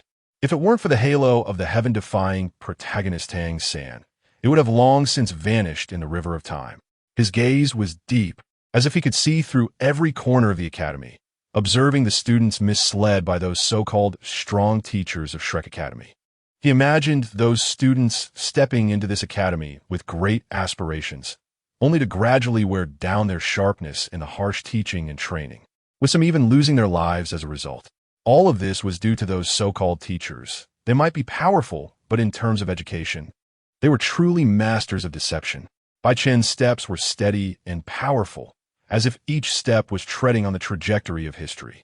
An indescribable confidence shone in his eyes, as if everything was under his control. As the crowd slowly flowed, he arrived at the registration desk. There, an old man with white hair and beard sat at a simple wooden table, his deep-set eyes watching every person who came to register. Bai Chen smiled slightly, stepped forward, and extended his right hand to the old man. The old man also covered his hand with his own, a hint of surprise flashing in his eyes. He felt the surging power within Bai Chen, which seemed to be more than just ordinary soul power fluctuations. Have you practiced some special soul skills? The old man asked softly, with a hint of barely perceptible anticipation in his voice. As long as I meet the requirements, you won't provoke me, right? After all, Shrek Academy only accepts monsters, and I just happen to be the person you're looking for. Bai Chen's words stunned the old man for a moment. Then a glimmer of appreciation flashed in his eyes. This youth was not only powerful, but also had a meticulous mind, knowing when to advance and retreat. He nodded and said solemnly, "You're right. As long as you meet the requirements, Shrek Academy will naturally welcome you." Just then, a cold voice suddenly came from his side. "Meet the requirements? This is not a place where any random person can enter." Everyone turned to look, and they saw a tall, handsome young man coldly staring at Bai Chen. It was Dai Bai, the one Bai Chen had taught a lesson earlier. Dai Bai's eyes flickered with anger as he stepped toward Bai Chen, his aura rising steadily. Dai Bai's sudden outburst caught Li Yusong off guard. They exchanged glances, and Li Yusong said, "Bai, do you know him?" Li Yusong's words made the already tense atmosphere even more solidified, as if the air itself had frozen. Everyone's gaze focused on Dai Bai and Bai Chen, anticipating an outbreak of a fierce battle. However, to everyone's surprise, Bai Chen suddenly smiled. He turned around, looking calmly at Dai Bai, a hint of disdain curling at the corners of his mouth. "Fight? Do you think it's necessary?" he asked lightly. Dai Bai was infuriated by Bai Chen's attitude, clenching his fists until his knuckles turned white. But Bai Chen's words calmed him down. He took a deep breath, a fierce glint in his eyes. "You're right. There's no need to fight here." He glared at Bai Chen fiercely. "But one day, I'll make you see my strength." Dai Bai could no longer contain himself, his eyes blazing with fury, his clenched fists seeming to want to crush the air. However, under the stern gaze of teacher Li Yusong, he forcibly suppressed his anger. He shot Bai Chen a deadly glare, his voice low and filled with threat. "Once we enter the academy, I'll definitely make you taste my power." Bai Chen, however, seemed not to have heard, still wearing that hint of a disdainful smile. As if watching a clown, he turned and walked toward the registration desk, leaving Dai Bai standing there gritting his teeth, utterly helpless. The people around them began to whisper among themselves. They knew that Dai Bai, as one of the top students in the academy, was always proud and arrogant. Yet today, he had been humiliated in front of Bai Chen, which undoubtedly made him lose face. Chapter 36 Enrollment. Li Yusong sighed and said, "Child, release your martial soul. Let me see it." Bai Chen did not refuse. Instead, he smiled and replied, "Teacher, are you sure you want to see?" Bai Chen unleashed an extremely terrifying aura. A bizarre martial soul appeared before Li Yusong. His eyes suddenly narrowed, as if he had witnessed something unbelievable. As a soul emperor-level expert who had weathered countless storms, he considered his understanding of martial souls to be far beyond that of ordinary people. However, at that moment, the intense killing intent released from Bai Chen made him feel an unprecedented sense of oppression. The killing intent was like a tangible blade light, sharp and cold, making people instinctively feel a sense of heart palpitations. Li Yusong took a deep breath, trying to calm the shock in his heart. But the killing intent surged like a tide, almost making it hard for him to breathe. At that moment, a terrifying demonic shadow coalesced behind Bai Chen, as if it wanted to tear apart the void and descend into the human world. The image of the demon was fearsome and terrifying, with blood-red eyes and a strong aura of death, as if it could devour all vitality. Suddenly, two soul rings appear beneath Bai Chen's feet, one a bright 1,000-year soul ring and the other a deep, Nightlight, 10,000-year soul ring. The emergence of these two soul rings was like the transition between night and day, enveloping the entire Shrek Academy in this aura. Li Yusong's expression changed dramatically, his eyes filled with shock and disbelief. In the history of Shrek Academy, there had never been such a terrifying genius. A 10,000-year soul ring was something only a very few exceptionally gifted soul masters could possess. Moreover, this was actually Bai Chen's second soul ring, which exceeded everyone's imagination. He couldn't help but take a few steps forward. His gaze fixed tightly on the two soul rings under Bai Chen's feet, a surge of indescribable excitement rising in his heart. Tang San and Xiao Wu, who were behind him, were also frozen in place, unable to move an inch. Tang San's eyes sparkled with disbelief, his heart filled with shock. As the disciple of the #1 master of Douluo, Yu Shaojing, he naturally had a thorough understanding of the theoretical knowledge of martial souls. However, the scene before him completely overturned his cognition. A 10,000-year soul ring was something that, according to legend, only a very few exceptionally gifted soul masters could possess. And this was actually Bai Chen's second soul ring. Such an outrageous event was simply unbelievable. Tang San couldn't help but clench his fists, a strong sense of crisis surging in his heart. He knew he had to work harder, or he would never be able to compare with this terrifying genius before him. As soon as Xiao Wu's words fell, Tang San turned his gaze towards her, his eyes flickering with confusion and deep thought. He frowned slightly, seemingly trying to recall the knowledge of martial souls and soul rings that Master Yu Shaojing had taught. Xiao Wu, do you remember what Master said? Tang San asked softly, his voice carrying a hint of barely perceptible tension. Xiao Wu nodded slightly. Her gaze also focused on Bai Chen, her lively eyes filled with curiosity and exploration. She recalled Master's words and slowly spoke. Master once said that a soul master's second soul ring is limited by personal talent and the quality of the martial soul. And the limit can only be a 100-year soul ring. Whether it's 100 years or 900 years, it's all within that range. Li Yusong finally came back to his senses from the shock, took a deep breath, and said, "You have passed the assessment." Bai Chen gently nodded, then turned his gaze to Dai Mubai. His eyes carried a hint of provocation and mockery, as if to say, "Look, I am not worse than you." Seeing Bai Chen's provocative demeanor, Dai Mubai's anger surged. As the third prince of the Xingluo Empire, when had he ever been treated like this? A fierce glint flashed in his eyes, and he truly wished he could rush up and give Bai Chen a good beating. However, he knew that, as a senior student, he couldn't act recklessly. He tightly closed his eyes, trying to calm the anger in his heart, but the feeling of humiliation pierced deep into his heart like a thorn. Suddenly, a clear and pleasant voice echoed in Bai Chen's mind, as if an ancient celestial sound had traversed time and space. "Congratulations, host. You have obtained the primordial celestial palace."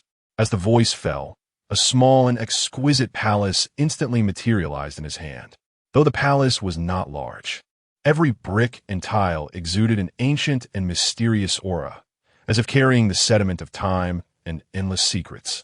The outline of the palace was clearly visible in the air, with exquisite carvings on the eaves, depicting dragons and phoenixes, symbolizing auspiciousness and harmony. Above the palace door, a brilliant pearl was embedded, shining with a soft glow, like the brightest star in the night sky. Bai Chen gently cradled the palace, feeling it was as light as a feather, yet seemingly containing boundless power. An indescribable excitement surged in his heart. This was the primordial celestial palace. Under the gaze of everyone, Bai Chen slowly stepped into the gate of Shrek Academy. The scene before him was even more dilapidated than he had imagined. The ancient stone walls were covered in vines, and the traces of time were deeply etched in every corner. The buildings within the academy also appeared old and quaint, as if they could collapse at any moment. However, it was this ancientness and desolation that gave Bai Chen a sense of unique charm. Tang San and Xiao Wu were enthusiastically discussing something with Dai Mubai, their voices fluctuating with passion. Dai Mubai occasionally glared at Bai Chen, the anger in his eyes seemingly about to erupt. His tightly clenched fists trembled slightly, clearly struggling to control his emotions. If it weren't for being in this place, he probably wouldn't have been able to resist rushing up to teach Bai Chen a lesson. Bai Chen suddenly paused as a series of shouts reached his ears. Selling sausages. Selling sausages. The voice was particularly unique, and Bai Chen didn't need to turn around to guess it was Oscar, one of the Shrek's 7 monsters. He turned to look and saw Oscar pushing a dilapidated wooden food cart slowly approaching. The cart was adorned with strings of fragrant sausages, their golden color shimmering under the sunlight, making one's mouth water. Bai Chen frowned slightly. He did feel a bit hungry, but he always maintained some caution in front of food created by food system soul masters. Oscar's soul spells often made him uncomfortable. That feeling of having his soul probed deeply made him very uneasy. He turned and continued walking, his gaze wandering around the academy. The ancient buildings and dilapidated facilities exuded a sense of history and weight. However, amidst this antiquity and decay, he felt a unique charm. Chapter 37 The Power of the Sniper Rifle Dai Mubai said, "I'll take you directly to the 4th level." Amidst the astonished voices of the crowd, Dai Mubai turned and walked towards the teacher of the 2nd level. His voice was deep and determined, carrying a certain magic that made it irresistible. After a brief conversation with the teacher initially looked puzzled, but then his expression gradually became clear, and he finally nodded, signaling that the 5 of them could pass. This scene immediately caused a stir among the surrounding crowd. Some people muttered in dissatisfaction, wondering why they could bypass the rules and skip ahead. Others looked on with jealousy, having struggled through each level while these individuals seemed to pass so easily. There were also those who curiously observed Dai Mubai, wanting to know what made him so special that the teacher would let them through so easily. Soon, their questions were answered, as Tang San and Xiao Wu's soul power had reached level 29. Bai Chen, Ning Rongrong, and Zhu Zhuqing's combined strength had shattered the testing crystal. And even Bai Chen himself was surprised that their soul power had reached level 31, just 1 soul ring short. A tall and sturdy man stood firm. He was Zhao Wujin, once known as the immovable king, now a soul sage. His gaze was sharp like that of a hawk, and his muscles were as hard as iron, giving off an unmovable presence. He stood there like a mountain, instilling fear in those who looked at him. Dai Mubai stepped forward and respectfully bowed. "Teacher Zhao, we are here to challenge the final level." Zhao Wujin's figure appeared particularly imposing in front of everyone, like a true wild bear, evoking a sense of awe. His eyes sparkled with a sharp light, as if he could see into one's heart. His voice was deep and powerful, like a roar from the abyss. "You are the Shrek's 7 monsters? I heard you want to challenge me directly at this level?" Bai Chen stood among the group, showing no sign of excessive nervousness in his eyes. He took a deep breath and exhaled slowly, as if adjusting his mindset. He knew that when facing a soul sage like Zhao Wujin, remaining calm was essential to unleash his maximum potential. As the same development unfolded, the group quickly got to know each other. Suddenly, Bai Chen broke the silence, his voice clear and firm, as if carrying an irresistible force. "Is it true that as long as we can hold out for the time of an incense stick in Teacher Zhao's presence, we can use any method?" His words were like a stone thrown into a calm lake, instantly causing a huge uproar. The crowd widened their eyes in disbelief, looking at the young man as if to say, "Has he gone mad? Does he really think he can use any method to confront Teacher Zhao?" Dai Mubai coldly snorted, a flicker of disdain in his eyes. "Of course, but I must remind you, Teacher Zhao is a soul sage. In the face of absolute power, any tricks are useless." As Bai Chen's words fell, the atmosphere suddenly became tense. The smirk at the corner of his mouth resembled that of a mischievous child about to pull a prank. His eyes sparkled with excitement, as if he couldn't wait to test the power of the sniper rifle. All eyes were focused on him, curiosity and doubt intertwined. Zhao Wujin frowned slightly.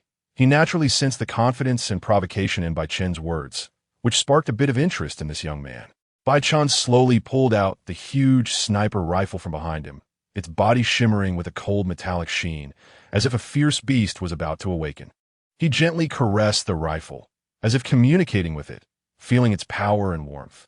Zhu Zhuqing and Ning Rongrong looked at the sniper rifle in Bai Chen's hands, their eyes flickering with curiosity. Although they knew of its existence, they had never seen Bai Chen use it, and thus were full of curiosity about its power. "Tang San, however, displayed a completely different reaction. Deep surprise was evident on his face.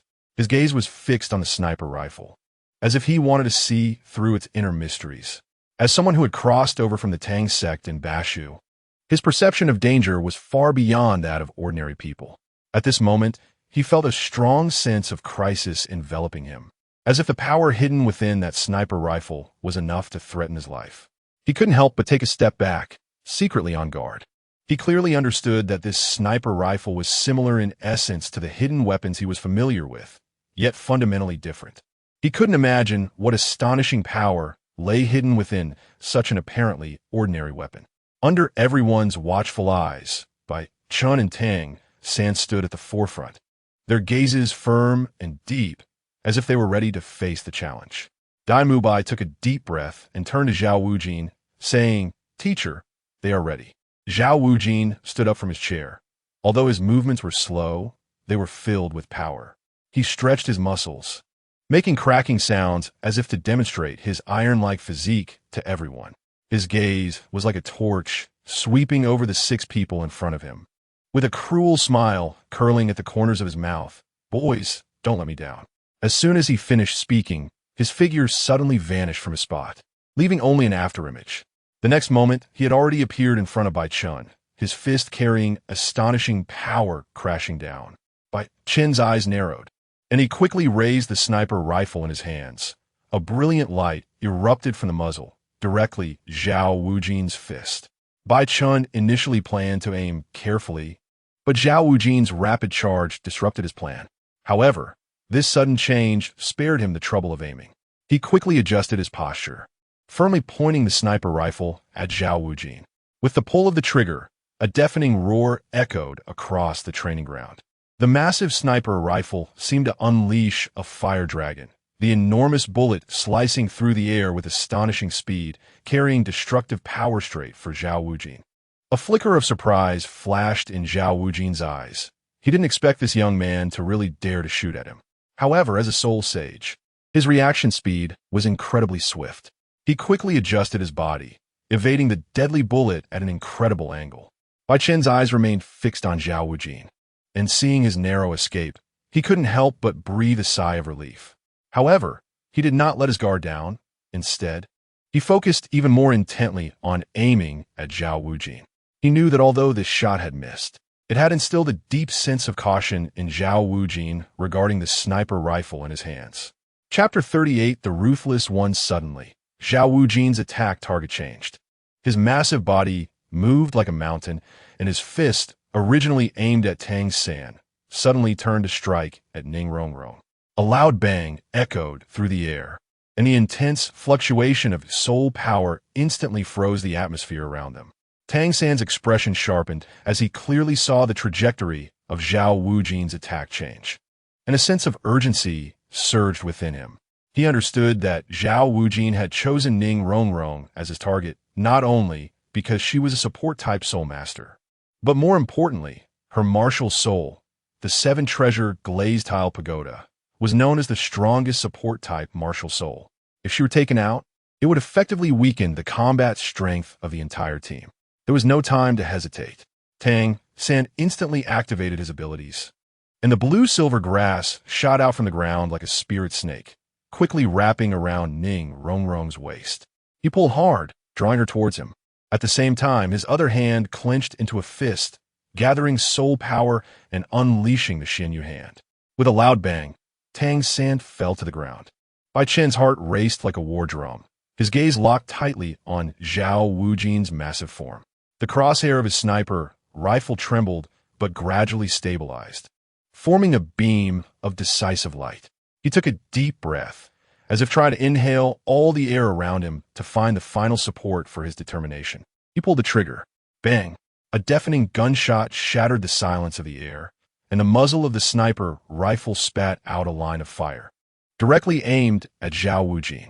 A resolute light flickered in Bai Chen's eyes, as if pouring all his hope and belief into that bullet.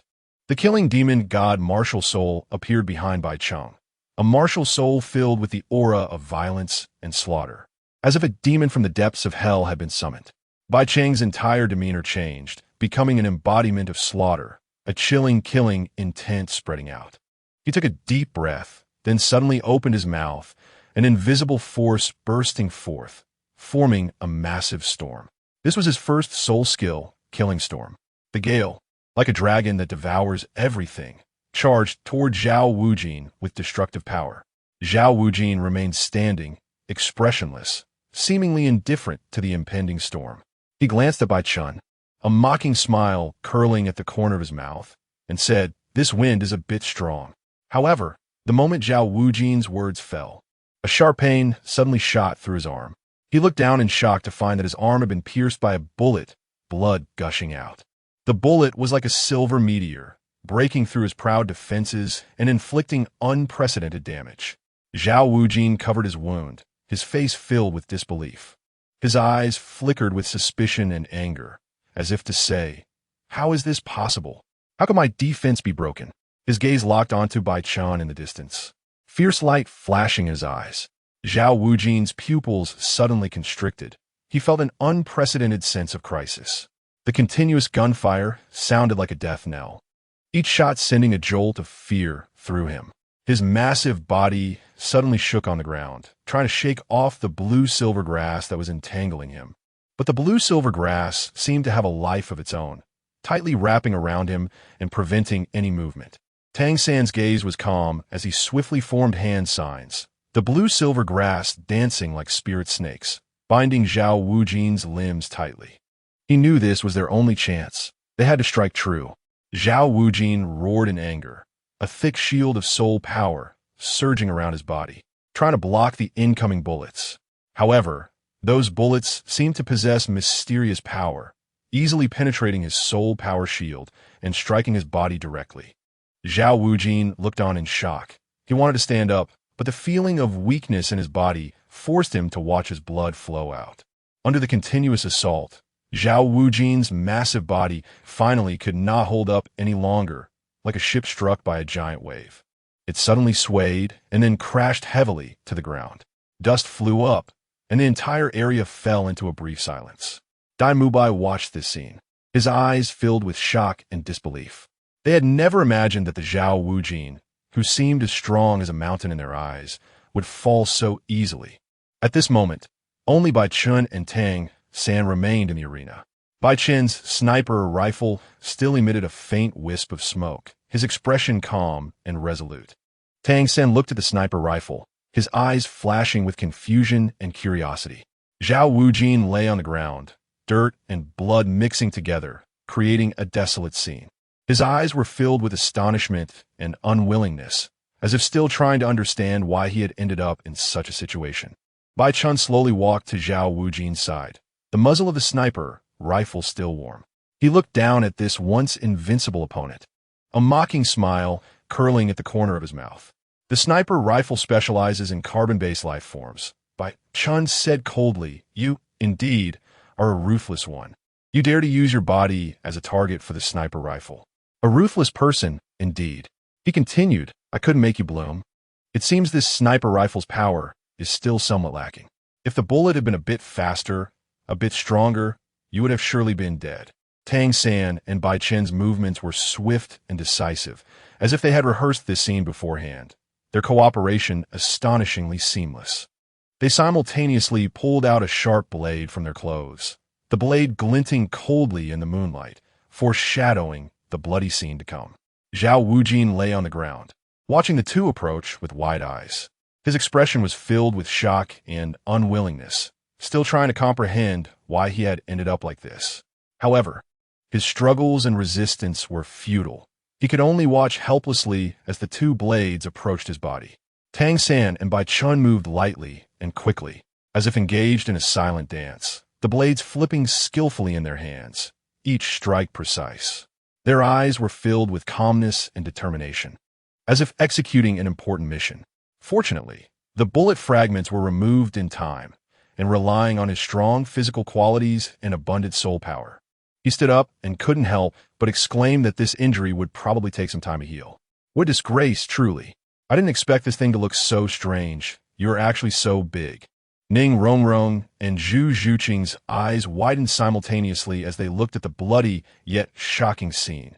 their hearts filled with astonishment.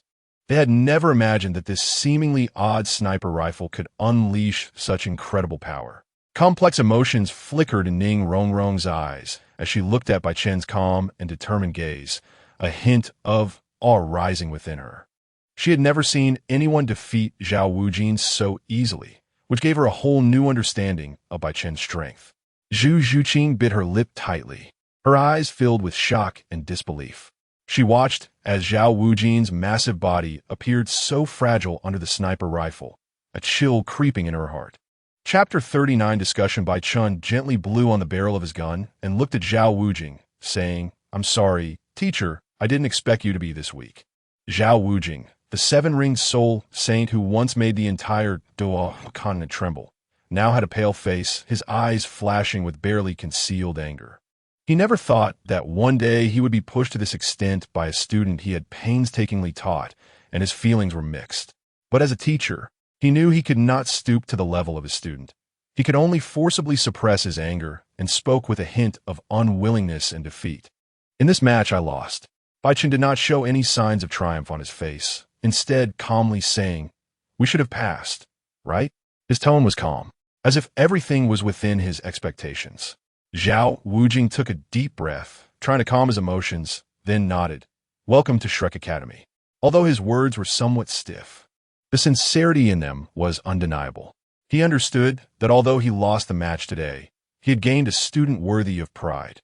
Dai Mubai widened his eyes, looking at the inconspicuous black long gun in Bai Chen's hand, a feeling of indescribable shock surging in his heart. As a prince of the Star Luo Empire, he had seen countless weapons, but he had never seen such a mysterious and powerful one. That rifle seemed to come alive in Bai Chen's hands, exuding a cold and dangerous aura. Accumulation rifle. Dai Mubai whispered this name, replaying Bai Chen's thrilling strike in his mind. He could vividly imagine the small bullet piercing through the air at an astonishing speed, accurately hitting its target. The kind of power, that kind of precision, was simply unbelievable. Bai Chen casually glanced at Dai Mubai, as if seeing through his inner shock. He put away the accumulation rifle and gently patted Dai Mubai's shoulder. "This is the power of technology, Dai Mubai. You have a lot to learn." Dai Mubai regained his senses, his eyes shining with determination. Tang San's gaze sparkled like a starlit night sky, filled with the light of exploration. He quietly observed Bai Chen, trying to find answers on that young and mysterious face. Bai Chen's smile was like a ray of moonlight in the deep night, faint yet enough to spark imagination. Under Tang San's gaze, Bai Chen slowly spoke, his voice deep and magnetic. "What's wrong, Brother Tang? Do you think there is something special about this sniper rifle?" There seemed to be endless secrets hidden in his tone, making one unable to resist the urge to explore. Tang San took a deep breath and said solemnly, "The power of this sniper rifle is on par with the Zhuge Divine crossbow I once made, if not better. Its accuracy and range far exceed any weapon I've seen. I want to know, how did you obtain it?" Bai Chen's words echoed in the air, as if awakening a resonance deep within Tang San. Tang San frowned slightly. He understood that every word Bai Chen said held deep meaning. He looked up at Bai Chen, his eyes shining with determination, as if telling himself that one day he would unravel all the mysteries. At this moment, it was late, and only the two of them remained on the Shrek Academy playground. The moonlight spilled onto the playground, wrapping the land in a layer of mysterious veils. Bai Chen turned to walk toward the edge of the playground, and Tang San followed closely behind. The two walked side by side, each immersed in their own thoughts. Bai Chen returned to the Shrek Academy dormitory, which was a spacious room, simple and clean. His roommate, Dai Mubai, was lying on the bed, his face somewhat gloomy, clearly still bothered by Bai Chen's performance. Seeing this, Bai Chen said nothing more and walked to a table, found a pen and paper, and began to seriously draw the design of the firearm.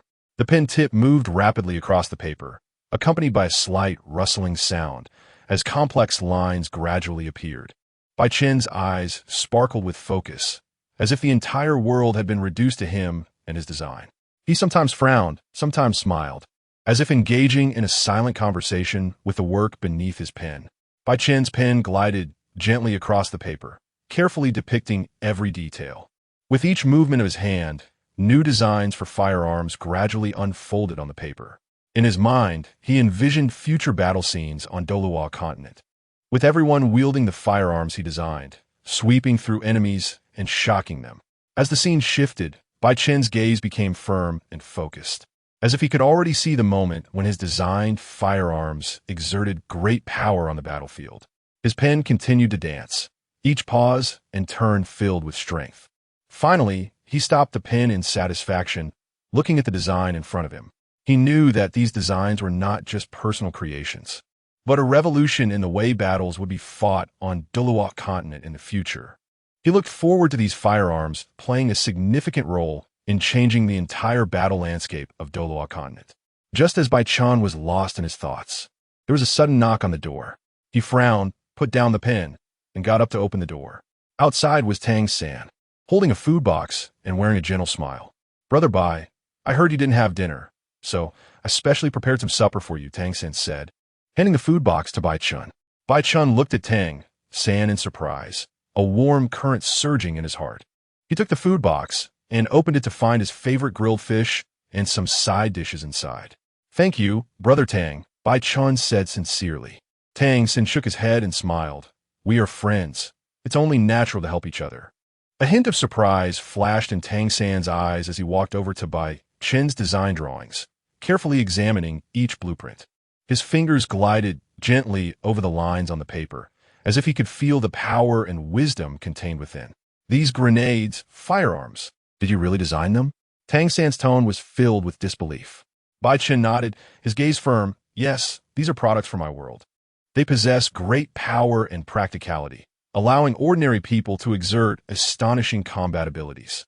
Tang San took a deep breath and turned to look at Bai Chen, his eyes shining with profound light. "Bai Chen, you are indeed like me, a traveler from another world. Is the world you come from filled with technology and power?" Bai Chen gently nodded, his eyes sparkling with distant light, as if he was recalling the world he once lived in. He slowly spoke, his voice tinged with nostalgia and emotion. "Yes, I come from a peaceful world where there is no war, no conflict among soul masters. We have a powerful country behind us that guarantees our safety and happiness." His gaze turned toward the window, where moonlight spilled onto the playground, creating a peaceful and beautiful scene. He continued, "In that world, technology is highly developed, and people enjoy the fruits of modern civilization. We have advanced medical technology that can cure many diseases considered terminal in this world. We have convenient transportation that allows us to easily reach any corner of the world. We also have a rich entertainment life that satisfies people's spiritual world." Chapter 40. Entering the fairyland at this moment, Zhao Wuji was already sitting in a chair, recovering from some injuries, but the damage caused by the sniper rifle was truly immense. Zhao Wuji sat in the dimly lit room, his gaze vacant as he stared ahead. Dust and sweat from the previous day still clung to his face, and his clothes were wrinkled, as if he had just come from a fierce battle. He closed his eyes, and images from yesterday flashed continuously in his mind. He remembered how he was hit by the bullet from that sniper rifle. In that instant, it felt as if he saw the grim Reaper grinning and walking towards him. The sound of the bullet tearing through the air was sharp and piercing, followed by the excruciating pain of his flesh being penetrated. He felt as if his arm was being burned by flames, the pain making it nearly impossible to breathe. Zhao Wuji opened his eyes and looked down at his arm, which was wrapped in bandages. The skin beneath the bandages had lost its color, appearing pale and terrifying.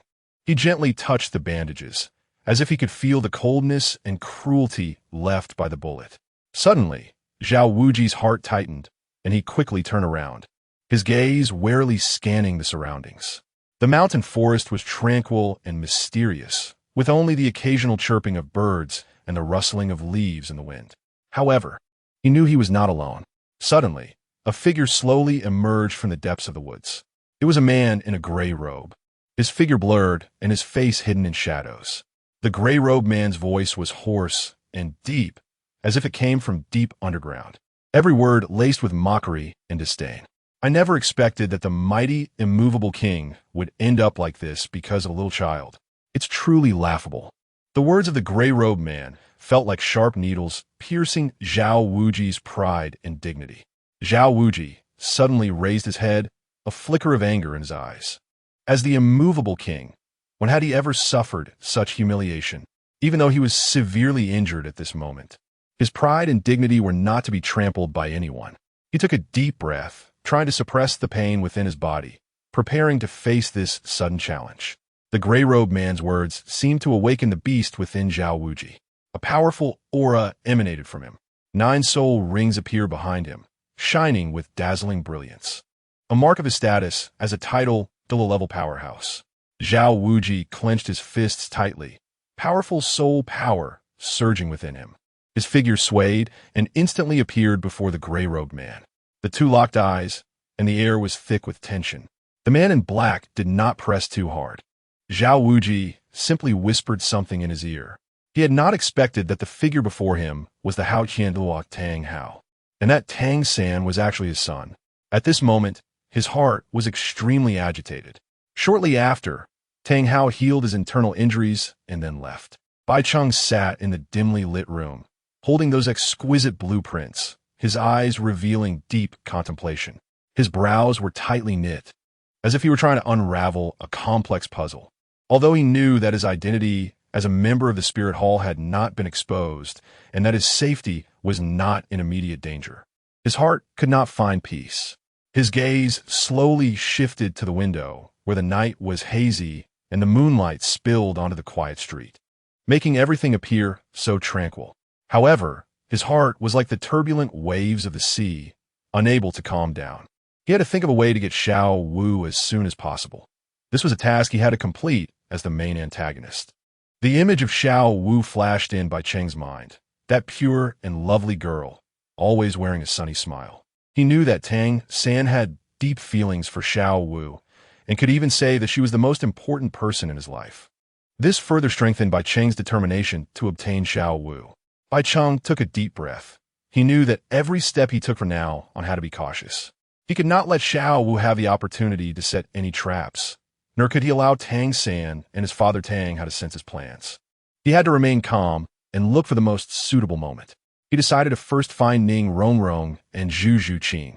He needed their help to enhance his strength. Only then could he face future challenges with more confidence. Bai Chen stood up and walked towards the door. In the night, his figure gradually disappeared into the hazy moonlight. He arrived at the residence of Ning Rongrong and Zhu Zhuqing.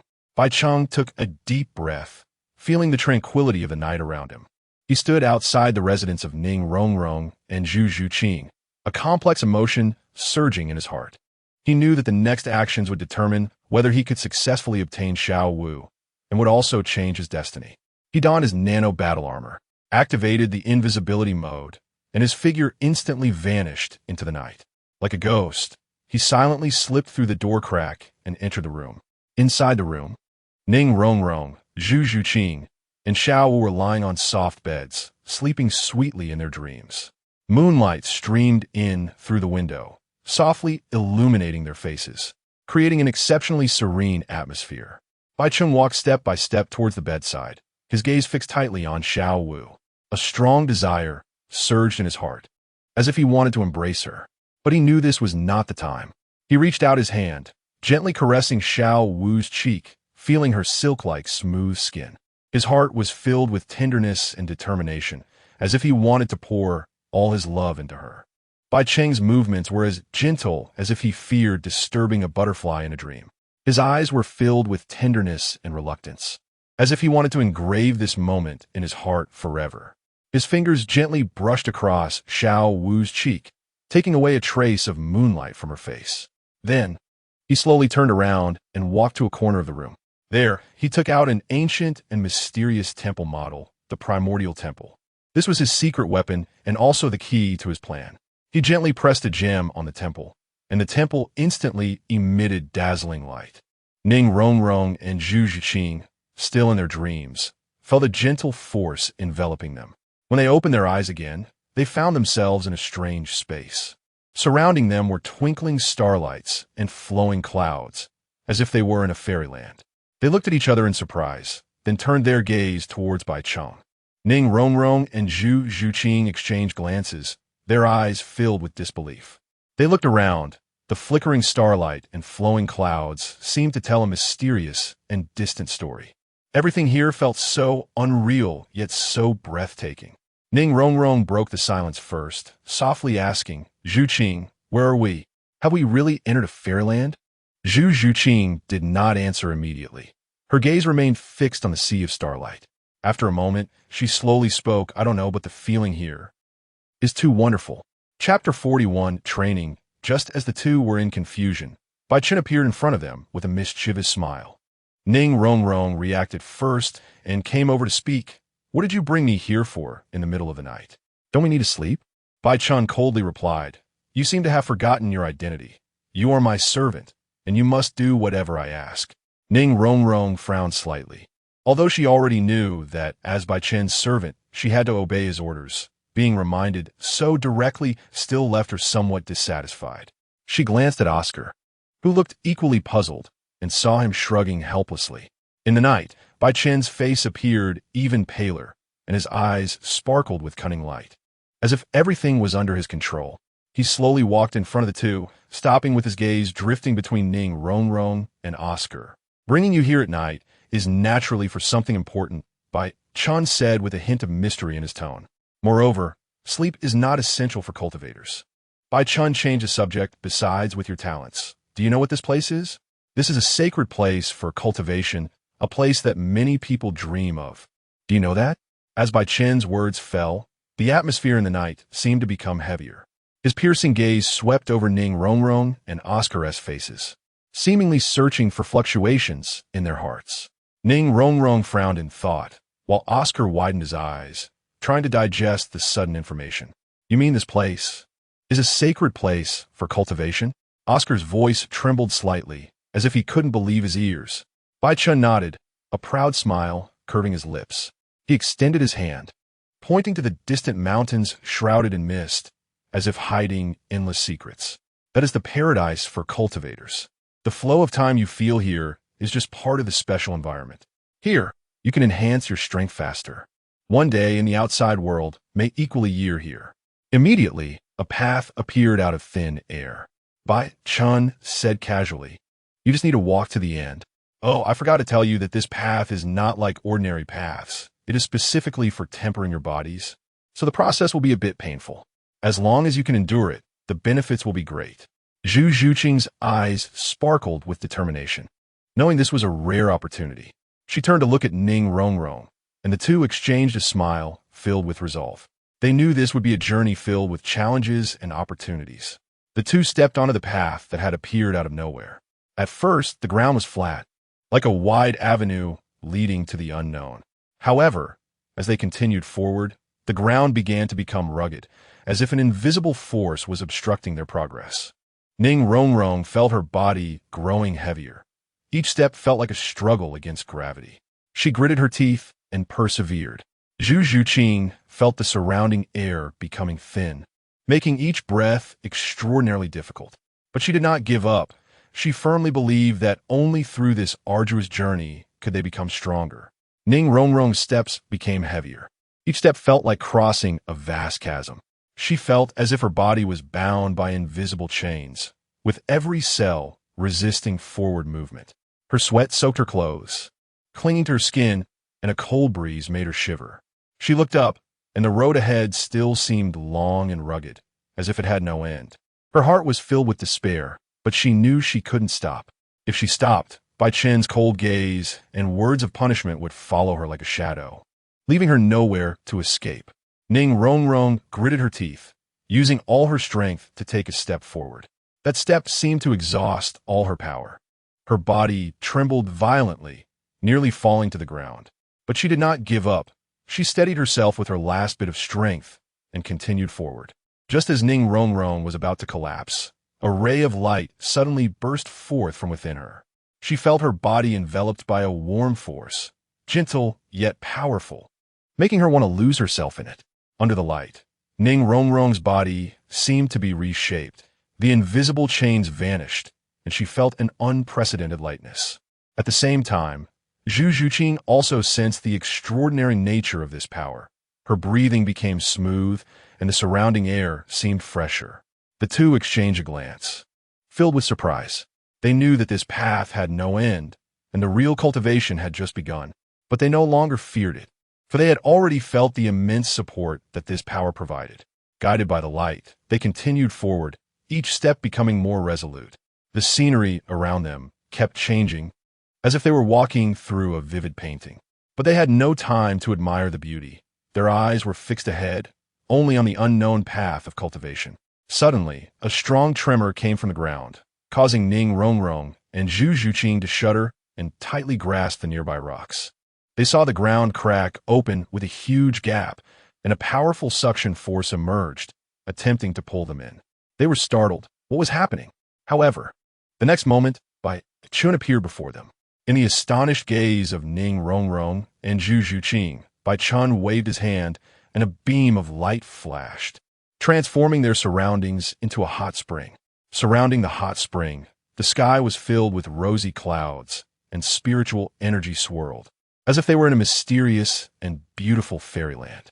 In the hot spring, steam rose, and several beautiful lotus flowers floated on the water surface, with dewdrops glistening on the petals, emitting a faint fragrance. The two were irresistibly drawn to the beautiful scene before them, and all their fatigue and tension vanished in an instant. Bai Chen's voice echoed in their ears. This is a sacred place for your cultivation. You can bathe here and absorb the spiritual energy. Remember, don't waste this opportunity. Ning Rongrong and Zhu Zhuqing exchanged glances, both blushing slightly. Although they were both women, being in such an intimate environment with a strange man made them feel a bit uncomfortable. Bai Chen watched their reactions with a playful smile. He gently waved his hand, and a beam of light flashed, causing his figure to instantly disappear from their sight. In the hot spring, Ning Rongrong and Zhu Zhuqing finally breathed a sigh of relief. They slowly began to remove their clothing, revealing their delicate figures. In the steaming warmth of the hot spring, their skin glowed with a healthy sheen, like two beautiful water lilies, captivating and enchanting. They gradually immersed themselves in the hot spring, feeling the warm and comfortable water enveloping their bodies. At this moment, all fatigue and tension seemed to wash away, leaving only a sense of peace and relaxation. Chapter 42, Level 37. Bai Chen sat down, simultaneously operating the 9 yin and 9 yang techniques. Two completely different forces intertwined and collided within Bai Chen's body, like two raging torrents violently crashing in a valley, splashing countless droplets.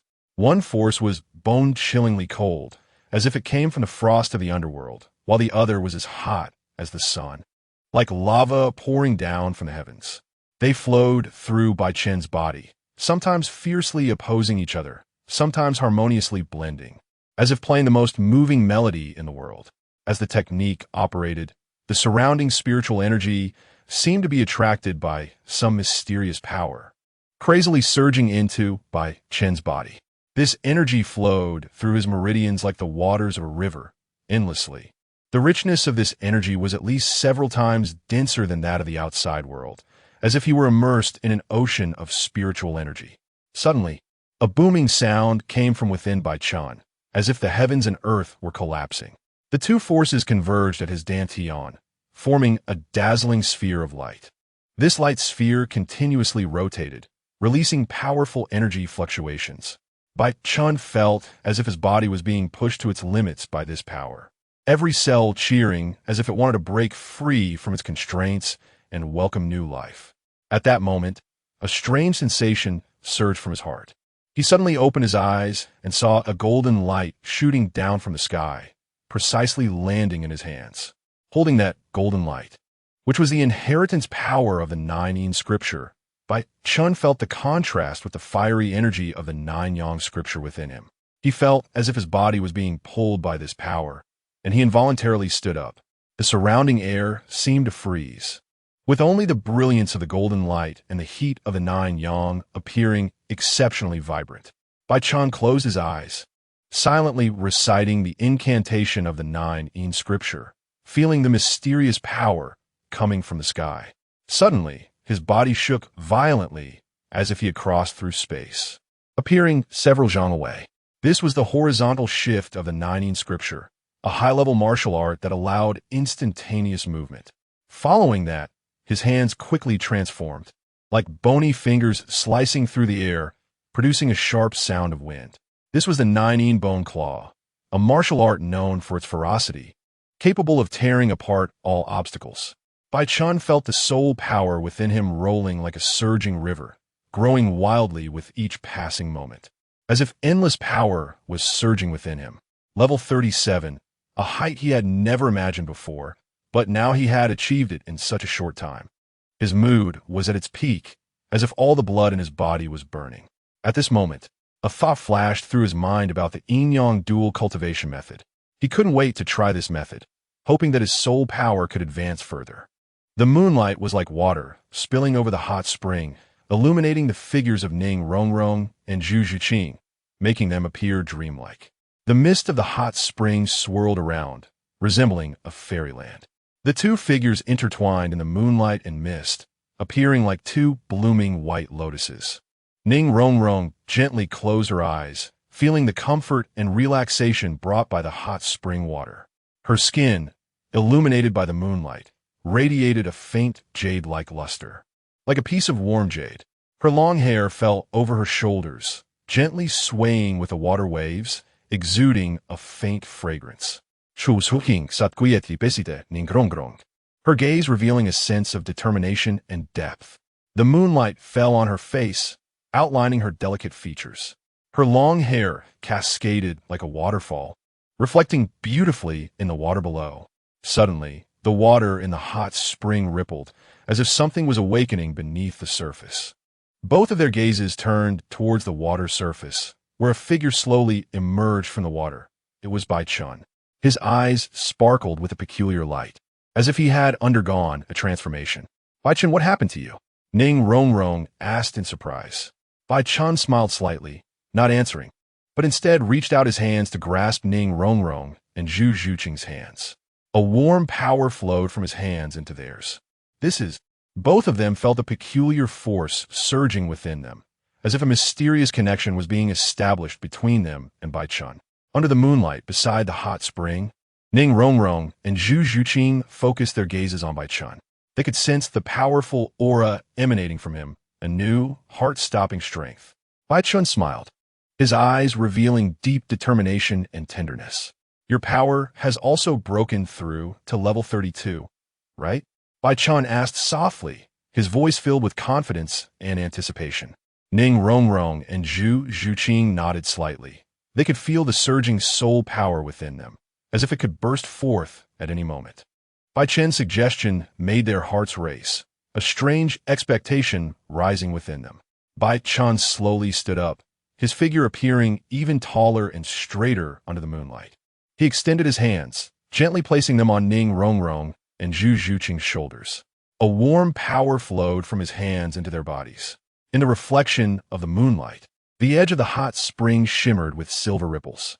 Bai Chen's figure flickered within the ripples, resembling a peerless master. He smiled gently, condensing a hot steam in his palm, which shimmered with colorful light under the moonlight, creating a breathtaking spectacle. Ning Rongrong and Zhu Zhuqing sat facing each other, feeling the warmth emanating from Bai Chen's palm. That warmth was like the sunlight of spring, evoking a sense of yearning. Bai Chen slowly placed his palm on the back of both of their hearts, and the hot steam flowed from his palms into their bodies. As the steam surged in, Ning Rongrong and Zhu Zhuqing felt a warm current slowly flow through them.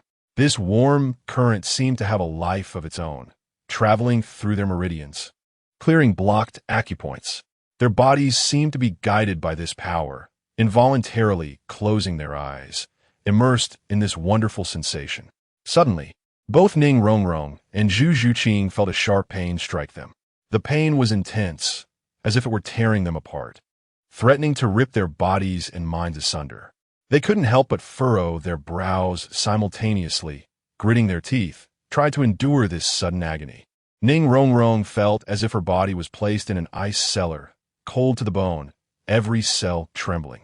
Zhu Zhuqing, on the other hand, felt as if she were in a sea of fire, the scorching flames threatening to burn her body to ashes. They struggled in the torment of this icy fire, as if trapped in an endless nightmare. Just as they were about to reach their limits, Bai Chen's voice echoed in their ears. Don't waver. Keep your mind focused. Don't fall into madness, or we will all die here. His voice was calm, yet it carried a sense of determination that could not be questioned. Chapter 43. Opening the meridians. Opening the 8 extraordinary meridians and the Ren and Du meridians is extremely painful, but once they are opened, it is very worthwhile and brings tremendous benefits to your future cultivation. The night was as dark as ink, with stars sprinkled across the sky. Bai Chen's hands danced over Ning Rongrong, and Zhu Zhuqing's bodies like a musician playing the zither. His fingertips conveyed warm and powerful inner strength, like the spring sun breaking through the ice and snow, bringing vitality to the earth. Ning Rongrong tightly closed her eyes, feeling a warm current slowly flowing within her. Like a stream winding around stones, gentle yet firm. This force continuously impacted a certain checkpoint in her body, and each impact caused her so much pain that she could hardly breathe. However, she gritted her teeth and endured the pain, knowing that this was the necessary path to a higher realm. Zhu Zhuqing was also enduring the impact of this inner strength. Her body trembled, but her eyes shone with determination. She felt the inner strength moving within her, and each impact made her feel as if her body was being reshaped. Under the moonlight, the figures of the two seemed to merge with heaven and earth. Bai Chen's inner strength surged like the tides, constantly impacting the 8 extraordinary meridians and the Ren and Du meridians within them. Suddenly, Ning Rongrong's body shook violently, and a light sound echoed from within her, as if something had been opened. Immediately after, a powerful force burst forth from her body, and her breath became overwhelming. Zhu Zhuqing also sensed this change. She gritted her teeth and continued to hold on. She knew she was not far from a breakthrough. A glimmer of appreciation flashed in Bai Chen's eyes as his inner strength flowed more gently through the two of them, helping them better adapt to this new force. As the night deepened and the starlight cascaded down, the bodies of Ning Rongrong and Zhu Zhuqing emitted a faint glow under the moonlight. Suddenly, Zhu Zhuqing's body also shook violently, and at that moment, her Ren and Du meridians were completely opened. An even stronger force erupted from her body, complementing Ning Rongrong's presence like 2 brilliant stars rising in the night sky. Bai Chen smiled slightly and withdrew his inner strength. He knew he had succeeded. Suddenly, Bai Chen's body shook violently, as if struck by an invisible force. He felt dizzy, and the scenery before him began to blur. He hurriedly reached out to hold onto a nearby tree trunk, trying to stabilize himself. How could this happen? Bai Chen's heart was filled with helplessness. He had clearly prepared himself well, yet opening Ning Rongrong and Zhu Zhuqing's Ren and Du meridians had nearly exhausted all his inner strength. He closed his eyes, took a deep breath, and tried to calm his chaotic inner breath. However, that feeling of weakness surged like a tide, making it almost impossible for him to stand. Seeing this, Zhu Zhuqing quickly stepped forward and steadied Bai Chen. Her eyes were filled with concern, and her voice revealed a hint of tension. Are you okay? Bai Chen gently shook his head and forced a smile. I'm fine, just a bit exhausted. By the way, how do you feel now? Quickly stabilize the Ren and Du meridians you just opened. Ning Rongrong also leaned over, her brows filled with worry. Are you really okay? You look very unwell. Bai Chen took a deep breath, trying to appear more energetic. Don't worry, I'm really fine. The path of cultivation is full of challenges. This is just a small part of it. Don't get distracted because of me. Now is the critical moment to solidify your cultivation. After a while, as the night breeze brushed away the fatigue from the three of them, Bai Chen gradually regained some strength. Leaning against the tree trunk, a mischievous smile flickered in his eyes as he looked at Ning Rongrong and Zhu Zhuqing, softly saying, I've helped you so many times. You both should compensate me well. Ning Rongrong blushed at his words, glaring at Bai Chen and playfully scolding. What kind of compensation do you want? Bai Chen's lips curled up into a sly smile as he stretched out his arms, gently pulling Ning Rongrong and Zhu Zhuqing closer to him, whispering, You two are the best compensation, aren't you? Under the moonlight, the 3 figures huddled closely together, A shy yet expectant blush appeared on Ning Rongrong and Zhu Zhuqing's faces as they exchanged glances, then slowly lowered their heads, unable to meet Bai Chen's deep and warm gaze. The night was hazy, and the stars twinkled. Bai Chen's eyes revealed deep tenderness as he gently held Ning Rongrong and Zhu Zhuqing's hands, forming a circle where their breaths intertwined. In this tranquil night, the three of their powers began to merge slowly. Bai Chen's masculine energy intertwined with Ning Rongrong and Zhu Zhuqing's feminine strength, forming a unique vortex. Their hands held tightly together, their breaths gradually becoming harmonious and unified through the merging. As their powers blended, a warm current began to flow between the three of them. This warm current not only warmed their bodies, but also their souls. They seemed to feel an unprecedented strength, a strength that brought them immense comfort and confidence. The three of them also echoed different voices, embodying the notion that a moment in spring is worth 1,000 gold. The next morning, when the first rays of sunlight seeped through the gaps in the curtains and fell on Ning Rongrong and Zhu Zhuqing's faces, they slowly opened their eyes. They felt an unusual fatigue, as if they had gone through a long and intense battle. Ning Rongrong rubbed her sleepy eyes, glanced at Zhu Zhuqing beside her, and found that she too bore a weary expression. "Zhuqing, how are you?" "I feel so tired," Ning Rongrong said softly, her voice still carrying a hint of morning hoarseness. Zhu Zhuqing nodded slightly, a bitter smile forming at the corners of her lips. "Yeah, I feel like all my strength has been drained. What happened yesterday? I feel like I was dreaming." Morning sunlight streamed through the window into the room, and Ning Rongrong and Zhu Zhuqing exchanged a knowing smile, understanding each other's thoughts. They recalled the events of last night, and a blush crept onto their faces. Suddenly, a knock came from outside the door. Xiao Wu slowly opened her eyes from bed, and the morning sunlight shone through the thin curtains, wrapping her petite body in a golden glow. She rubbed her eyes, lazily stretched, then turned to look at Ning Rongrong and Zhu Zhuqing. "Rongrong, Zhuqing, what's wrong? You both look like you didn't sleep well." Xiao Wu's voice carried a hint of concern and curiosity.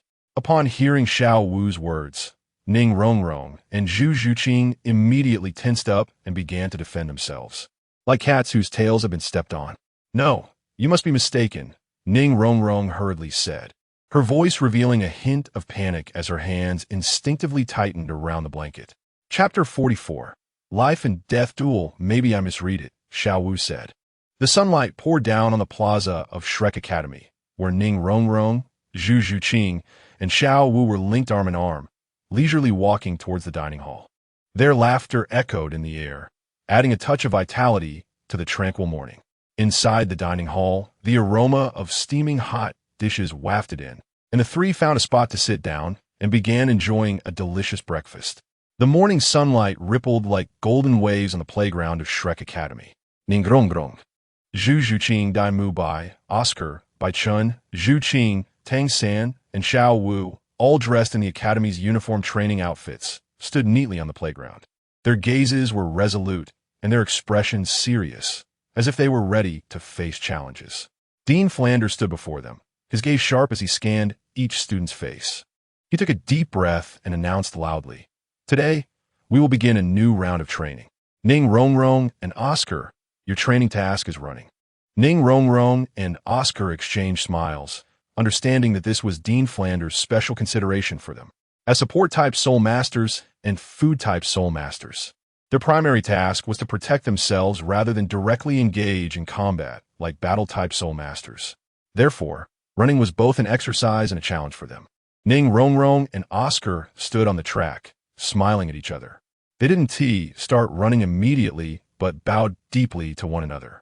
Then, like two bolts of lightning, they dashed towards the finish line. Their speed amazed everyone present.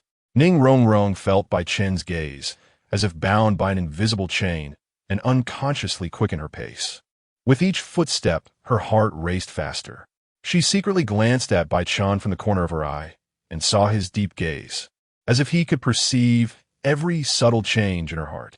This made her feel both nervous and curious. Just then, Oscar's shout broke her reverie. "Ning Rongrong, look ahead. Don't get distracted." Ning Rongrong jolted back to her senses and saw the finish line not far ahead. She gritted her teeth, and sprinted with all her might, as if trying to throw all her pressure and anxiety behind her. Just as she was about to cross the finish line, she felt Bai Chen's gaze becoming even more intense. But she didn't look back. She just took a deep breath, letting the morning breeze tousle her long hair. Oscar watched Ning Rongrong's back, feeling both frustrated and helpless. He knew that his demeanor might make him seem a bit unapproachable, but he never thought Ning Rongrong would look down on him so much. He recalled the moment they first met, when Ning Rongrong's gentle smile seemed to be right in front of him, and now her attitude towards him was so cold. He shook his head, trying to shake off these worries. He knew he couldn't give up because of Ning Rongrong's attitude. He had to prove himself and show her his worth. So he took a deep breath, straightened his chest, and refocused on the running training. The sunlight bathed the playground, and Oscar's figure appeared particularly steadfast under the sun. Each of his steps was steady and powerful, as if proving his strength to the world. His gaze was fixed ahead, filled with determination and belief. Originally, according to the plot development, Ning Rongrong still had the temper of a proud young lady. However, under Bai Chen's rigorous training, her arrogance had been completely worn away.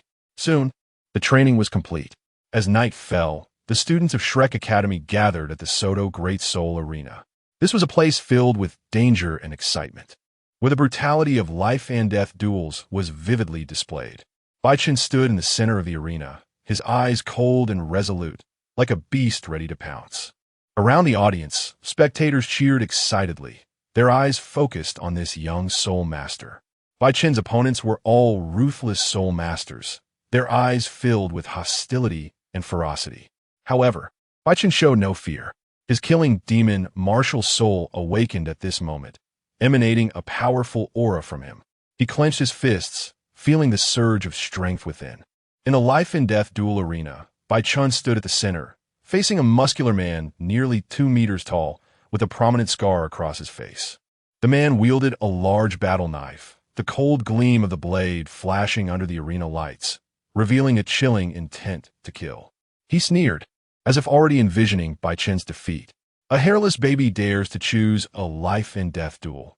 Don't let me scare you to tears, the scar-faced man mocked, his voice echoing in the arena, provoking laughter from the crowd. Yet, Bai Chen remained unfazed. His gaze was icy, as if he could penetrate the soul of a person. He slowly raised his hand, and the killing demon martial soul quietly manifested in his palm. It was the figure of a demon holding a huge scythe, and its appearance instantly made the atmosphere in the arena tense. As soon as Bai Chen's martial soul appeared, gasps of astonishment filled the arena. What is that? Someone has awakened such a martial soul. What background does this baby have to possess such a powerful martial soul? In the audience, people were buzzing with discussions, amazed. Meanwhile, Bai Chen's opponent, the scar-faced man, turned pale. He felt the powerful aura radiating from Bai Chen, along with the terrifying presence of the killing demon martial soul. A hint of retreat emerged in his heart, but thinking of the rules of the life-and-death duel, he could only brace himself and charge forward to fight. The scar-faced man's face twisted into a sinister grin as the battle knife in his hand suddenly burst forth with dazzling light, as if it could cut through everything. His figure moved like a tiger descending a mountain, instantly pouncing towards Bai Chen with an unstoppable force. However, just as his blade was about to touch Bai Chen, a powerful soul force surged from the ground beneath Bai Chen's feet. 2 soul rings, one purple and one black, floated like ghosts beneath Bai Chen. The 1,000-year soul ring shimmered with a faint glow, while the 10,000-year soul ring was as deep as a black hole. Everyone held their breath, their eyes fixed on Bai Chen. Bai Chen's figure suddenly became blurry, as if merging with the surrounding air. He gently moved a finger, and an invisible storm erupted around the scar-faced man. It was the killing storm, a fierce wind carrying intense killing intent, like the arrival of death itself. The scar-faced man felt as if everything around him had disappeared, leaving only the howling wind. His vision blurred, and he struggled to breathe, as if an invisible force had grasped his throat. He was horrified to find himself unable to move, left at the mercy of the raging wind. Meanwhile, Bai Chen appeared behind him like a ghost. He held a dagger gleaming with cold light, a weapon he forged himself, named Kiss of Death. He smiled lightly, then suddenly stabbed towards the scar-faced man's heart. The scar-faced man let out a desperate scream, but his voice was drowned out by the howling wind. The dagger pierced through his heart, and he stiffened in place before slowly collapsing to the ground. Chapter 45, Life and Death Battle, Part 2 after the match. Bai Chen's expression was very indifferent, as if he had just done something trivial. Bai Chen returned to the audience seats of Shrek Academy, where Ning Rongrong and Zhu Zhuqing had already been sick, as had Oscar and Ma Hongjun. Tang San and Dai Mubai were also present. Tang San had experienced too much of this in his previous life, so he felt nothing at all.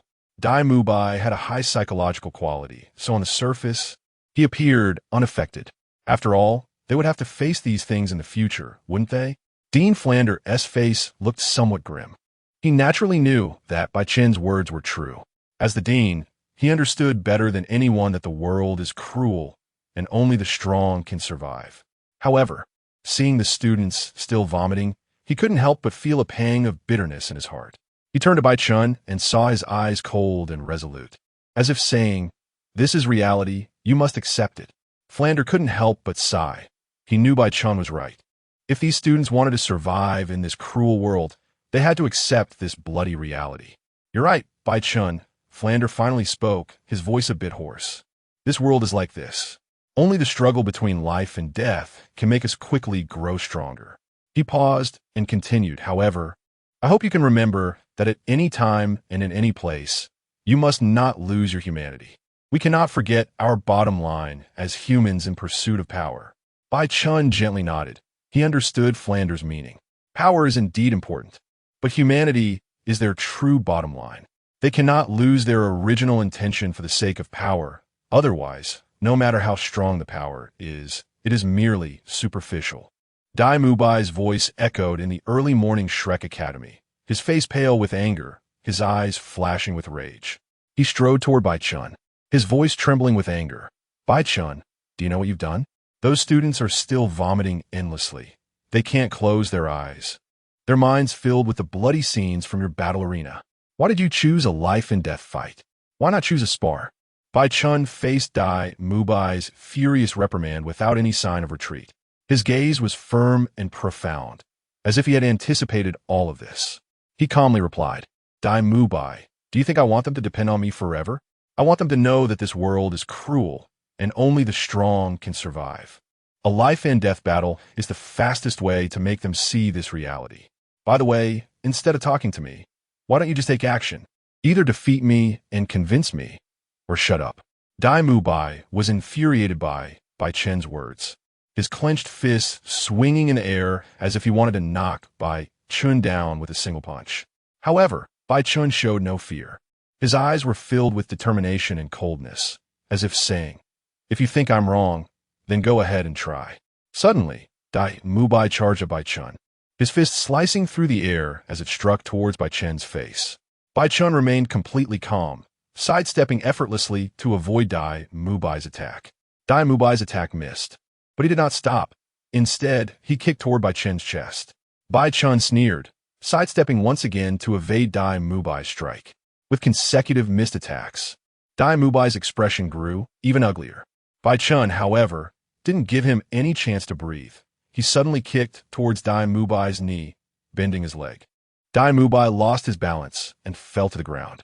Bai Chen stood in front of him, looking coldly at him, as if to say, "This is reality. You must accept it." Dai Mubai lay on the ground, filled with shock and unwillingness. However, he also understood that Bai Chen was right. The world is cruel, and only the strong can survive.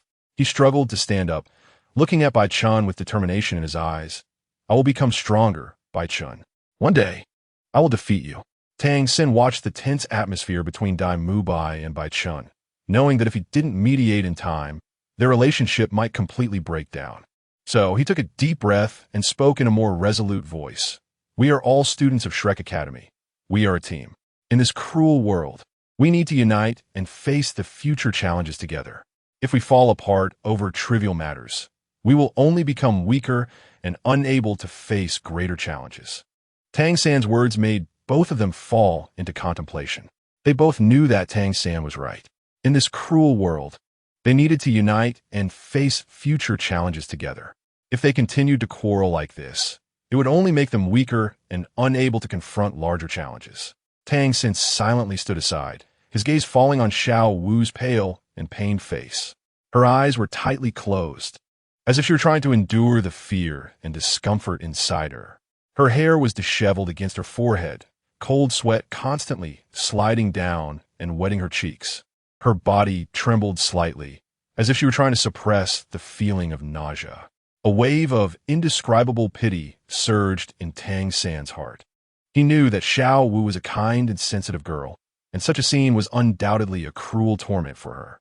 He couldn't help but start to reflect on Bai Chen's actions, questioning whether they were indeed too radical and whether they were truly suitable for these fledgling students. Tang San gently stroked Xiao Wu's soft rabbit ears, softly comforting her. "It's okay, Xiao Wu, don't worry too much. Those images are indeed uncomfortable. But you have to believe that we are all here and will always be with you." Xiao Wu slowly opened her eyes, the fear in them gradually dissipating, replaced by deep reliance on Tang San. She tightly grasped Tang San's hand, as if trying to draw courage and strength from him. "Brother, those people." Xiao Wu's voice trembled, clearly still unable to completely free herself from those bloody images. Tang San gently interrupted her. "Don't think about it anymore, Xiao Wu. Those things are already in the past. What we need to do now is to strive to become stronger so that we can better protect ourselves and those around us." Xiao Wu nodded and then leaned against Tang San, feeling a bit better.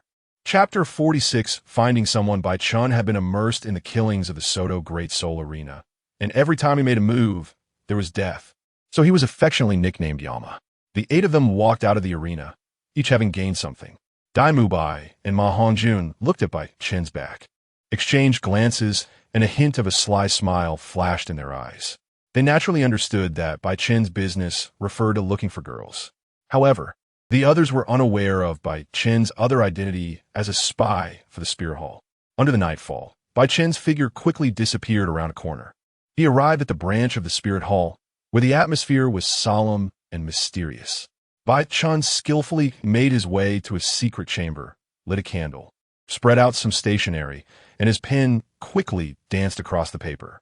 He described Tang San's appearance and characteristics, especially the secret of his dual martial souls. Every stroke revealed a deep apprehension towards Tang San. At the end of the letter, he wrote, "This Tang San possesses exceptional talent. If he cannot be used by the Spirit Hall, he will undoubtedly become a great threat. I hope for a swift decision."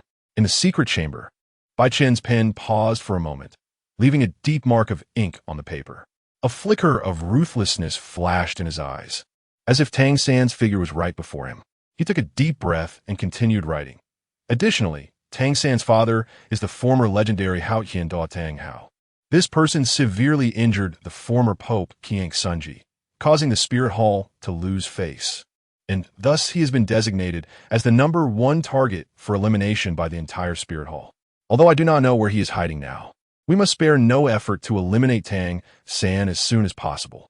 Furthermore, beside him, there is a 100,000-year-old transformed soft-bone rabbit, which reliable sources indicate is very likely the one that the Pope hunted down and escaped back then. I hope that you can assign this matter to me. Rest assured, I will handle it thoroughly and to your satisfaction."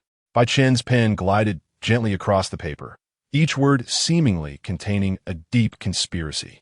A smirk curled at the corners of his mouth, and that smile appeared particularly eerie in the dim candlelight. He envisioned Tang San's future and the possible scenarios of the hidden Haotian Douluo Tang Hao appearing, to catch them all in one net. Bai Chen whispered to himself, as if he could already see the dawn of victory. A hint of cunning flickered in his eyes, as if he had already envisioned the scene of Tang San and Tang Hao struggling in the traps of the Spirit Hall. He carefully folded the letter and placed it in an exquisite wooden tube. Then he tiptoed out of the secret chamber, disappearing like a ghost in the branch of the Spear Hall.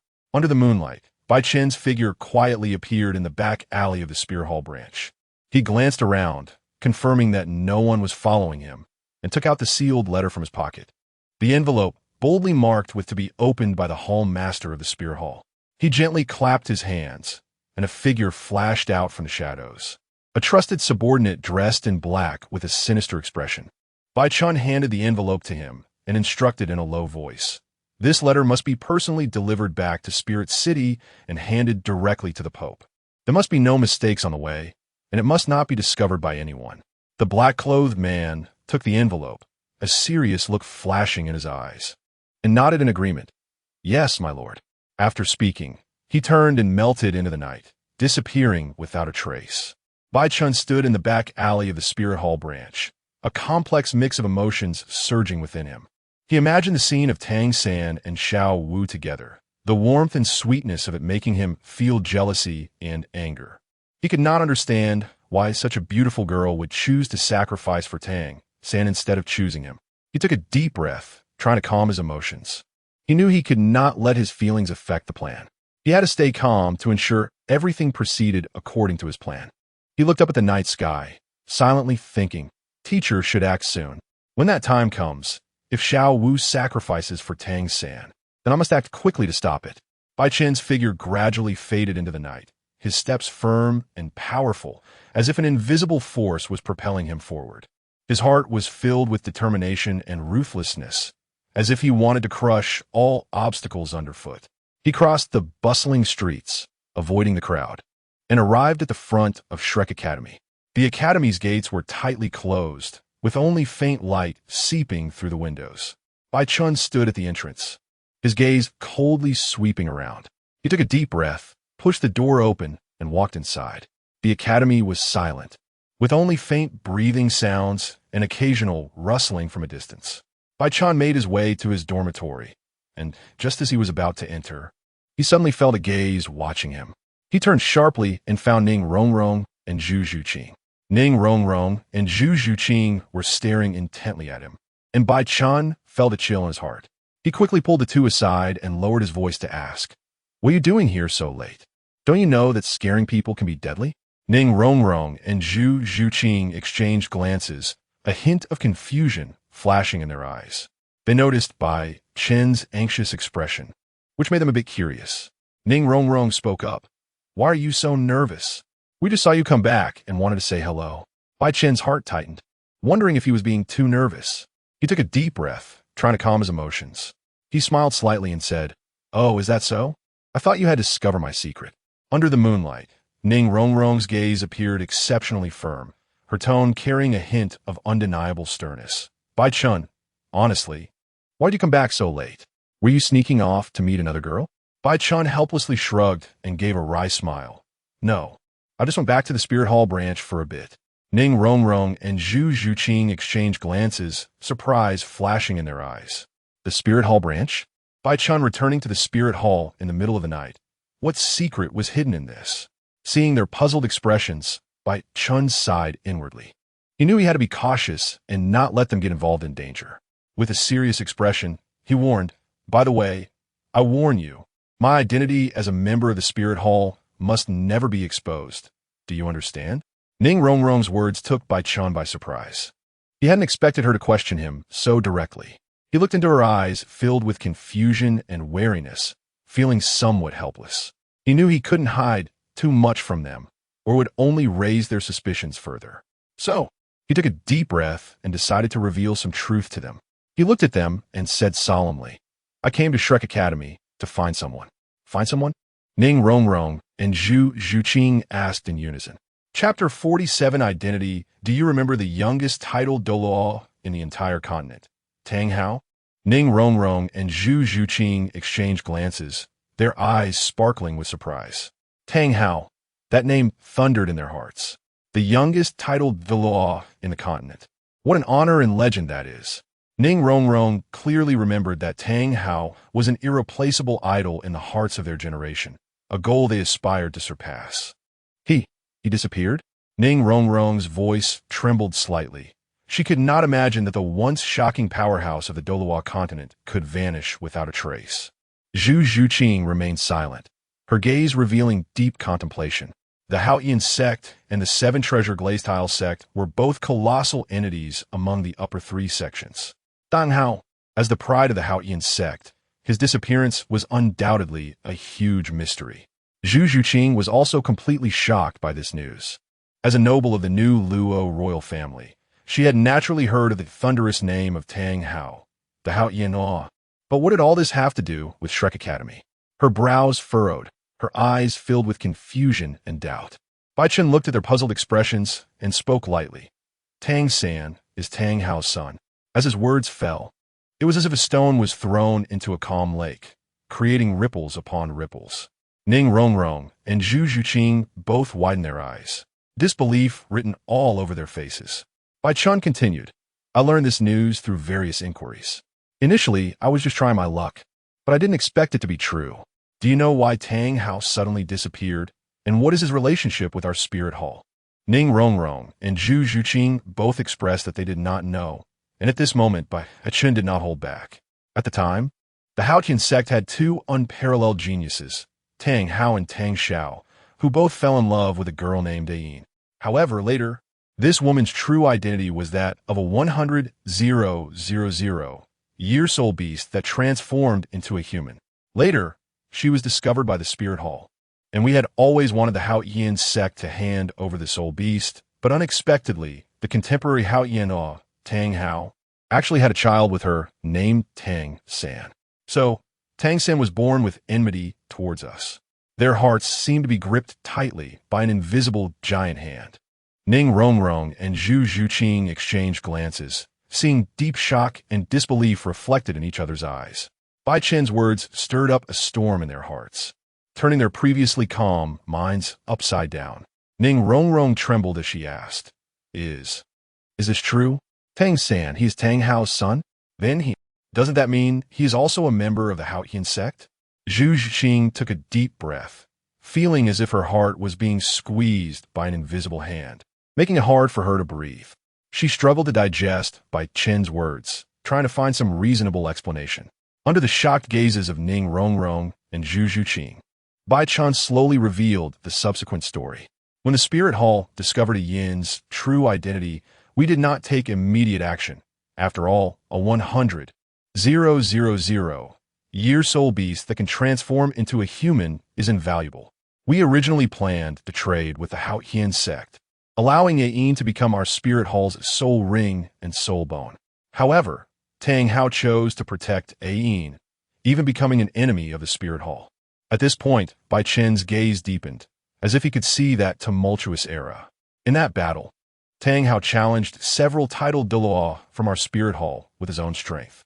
Although he severely injured the enemy in the end, Ayin chose to sacrifice herself to protect him.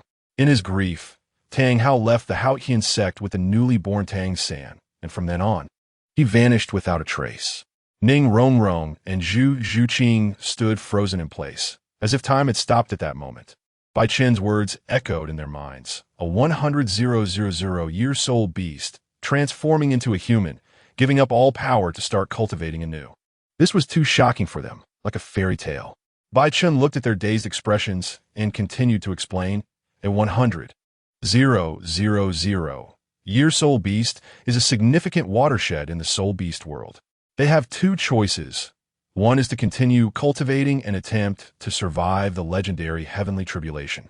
If successful, they can transform into a dragon or phoenix, possessing the power to destroy the heavens and earth. But if they fail, they will perish, vanishing between heaven and earth. He paused, a serious glint flashing in his eyes. The other choice is to transform into a human, giving up all power and starting to cultivate anew. Such individuals do not need soul rings because they can produce soul rings themselves. Although their cultivation speed is rapid, they also become targets coveted by many powerful beings. When beasts and humans combine, it is against the natural order and will incur divine retribution. Unless the strength is sufficiently powerful, it is absolutely forbidden to marry them. Because who could refuse the allure of that 100,000-year soul ring and soul bone? Human nature is, after all, greedy. After hearing this, both Ning Rongrong and Zhu Zhuqing showed sympathy in their eyes. They could imagine how difficult it must have been for Tang San, as a child of soul beast and a human, to bear such a fate from a young age. Zhu Zhuqing took a deep breath, breaking the heavy atmosphere. So, does that mean you have already notified the Spirit Hall?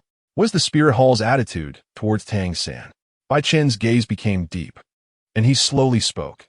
If he can be of use to the spirit hall, that would be best. The potential and talent Tang San possesses are enough to attract the interest of any force. But if not, then we must eliminate this threat as soon as possible. Mercy towards the enemy is cruelty towards oneself. As his words fell, a chilling aura seemed to permeate the air. Both Ning Rongrong and Zhu Zhuqing felt this coldness. They knew that every word Bai Chen said was serious. By the way, there is one more thing. Xiao Wu is a 100,000 year soul beast turned human. So you must be careful of Xiao Wu, as she is also my pawn. Do you understand? Ning Rongrong and Zhu Zhuqing never expected Xiao Wu's identity to be that of a 100,000 year soul beast. Suddenly, they thought of something and turned to look at Bai Chen, asking, "Do you want to make a move on Xiao Wu?" "Absolutely not. I will never agree to that." Ning Rongrong stood up directly, and Zhu Zhuqing did the same. Xiao Wu had already become a good friend of theirs. How could they possibly push their friend into the fire? As Ning Rongrong's words fell, the atmosphere suddenly became tense. Bai Chen's expression also darkened. Coldly looking at Ning Rongrong and Zhu Zhuqing, a glint of cold light flashing in his eyes. "Are you questioning my decision?" Bai Chen's voice was deep and icy, causing Ning Rongrong and Zhu Zhuqing to shiver involuntarily. "No, we are not questioning you." Ning Rongrong took a deep breath, trying to keep herself calm. "But Xiao Wu is our friend, and we cannot watch her fall into danger." "Danger?" Bai Chen sneered. Under the control of the spirit hall, she would be the safest. "Don't forget, she is a 100,000 year soul beast, a treasure that many people dream of. Once her identity is exposed, not only will she face endless pursuit, but even you will be implicated." Bai Chen looked at their determined expressions, a smirk playing at the corners of his mouth. He stood up and walked to the window, gazing far into the distance, as if he could see through layers of time and space, staring into the unknown future. "I understand your feelings. After all, the bond between friends is not something that can be easily severed." He spoke lightly, his voice carrying a hint of helplessness. Ning Rongrong and Zhu Zhuqing exchanged determined glances. Ning Rongrong said, "Bai Chen, after all, Xiao Wu is our friend. We cannot just watch her fall into danger." Zhu Zhuqing nodded in agreement. "Yes, we cannot stand by and do nothing." Bai Chen turned around, looking at their resolute eyes, a hint of appreciation flashing in his gaze. He walked up to them and patted their shoulders. "I understand your thoughts, but sometimes things are not as simple as you imagine. Her existence is a huge temptation for the Spear Hall." Chapter 48. Heart, not Ning Rongrong and Zhu Zhuqing's figures gradually faded away under the moonlight. Their words and footsteps drowned in the tranquility of the night. Bai Chen watched them leave, then turned to look in the direction of Dai Mubai. Dai Mubai was sitting alone under an ancient parasol tree, the moonlight casting a glow on him, highlighting his lonely and resolute silhouette. His gaze was deep and distant, as if he were staring at some far-off place. Bai Chen slowly walked towards him, each step seemingly breaking the night's silence. When he reached Dai Mubai, he paused and said softly, "Go see your fiancé. Zhu Zhuqing is waiting for you." Dai Mubai frowned, a hint of confusion flashing in his eyes. He looked at Bai Chen, trying to find an answer in his gaze. Bai Chen's words surprised him. He had never thought that the other party would intervene so directly in his relationship with Zhu Zhuqing. "Why are you helping me?" Dai Mubai finally asked, his voice low and firm. Bai Chen looked at Dai Mubai, a profound light flashing in his eyes. He smiled slightly and said, "I'm not helping you. I'm just helping myself." As he spoke, he turned and pointed to the distant mountains where Zhu Zhuqing was. "Zhu Zhuqing's relationship with you is currently very strained. She does indeed like you, but you've been caught between the two of us, making it difficult for her to face her feelings openly. I just want you two to clarify things. I'm not helping you. Do you understand?" Dai Mubai smiled self-deprecatingly, a hint of bitterness in his eyes. "So you wanted to make room for you, right?" Bai Chen looked at Dai Mubai, a complex emotion flashing in his eyes. He nodded and said lightly, "If you think that way, then think that way." Dai Mubai took a deep breath, stood up, his gaze resolute and determined. He looked at Bai Chen, his voice low and powerful. "I will not give up on Zhu Zhuqing. I don't believe she has completely lost her feelings for me. Upon hearing this, Bai Chen frowned slightly. He was about to speak when he saw Dai Mubai had already turned to leave, heading towards Zhu Zhuqing. Under the moonlight, Dai Mubai's figure appeared lonely yet determined, each step taken steadily and powerfully. Bai Chen watched his back, a complex emotion flashing in his eyes. He knew that this emotional entanglement would ultimately have to come to a conclusion. Ning Rongrong saw Dai Mubai catching up and said, "He's here. I'll leave first." After saying that, she stopped and looked at Dai Mubai, waiting until he was only a few miles away before she walked away. Dai Mubai acted, feeling as if his heart had been struck by a heavy hammer, unable to breathe. He looked at Zhu Zhuqing, a complex emotion flickering in his eyes. He knew he had been avoiding the issues, the struggle for the throne, and the emotional entanglement with Zhu Zhuqing. But now, he no longer wanted to escape. He turned to face Zhu Zhuqing, took a deep breath, and slowly spoke. "Zhuqing, I'm sorry. You were right. I've been avoiding things. I've been avoiding the struggle for the throne and our feelings. But I understand now. I can't run away anymore. I need to face everything bravely, including you." Zhu Zhuqing looked at him, a hint of surprise in her eyes. She hadn't expected Dai Mubai to say such things. Zhu Zhuqing replied, "Do you think I will be moved, or will I throw myself back into your arms? Do you know that your avoidance has trapped me in an irretrievable situation? If you fail, as your fiancé, I would also perish. The struggle for the throne you avoid ultimately ends in defeat, and I have no right to choose. You not only represent yourself, but also me." Zhu Zhuqing continued, "You should go. I don't want to see you, a cowardly and incompetent person again. What I need is a strong man who can give me a sense of security." Zhu Zhuqing's words were like a sharp sword, piercing deeply into Dai Mubai's heart. He looked at her, his eyes flickering with pain and anger. He clenched his fists tightly, as if trying to squeeze out the anger and pain. But he knew he couldn't just leave. He had to face his past and his failures. He slowly raised his head, gazing directly into Zhu Zhuqing's eyes, his voice low and firm. "Zhuqing, I know my past actions have disappointed you, and I know I've been avoiding many things. But please believe me, I've decided to face everything now. In the struggle for the throne, I will give it my all and will no longer avoid it. I will prove my worth with my actions and show that I can be your support." Zhu Zhuqing indeed said, "No need. I already have the right to choose. At least Bai Chen is more responsible than you and can give me more security. From the moment you chose to run away, from the moment you left me, we have no relationship anymore." After saying that, she caught up with Ning Rongrong, and the two left just like that. The moonlight flowed like water, casting a silvery veil over the tranquil night, draping the earth in a layer of shimmering light. Dai Mubai stood frozen in place, watching Zhu Zhuqing's determined figure fade away, a wave of indescribable bitterness rising in his heart. Her words felt like a sharp sword, deeply piercing his heart, leaving him gasping for breath. He watched her walk alongside Ning Rongrong, gradually fading away until they disappeared from view. At that moment, he seemed to hear the sound of his heart breaking, crisp and piercing. Dai Mubai clenched his fists tightly, his nails digging deep into his palms, yet he felt no pain. His heart was filled only with Zhu Zhuqing's indifferent words and resolute gaze. He couldn't understand why she left him so decisively, why she distrusted him so much. He looked up at the endless night sky, howling in pain, his voice filled with endless suffering and regret. Tears shimmered in his eyes, each were seeming to question himself.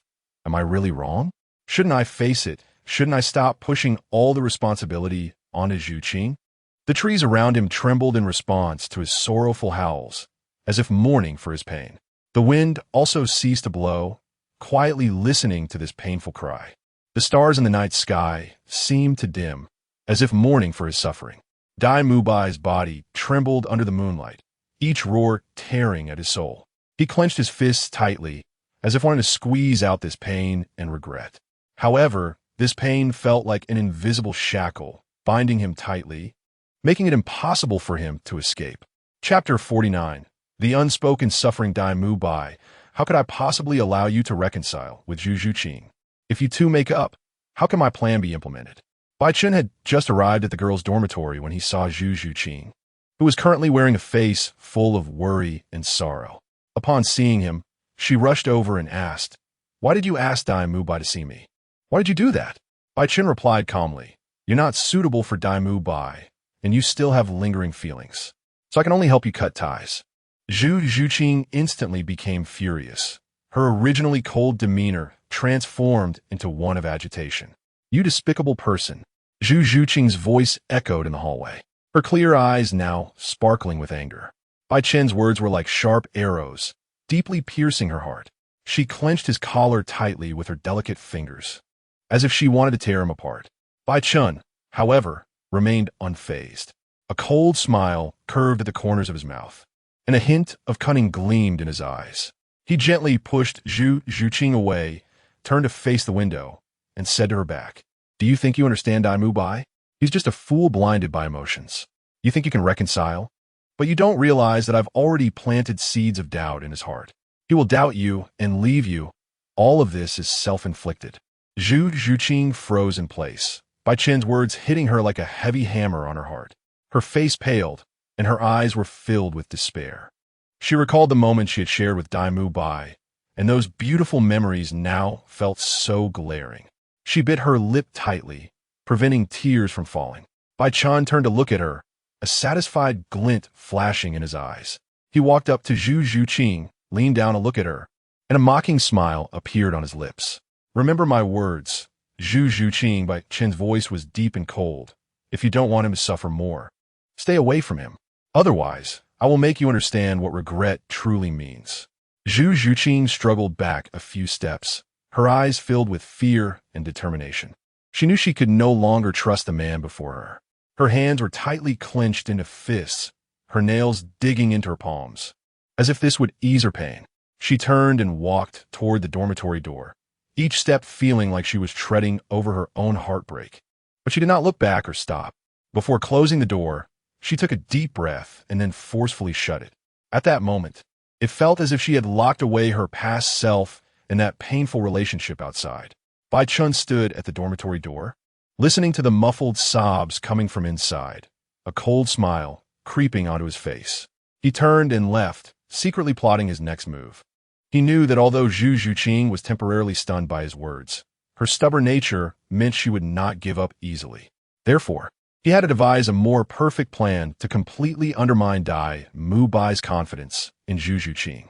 Only then could he fully possess Zhu Zhuqing and realize his ambitions. Although he had now controlled Bai's body, he could not control his soul.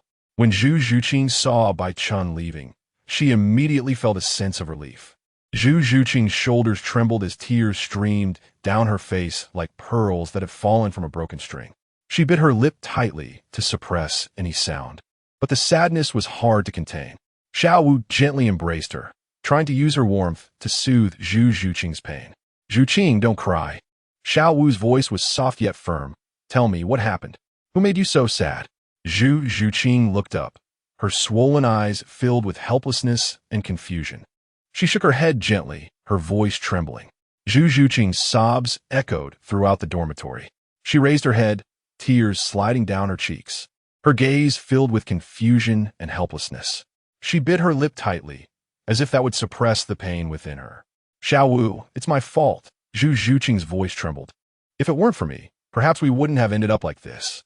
Xiao Wu remained silent, knowing that any word spoken now would be of no use, and would only deepen the rift between Bai and Zhu Zhuqing.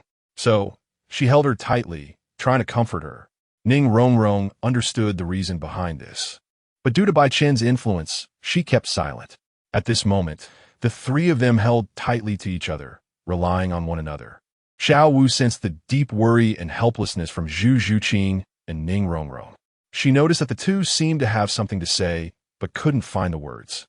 Their eyes were filled with struggle and pain, as if bound by invisible shackles. Xiao Wu's heart stirred. She understood that there must be some untold secret behind this.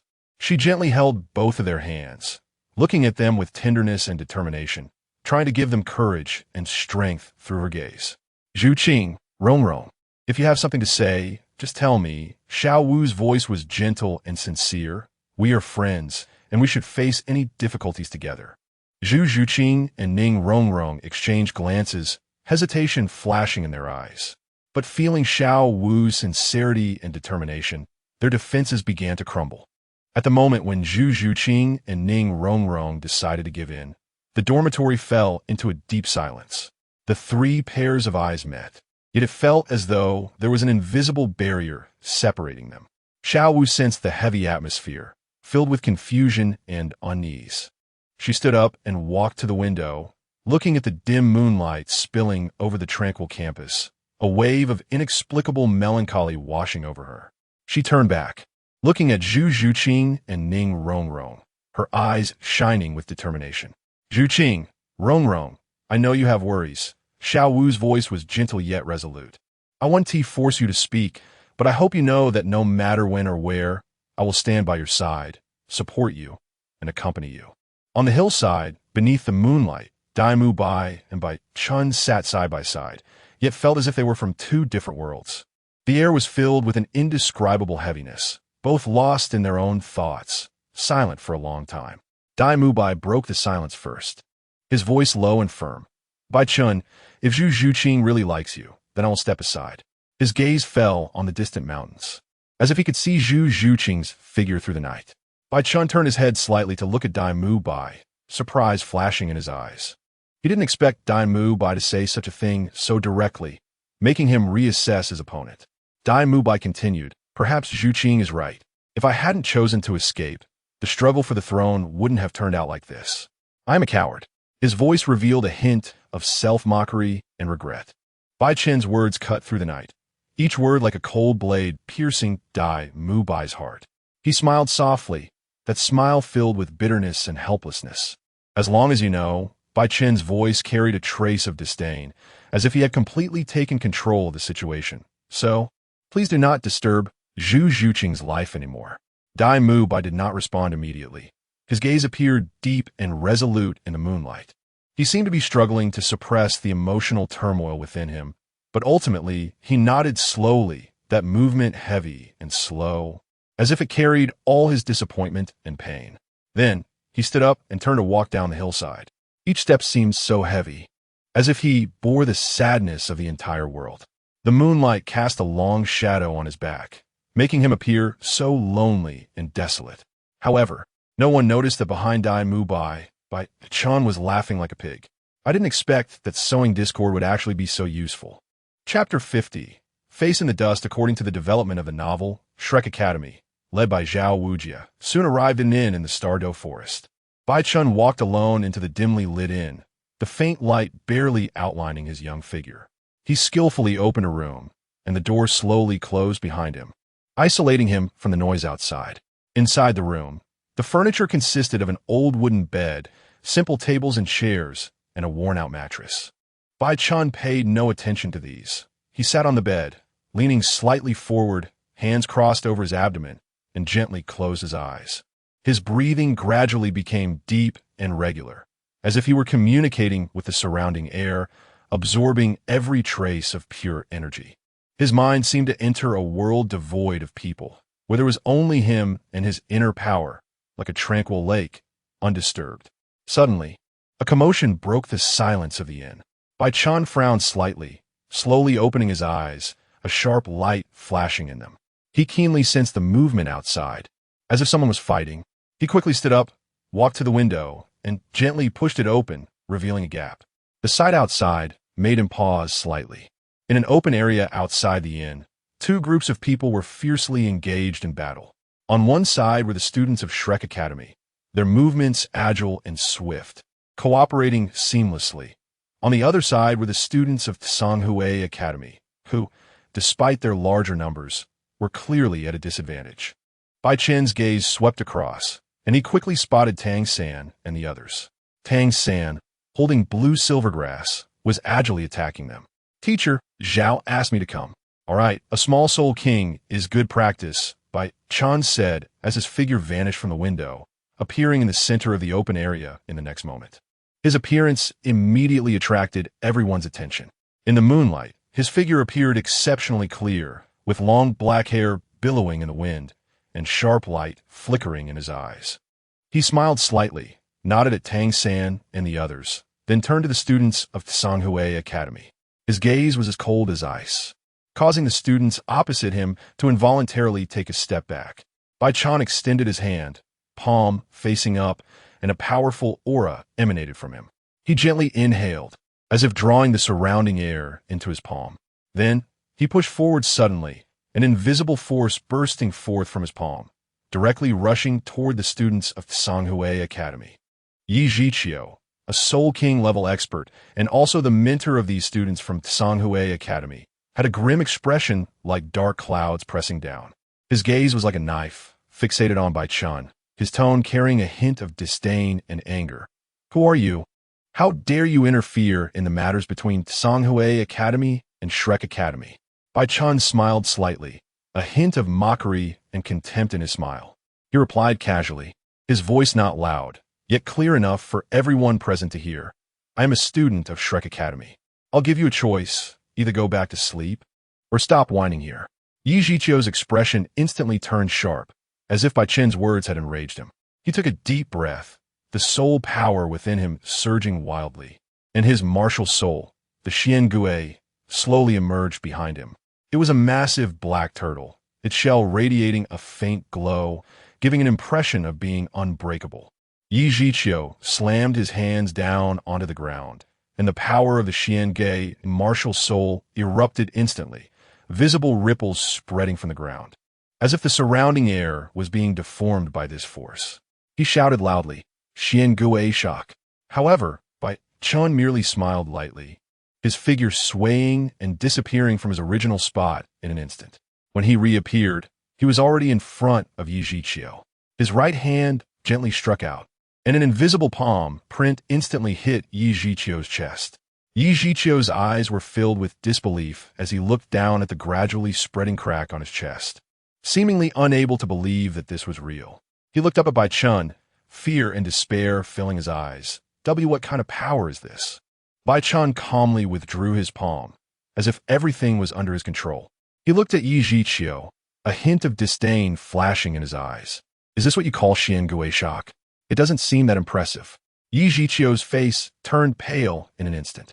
He couldn't believe that he was completely powerless against the other party. His heart was filled with fear as well as confusion. "Why you?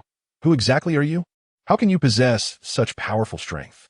Bai Chen smiled slightly, but he did not answer Yi Zhiqiu's question. Instead, he turned and walked toward the students of Shrek Academy. His figure appeared exceptionally tall in the moonlight, like an insurmountable mountain. "I didn't expect your strength to be so strong. Able to fight a Soul King with the power of a two-ring Soul Master."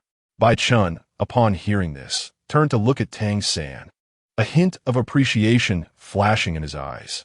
He smiled lightly and said, "Just a small Soul King. If you weren't too weak, I wouldn't even bother to make a move." His words, though casually spoken, left everyone present in strong shock. They could not imagine the extent of Bai Chen's strength, as he was able to easily defeat a Soul King-level expert. This statement hit the students of Tsanghui Academy like a heavy hammer, causing them to lower their heads, filled with humiliation and anger. Their teacher, Yi Zhiqiu, a Soul King-level expert, had performed so poorly in front of a few kids, which they could not accept. However, Yi Zhiqiu suppressed his anger, glaring fiercely at Bai Chen, as if he wanted to engrave him deeply in his heart. He understood that this young man in front of him had unfathomable strength, and he was definitely not his opponent. But he would not just give up. One day, he would reclaim this humiliation and let the people of Shrek Academy know that Tsanghui Academy was not something they could trample at will. After this incident, Bai Chen did not go back to rest, but instead entered the Star-Do Forest alone. He had lived in the Star-Do Forest before, so he was most familiar with where to find the soul beasts he needed. As night fell, the depths of the Star-Do Forest echoed with the sounds of insects and beast roars, as if nature's symphony was playing in the night. Bai Chen moved alone through the dense forest, his steps light and steady, as if this forest was his home. Moonlight filtered through the treetops, casting a silver layer over Bai Chen. His gaze was sharp and deep, as if he could see through every corner of the forest. His breathing was even and deep, merging with the breath of the forest. Bai Chen arrived at the edge of a clear lake, where the water reflected the starry sky like a mirror. He stopped, bent down, and cupped a handful of lake water. His face was reflected on the water's surface, and in his deep eyes flickered a determined light. Chapter 51. The Faceless Demon Spider. Bai Chen's heartbeat gradually slowed as he crouched in the dense bushes, sensing the atmosphere around him. The tranquility and vitality of the star-Do forest intertwined, resembling an ancient poem. A gentle breeze rustled the leaves, creating a soft sound that served as his only guide at that moment. He cautiously scanned his surroundings through the gaps in the leaves. Every soul beast, regardless of size, could be a potential threat.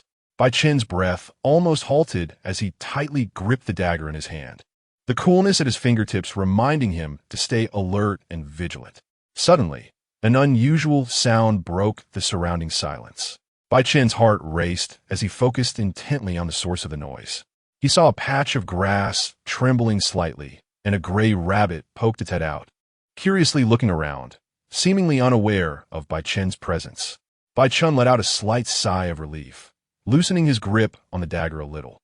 The rabbit appeared harmless, but he still dared not let his guard down. After all, this was the Star-Do forest, a place filled with the unknown and danger. Just as he was about to move on, the rabbit suddenly jumped up and dashed towards him. Bai Chen was startled, tightening his grip on the dagger once more. His reaction was almost instinctive. He immediately turned around, dagger in hand, ready to confront the threat behind him. However, what he saw left him stunned. In the moonlight, a black figure appeared silently, its eyes gleaming with a cold light, reminiscent of two icy stars. It was a black wolf, its body strong and muscular. Clearly not an ordinary soul beast. Its gaze locked onto Bai Chen, with a sinister smile at the corner of its mouth, as if it had already spotted a delicious meal. Bai Chen's heartbeat quickened again. He knew this was the real threat he faced. He gripped the dagger tightly, preparing to face the impending battle. Bai Chen's eyes became resolute. He knew that against this powerful black wolf soul beast, he had to give it his all. Two soul rings suddenly appeared around him, emitting a faint glow. These were his two soul skills, the source of his power. He took a deep breath, feeling the soul power within him boil instantly. First soul skill, Killing Storm. He swung the dagger fiercely, immediately unleashing a fierce wind that swept through the entire area. The black wolf soul beast seemed startled by the gale, its eyes widening as it tried to steady itself. However, the wind acted like an invisible blade, slicing through its body in an instant. A piercing howl echoed as the black wolf's body arched in the air before crashing heavily to the ground. Bai Chen's eyes flashed with surprise. He hadn't expected his first soul skill to be so powerful, knocking down what seemed to be a formidable black wolf soul beast in a single blow. However, he knew this was just the edge of the Star-Do forest. The real challenges lay ahead. He stood up, gazing into the distance, where he could sense stronger fluctuations of soul power deeper within the Star-Do forest. He knew that was his true destination. Taking a deep breath, he continued onward. Along the way, he encountered various soul beasts, some docile and others fierce. But regardless of their nature, he remained alert and respectful. He understood that in this place filled with unknowns and dangers, any moment of negligence could cost him dearly. Soon, he arrived at the chaotic zone. Bai Chen slowed his pace, locking his gaze on a massive spider ahead. It was a pitch-black spider, each of its legs as thick as giant pillars, stretching over 60 meters long, standing like a small mountain on the ground. Beneath its body, a twisted human face gradually emerged, filled with malice and evil, as if it were a demon crawling out of hell. This was the Faceless Demon Spider, an extremely rare soul beast, and this particular one had reached the 10,000-year level, emanating soul power fluctuations that made the surrounding air tremble. Bai Chen knew that this was exactly the third soul ring he needed. Only by absorbing the soul ring of this faceless demon spider could his strength be further enhanced. Bai Chen took a deep breath, realizing that the faceless demon spider before him was key to obtaining his third soul ring. However, faced with such a powerful opponent, he did not act impulsively. He understood that his current strength was not enough to confront this 10,000-year level soul beast head-on. He carefully observed the movements of the faceless demon spider, looking for the right opportunity. He noticed that although the spider was formidable, its movements were relatively slow, especially given its massive body, which required more time and energy to maneuver. Taking advantage of this weakness, Bai Chen began to circle around the faceless demon spider, trying to find a suitable angle for attack. He retrieved a sniper rifle from his system space. Bai Chen's breath nearly stalled as he focused intently through the sniper rifle's scope, observing the faceless demon spider. In the moonlight, the spider's shell glimmered with a cold light, resembling a thick layer of armor, causing him to doubt whether his attack would be effective. His finger gently rested on the trigger, feeling the sweat in his palm. He took a deep breath, gradually calming his heartbeat as he adjusted his breathing. He knew this shot had to succeed. Otherwise, if he angered the faceless demon spider, the consequences would be unimaginable. He fixed his gaze on the target in the scope, searching for the most suitable shooting angle. Just as the faceless demon spider had yet to react, two deafening gunshots suddenly shattered the tranquil night. Bai Chen's heartbeat synchronized with the gunfire as his finger relaxed on the trigger, and two meticulously aimed bullets shot out with tremendous force. One bullet struck the spider's forehead accurately, while the other pierced through one of its mountain-like legs. The massive body of the faceless demon spider jolted violently, letting out a chilling wail. Its eyes flashed with anger and pain as it turned to look for the source of the sound, finally spotting Bai Chen hiding in the shadows. The immense eyes of the spider revealed an expression of disbelief, as if it could not comprehend how such a seemingly insignificant human could injure it. The faceless demon spider's roar echoed throughout the Douluo forest, its rage and pain raging like a fierce wind. Its body trembled under the moonlight, and its 8 thick spider legs moved like mountains, instantly tearing up the ground. The faceless demon spider was completely enraged, and its speed was something Bai Chen could not compare to at all. He turned and ran, trying to escape the terrifying pursuit of the spider. However, the speed of the faceless demon spider exceeded his imagination, approaching him like lightning, each step shaking the ground beneath him. Bai Chen could only flee with all his might, weaving through the forest, attempting to use the terrain to evade the terrifying hunter. However, no matter how hard he tried, the faceless demon spider relentlessly pursued, its massive body appearing even more terrifying in the moonlight. Chapter 52, Face of the Demon Spider. Part 2, Suddenly, the face of the demon spider leaped fiercely and appeared in front of Bai Chen. Bai Chen's eyes narrowed. His body instantly tensed like an arrow ready to be released.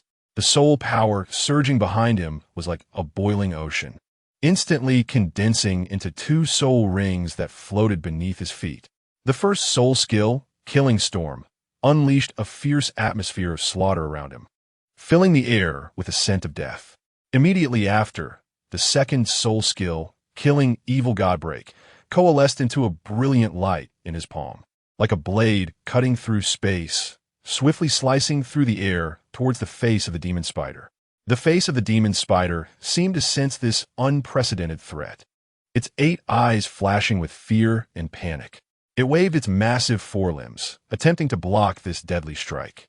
However, the light was too fast and too fierce, like a sword light cutting through the heavens, instantly tearing through its defenses and striking hard against its body. The face of the demon spider was severely injured by Bai Chen's soul skill, but it did not fall. Instead, its rage intensified like a burning flame. Its 8 eyes glowed with a fierce red light, as if it wanted to devour Bai Chen. Suddenly, it opened its mouth parts and spat out a highly toxic spider web. The web rapidly spread through the air, like a curtain of death, enveloping Bai Chen. A serious look flashed in Bai Chen's eyes. He knew the danger of this spider web, but he did not retreat. Instead, he took a deep breath, and his body transformed into a streak of light, charging towards the face of the demon spider with astounding speed. Driven by the soul power, Bai Chen's body sliced through the darkness like a lightning bolt, directly entering the dense spider web. When the spider web touched his skin, it did not penetrate as expected, but was blocked by an invisible force. It was the nano armor he had just summoned, acting like a solid shield, protecting every inch of his skin. A cold light flashed in Bai Chen's eyes. He had no intention of giving the face of the demon spider any chances. Under the protection of the nano armor, he was like a fearless warrior, disregarding all surrounding threats. His palms surged with soul power again, and the light of killing evil god break coalesced once more. But this time, its target was not just the face of the demon spider, but also the spreading spiderweb. Bai Chen was like a calm commander, analyzing the battlefield under the protection of the nano armor. He chose not to bombard recklessly, but decided to resolve the battle in the most unexpected way for the face of the demon spider. His figure flickered, and he instantly appeared at the side of the face of the demon spider. A bright bomb coalesced in his hand, shining like the brightest star in the night sky. He suddenly hurled the nano bomb towards the face of the demon spider's body. Boom! A loud explosion erupted as the bomb made contact with the face of the demon spider. The immense force drove the face of the demon spider back violently, its body tumbling through the air and crashing into a massive rock, sending dust flying. The human face on its lower body was instantly distorted by the blast, like a tattered canvas blown by a fierce wind. Although its spider legs remained resilient, they were no longer as agile, with every leap appearing extremely difficult. Black toxic blood oozed from the cracks in its body, staining the ground around it and emitting a nauseating stench.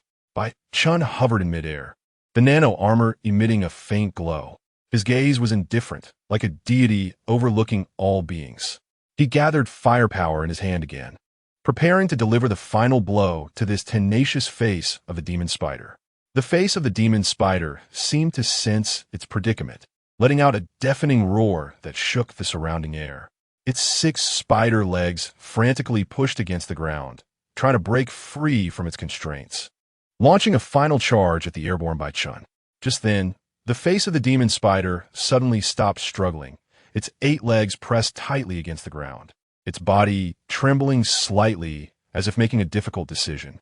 Its eyes, flickering with fear and panic, locked onto Bai Chen in the air, seemingly assessing the gap in their strengths.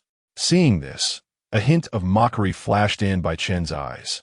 He was not in a hurry to launch an attack. Instead, he patiently awaited the next move of the face of the demon spider. He knew that this creature had developed fear, which was precisely what he wanted to see. Suddenly, the face of the demon spider darted away, directly abandoning the fight and choosing to flee. Its body swiftly glided across the ground, leaving a deep trail. However, it seemed unable to completely shake off Bai Chen's pursuit. Bai Chen's gaze was locked onto the fleeing face of the demon spider. He did not rush to attack, but maintained a suitable distance, allowing the opponent to feel pressure without falling into despair. He understood that this face of the demon spider was the last target of his hunt, and he had to ensure that everything was foolproof. Just as Bai Chen prepared to deliver the final blow, 2 figures suddenly appeared in front of him. It was an elderly man and a young girl, and their appearance made the already tense atmosphere even more serious. The old man wore a green robe, had white hair, and a kind face, but his eyes held a sharpness. Standing beside him was a young girl, full of youthful vitality, dressed in a green outfit, her crystal-like big eyes evoking a sense of affection. When the elderly woman and the girl suddenly faced a 1,000-year-old face of the demon spider, the air seemed to freeze. The elderly woman's eyes flashed with surprise, but more so with determination and calmness. She quickly positioned herself in front of the girl, forming hand seals as a faint soul power radiated from her, creating an invisible barrier. The face of the demon spider's 8 eyes glinted with ferocity, its massive body rolling in the air, each leap carrying a strong threat. However, the elderly woman appeared unfazed, her eyes sparkling with wisdom as if searching for the best countermeasure. The girl nervously gripped her snake staff, her eyes filled with fear, but she knew she could not shrink back at this critical moment. She took a deep breath, trying to calm the turmoil within her, and focused intently on the movements of the face of the demon spider. Meng Yiran tightly held her snake staff, her gaze shifting between the face of the demon spider and the elderly woman, filled with confusion and unease. She opened her mouth, her voice trembling. "Grandma, what's going on? Why has a 1,000-year-old soul beast suddenly appeared? With my current abilities, I can't absorb the soul ring from this face of the demon spider." Chapter 53. The Faced Demon Spider 3. The old woman acted instantly, her snake staff bursting with purple-black light as 6 soul rings slowly appeared beneath her feet. She was a soul emperor. Protecting her granddaughter behind her, the old woman's gaze was resolute, her figure agile, moving swiftly like a gust of wind. The snake staff in her hand transformed into a stream of purple-black light, instantly piercing through the air and hurtling towards the faced demon spider. Although the faced demon spider was fierce, it appeared powerless against this strike, desperately trying to dodge, but ultimately being a moment too slow. The purple-black light struck the faced demon spider, and the immense force was unbearable for it. Its entire body was sent flying back as if struck by a heavy hammer, crashing violently into a sturdy tree. The tremendous impact caused the trunk to tremble, leaves falling in a flurry, and for a moment, the surrounding atmosphere seemed to freeze. Meng Yiran peeked out from behind the old woman, her eyes filled with confusion. The faced demon spider, the longtime ruler, now seemed to be fleeing, every movement revealing deep-seated fear. She couldn't understand what had caused this spider to panic so. At that moment, a figure descended from the sky like a shooting star, capturing everyone's attention. It was Bai Chen, his figure flickering like a ghost, the nano-armor in his hands shimmering with cold light under the moonlight, instantly transforming into a sharp blade. Bai Chen's form was like a flash of lightning, reaching above the faced demon spider in an instant. The blade in his hand drew a perfect arc in the air before striking down fiercely at the spider. Although the faced demon spider tried to evade, its struggle seemed futile against Bai Chen's speed. Soon, the faced demon spider ceased to breathe, a black 10,000-year soul ring slowly emerging from its body. Meng Yiran, witnessing this scene, felt both shock and anger. This faced demon spider had clearly been lured by her.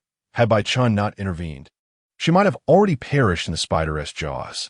She stared intently at Bai Chen, her eyes flashing with complex emotions.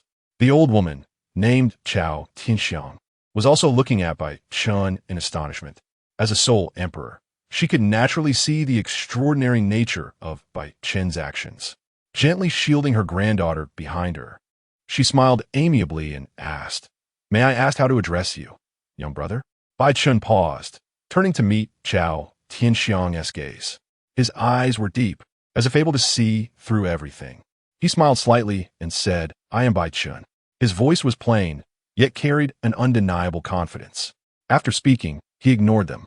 Bai Chen sat cross-legged, as stable as a rock, his figure appearing exceptionally mysterious under the moonlight. Everything around seemed to freeze. Only he and the 10,000-year soul ring of the faced demon spider quietly faced each other.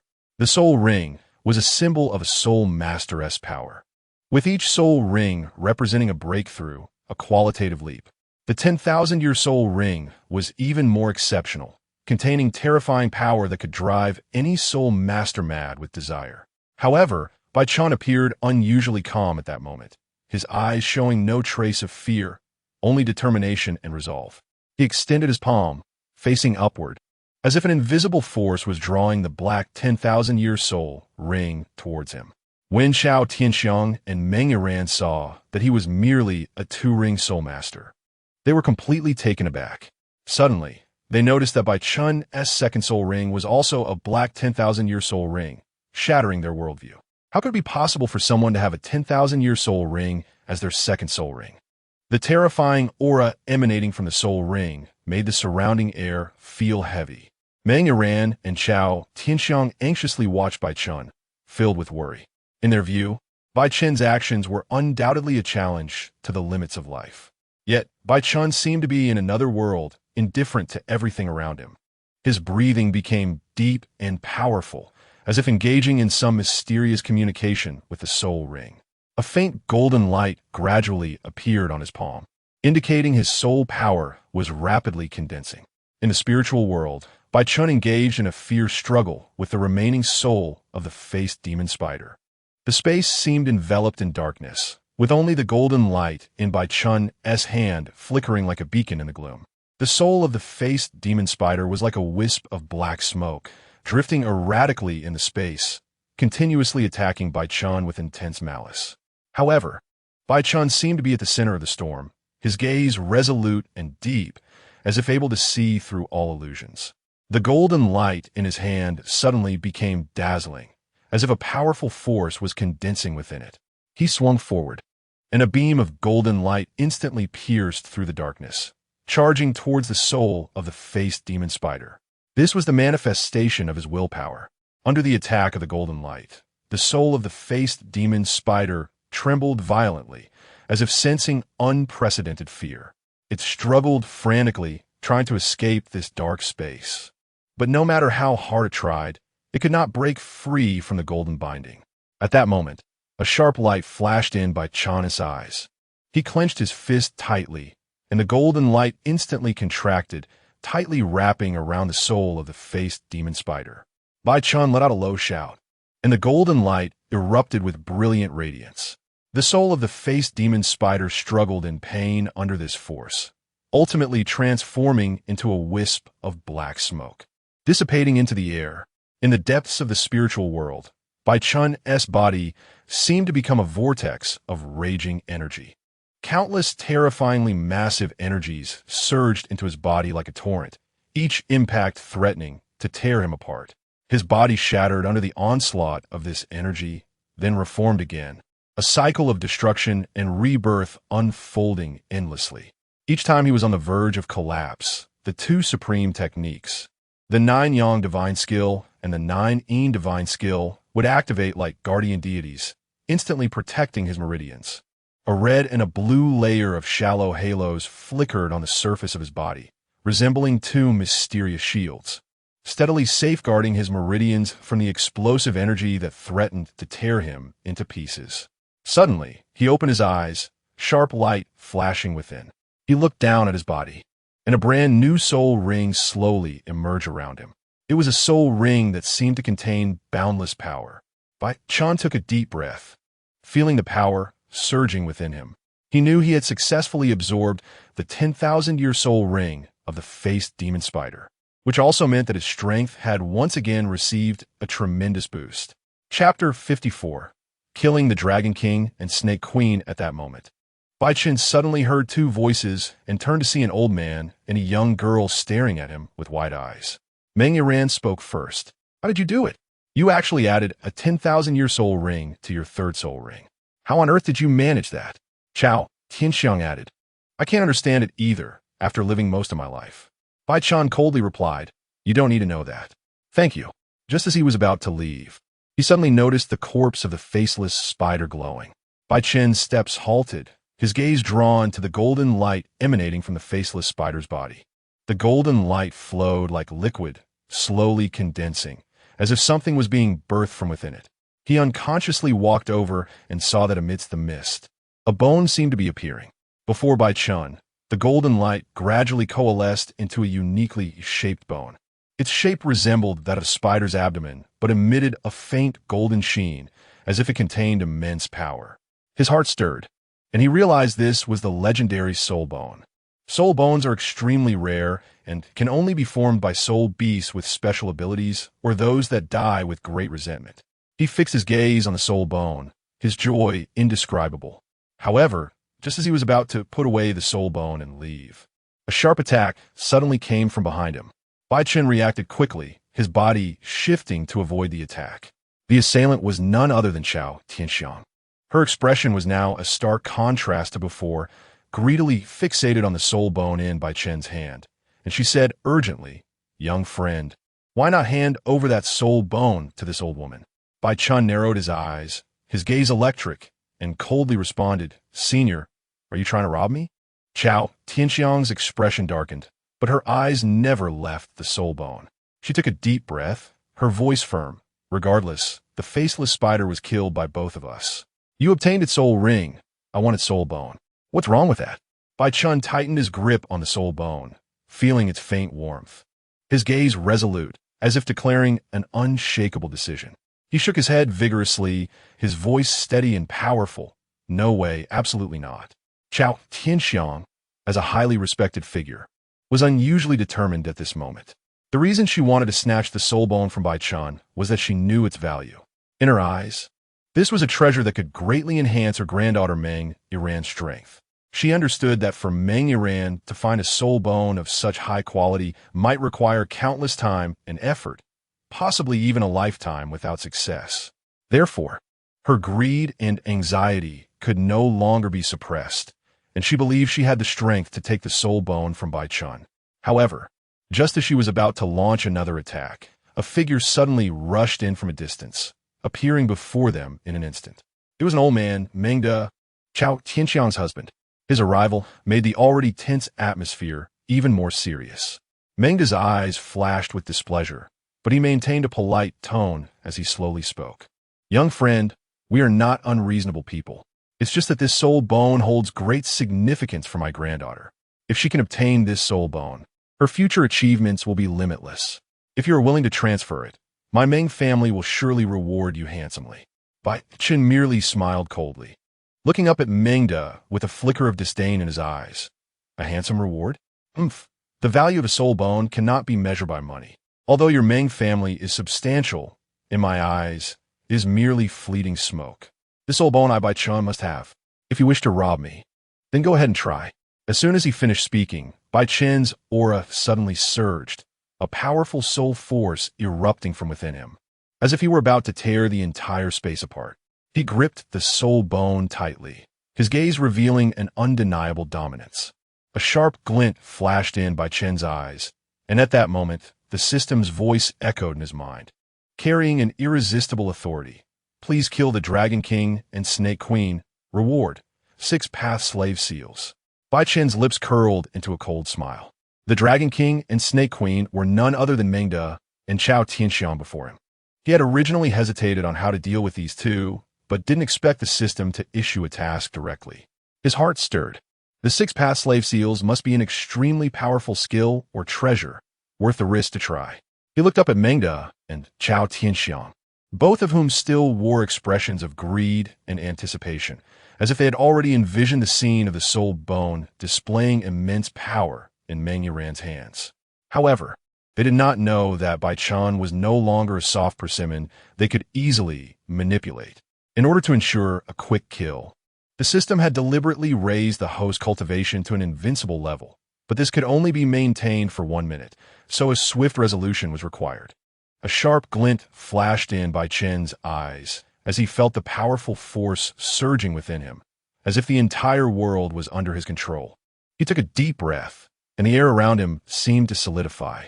In the next moment, he flashed and appeared directly in front of Chao Tianxiang and Meng De. Are you ready? Bai Chen's voice was cold and authoritative, his gaze sweeping over the two as if he could see through their souls. Chao Tianxiang and Meng De's expressions changed dramatically, feeling an unprecedented sense of pressure, as if facing a true deity. They wanted to resist, but found their bodies completely immobilized, as if bound by an invisible force. At that moment, the greed and arrogance on Chao Tianxiang and Meng De's faces had vanished without a trace, replaced by endless fear and despair. They struggled desperately, trying to break free from the invisible restraint, but no matter how hard they tried, their bodies remained utterly motionless. No. Esteemed Soul Master, we were wrong. We failed to recognize your greatness. Please spare us. Chao Tianxiang's voice trembled with unprecedented fear, her expression more painful than crying. Meng De looked at Bai Chen in horror, realizing that the young man before him was not someone they could provoke. In the final moment before their demise, the expressions of terror and despair on Chao Tianxiang and Meng De's faces solidified into an eternal image. Their bodies crumbled under the invisible pressure, turning to ash and scattering into the air. Among the ashes, their final wails could still be faintly heard, filled with despair and unwillingness, yet unable to change their impending fate. The entire scene seemed to be paused, leaving Bai Chen standing alone in place. His gaze was indifferent and profound, as if everything that had just occurred had nothing to do with him. He waved his hand gently, and the invisible pressure dissipated, revealing the intact forest behind him.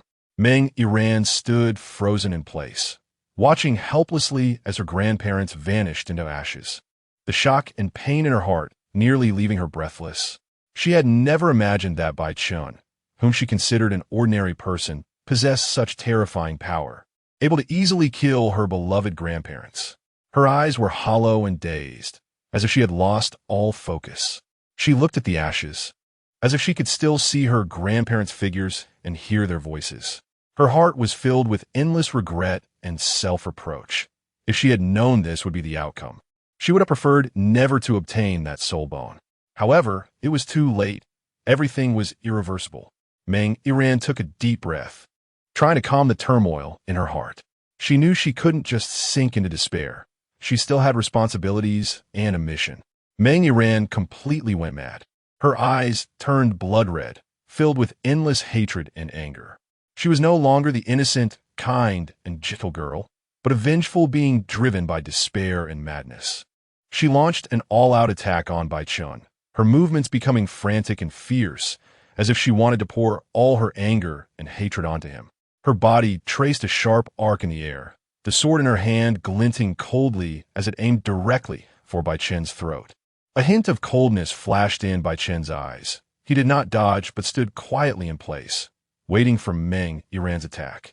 Just as the sword tip was about to touch Bai Chen's skin, an invisible force suddenly emanated from him, instantly neutralizing Meng Yiran's attack. Meng Yiran's expression changed drastically. She felt as if her sword was bound by an invisible power, unable to advance even a fraction. "This is all caused by your greed. It has nothing to do with me." Bai Chen's words were like cold blades, piercing deeply into Meng Yiran's heart. The madness and hatred in her eyes gradually solidified, replaced by endless despair and pain. She gripped the sword tightly in her hand, but it felt as heavy as 1,000 pounds, and she could no longer swing it an inch. Suddenly, an invisible force surged from Bai Chen's hand, and with a gentle wave, Meng Yiran felt a tremendous force hit her, causing her body to lose control instantly. Everything went dark before her eyes. Her consciousness gradually blurred, and she ultimately fell into a complete coma. Bai Chen looked coldly at Meng Yiran lying on the ground, his heart unperturbed. Suddenly, a crisp system notification sound echoed in Bai Chen's ears, filled with congratulations. "Congratulations, host. You have obtained the 6-path slave seal. This seal can control others' bodies and souls, granting you supreme power." As the voice faded, a mysterious pattern appeared in Bai Chen's vision, a seal formed by 6 flames, each flickering a different color, as if containing different powers. He gently extended his palm, and the 6 flame seals floated above it, shining with a strange and mysterious light. Immediately afterward, the system's voice sounded again. "Congratulations, host. You have acquired a weapons factory. From now on, you will have a continuous supply of military support." As the voice fell, the scene before Bai Chen suddenly changed, and he found himself in a massive factory. Inside the factory, machines roared, and workers busily operated various machines, producing all kinds of weapons and equipment. Bai Chen stood in the center of the factory, his eyes sparkling with excitement and anticipation. He looked around and saw that the factory was spacious and bright, with machinery arranged in an orderly manner, and workers in uniform busily operating various complex machines. The factory was filled with the roar of machines, intertwined with the rhythmic sounds of labor, creating a beautiful symphony. Bai Chen walked to a large machine tool, which was precisely grinding a metal part. He reached out to touch the cold metal, feeling its solidity and texture. "This is the power of the future," Bai Chen exclaimed. His heart was filled with anticipation, imagining how many powerful weapons this factory could create for him, allowing him to stand out on the Douluo continent and become an invincible existence. Bai Chen turned around, filled with expectation and a hint of curiosity, and returned to the real world. Meng Yiran lay unconscious on the ground, like a withered petal, appearing incredibly fragile. He stood quietly beside her, his eyes flashing with mysterious light. Suddenly, Bai Chen flipped his palm, and a flame-like mark leaped from his palm. The mark danced in the air, like a lively fire snake, exuding a scorching aura. With a gentle wave of his hand, the flame mark flew towards Meng Yiran's forehead. When the mark touched her skin, it instantly merged into her. A faint light glimmered at Meng Yiran's forehead, as if some power was quietly awakening. Her eyes were tightly closed, her face pale. But under the influence of this power, her body began to tremble slightly, as if undergoing some significant change. Meng Yiran suddenly opened her eyes, filled with shock and confusion. She looked at the unfamiliar surroundings, momentarily at a loss. However, when she saw Bai Chen standing in front of her, her gaze instantly turned respectful. She struggled to stand up, but fell several times due to her weakness. Bai Chen looked at her coldly, not extending a hand to help. Meng Yiran gritted her teeth and, relying on her willpower, stood up. She deeply bowed and said with a trembling voice, "Master." Her voice was filled with awe and submission, as if she had already regarded Bai Chen as the most important person in her life. Bai Chen looked at her, a hint of satisfaction flashing in his eyes. He knew he had successfully controlled Meng Yiran, and she would become his most capable assistant. Bai Chen's wild laughter echoed in the air, filled with endless pride and pleasure. He looked at Meng Yiran, his eyes glinting with cunning and coldness. Meng Yiran's body trembled slightly. She felt as if she were bound by an invisible force, completely unable to resist. Good. Bai Chen laughed repeatedly. I didn't expect that after eliminating the Dragon Lord and the Snake Lady, I could actually obtain their granddaughter as my slave. This is their evil retribution, isn't it? Let them snatch my soul bone. His words were filled with sarcasm and hatred, as if he wanted to pour all his grievances onto Meng Yiran. Meng Yiran indeed showed no reaction, seemingly not hearing his words. In her eyes, there was only numbness and respect. Congratulations, host. You have received special rewards from the system. God-level forging technique, God-level alchemy technique, and soul guidance device production technology. Chapter 55. Meng Yiran's third soul ring. Seeing that Meng Yiran was completely under Bai Chen's control, her eyes lost focus, completely immersed in the illusion created by him. Her heartbeat quickened, as if being pulled by an invisible force. She unconsciously moved closer to Bai Chen. A faint smile appeared on Bai Chen's lips as he gently held Meng Yiran's hand, their fingers intertwined, as if an invisible bond tightly connected them. Who are you?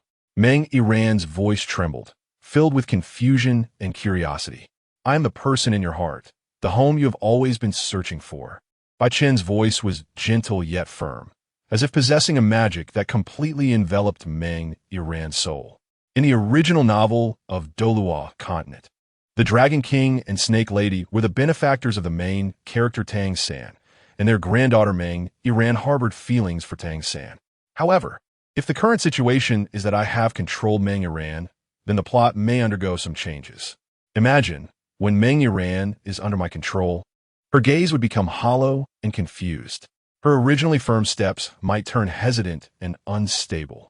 She could lose her ability to judge for herself, being led by an invisible force to perform actions against her own will.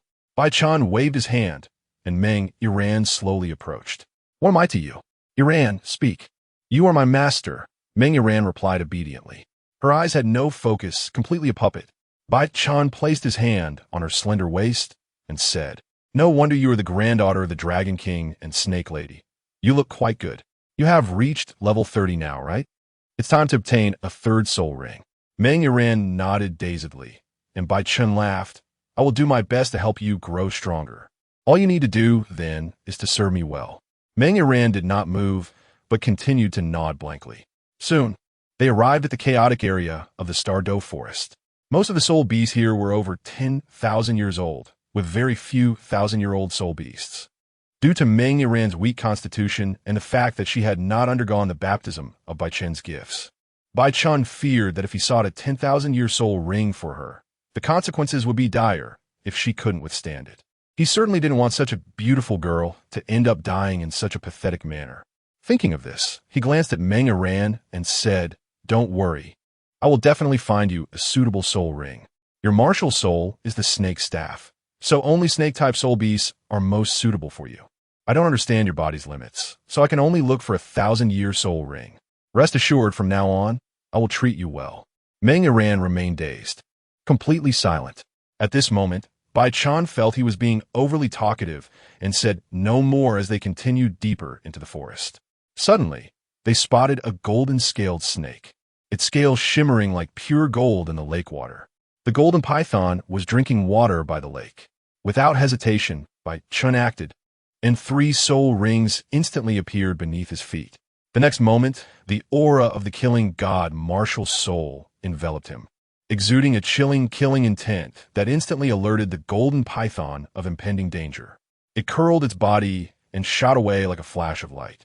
Bai Chen would not let it escape. After all, this old beast appeared to be the most suitable for Meng Iran. Third soul skill, killing confinement. An overwhelming killing aura spread from Bai Chen, blocking the golden python's path like a sisterly embrace. The cold, sticky killing intent quickly enveloped the entire soul beast, making it tremble in fear. This killing intent originated from the essence of slaughter, and even the golden python felt a chill down its spine. It thrashed its body in a desperate attempt to break free from Bai Chen's third soul skill, but no matter how it twisted, it felt as if it were completely immobilized. To break free from my third soul skill, the opponent must be several levels higher than me. Moreover, my third soul skill is an instant activation skill, unless you're a title Douluo level powerhouse. Even a soul Douluo or soul sage would not be able to perceive it without preparation. Furthermore, my killing confinement not only has the purest killing intent, but also carries the toxicity of the faceless demon spider. The golden python was originally venomous, but in the face of the faceless demon spider's poison, it was nothing. Bai Chen stepped forward and said, "This is not my fault. If anyone is to blame, it's your bad luck for encountering me." Hearing this, the golden python realized it had no way out and decided to fight back. It desperately stiffened its body, its eyes glowing red, and finally, with its tongue flicking, it assumed an attack position. Because of the killing confinement, the golden python's mouth emitted hissing sounds, as if it were cursing. Bai Chen did not give it any extra time to react, and directly threw a punch. Having trained in both the 9 Yang Divine skill and the 9 Yin True Classic, even without using soul power, just pure internal power made this punch something an ordinary person could not withstand. It could be said that as long as he hit the temple, even a Soul Master 1 or several levels higher would be instantly killed.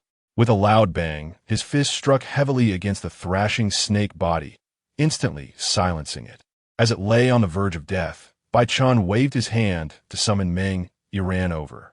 Meng Iran's snake staff slipped from her hand, and with a crack, the massive python was split in half. Meng Iran remained expressionless, and at that moment, a purple 1,000-year soul ring quickly emerged from the severed snake body. The purple 1,000-year soul ring was the most suitable for her third soul ring. We need to find a safe place for you to absorb the soul ring quickly, or else it will dissipate. And this is not a safe place, Bai Chen thought. He waved his hand, bringing Meng Iran into the primordial divine hall.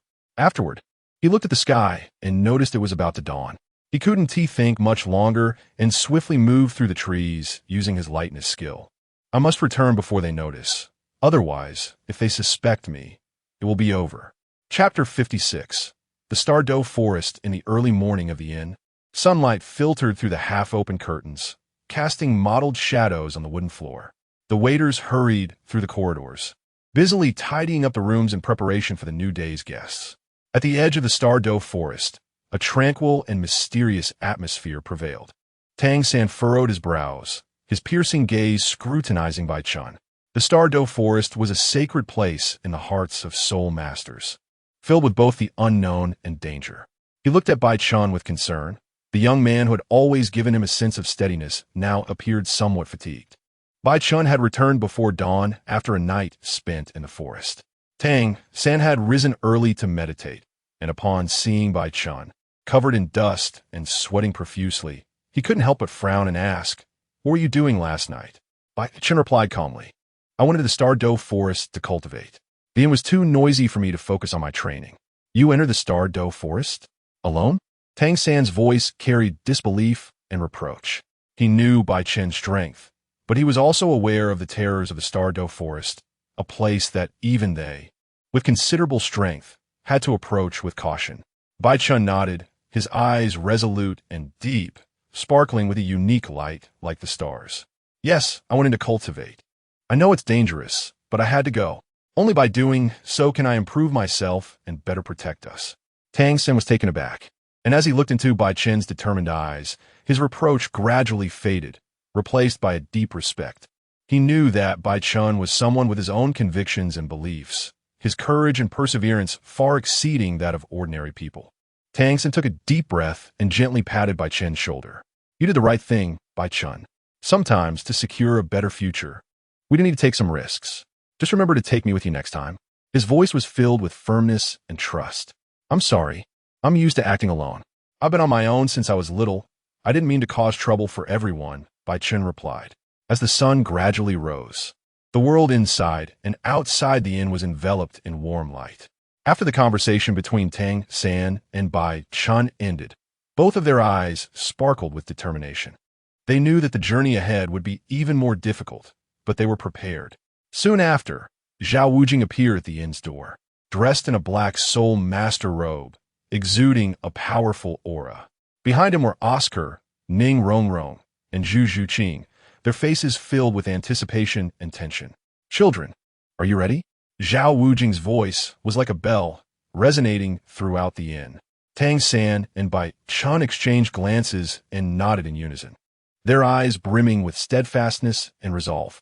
Oscar, Ning Rongrong, and Zhu Zhuqing followed suit, their 5 figures shining brightly in the sunlight.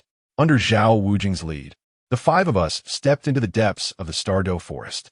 Dense trees blocked out the sunlight, leaving only dappled shadows dancing on the ground.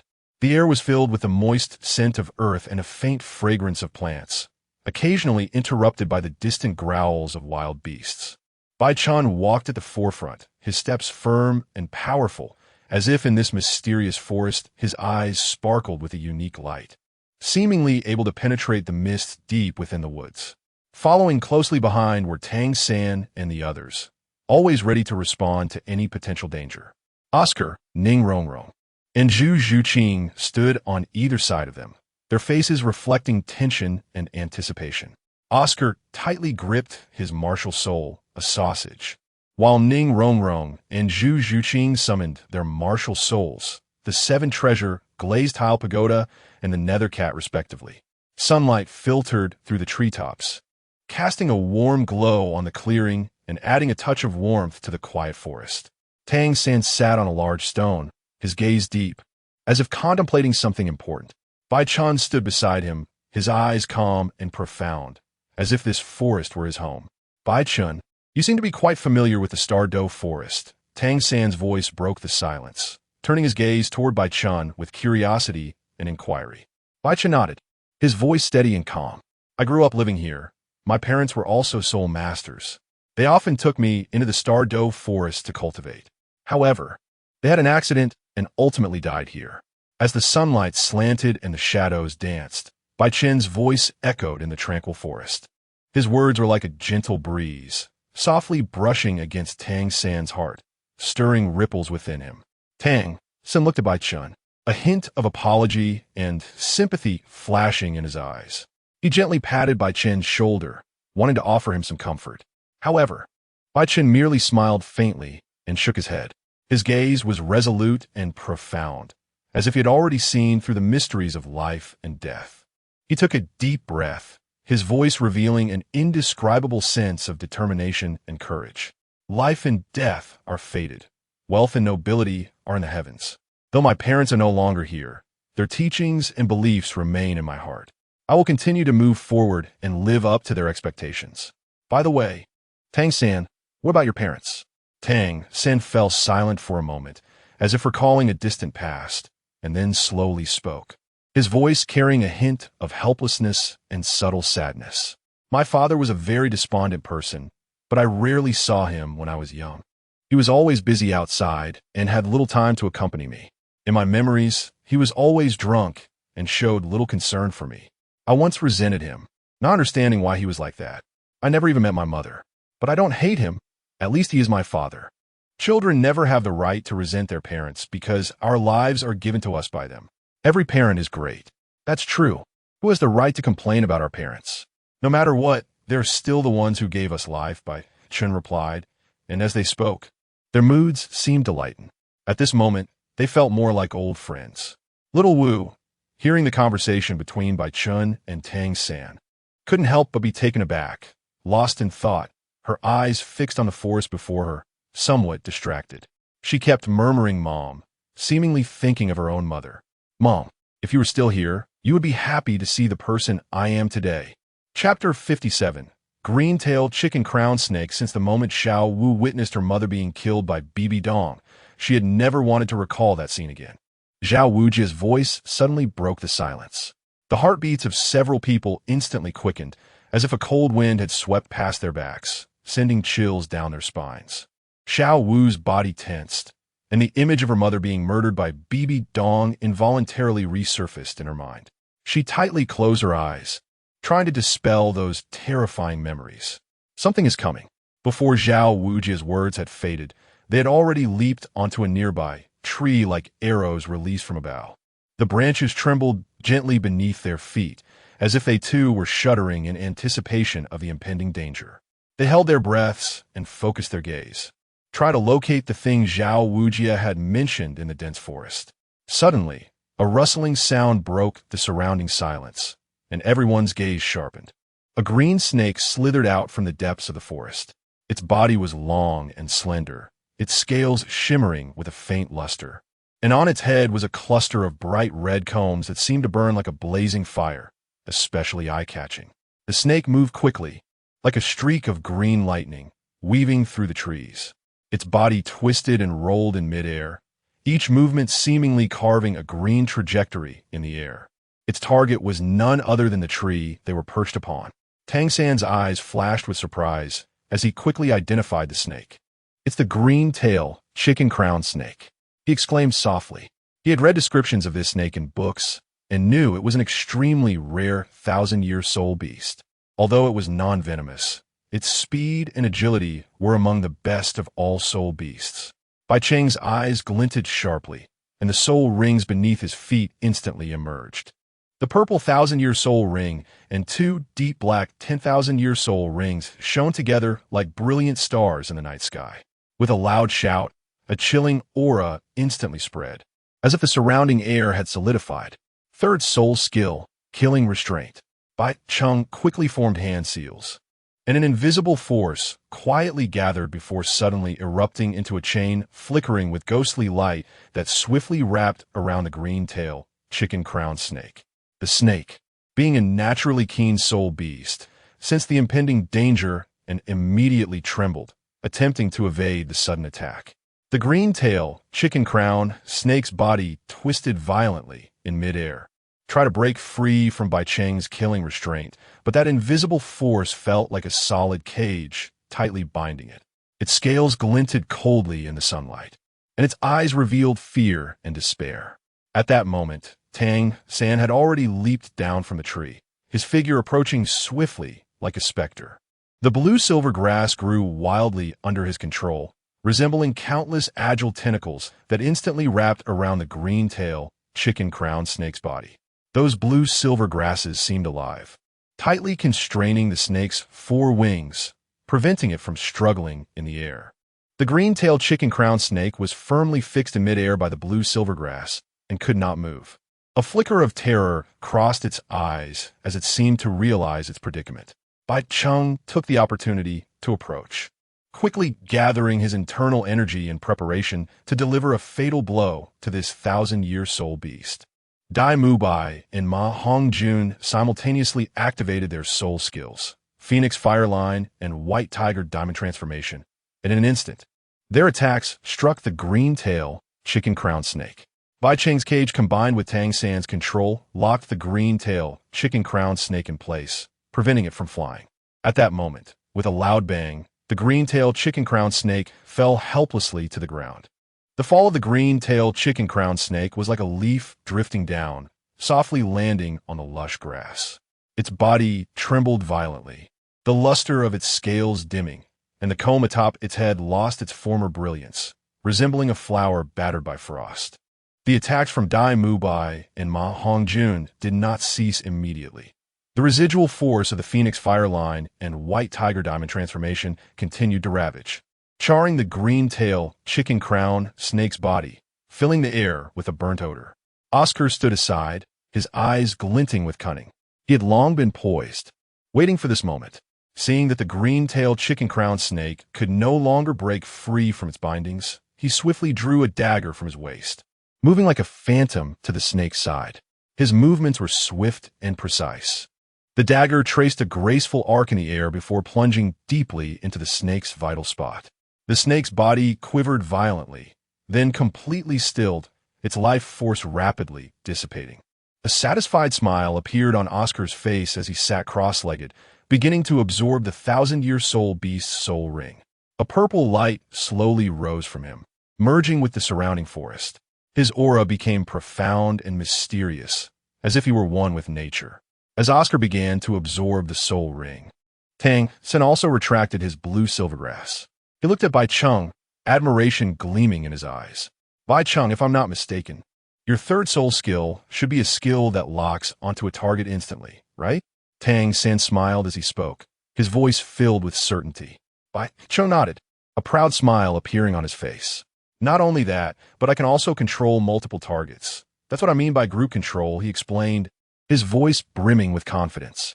Tang San stood amidst the trees, his gaze firmly fixed on the two black 10,000-year soul rings beneath Bai Chen's feet. His heart was filled with confusion and shock, as if struck by an invisible thunderbolt. According to Master Yu Xiaojing's theory, the limit of a third soul ring should be around 1,000 or 2,000 years, at most not exceeding 3,000 years. Yet now, the third soul ring beneath Bai Chen's feet was a 10,000-year soul ring, completely beyond the realm of reason. He couldn't help but take a few steps forward, bending down to scrutinize the 10,000-year soul ring closely. The soul ring flickered with a deep black light, as if it had devoured all surrounding colors. Tang San could clearly feel the immense energy and unfathomable power contained within it. A wave of indescribable envy and desire surged within him. Fool! A person's body and their soul ring's carrying capacity are the same. The stronger the person's body, the larger the soul ring they can bear. It's not that one can only bear a 3,000-year soul ring. Everyone's limits are different. Do you understand? Hearing Bai Chen's words, Tang San felt as if a stormy sea had surged within him. He raised his head, bright light flashing in his eyes, staring intently at Bai Chen's face. Bai Chen's words revealed a profound confidence, as if he had already reached the pinnacle of the soul master world, looking down upon all beings. The limit of the soul ring is related to the person's limit? Tang San repeated Bai Chen's words softly, as if savoring their deep meaning. The image of Master Yu Xiaojing, the teacher who had always guided his growth, floated into his mind. Had he also known this secret? Bai Chen watched Tang San's reaction, a smile playing at the corners of his mouth. He knew his words had piqued Tang San's great interest. He didn't rush to explain more, but quietly waited for Tang San's response. Chapter 58. The Erroneous Theory. Tang San listened to this theory, feeling somewhat confused. But looking at the two solid 10,000-year soul rings under Bai Chen's feet, he couldn't help but feel disbelief. Tang San's brows furrowed tightly, and the doubts in his heart rolled like a turbulent sea, hard to calm. He glanced at Bai Chen beneath his feet, where the two 10,000-year soul rings sparkled in the sunlight, resembling two blazing fireballs, burning with an unapproachable brilliance. He couldn't help but recall Master Yu Xiaojing's words, the theories about soul rings echoing in his mind. Could it be that Master was truly wrong? He lifted his gaze toward the distance, a determined light flashing in his eyes. No, he believed in Master, but he also wanted to know what was really going on. At that moment, Bai Chen suddenly let out a cold laugh, his voice like the screech of a night owl, sending chills down one's spine. He secretly laughed, his eyes filled with sarcasm. Master Yu Xiaojing, the person revered by others as a god, is just a person with a hollow reputation. Bai Chen's inner monologue echoed in Tang San's ears like a clap of thunder, instantly waking him from his contemplation. He turned to look at Bai Chen, a sharp light flashing in his eyes. Bai Chen's mockery felt like a needle, piercing a certain place deep within him. Is Master Yu Xiaojing really just a person with a hollow reputation? Tang San muttered to himself, his voice low yet filled with determination and disbelief. He recalled the days he spent with Master, those late-night discussions, the in-depth analyses about martial souls and soul rings, all scattered in his memory like pearls. Master's gaze was always so profound and resolute, as if all unknown mysteries could be unraveled by him. The so-called master in your mouth is, in my eyes, merely a person with a hollow reputation. Didn't he say there are no useless martial souls, only useless soul masters? But isn't he himself a useless one? Of course. I'm not saying I look down on him or his theories, but in terms of ability, he truly pales in comparison to a real master. Not only must one have theory, but true excellence, and more importantly, the experience of strength. Without that, he simply cannot provide you with the most accurate guidance. This is a fact. Do you understand, Tang San? Tang San's eyes sparkled with a determined light under the sun. His hands clenched as if trying to grasp that faith that was being questioned. He looked at Bai Chen, a cold smile tugging at the corners of his mouth, filled with disdain and mockery. You say Master Yu Shaojiang is merely a person with a hollow reputation? Then who are you? Tang San's voice was like the edge of an ice-cold sword, pointing straight at Bai Chen's heart. His blue-silver grass martial soul gently swayed in the sunlight, emitting a faint blue light. Although that light was soft, it exuded an undeniable dominance. Bai Chen was taken aback by Tang San's momentum, involuntarily taking a few steps back. The sarcasm in his eyes gradually faded, replaced by a hint of fear. He realized that he had unknowingly been suppressed by Tang San's aura. Bai Chen's pupils contracted. He hadn't expected Tang San's reaction to be so intense. The fear in his eyes disappeared almost instantly, replaced by a cold glint. He took a deep breath, trying to calm himself, but his voice still trembled. Tang San, don't think that just because you have a so-called theoretical master, you're impressive. True strength isn't something that can be spoken into existence. He suddenly lifted his head, a frenzied light flashing in his eyes. I will let you know that the so-called theory is nothing but a joke in the face of absolute strength. Bai Chen's words were like a boulder thrown into Tang San's heart lake, stirring up waves. His eyes sparkled with determination, as if to use that light to dispel all gloom. He clenched his fists, the blue-silver grass martial soul gently swaying in his palm, releasing a faint blue light. A joke, is it? Tang San sneered coldly, his voice like ice in winter, carrying a bone-chilling coldness. Xiao Wu's words were like a warm current in the spring breeze, instantly dispelling the tension and chill in the air. She stood beside Tang San, her bright eyes sparkling with determination, like a brilliant star illuminating Tang San's heart. As the saying goes, no one is perfect. What kind of person is Sangge? He is a genius, and what are you? You're just a person with a bit of talent. Xiao Wu's voice was crisp and pleasant, each word like a sharp sword, aimed directly at Bai Chen's heart. Bai Chen's expression changed slightly at Xiao Wu's words, his eyes growing colder, like a beast enraged. He stared intently at Xiao Wu, as if trying to see some flaw in her. After a long while, Bai Chen finally calmed down from his anger, but his face remained terrifyingly dark. The frenzied light in his eyes gradually dissipated, replaced by a deep gloom. He stared intently at Tang San and Xiao Wu, as if searching for some flaw in their expressions. At that moment, Zhao Wujia's voice broke the eerie atmosphere. He strode forward, hands on his hips, scanning between Tang San and Bai Chen. Both of you calm down. Zhao Wujia's voice was loud and authoritative, as if an invisible force spread through the air. Tang San and Xiao Wu turned to look at Zhao Wujia, their anger and mockery gradually retracting.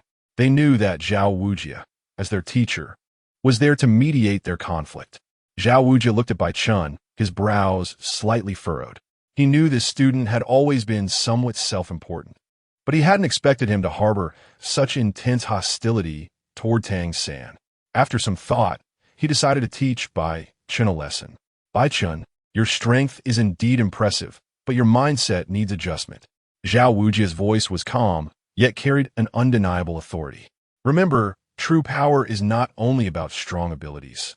A proper mindset is even more important. Go back and reflect on this. Bai Chen led them deep into the heart of the Stardow forest, where the trees were dense and sunlight filtered through the treetops onto the ground, creating mottled shadows. The air was filled with a faint fragrance of grass and wood, and occasionally distant roars of wild beasts could be heard, instilling a sense of awe. They arrived at a clearing, where two soul beasts were leisurely foraging on the grass. Their bodies emitted a powerful aura, creating a strong sense of oppression. Bai Chen stopped and signaled for Tang San and the others to prepare. In the next moment, Tang San acted instantly, entwining. Countless blue-silver grasses shot up from the ground, instantly blocking the paths of the two soul beasts. Dai Mubai and Ma Hongju nodded at this scene and quickly launched their attacks. First soul skill, Phoenix Fire Line. First soul skill, White Tiger's Fierce Light Wave. The two beams of light struck the two soul beasts in an instant. Chapter 59, Titan Giant Ape. At this moment, Zhao Wujie felt a tremor in ground. The two dying soul beasts, upon sensing the disturbance, immediately used their last bit of strength to flee. The members of Shrek Academy all turned serious. The earth trembled beneath their feet, as if something was awakening, and that power was so immense it made their hearts race. Oscar's sausage suddenly lost its flavor. He stared blankly ahead, fear filling his eyes. Zhao Wujie grabbed Dai Mubai's shoulder, his voice tense and urgent. Quick, we must leave the Star-Do forest immediately. Ahead is an incredible monster awakening. Dai Mubai turned pale at his words and immediately shouted to the other team members. Everyone, come with me, we must leave now. Before Zhao Wujie's words had finished, the atmosphere of the entire team became tense. Team members dropped their belongings, gripped their weapons tightly, preparing to face the impending crisis at any moment. Oscar also abandoned the sausage in his hand, although his face was filled with fear. There was a determined light in his eyes, as he knew this was the time when the team needed him the most. Suddenly, a massive roar shook the earth, as if the entire Star-Do forest was trembling. Following that, a terrifying aura rolled in from the front, making it hard to breathe. The team members looked up and saw a gigantic shadow slowly rising deep in the forest. It was a Titan giant ape, as huge as a mountain. The Titan giant ape's eyes glowed red, and it let out a thunderous roar, causing all the birds and beasts in the forest to scatter in fear. Zhao Wujie's expression grew even more serious. He knew that this Titan giant ape was not something they could handle. He tightly held on to Dai Mubai's shoulder and shouted loudly, "Don't move. Don't let it feel that we have any intention to attack." In that moment, Zhao Wujie's body seemed to become as towering as a mountain, his soul power erupting like a violent storm. 7 soul rings appear behind him, each radiating a heart-pounding light. His momentum was overwhelming, as if he could crush the entire Star-Do forest. His eyes were firm and deep, filled with endless determination and courage. At the same time, Dai Mubai also displayed his powerful strength. His body was instantly enveloped in a layer of golden light. His muscles became as hard as steel, and he grew tall and mighty. His third soul skill, White Tiger Diamond Transformation, was activated, and his hands transformed into sharp tiger claws, brimming with terrifying power. He stood beside Zhao Wujie, facing the enormous Titan giant ape without fear. The roar of the Titan giant ape shook the entire Star-Do forest as its gaze swept over the Shrek members, as if searching for something. Suddenly, its gaze fixed on Xiao Wu, and a hint of surprise and confusion flickered in its red glowing eyes. Xiao Wu felt the Titan giant ape's gaze and was startled, but she quickly calmed down, knowing that she could not reveal her identity at this moment. She took a deep breath, trying to stabilize her aura, while using her mental strength to communicate with the Titan giant ape. "Don't misunderstand, we mean no harm." Xiao Wu's voice echoed in the Titan giant ape's mind. Ning Rongrong's 7 treasure glazed tile, martial soul, shone especially brightly at this moment. She gently chanted, and 4 colorful lights instantly enveloped Zhao Wujie and Dai Mubai. Zhao Wujie felt as if his body was wrapped in a gentle power, penetrating to his bones, making him feel unprecedented comfort and a surge of strength. Dai Mubai also felt as if he was being pushed by the wind, his body becoming light and agile. Bai Chen stood to the side, his gaze sharp yet with a hint of mockery. With his hands clasped behind his back, he seemed to have everything under control. His eyes shifted between Xiao Wu and the Titan giant ape, as if he already understood everything. Xiao Wu crouched on a tree, her heart racing, but her gaze was determined and confident. Sure enough, the Titan giant ape struck instantly. Its massive body merely stepped lightly, causing a wave of black energy to rise from the ground, as if even the earth trembled under its power. The wave instantly swept Xiao Wu into it. Her figure traced a graceful arc in the air before being carried away by that force. The others, including Zhao Wujie and Dai Mubai, were all knocked away by this power, tumbling through the air like kites with broken strings before crashing heavily to the ground. Seeing this, Bai Chen did not hesitate for a moment and immediately took Ning Rongrong and Zhu Zhuqing away from the area. Their figures swiftly darted through the forest, like three streaks of light. Bai Chen's eyes flickered with a sharp light as he remained alert to his surroundings, fearing that the Titan giant ape might pursue them. Ning Rongrong snuggled closely beside him, her face pale but filled with trust. Zhu Zhuqing silently followed behind them, her heart full of worry. But she knew that all she could do now was trust Bai Chen. Zhu Zhuqing's words echoed in the air, laced with worry and unease. She stopped, turning her gaze towards Bai Chen, her eyes sparkling with expectation. Bai Chen turned to face her, a hint of determination and depth in his gaze. Zhu Zhuqing's voice trembled slightly, filled with concern. Are we going to help them? They're facing the Titan giant ape. Such power. Are we really just going to stand by? Bai Chen gently shook his head, his gaze looking into the distance, as if he could see the scene of Xiao Wu confronting the Titan giant ape. He said calmly, Xiao Wu has transformed from a soul beast. To the Titan giant ape, she is not an enemy. Although the Titan giant ape is powerful, it will not harm Xiao Wu. As for Dai Mu Bai and Zhao Wujia, they have enough strength to handle unexpected situations. Zhao Wujia's 7 soul rings are not just for show. His soul power is deep, and he has rich experience. Dai Mu Bai has also displayed his white tiger diamond transformation. His power should not be underestimated. What we need to do now is find a suitable place for you both to acquire the right 3rd soul ring. Don't worry, they'll be fine. Upon hearing Bai Chen's explanation, Ning Rongrong and Zhu Zhuqing finally relaxed their tense nerves. They exchanged a grateful glance. Ning Rongrong walked to Bai Chen's side and softly asked, So where should we go to find suitable soul beasts? Bai Chen smiled slightly, his gaze distant, as if he could already see the path ahead. He pointed toward a direction deep in the forest, where mist swirled, seemingly hiding endless secrets. We will head in that direction. I believe there will be suitable soul beasts for you there. It is the most favored place for soul beasts in the entire Stardow Forest, very close to the center of the Stardow Forest, known as the Chaos Zone. As Bai Chen's words fell, both Ning Rongrong and Zhu Zhuqing showed expressions of surprise.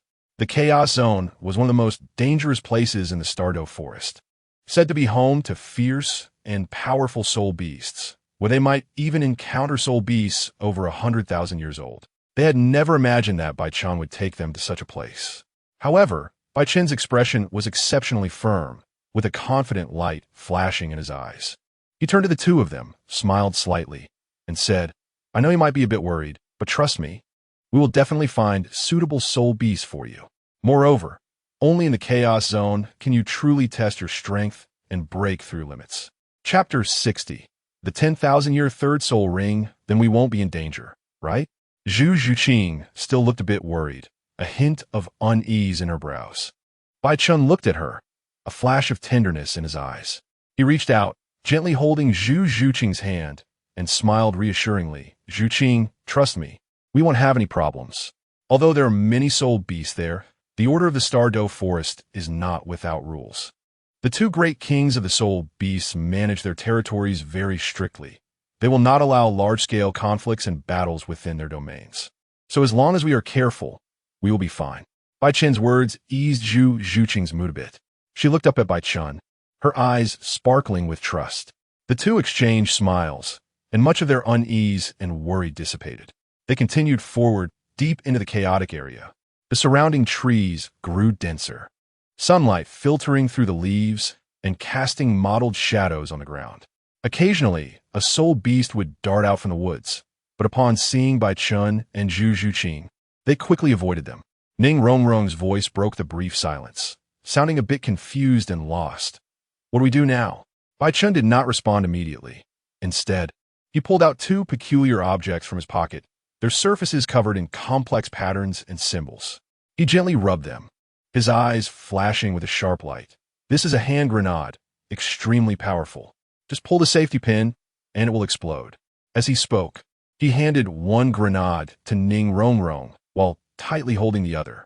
Their gazes focused on the safety pin, as if it were the switch that determined their fate.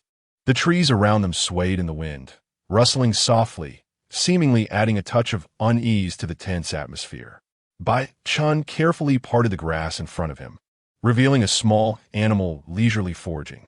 It was a wind rabbit, small in size, predominantly gray with some brown spots. Its ears stood upright, occasionally twitching, as if listening to the sound around. Although the wind rabbit had no strong offensive power, it was incredibly fast and agile, making it a coveted soul beast for many soul masters. Bai Chen's eyes lit up with joy as he turned to Ning Rongrong, smiling. Rongrong, this wind rabbit is perfect for you. Its speed is very fast and can help you enhance your third soul skill. Let us be careful not to startle it, and aim for a single strike. Ning Rongrong took the grenade Bai Chen handed her, her hands slightly trembling, filled with tension and anticipation. She gazed at the foraging wind rabbit, silently praying that she could successfully absorb this 10,000-year soul beast's soul ring. Bai Chen gently patted Ning Rongrong's shoulder, giving her encouragement. His gaze was firm and confident, as if saying, "Trust me, you can do it." Ning Rongrong felt the encouragement from Bai Chen, and her tension eased a little. Bai Chen slowly raised the hand grenade in his hand, carefully pulling the safety pin. His movements were light and practiced, as if he had done this countless times. Ning Rongrong also tightly gripped the grenade in her hand, her heart racing as if it would leap out of her chest. Bai Chen's movements were like lightning. He struck instantly, gathering intense soul power in his palm to envelop the foraging wind rabbit. The other soul beasts around seemed to sense the strong fluctuation of soul power and quickly avoided the area, leaving only the 10,000-year wind rabbit, still standing obliviously, unaware of the imminent danger. Bai Chen's third soul skill, Killing Restraint, activated in an instant, a killing aura spreading forth as if the air itself had solidified. The wind rabbit suddenly felt an invisible force binding its body. It wanted to struggle, but found itself utterly unable to move. At that moment, Ning Rongrong quickly reacted, gritting her teeth and forcefully throwing the hand grenade at the wind rabbit. The grenade traced a perfect arc through the air before crashing heavily beside the wind rabbit. With a loud bang, the shockwave from the explosion severely injured the wind rabbit. Ning Rongrong's voice rang out like a clear spring in springtime, filled with excitement and joy. "Great. I did it. I didn't expect this little thing to look small, but pack such a punch." She said this while happily running out, her fair face beaming with pride. Bai Chen kept Ning Rongrong and Zhu Zhuqing protected behind him, his gaze firm and gentle, like a guardian deity. At that moment, the three of them surrounded the barely alive wind rabbit. Ning Rongrong held a delicate dagger in her hand, taking a deep breath before swiftly stabbing it into the wind rabbit's heart. The wind rabbit trembled once, and then completely stilled. As the wind rabbit died, a black 10,000-year soul ring slowly rose from its body, swirling around Ning Rongrong. Standing beneath that black 10,000-year soul ring, Ning Rongrong's heart raced like thunder, the tension and anticipation in her eyes weaving into a complex picture. She looked up at Bai Chen, her eyes sparkling with a questioning light. Bai Chen smiled and nodded, his gaze filled with trust and encouragement, as if saying, "Believe in yourself. You can definitely do it." Ning Rongrong took a deep breath, closed her eyes, and guided her soul power to absorb the 10,000-year soul ring. She felt her soul power extending like fine threads, gently touching the black soul ring. The soul ring trembled slightly, as if responding to her call. In an instant, Ning Rongrong felt a terrifying wave of energy crashing against her body, like countless sharp blades cutting through her insides. Her brows furrowed, and beneath her tightly shut eyes, beads of cold sweat began to form at her temples. At that moment, she had to face not only the powerful energy impact, but also the resentment produced by the soul beast's death. That resentment was like thick black ink, sticky and heavy, trying to invade her mind. Ning Rongrong's body trembled violently, her soul power flickering like a candle flame in a storm, on the verge of being extinguished. But she gritted her teeth, desperately stabilizing her mind. She knew this was her opportunity, the key moment to break through herself and enhance her strength. Ning Rongrong's brows were tightly locked, as if bearing a heavy burden. Her complexion turned pale, cold sweat cascading down her forehead and soaking her clothes. The terrifying energy wave crashed against her body like a raging sea, wave after wave, trying to engulf her. At this critical moment, flashes of memories with Bai Chen came to her mind. Those warm scenes gave her unwavering belief and boundless strength. She tightly shut her eyes, took a deep breath, and worked hard to calm the turmoil within her.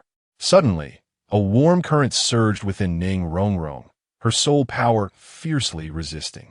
She seemed to see a bright light shining in the darkness, guiding her forward. Chapter 61. The 10,000-Year Third Soul Ring. Part 2.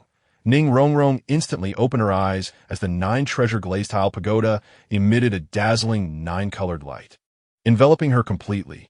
Her heartbeat thundered wildly, and her gaze was firmly locked on the 10,000-year soul ring shimmering with ghostly light beneath her feet.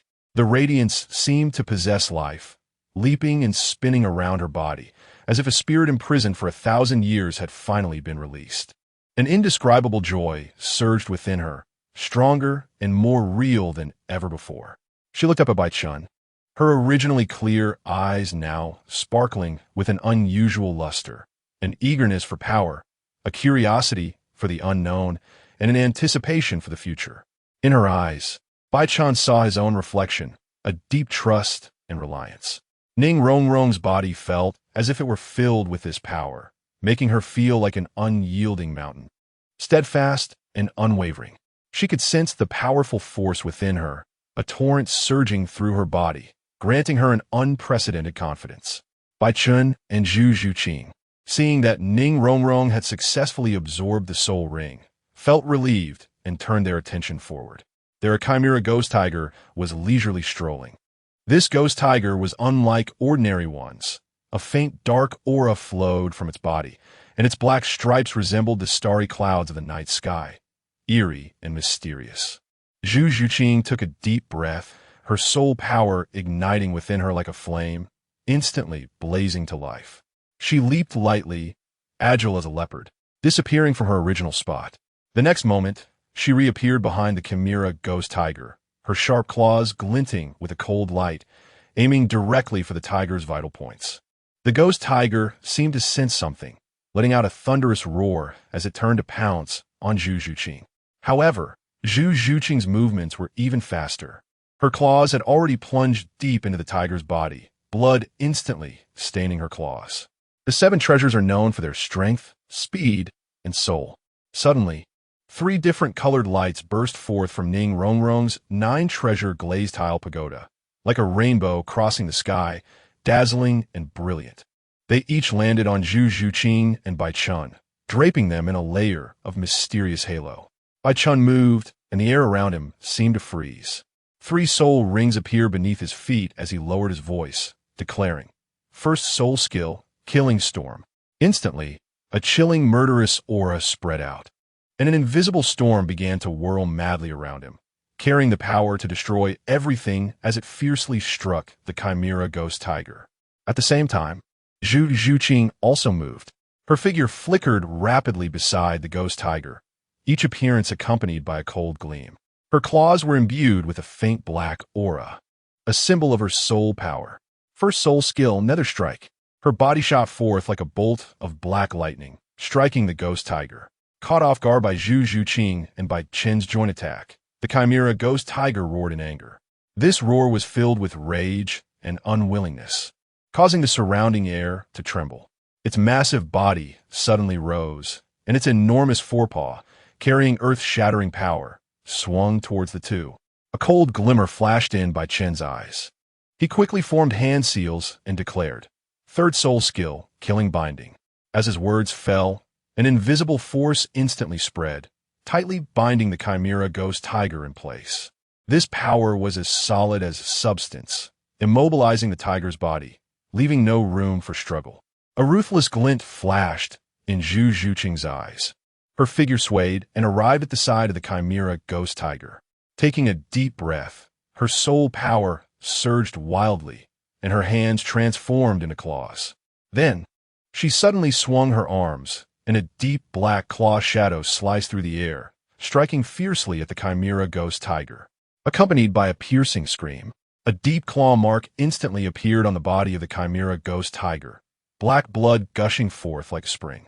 Zhu Zhuqing's second soul skill, Nether Claw, with its unique dark attribute, directly tore through the tiger's defenses, delivering a fatal blow.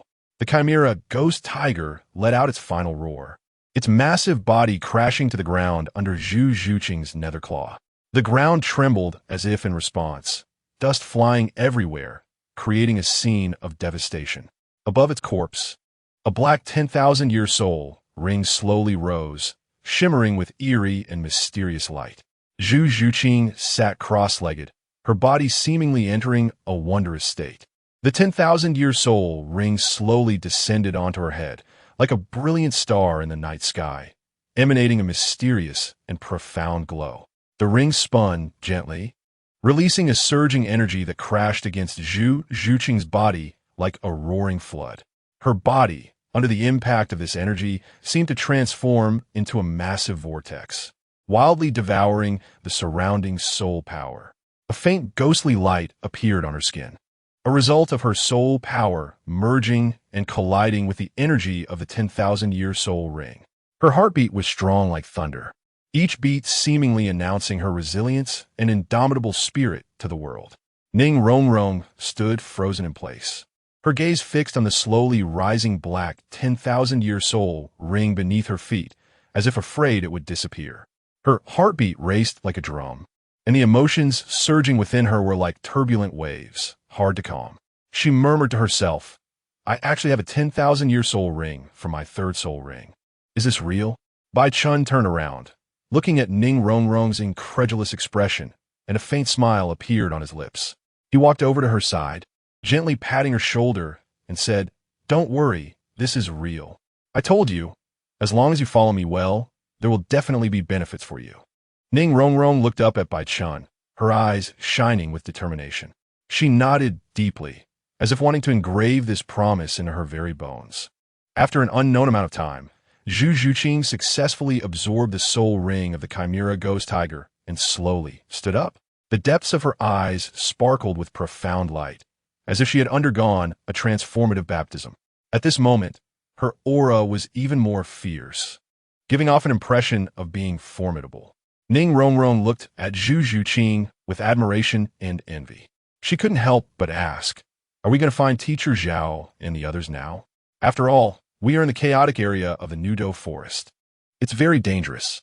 Bai Chen, however, smiled faintly and said, "Danger?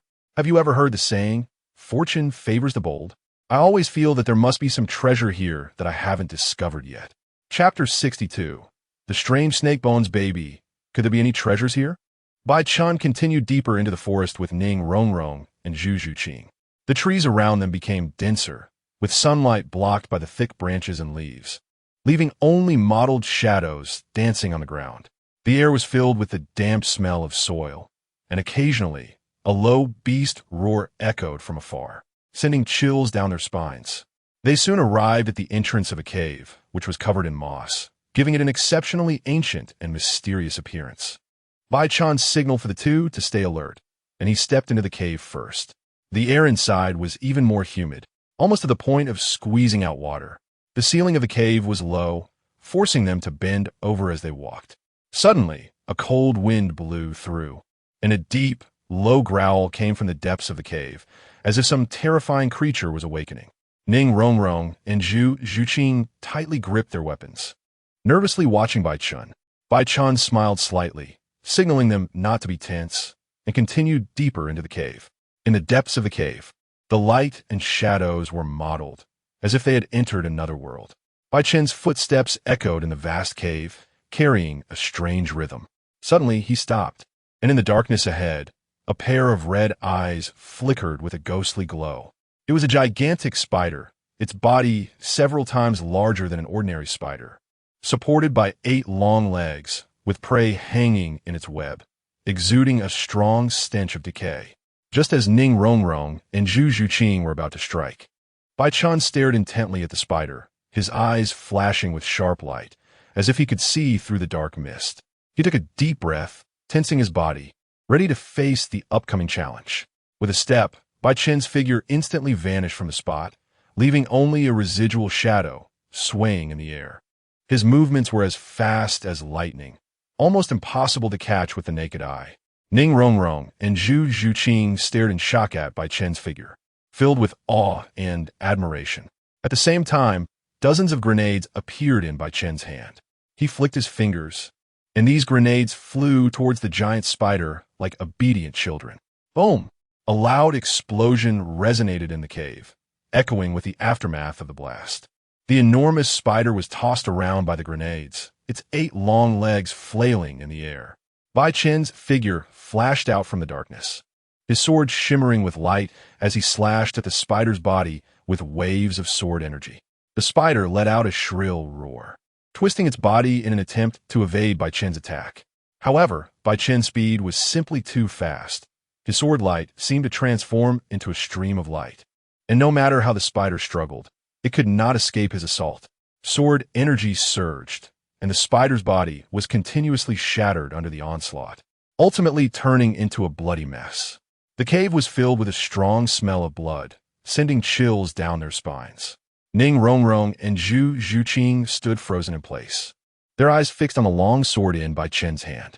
The sword emitted a faint glow, as if containing endless power. Bai Chen gently stroked the sword, his eyes revealing a hint of pride. "This is my second martial soul, the Xianyuan sword." His voice was calm and firm, as if recounting a legend. Ning Rongrong and Zhu Zhuqing exchanged glances, their eyes sparkling with shock. Twin martial souls were extremely rare in the Douluo continent, and every soul master with twin martial souls was a gifted existence. And the Bai Chen before them was one of them. Twin martial souls, Ning Rongrong murmured, her eyes filled with envy and admiration. She knew that Bai Chen, with his twin martial souls, would have limitless achievements in the future. At the end of the cave, it was pitch black, as if it had swallowed all light. Bai Chen, Ning Rongrong, and Zhu Zhuqing slowly approached, their heartbeats echoing in the quiet space. Suddenly, they noticed a flickering light ahead, illuminating an area. The three carefully walked closer and saw a massive pile of bones, clearly belonging to a gigantic creature. The bones emitted a faint cold light, as if recounting a past of glory and terror. The shape of the bones was peculiar, presenting a serpentine form, but it was several times larger than an ordinary snake, even giving off a sense of being a dragon. The scales on the bones were still clearly visible, each one like a finely polished work of art, radiating a cold metallic luster. Though it had experienced countless years, these scales were almost undamaged, as if retaining the hardness and sharpness from when it was alive. Suddenly, a strange wave emanated from the bones, causing the entire cave to tremble at that moment. Bai Chen furrowed his brows. He could feel the powerful energy contained in this wave, as if something was about to awaken. He quickly signaled Ning Rongrong and Zhu Zhuqing to prepare for battle, while gripping the Xianyuan sword tightly, vigilantly watching the bones ahead. At that moment, the bones suddenly cracked open, and a shadow sprang out, pouncing directly at Bai Chen. It was a gigantic snake soul, radiating a dark glow, with fierce light flashing in its eyes. It opened its bloody maw, revealing sharp fangs, as if it intended to swallow Bai Chen whole. Bai Chen's figure swayed, easily dodging the snake soul's attack. His eyes sparkled with sharp light, and the Xianyuan sword in his hand instantly erupted with dazzling sword light. Xianyuan sword technique, first style, dawn break. With Bai Chen's low shout, the sword light burst forth like the first ray of sunlight at dawn, instantly cutting through the darkness of the cave. Wherever the sword light passed, the air seemed to be split in two, revealing a spatial rift within. The snake's soul let out a shrill scream, its body twisting and rolling in the air, trying to evade this deadly strike. However, the speed of the Xianyuan sword was simply too fast. The sword light flashed by, and the snake soul's body was cleaved in two, crashing heavily to the ground. The cave echoed with the anguished roar of the dissipating snake soul, its voice gradually fading into the darkness. Bai Chen, Ning Rongrong, and Zhu Zhuqing were momentarily stunned, evidently not expecting that such a powerful soul could be hidden within the bones. Bai Chen walked around the snake bones, his gaze sharp as a knife, seemingly able to see through the ancient remains. Suddenly, he stopped, a hint of surprise flashing in his eyes. he saw that the snake bones had dozens of heads, each one fearsome and terrifying, as if they wanted to devour everything. 9 infants, Bai Chen murmured to himself, his eyes sparkling with astonishment. He had heard of the legend of the 9 infants, a very ancient ferocious beast with 9 heads, capable of spewing flames and possessing immense power. The number of heads on these bones matched the legend of the 9 infants. Bai Chen's gaze slowly shifted from the massive pile of 9 infants' bones to the damp walls of the cave. There, some vague phrases and patterns caught his attention. These patterns appeared ancient, their colors faded, leaving only faint traces. He walked closer to the wall, carefully observing these patterns. They seemed to depict an ancient and mysterious scene, with various creatures in the patterns, some ferocious and terrifying, others majestic and solemn. Bai Chen could feel the powerful energy contained in these patterns, as if they were recounting a long-buried history. Suddenly, his gaze fixed on one of the patterns. It depicted a gigantic serpentine creature, its body winding and twisting, surrounding the center of the entire pattern. Beside it were many smaller creatures, seemingly bowing to it in submission. This pattern was remarkably similar to the form of the 9 infants' bones, leading Bai Chen to recall the legends of the Snake Clan. Chapter 63 Snake Dan. Bai Chen shook his head and decided not to think about it anymore.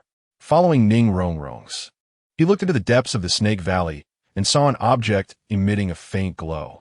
The light was soft and mysterious, like a star falling to the mortal realm, carrying endless allure. A strong curiosity arose in Bai Chen's heart, and he quickly walked over, carefully picking up the object. It was a Snake Dan, smaller than Bai Chen had imagined, only the size of his palm, but its radiance was impossible to ignore.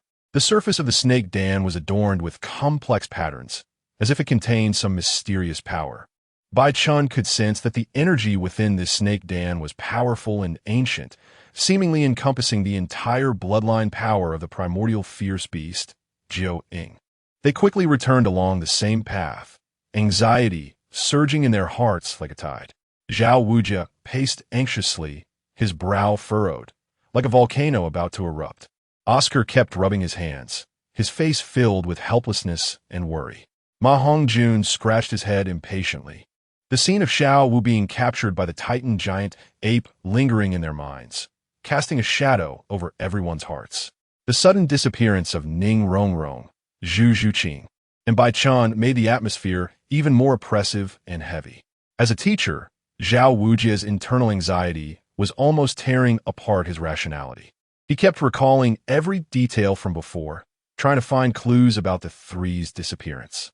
Zhao Wujia's hands unconsciously clenched, knuckles whitening from the strain. His gaze occasionally swept over the surrounding dense forest, filled with endless worry. Tang San was not far away, eyes closed, absorbing the soul ring of the human-faced demon spider, his breath steady and deep, seemingly completely immersed in another world. At that moment, 3 figures slowly emerged from the depths of the forest. Their steps, though light, were as clear as thunder in the tense state of Zhao Wujia and the others.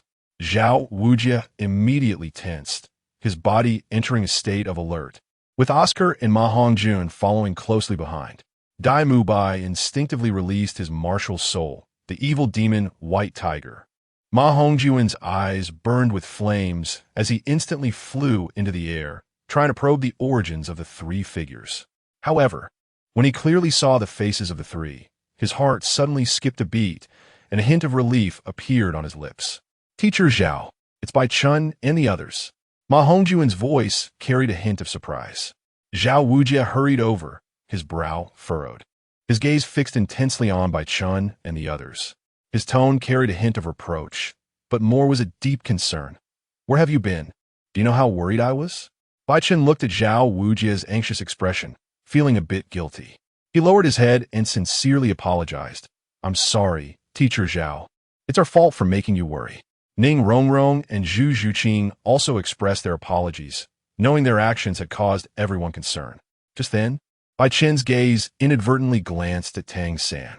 He saw Tang San with his eyes closed, absorbing the soul ring of a human-faced demon spider, and a complex emotion surged in his heart.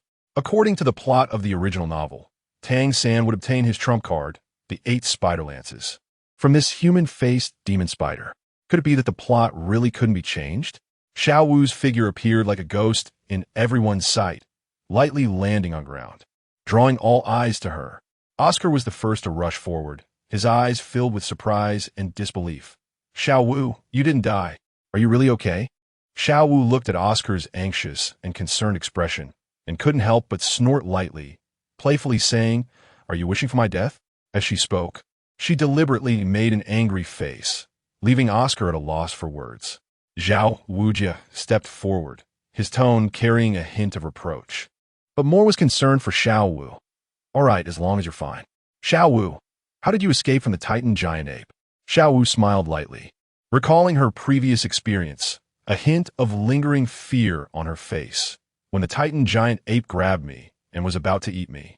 Suddenly, a deafening cow's roar echoed from the sky. Guess what happened? She intentionally paused, blinking her eyes. Xiao Wujia and the others looked on with curiosity, and Oscar was so anxious he scratched his head. "Xiao Wu, stop teasing us. Just tell us." Xiao Wu smiled proudly and continued. "When the Titan giant ape heard that cow's roar, it panicked as if it encountered something terrifying, hurriedly throwing me to the ground and then running away. I took the opportunity to hide in a thicket, which allowed me to escape." After hearing Xiao Wu's description, a relieved smile appeared on Xiao Wujia's face as he patted Xiao Wu's shoulder, saying, "It seems we worried for nothing. The Titan giant ape didn't harm you." His gaze turned to Ning Rongrong, Zhu Zhuqing, and Bai Chen, noticing they all wore understanding expressions, clearly having guessed the reason. Ning Rongrong softly said, "Although the Titan giant ape is the king of soul beasts, Xiao Wu is also a transformed soul beast, so she wouldn't be harmed." Zhu Zhuqing nodded, adding, "Moreover, that cow's roar should have come from the sky blue bull python, which is the Titan giant ape's elder brother. So its voice naturally could instill some fear in the Titan giant ape." Xiao Wu's gaze finally landed on Tang San, seeing him seated with eyes closed, enveloped in a faint golden glow. She noticed Tang San's face was pale, beads of sweat covering his forehead, clearly undergoing immense pain. Xiao Wu couldn't help but feel a pang of panic. She knew that the soul ring of the human-faced demon spider exceeded the limit of a third soul ring, presenting a significant challenge for Tang San. However, she also knew Tang San's resilience and determination, so she chose to trust him, believing he could endure this trial. She gently walked to Tang San's side, crouched down, and gently held his hand. The warmth of her fingers brought a surge of warmth to Tang San's heart. He slowly opened his eyes, saw Xiao Wu's worried gaze, smiled slightly, and softly said, "I'm fine, don't worry." After an unknown amount of time, Tang San finally recovered, having successfully obtained his third soul ring and a soul bone, the 8 spider lances. This operation concluded perfectly. Xiao Wujia and the others sat around the campfire, each face filled with shock and joy. Ning Rongrong, Zhu Zhuqing, and Bai Chen had simultaneously obtained a 10,000-year third soul ring, a miracle that was simply unbelievable to them as seasoned soul masters. In the glow of the campfire, Ning Rongrong's face radiated with a brilliant smile, her eyes sparkling with pride and confidence.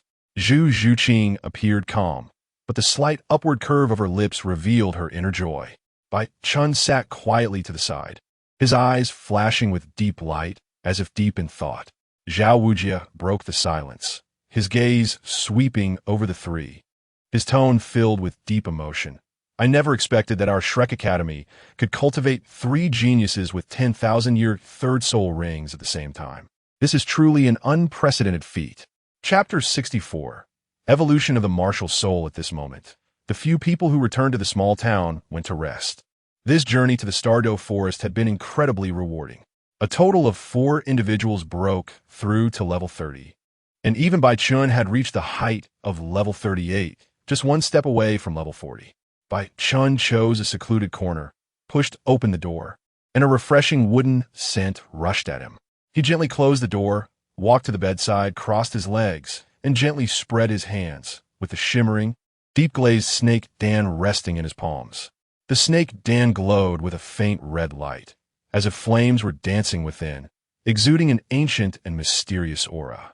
Bai Chen closed his eyes, took a deep breath, and felt the powerful force contained within the snake Dan. This force was filled with brutality and fierceness, like a roar from the abyss, instilling a sense of awe. He knew that this was the bloodline power of the ancient ferocious beast, 9 infants, powerful and dangerous. A slight misstep could lead to self-immolation.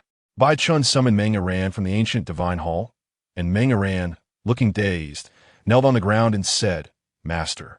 Meng martial soul was the snake staff, making her the most suitable candidate to absorb this snake Dan.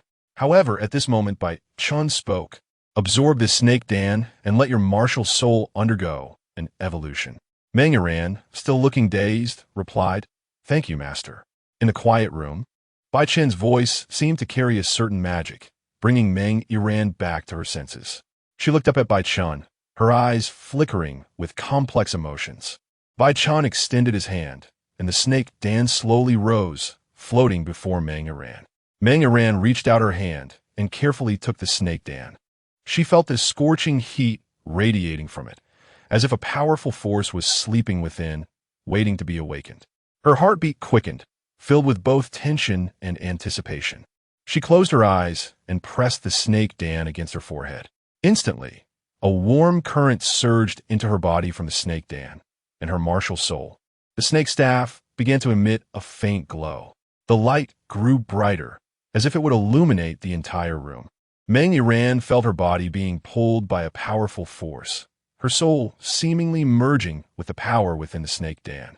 Suddenly, the temperature in the room seemed to rise sharply, a wave of heat washing over her. Meng body was enveloped in a sphere of red light, fierce and dazzling, as if it would devour everything. At that moment, her martial soul, the snake staff, underwent a tremendous transformation. The originally silver-white staff was instantly covered in brilliant red, as if it had been burned by raging flames. The red snake staff emitted an incredibly terrifying aura, as if a true flame giant snake was slithering in the room. Its scales shimmered with a dangerous luster under the light, and every swing brought a rolling wave of heat. Meng eyes also turned fiery, as if she had merged with the flame giant snake, exuding a terrifying and mysterious aura together. Suddenly, the red snake staff began to tremble violently, as if some power was awakening within. Meng body shook as well, fine beads of sweat forming on her forehead, but she gritted her teeth and firmly endured the impact of this power. Next, the tip of the snake staff began to change. The originally smooth staff head gradually bulged, forming 9 small peach-shaped stones. These stones were deep red, as if containing flames, exuding a scorching aura. As the stones formed, the temperature in the room rose again, waves of heat roaring, as if everything would be burned to ashes. However, at that moment, the 9 peach-shaped stones suddenly erupted with dazzling light, and a powerful force radiated from them. Meng body was completely enveloped by this power, and at that moment, her snake staff martial soul underwent a tremendous transformation. The ordinary snake staff, under the influence of the inner Dan, not only sprouted 9 peach-shaped stones, but also emitted the aura of a divine-level martial soul.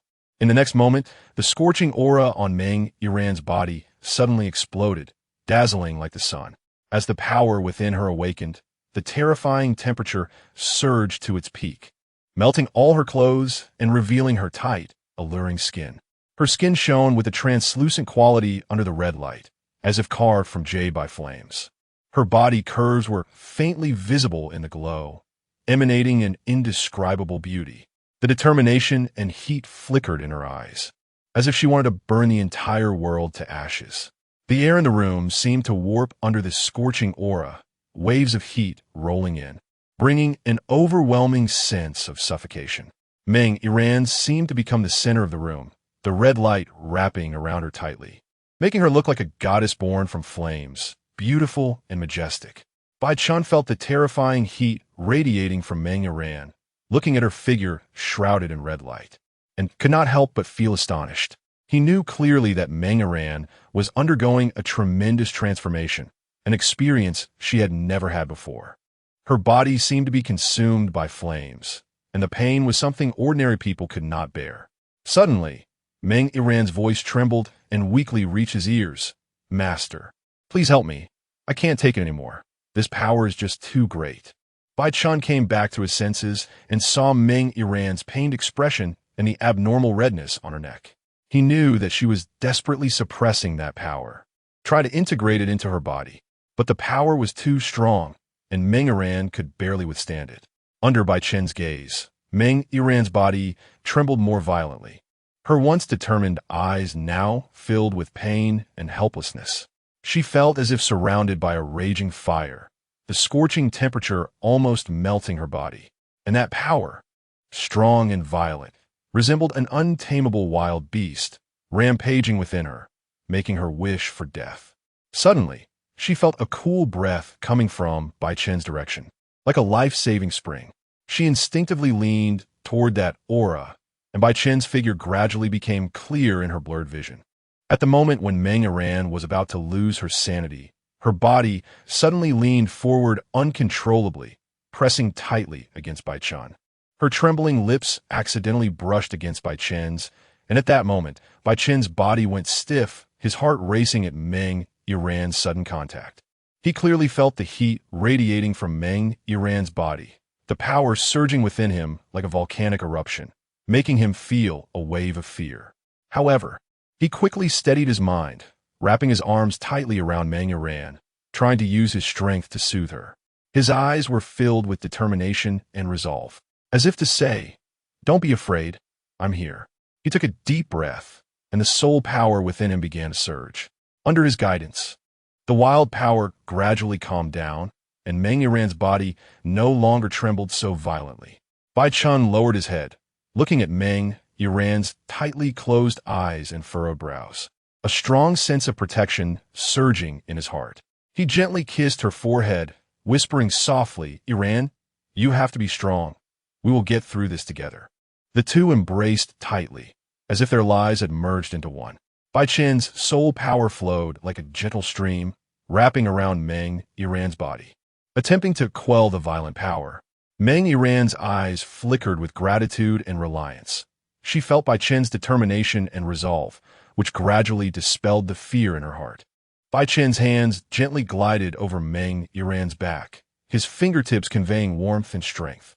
His kiss fell on Meng Yiran's neck, the gentle touch making her tremble involuntarily. Her heartbeat quickened in Bai Chen's embrace, as if it would leap out of her chest. Suddenly, Meng Yiran's body shook violently, the suppressed power erupting once again. Bai Chen felt her body become extraordinarily hot, like a burning flame. He held her tightly, using his soul power to resist that force. Everyone understands, right? If I write too much detail, there's a high probability that people won't read it. So, I've written this much.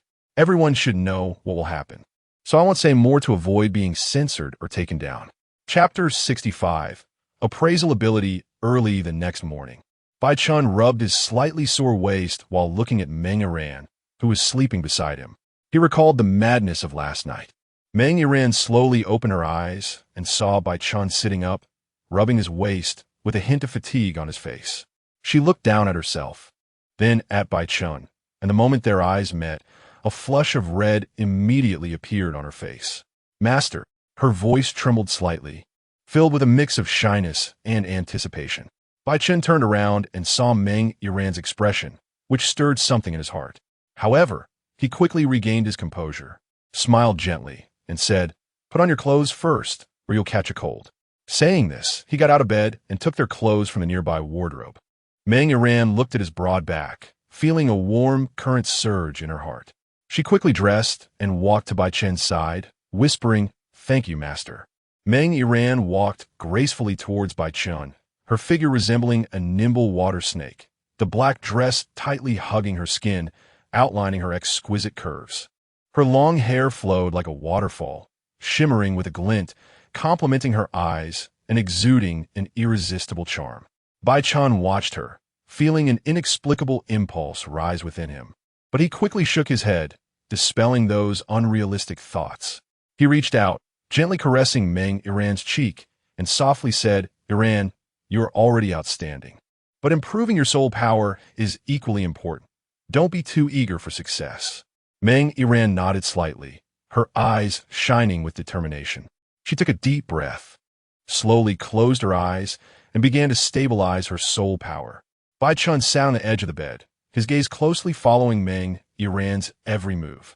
He saw her smile, fresh as morning dew and warm as sunlight, making his unrealistic thoughts dissipate instantly. He reached out to touch her cheek but stopped at the last moment, taking a deep breath to suppress that impulse deep within his heart. He returned to the Taichu Divine Hall. Bai Chen pushed open the door, and the morning sunlight poured onto his face, bringing a touch of warmth. He planned to take a stroll in the small town, exploring this unknown land while also searching for possible treasures. Just as he stepped out of the door, a familiar figure caught his attention. Ning Rongrong stood not far away, her eyes revealing a sense of anticipation and anxiety. Her long hair swayed gently in the breeze, and her dress shimmered softly in the sunlight. It seemed she had been waiting for a long time, but upon seeing Bai Chen, a radiant smile immediately blossomed on her face. Bai Chen, Ning Rongrong called out, her voice trembling with excitement. She quickly walked towards Bai Chen, tightly grasping his arm as if afraid he would disappear. Bai Chen replied casually, "What brings you here?" Ning Rongrong said, "I was waiting for you." Bai Chen chuckled, revealing a mischievous smile. "Waiting for me? What are you waiting for?" "I didn't expect the esteemed princess of the Seven Treasures Glazed Tile School to wait for me." "Let me guess, what do you need me for?" As the saying goes, one day apart feels like 3 autumns. Do you like me so much that you can't help but feel anxious when you don't see me for a day? As soon as Bai Chen finished speaking, Ning Rongrong's face instantly turned bright red, her eyes wide open as if she couldn't believe her ears. She bit her lip tightly, seemingly trying to suppress her anger and shyness. You big pervert." Ning Rongrong finally couldn't hold back and whispered angrily. Although her voice was low, it was filled with blame and shyness. Bai Chen looked at her blushing and angry expression and couldn't help but burst into laughter.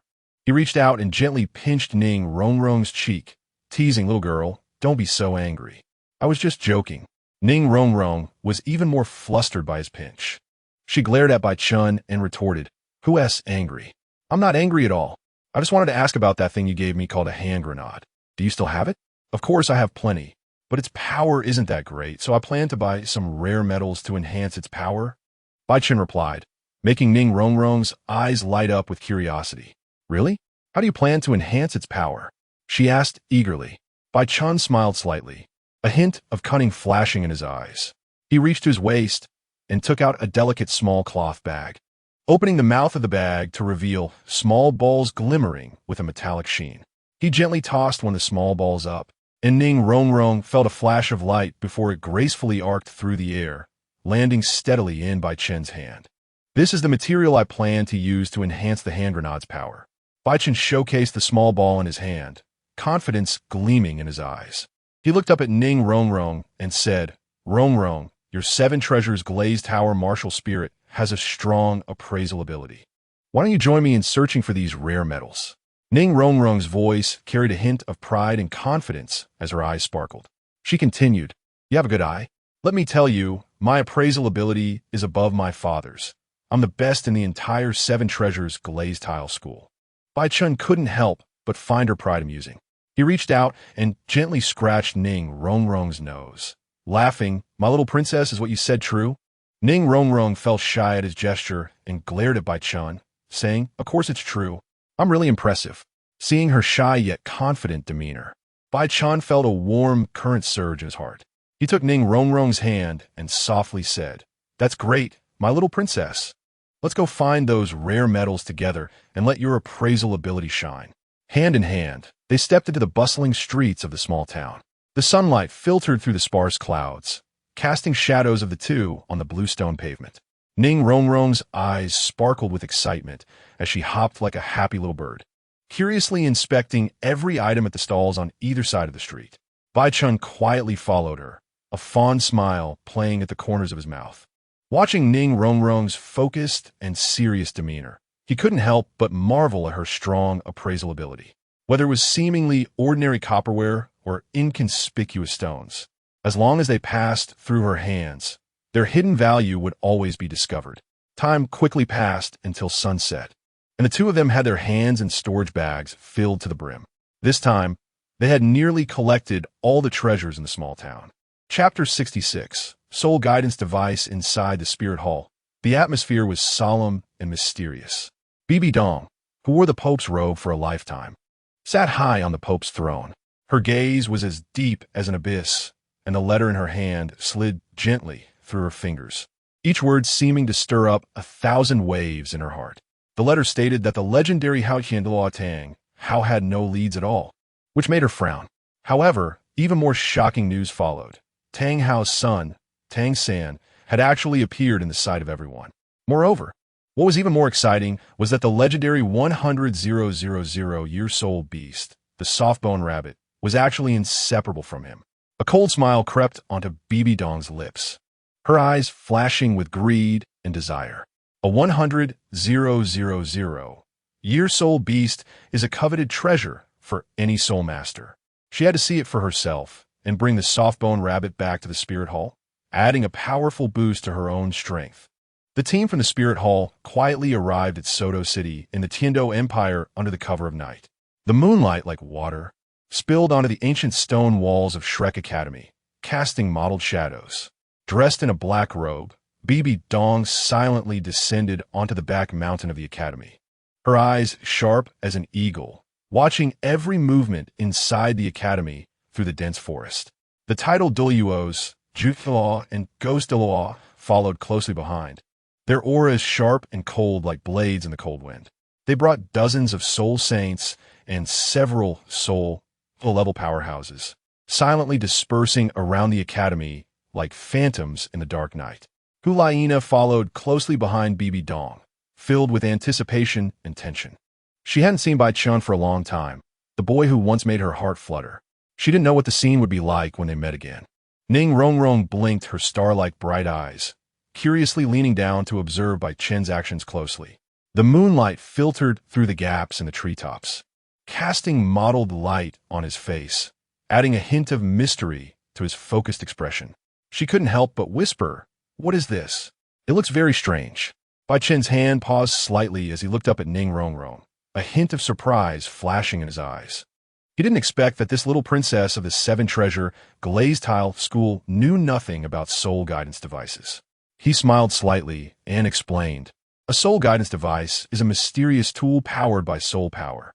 It can enhance our combat ability and make up for our shortcomings."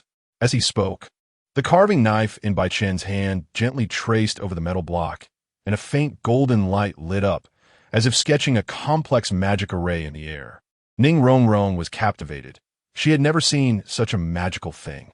In her understanding, a soul master's power lay in their own cultivation and the use of soul skills. And the existence of a soul guidance device undoubtedly opened up a whole new world for her. Ning Rongrong's curiosity was thoroughly piqued, and she leaned in closer, her bright eyes sparkling with inquisitive light. She gently touched the seemingly ordinary metal block in Bai Chen's hand, feeling its cool surface while her heart surged like rolling waves. Of course I know what a soul guidance device is, but most of the ones I've seen are execution-type soul guidance devices, and I've never seen an offensive type. I find your soul guidance device very strange. Is it really a soul guidance device? But why do I feel no fluctuations of soul power? Ning Rongrong's voice carried a hint of confusion and doubt. Bai Chen smiled and shook his head, his fingers gently tapping on the metal block as if communicating with a mysterious rhythm. Suddenly, his carving knife sliced through the air like lightning, and a dazzling light burst forth from the metal block. Bai Chen's hands moved rapidly over the metal block, his fingers agile like a nimble snake, each cut precise and powerful. The moonlight shone on him, casting a silvery glow over his focused figure. Ning Rongrong watched quietly from the side, her eyes filled with wonder and anticipation.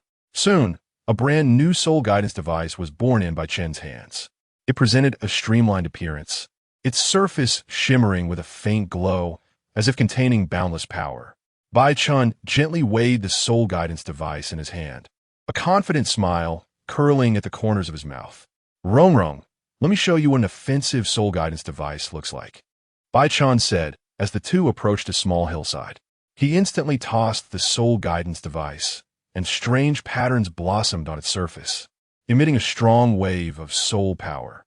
The soul guidance device generated a terrifying explosion, and then the two saw that the moment it landed, the small hillside completely vanished. As Bai Chen's words fell, Ning Rongrong stood dazed in place, her eyes flashing with shock and confusion. The explosive moment seemed to drop a heavy bomb in her heart, completely overturning her understanding of soul guidance devices. As the young lady of the seven-treasure glazed tile school, although she enjoyed a high status and honor deep down, she knew the sex Achilles heel. At this moment, she seemed to see a new future, a future belonging to the seven-treasure glazed tile school. In this future, they would no longer solely rely on the protection of Battle Soul Masters, but would be able to stand firmly among the top 3 sects with their own strength. Bai Chen's words echoed in her ears, each word striking her heart like a heavy hammer. She raised her head to look into Bai Chen's determined and profound eyes, a surge of inexplicable impulse rising in her heart.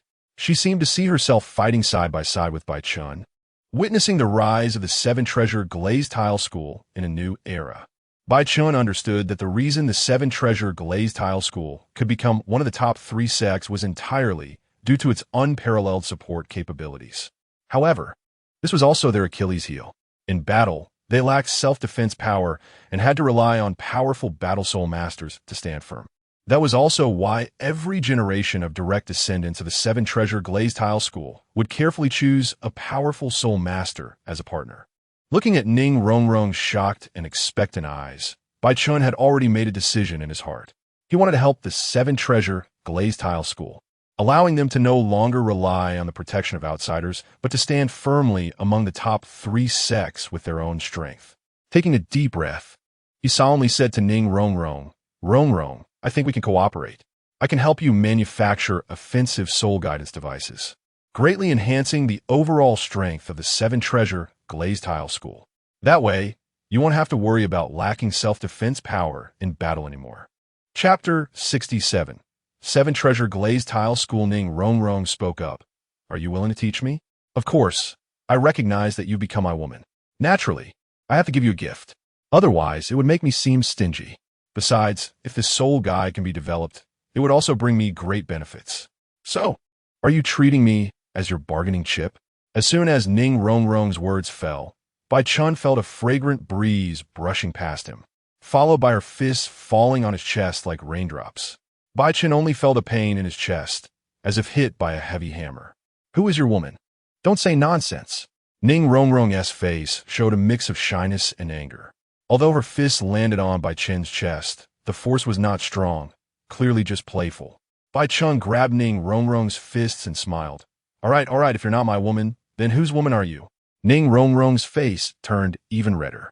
She glared at Bai Chen and then asked, "Is it difficult to manufacture this soul guide?" "The manufacturing of soul guides is not actually difficult. The most important thing is to have specialized personnel, which means the core array is the most crucial part of the soul guide. In fact, there should already be some soul masters on the Douluo continent, but because people's acceptance and understanding of soul guides are not high, it's like a group of savages who can never understand tanks. I think you can gather all those who can make soul guide from your seven-treasure glazed tile school, and I will provide professional guidance. Don't worry. With my help, they will definitely learn to make soul guides in a short time. Perhaps by then, the influence of the seven-treasure glazed tile school will rise to another level. Of course, this is not free. There are conditions. As for what the conditions are, I've already thought it through. As long as you can act as a bridge in front of your father and let him meet me, then I will show him the technology. I believe you will be very interested. At that time, I can justifiably request that he marry you to me. I don't think he will refuse, as we have already cultivated together. Once he knows our relationship, I believe he will definitely agree." Ning Rongrong's face revealed a complex expression of surprise and anger. Her eyes widened as if she could not believe her ears. Bai Chen's words stirred up huge waves in her heart, making her feel both angry and helpless. She took a deep breath, trying to calm her emotions. However, she found her heartbeat accelerating, and the blush on her cheeks became more pronounced. She realized that she had developed some strange feelings for the man in front of her. Ning Rongrong looked up at Bai Chen, her eyes flashing with determination. She bit her lip, seemingly trying to control her emotions. Then she slowly spoke, "You big rogue." The two walked along, chatting for a long time in silence. Suddenly, Ning Rongrong stopped, countless thoughts flashing through her mind. She recalled the close relationship between the Seven Treasure Glazed Tile School and the Tiando royal family, and then thought of the discord between Bai Chen's Spirit Hall and the royal family. If she really married Bai Chen, it would mean a huge shift in the position of the Seven Treasure Glazed Tile School, standing on the opposite side of the royal family. She looked up at Bai Chen, a glimmer of determination flashing in her eyes. Taking a deep breath, she said, "Bai Chen, I cannot agree to your proposal." Bai Chen was slightly taken aback. He did not expect Ning Rongrong to refuse him so decisively. He frowned and asked, "Why? Do you not want to marry me?" Ning Rongrong bit her lip and said, "It's not that I don't want to, but I can't. The Seven Treasure Glazed Tile School and the Tiando royal family are one entity. I cannot endanger the sect because of personal feelings." A hint of disappointment flashed in Bai Chen's eyes, but he quickly adjusted his emotions. He understood that Ning Rongrong's decision was not based on personal willingness, but was related to the interests of the entire sect. He took a deep breath and said, "I understand your concerns, Rongrong. I will not force you to make any choices. But please remember, no matter what happens, I will stand by your side, support you, and protect you." Ning Rongrong looked at Bai Chen with tears in her eyes, touched. She knew she had met a man who truly understood and loved her. However, her concerns in her heart had not completely dissipated. She needed time to think and make the right choice. Ning Rongrong's words left Bai Chen deep in thought. He understood her concerns and choices. He no longer forced her, but decided to give her more time and space. Among the top 3 sects, except for the Blue Lightning Tyrant Dragon family, which is neutral, the Haoyan sect, although already a strong force, still publicly supports the new Luo Empire. The Seven Treasure Glazed Tile School, as the weakest among the top 3 sects, chose to side with the Tiando Empire. Bai Chen fell silent. He understood that Ning Rongrong's worries were not unfounded. The relationship between the Seven Treasure Glazed Tile School and the Tiando Empire was close. Ning Fengji, as the sect master, was also the teacher of Prince Xue Qinghe, bearing the honor and disgrace of the entire sect. If he were to know that Ning Rongrong was so close to him, even to the point of discussing marriage, he would probably oppose it without hesitation. Thinking of this, Bai Chen couldn't help but feel a wave of helplessness. He loved Ning Rongrong deeply, but he also understood her responsibilities and burdens. He could not let her fall into a dilemma for his own desires. The two walked in silence, each lost in their own thoughts. As night fell and the stars shone brightly, their hearts felt heavy. "Actually, there's another way." Ning Rongrong spoke up. "As long as you can withdraw from the Spirit Hall and join the Seven Treasure Glazed Tile School with your talent, my father will definitely agree to our marriage. By then, even the Seven Treasure Glazed Tile School might belong to you. Wouldn't you consider it?" Bai Chen stopped in his tracks, his gaze fixed intently on Ning Rongrong's face, complex emotions flashing in his eyes. He took a deep breath, seemingly trying to calm the turmoil inside. "Rongrong, do you know, as the saint son of the Spirit Hall, I bear a heavy responsibility and mission. I cannot easily give up my identity and position." Bai Chen's voice was deep and firm, each word revealing his helplessness and determination. Ning Rongrong fell silent. She understood Bai Chen's difficulties. She took a deep breath, trying to calm her inner emotions. She knew that the request she made was a huge test for Bai Chen, but she also hoped to go further with him. There's a saying, "I want both the bear's paw and righteousness, but I cannot have both. However, I want to have both." Chapter 68. Entangled, then there's no possibility for us. So Ning Rongrong said, "Just let me go. With your talent. What kind of woman can't you have? Why are you so fixated on me? You still have Zhu Zhuqing, and you will have even more better women. Why won't you let me go?" Bai Chen replied calmly, "Because you are my woman." The determination and persistence in his eyes sparkled, and although his voice was flat, it revealed an undeniable resolve. As Ning Rongrong listened to him, the unease in her heart gradually spread. She understood that once this man made a decision, he would never change it easily. Bai Chen's gaze was locked onto Ning Rongrong, as if he wanted to see deep into her heart. He slowly moved closer, each step exuding strong confidence and dominance. Ning Rongrong's heartbeat involuntarily accelerated. She felt as if she was surrounded by a powerful aura, unable to escape. The Tiando royal family. The Seven Treasure Glazed Tile School, These so-called powers and statuses are nothing but fleeting clouds in my eyes. Bai Chen's voice was deep and powerful, as if every word contained endless strength. As long as I have enough power, your father will naturally understand my determination. The shock in Ning Rongrong's eyes grew stronger. She couldn't imagine that this man was so arrogant, wanting to challenge the entire Tiando royal family and the Seven Treasure Glazed Tile School with his own strength. To her, this was simply a mad act, but she also understood that this man possessed an undeniable power and confidence. Ning Rongrong wanted to say something, but found herself at a loss for words, unsure how to express her shock and unease. Bai Chen smiled slightly, gently grasping Ning Rongrong's wrist, his eyes shimmering with deep light. Ning Rongrong's heartbeat quickened instantly. She felt as if she was being pulled by an invisible force, unable to break free. The tenderness and determination in Bai Chen's gaze made her involuntarily drown in it. Ning Rongrong, you are my woman. This is an unchangeable fact. Bai Chen's voice was low and powerful, as if softly ringing in her ear. I will make you understand in my own way that only I am your best choice. After saying that, Bai Chen gently pulled her into his embrace, as if wanting to merge her into his body. Ning Rongrong's heart raced like thunder. She felt as if she was being engulfed by a powerful force, unable to extricate herself.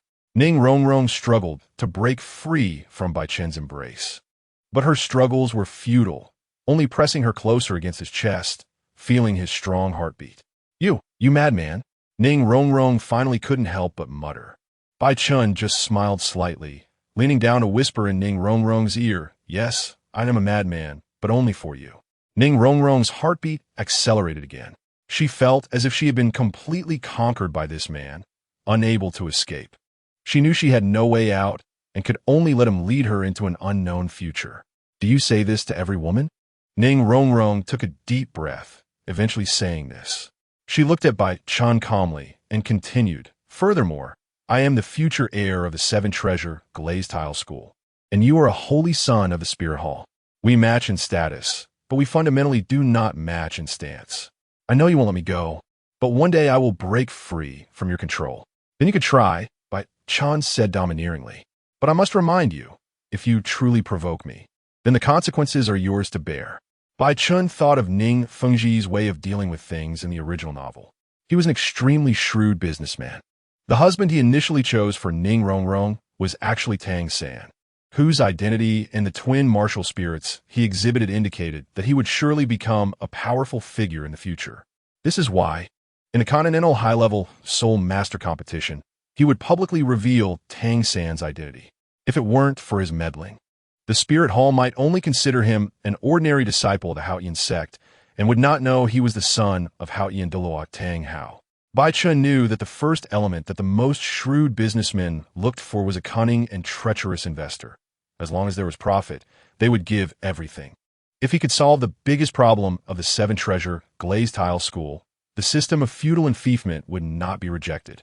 If he did not agree, then he would not be Ning Fengji. Perhaps he did not love Ning Rongrong so much. He merely regarded her as a tool. In fact, the biggest problem was that if he could bring the Seven Treasure Glazed Tile School under his wing, its influence would be a great boost for the Spirit Hall. The problem with Ning Fengji was not that big. The biggest issue lay with the sword Douluo and bone Douluo. The sword Douluo Qinshin and bone Douluo Gu Rong truly cared for Ning Rongrong. In the original novel, they regarded her as their own granddaughter. Getting past Ning Fengji was actually very easy. It just required offering huge benefits. Bai Chen thought that the key was to let the sword Douluo and bone Douluo see his sincerity towards Ning Rongrong, which would be a bit challenging. As for the Spirit Hall, unless they acted first to confront the three sects as in the original novel, only then could they force Ning Fengji to make a choice early. If he did not comply, then they would simply erase him. Rest assured, everything will be resolved. I will personally explain everything to your father. I believe he is a smart man. Otherwise, he wouldn't have become the leader of the Seven Treasure Glazed Tile School. I believe he will consider our genuine love and allow us to be together. Who truly loves you? If it weren't for the despicable means you used back then, do you think this young lady would truly love you and be like this now? Then it's just your bad luck. Moreover, everything in this world must be fought for, seized, and taken.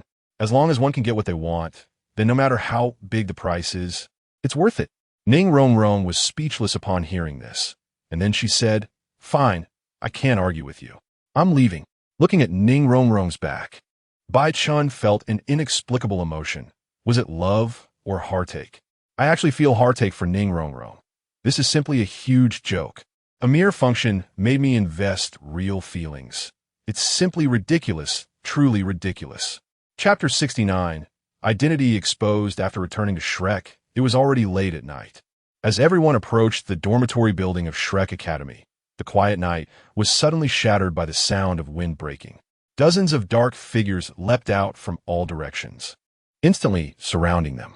Under the moonlight, the faces of these black-clad individuals were hard to discern. Only their cold glimmers of light in their eyes hinted at the impending storm. Zhao Wujia, Ma Hongjun, Tang San, Xiao Wu, and Zhu Zhuqing immediately formed a defensive circle back-to-back to respond to the sudden attack. They gripped their weapons tightly, their eyes filled with vigilance and seriousness. Zhao Wujia whispered, "Be careful. These guys are not here for a friendly visit." The surrounding air seemed to freeze, with only the low breathing and footsteps of the black-clad figures echoing in the night sky. An unknown battle was about to erupt on this peaceful night. Unexpectedly, the rumors turned out to be true. Although they couldn't find Tang Hao, with his son Tang San here, I don't believe Tang Hao won't show himself. Zhao Wujia frowned, realizing the situation was dire. He knew that the Spirit Hall was powerful and had an unresolved grudge with Tang Hao. Now that they had come to them, it was evident they were after Tang San and Xiao Wu. He turned to look at Tang San and Xiao Wu, a hint of concern flashing in his eyes. Just then, a dark figure suddenly dashed out from the crowd, instantly reaching the center of the group. Under the moonlight, his face became clear. It was a high-ranking steward from the Spirit Hall. His gaze was sharp as he stared at Tang San and Xiao Wu, coldly saying, "We are from the Spirit Hall. We heard that Tang Hao's son, Tang San, is at Shrek Academy. We don't wish to trouble you today. We just need those two to come with me. Causing trouble in my Shrek Academy? I don't care if you're from the Spirit Hall or anyone else. If you want to take my students so easily, you'll have to pay for it." Zhao Wujia's voice echoed in the night, filled with unwavering determination. His powerful bear spirit was instantly unleashed, resembling a furious giant bear rushing out from the depths of the forest, shaking the surrounding air. 7 spirit rings shone behind him, each radiating a powerful aura, like 7 brilliant shooting stars crossing the night sky. Zhao Wujia's eyes became sharp as knives. He moved and instantly appeared before a black-clad figure. His fist, carrying the force of thunder, smashed down, and the black-clad figure didn't have time to react before being sent flying, crashing heavily against a distant wall. Spitting out blood, clearly having lost combat capability, Zhao Wujia's overwhelming strike shocked everyone present. The black-clad figures exchanged glances, clearly not expecting someone from Shrek Academy to defeat one of their own so easily. Zhao Wujia merely shot them a cold glance, as if to say, "Who else wants to try?" Soon, the black-clad figures understood that things wouldn't go so smoothly, and they all attacked simultaneously. 7 spirit rings rose beneath their feet, each one appearing to have the power of a spirit emperor, and some even at the level of a spirit saint or spirit-Da. A hint of seriousness flashed in Zhao Wujia's eyes. He knew the strength of these black-clad individuals could not be underestimated. They surged forward like a tide, each attack carrying a strong wave of spirit power, as if they wanted to drown him in an endless barrage. With a loud roar, the power of the bear spirit erupted, and his body instantly expanded, becoming like a true raging bear. His fists smashed down towards the black-clad figures with thunderous force. Each impact was accompanied by a rumble, as if the very earth trembled. However, the strength of these black-clad figures was simply too strong. Their attacks were as dense as a torrential rain, leaving Zhao Wujia unable to cope. Numerous wounds appeared on his body, blood staining his clothes. Yet, he showed no signs of retreat. He knew he must protect his students. Ultimately, Zhao Wujia could not hold out against the overwhelming numbers and collapsed. At this moment, Tang San, Xiao Wu, Dai Mubai, Zhu Zhuqing, Ning Rongrong, and others were all extremely tense, while the calmest among them was Bai Chen. Under the moonlight, Tang San's figure was resolute and determined. He tightly shielded Xiao Wu, his eyes flashing with cold light like a tiger ready to pounce. His voice was deep and powerful, every word exuding undeniable firmness. If anyone dares to harm you, they must first step over my corpse. Xiao Wu was deeply moved by his words. She looked up, her eyes filled with gratitude and attachment. She knew that at this critical moment, Tang San would stand beside her without hesitation, shielding her from the storm. Just then, a deafening bird call suddenly resonated from the direction of Shrek Academy. Everyone turned towards the sound, and a giant owl appeared in the night sky, soaring majestically. It was none other than the principal of Shrek Academy, Flender. Principal Flender had unleashed his spirit form, a massive owl, and behind him followed a cultured middle-aged man, Master Yu Xiaojiang, who had just joined Shrek Academy. Under the moonlight, Shrek Academy appeared tranquil yet solemn. But this tranquility was soon shattered. Principal Flender's gigantic owl spirit soared high, its imposing presence seemingly capable of overshadowing the entire night sky. The owl's sharp gaze fixed on the black-clad figures below, its talons glinting with cold light, as if ready to tear everything apart. Yu Xiaojiang stood beside Flender, his expression calm and composed. The Pope's order in his hand shone brilliantly under the moonlight, intricately carved with the emblem of the Spirit Hall, exuding an air of unapproachable authority. He said in a deep voice, "I'm an elder of the Spirit Hall. If you know what is good for you, leave quickly. Otherwise, don't blame me for being rude." Yu Xiaojiang's voice echoed in the night sky, carrying a barely perceptible tremor. His gaze was firmly locked onto Bibi Dong, his deep eyes seemingly penetrating her soul. His hands were clenched into fists, veins bulging, revealing his inner agitation and struggle. At that moment, Bibi Dong suddenly appeared. Bibi Dong looked at Yu Xiaojiang, a complex emotion flashing in her eyes. Dressed in the Pope's robe, she exuded a tremendous presence, as if the whole world was under her control. However, in front of Yu Xiaojiang, her gaze involuntarily softened. "Xiaojiang, why must you become my enemy over a disciple?" Bibi Dong's voice was soft and deep, carrying a hint of alluring magic. She slowly walked towards Yu Xiaojiang, each step appearing so calm and confident. "Do we really need to escalate to this point?" Yu Xiaojiang said, his hands tightly clenched, slightly trembling. His gaze filled with disappointment and complexity as he looked at Bibi Dong, who mirrored his expression. "Fine, for the sake of Tang San being your disciple. I will let him go this once, but I must take this girl with me," Yu Xiaojiang said. "Why?" "Because she is a 100,000-year-old spirit beast." Yu Xiaojiang's body trembled violently, his eyes flashing with shock and disbelief. He looked at Bibi Dong, his voice trembling. "What did you say?" Bibi Dong's expression turned cold. She slowly raised her hand, pointing at Xiao Wu.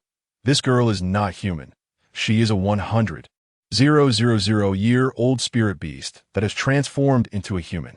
You should know what spirit beasts mean to the Spirit Hall." Under the moonlight, Xiao Wu's body trembled slightly, and her eyes were filled with fear and unease. She tightly grasped Tang San's hand, as if afraid of losing him. Yu Xiaojiang's gaze swept over Xiao Wu, and a complex emotion surged within him. He certainly understood the importance of spirit beasts to the Spirit Hall, but he was even clearer about what Xiao Wu meant to Tang San. Chapter 70 Identity Exposure Part 2. The moment her identity was revealed, Xiao Wu's eyes were filled with intense fear, and even more so with hatred. Her body trembled slightly, as if she was transported back to that terrifying night. Once, Xiao Wu was just a naive little girl, living a peaceful life in the Stardow Forest with her mother. However, everything changed that night. The moonlight was obscured by dark clouds, and a chilling atmosphere filled the forest. Bibi Dong, that ruthless soul master, descended like the grim reaper and hunted down her beloved mother. Xiao Wu witnessed her mother's tragic fate with her own eyes. At that moment, her world collapsed. She hated those heartless soul masters, and hated Bibi Dong for taking her mother away. Bibi Dong coldly stared at Xiao Wu and said, "I let you escape back then, but today I must obtain your soul ring and soul bone." Yu Xiaojiang's body was tense, like an indestructible mountain, standing in front of Xiao Wu and Tang San. His gaze was firm and cold, silently declaring war against Bibi Dong. Xiaojiang, don't force me. Bibidong's voice was low and dangerous, a complex emotion flashing in her eyes. Yu Xiaojiang remained unmoved, taking a deep breath, his voice loud and resolute. No way. I will not let you harm them. Xiao Wu and Tang San are my students. I will never stand by and watch them get hurt. Under the moonlight, the atmosphere became extremely tense. Tang San stood beside Xiao Wu, his eyes determined as he reached out and gently held her trembling hand. Xiao Wu felt the warmth of Tang San's palm, and her fear eased slightly. She knew that no matter what happened, Tang San would be by her side. Tang San looked at Bibidong, his voice cold and resolute. Bibidong, if you want to harm Xiao Wu, you will have to step over my corpse first. A trace of surprise flashed in Bibidong's eyes. She did not expect Tang San to protect Xiao Wu so decisively. She coldly laughed. You overestimate yourself, like a mayfly trying to shake a tree. The Shrek Academy square instantly turned into a fierce battlefield. Dozens of black-clad figures surged forward like ghosts, their silhouettes flickering in the moonlight, weapons glinting with cold light. As a soul-level expert, Flander was powerful, but against so many soul masters of the same level, he found it quite difficult. He moved agilely, sometimes crouching to evade, sometimes leaping high. Every strike he made was filled with tremendous force. However, the black-clad figures seemed endless, their attacks dense like a torrential storm, making it hard for Flander to cope. His clothes were already soaked with sweat, and his face was covered with dust, but the determination in his eyes remained unshaken. Facing the numerous powerful foes, Tang San, Dai Mubai, Ma Hongjun, and Oscar stood aside, their eyes filled with anxiety and helplessness. They understood that their current strength could not intervene in this battle and could only watch helplessly as Xiao Wu and Dean Flander bore tremendous pressure. Suddenly, a resolute glint flashed in Tang San's eyes. He knew he could no longer sit idly by. Taking a deep breath, he clenched his hands tightly, and his soul power surged within him. At the same time, Dai Mubai, Ma Hongjun, and Oscar also sensed Tang San's change. They exchanged glances, determination flashing in their eyes. At that moment, Tang San suddenly dashed toward Xiao Wu, his speed reaching its peak, like a lightning bolt streaking across the night sky. He arrived beside Xiao Wu, shielding her behind him, then turned to face the black-clad figures. His eyes sparkled with a cold light, as if he intended to freeze those black-clad figures entirely. These soul masters from the Spirit Hall unexpectedly felt a sense of danger emanating from this young man. Suddenly, Tang San took out the crossbow arrows from the Zhuge Divine crossbow and shot them towards the soul masters. With ghost shadow misty steps, the sound of arrows piercing the air rang out. At that moment, Tang San seemed like an ant, but against the numerous hidden weapon attacks. It was ultimately futile against these soul saints and soul-level experts. Under the moonlight, Tang San appeared increasingly lonely yet resolute. He tightly held Xiao Wu's hand, his eyes flickering with an indomitable light. Faced with the ravenous black-clad figures, he did not flinch. Instead, he stepped forward, vowing to protect Xiao Wu at all costs. Suddenly, dozens of black-clad figures simultaneously unleashed their soul skills, and countless terrifying traces coalesced into deadly attacks, sweeping towards Tang San like a storm. His hidden weapons were utterly powerless against such formidable soul skills. At this life-and-death moment, Zhao Wujuan suddenly awakened, his massive form blocking Tang San's front like a mountain. He swung his giant fists, intercepting a portion of the attacks, but the overwhelming impact still caused Tang San to faint. In his heart, the worry and concern for Xiao Wu grew stronger. He struggled to open his eyes to see Xiao Wu's condition, but his eyelids felt as heavy as a 1,000-pound stone. Unable to lift, Xiao Wu stood beside Tang San, her eyes filled with terror and helplessness.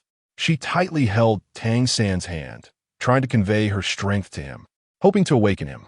Her voice trembled as she repeatedly called out Tang San's name, but the only response was silence and stillness. Suddenly, Xiao Wu's body began to tremble as well. She felt a powerful soul force surging from all directions, as if it were going to engulf her. She tightly shut her eyes, the cold moonlight shining on Xiao Wu's exquisite face, casting a silver glow over her resolute expression. She slowly closed her eyes, as if burying all her fear and reluctance deep in her heart. Her lips quivered slightly as she uttered the heartbreaking words, "Brother, I'm sorry. I can't accompany you anymore." Just as Xiao was about to sacrifice herself, Tang San seemed to sense something and suddenly opened his eyes. "Xiao, what are you going to do?" A deep sense of fear surged within Tang San. He exerted all his strength to stand up and said, "As long as I'm alive, I won't let you die. I promised that unless they step over my corpse, I will never let them harm you." After Tang San finished speaking, everyone suddenly felt a terrifying aura spreading out. Even Bibi Dong, the Pope, turned to look at the sky. The sky suddenly turned gloomy, with dark clouds gathering, as if signaling the arrival of a storm. In this oppressive atmosphere, a majestic and deep voice suddenly echoed across the sky, making everyone present's ears buzz.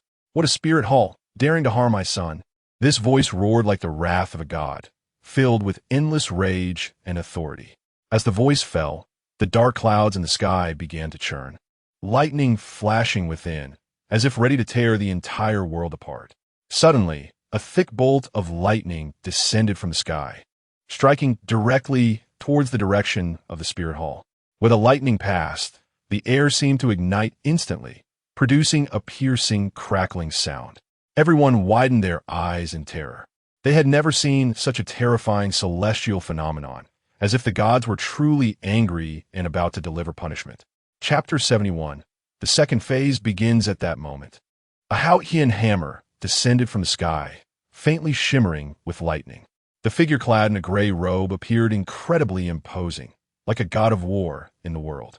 Grasping the giant hammer, his gaze was like a torch, standing in mid-air, as if even heaven and earth changed color before him. The gray robe flapped in the fierce wind, each flash of lightning symbolizing his power, making it hard to look directly at him. The surrounding air seemed to freeze under his momentum as he stepped through the air, approaching the crowd below. Each step was like the weight of thunder, instilling awe in the hearts of all. Amidst the terrified gazes of the crowd, the master of the Haotian hammer, the gray-robed figure resembling a god of war, slowly spoke. His voice rolled like thunder, shaking the hearts of those who heard it. At that moment, Douluo and Douluo appeared simultaneously, creating a standoff between the two sides. Tang Hao merely smiled disdainfully, his eyes like lightning sweeping over the crowd below, finally landing on the pale-faced Douluo and Douluo. "A little ghost, a chrysanthemum, dares to harm my son?" As his words fell, the terrifying Haotian hammer instantly returned to his hand, as if summoned by its master. It drew a sharp arc in the air, crashing down towards Douluo and Douluo with the force of thunder. Douluo's face turned as pale as paper in an instant. He felt unprecedented pressure, as if the entire world was weighing down on the two of them at that moment. He tried with all his might to resist, but that power far exceeded their imagination, making it impossible for him to withstand it. Under the pressure of the Haotian hammer, the entire Spirit Hall Plaza seemed to fall into silence.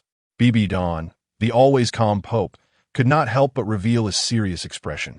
In her deep eyes, an indescribable light flickered, as if she was assessing Tang Hao's true strength.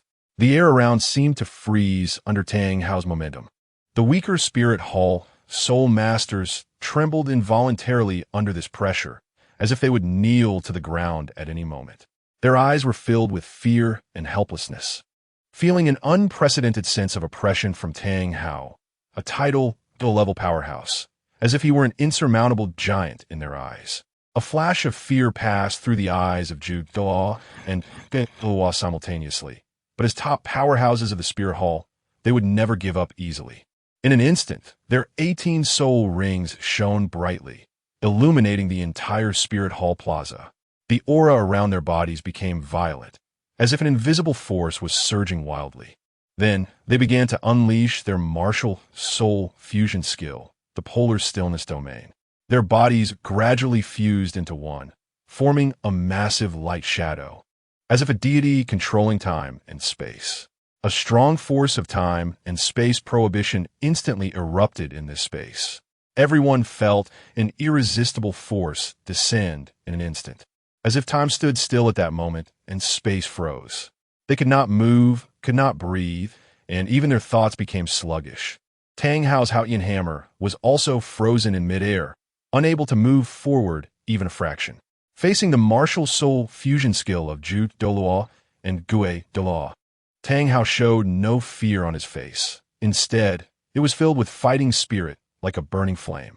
He laughed heartily, his laughter filled with pride and dominance, as if telling everyone that he, Tang Hao, feared nothing.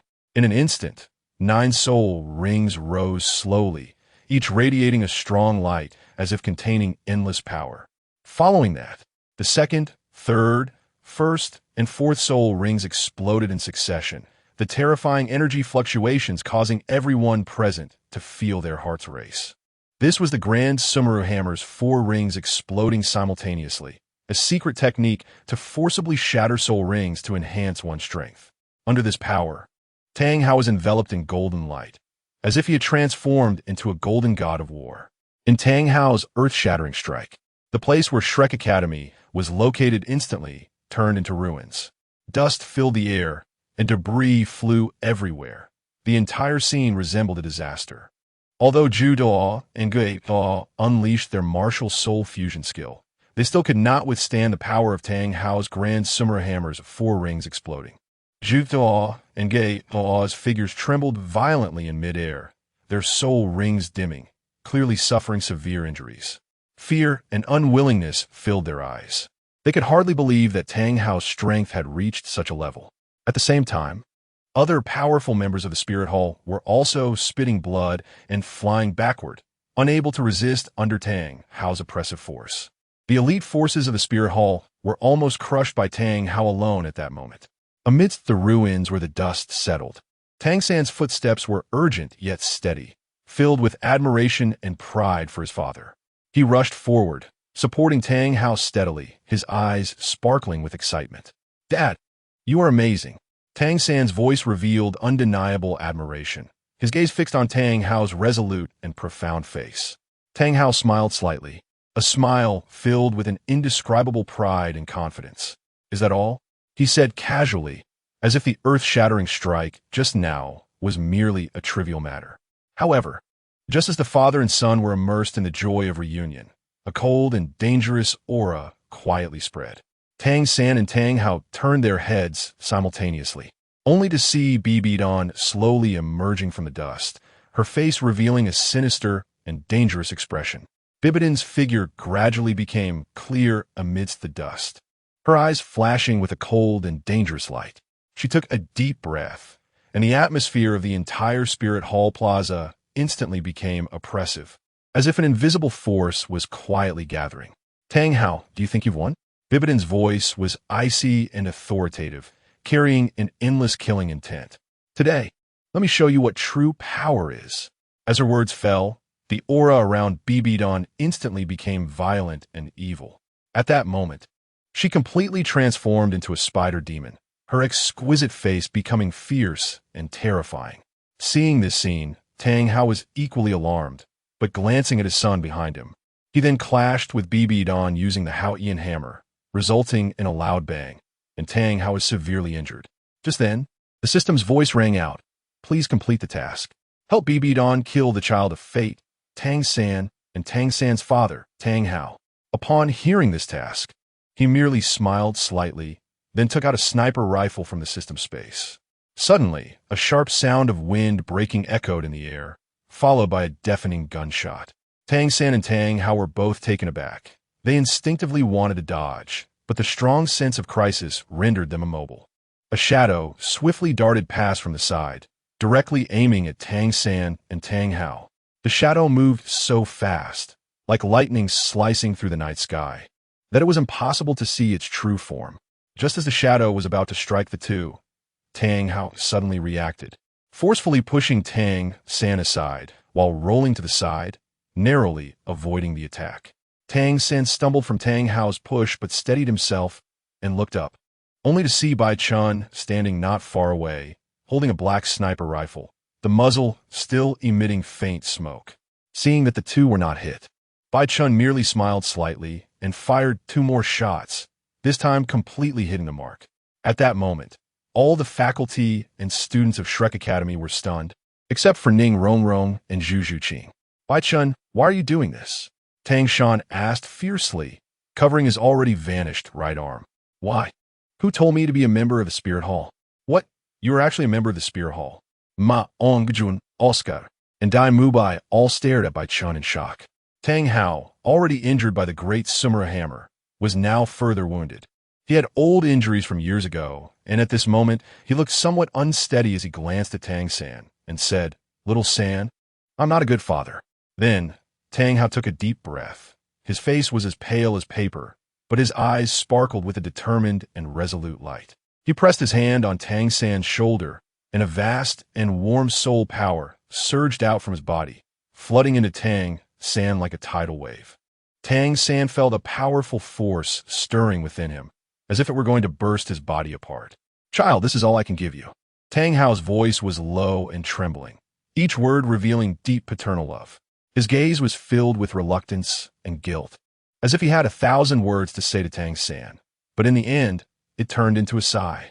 As the soul power poured in, Tang Hao's body began to tremble violently, his complexion growing more and more pale, as if he would collapse at any moment. Yet he persisted, until the last trace of soul power was injected into Tang San's body. Then, he suddenly threw Tang San away. Tang San flew up instantly, ultimately disappearing without a trace. Father, what are you doing? I will definitely avenge this hatred. After Tang Hao finished, he looked weakly at the scene, then fell heavily, never to rise again. Just then, the system's cold voice came through. Due to not completing the system's designated task due to speed, the system task has changed. Please eliminate Yu Xiaojiang. Bai Chen's gaze turned cold and merciless as he fixed his eyes on Yu Xiaojiang, as if he wanted to see through him. Yu Xiaojiang felt an unprecedented sense of oppression, and his body trembled involuntarily, beads of sweat pouring down his forehead. Yu Xiaojiang, don't blame me. Who told the system to give me the task of killing you? Bai Chen spoke with a hint of mockery as he slowly raised the sniper rifle in his hand, aiming at Yu Xiaojiang's heart.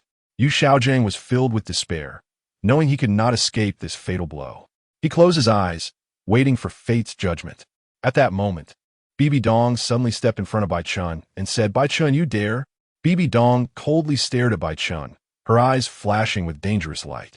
Her voice was deep and authoritative, as if carrying endless chill. Bai Chen, you actually dare to harm my man. No matter whether he has broken up with me, or whether he is just a useless person, he is the most important person in my heart.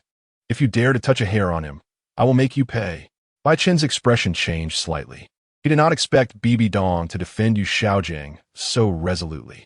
He tried to explain, Teacher, I just want to help you eliminate this weakness, so you can focus on your cultivation and truly become a god. However, Bibi Dong did not listen to his explanation at all.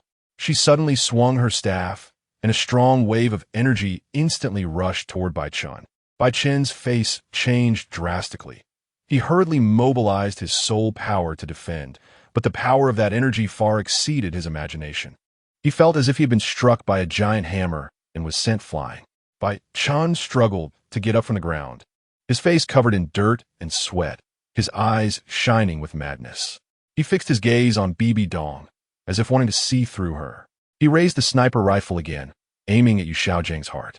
Bai Chen, you dare? Bibi Dong's voice boomed like thunder, her eyes flashing with icy flames. She fiercely waved her staff, sending an even more violent wave of soul power toward Bai Chen. Bai Chen gritted his teeth, knowing he had no way out.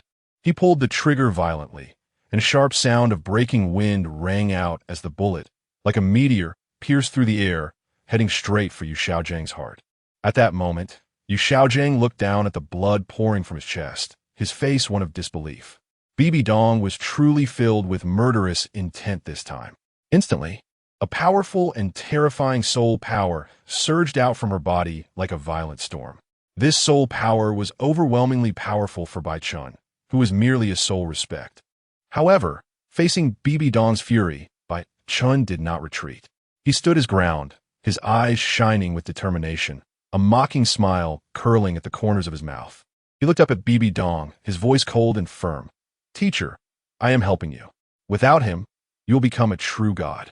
At that time, what kind of man can you not find? Why choose such a useless one? Bibi Dong sneered, her eyes flashing with icy flames. She looked at Bai Chen as if he were a dead man. Her voice was deep and authoritative. I am the Pope. You harm my Xiaojiang, and I will make you pay with your life. From today on, you are no longer my disciple, and I am no longer your teacher. You are judged by the Spirit Hall. I, in the name of the Pope, expel you from the Spirit Hall. Bibi Dong's voice echoed in the empty arena. Each were like a piercing cold ice. Her words were like a verdict, completely altering Bai Chen's fate. From this moment on, he was no longer the pride of the Spirit Hall, but a traitor who had been expelled. Bai Chen stood there, his face pale, but his eyes flickered with resolute light. He stared at Bibi Dong, as if challenging her authority. However, facing Bibi Dong's icy gaze, he knew he had no way out. Teacher, you saved me, gave me everything, but you also destroyed me. Bai Chen's voice was low and trembling, his eyes filled with complex emotions. He turned to look at Yu Xiaojiang, the man he once regarded as a weakness, now a pain in his heart. Facing Bibi Dong's strike, Bai Chen did not resist. Instead, he calmly accepted it. With a loud bang, Bai Chen disappeared from the spot. Bibi Dong looked at Yu Xiaojiang, who had already lost his breath. Xiao Wu rushed over and tightly embraced Yu Xiaojiang, leaving. Due to the host completing the task, the system rewards space transmission symbols and 5 bottles of resurrection water. One system avatar is generated, which can share combat power with the main body, being the same as the main body. If the avatar is not dead, the main body is not dead. If the main body is not dead, the avatar is not dead. The second phase of the system officially begins. The ultimate goal of this phase is to jointly rule the entire continent with the Spirit Hall. Bai Chen revealed a triumphant smile. He had finally activated the second phase of the system. Chapter 72, Bibi Dong Yuxiagang is dead, and the one who feels the most regret is Bibi Dong. Tears flowed like broken pearls from her once steadfast and deep-set eyes. She tightly embraced Yuxiagang, as if trying to use her body heat to warm his already cold heart. Her voice was choked with emotion. Each sob felt like a lament against fate, a remembrance of the past. Xiaojiang, how could you leave me like this? She whispered, her fingers gently tracing his quiet face. The smile that once was and the familiar contours now turned into an eternal portrait.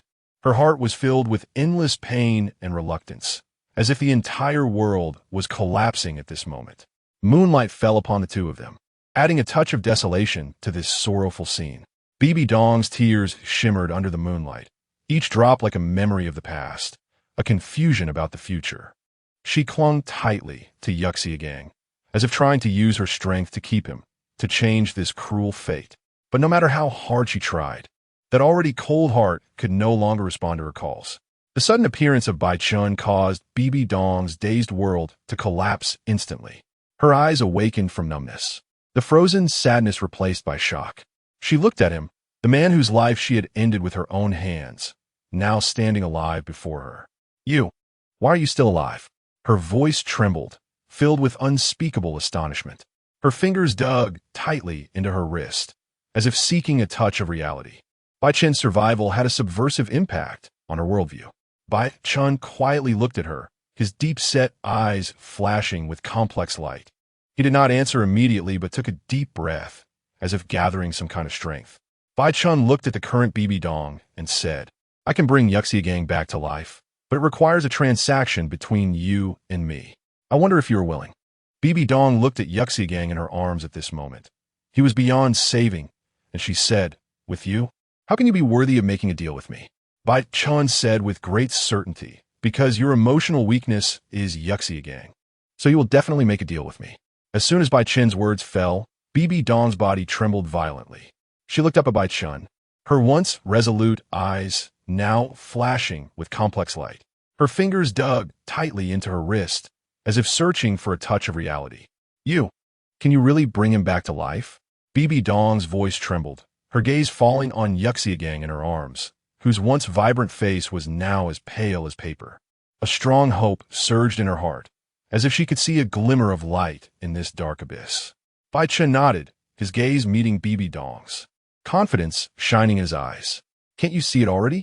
Since I have the means to revive myself, I can certainly bring him back to life, but it requires a bit of a price from you. Bai Chen's voice was deep and powerful, as if a mysterious force was swirling within. Bibi Dong opened her mouth and asked, "What do you want?" Bai Chen replied lightly, "It's nothing much. First, I want to return to the Spirit Hall and restore my identity as the son of the Spirit Hall. Second, I want the inheritance rights to your position as Pope." Anger collided with helpless compromise. Bibi Dong's fury erupted like a volcano, her eyes flashing with cold flames, as if she wanted to burn Bai Chen before her to ashes. She abruptly stood up, her posture straight as a pine, her aura surging like a raging storm. Her fingers clenched into fists, and the air seemed to tremble under her anger. "You traitor! I saved you, and you repay me with ingratitude." Bibi Dong's voice was cold and authoritative, as if coming from the heavens, shaking the entire space. Bai Chen, however, remained unmoved. He stood quietly in place, his deep-set eyes seemingly holding an endless abyss. He looked at Bibi Dong with a faint smile of irony at the corner of his mouth. A mysterious mark was swiftly injected into Bibi Dong's body, instantly freezing her anger like a frozen lake, calm and still. Her gaze shifted from anger to numbness, as if all vitality had drained away, ultimately staring blankly at Bai Chen before her. Standing under the moonlight, Bai Chen appeared somewhat lonely, but his gaze was resolute and cold. He looked at Bibi Dong, as if everything was under his control. "What have you done to me?" Bibi Dong's voice was hoarse and trembling, filled with fear and confusion. She felt her body bound by an invisible force, unable to move. In the moonlit night, Bibi Dong's figure appeared increasingly desolate. The once steadfast and authoritative look in her eyes was gone, leaving only emptiness and confusion.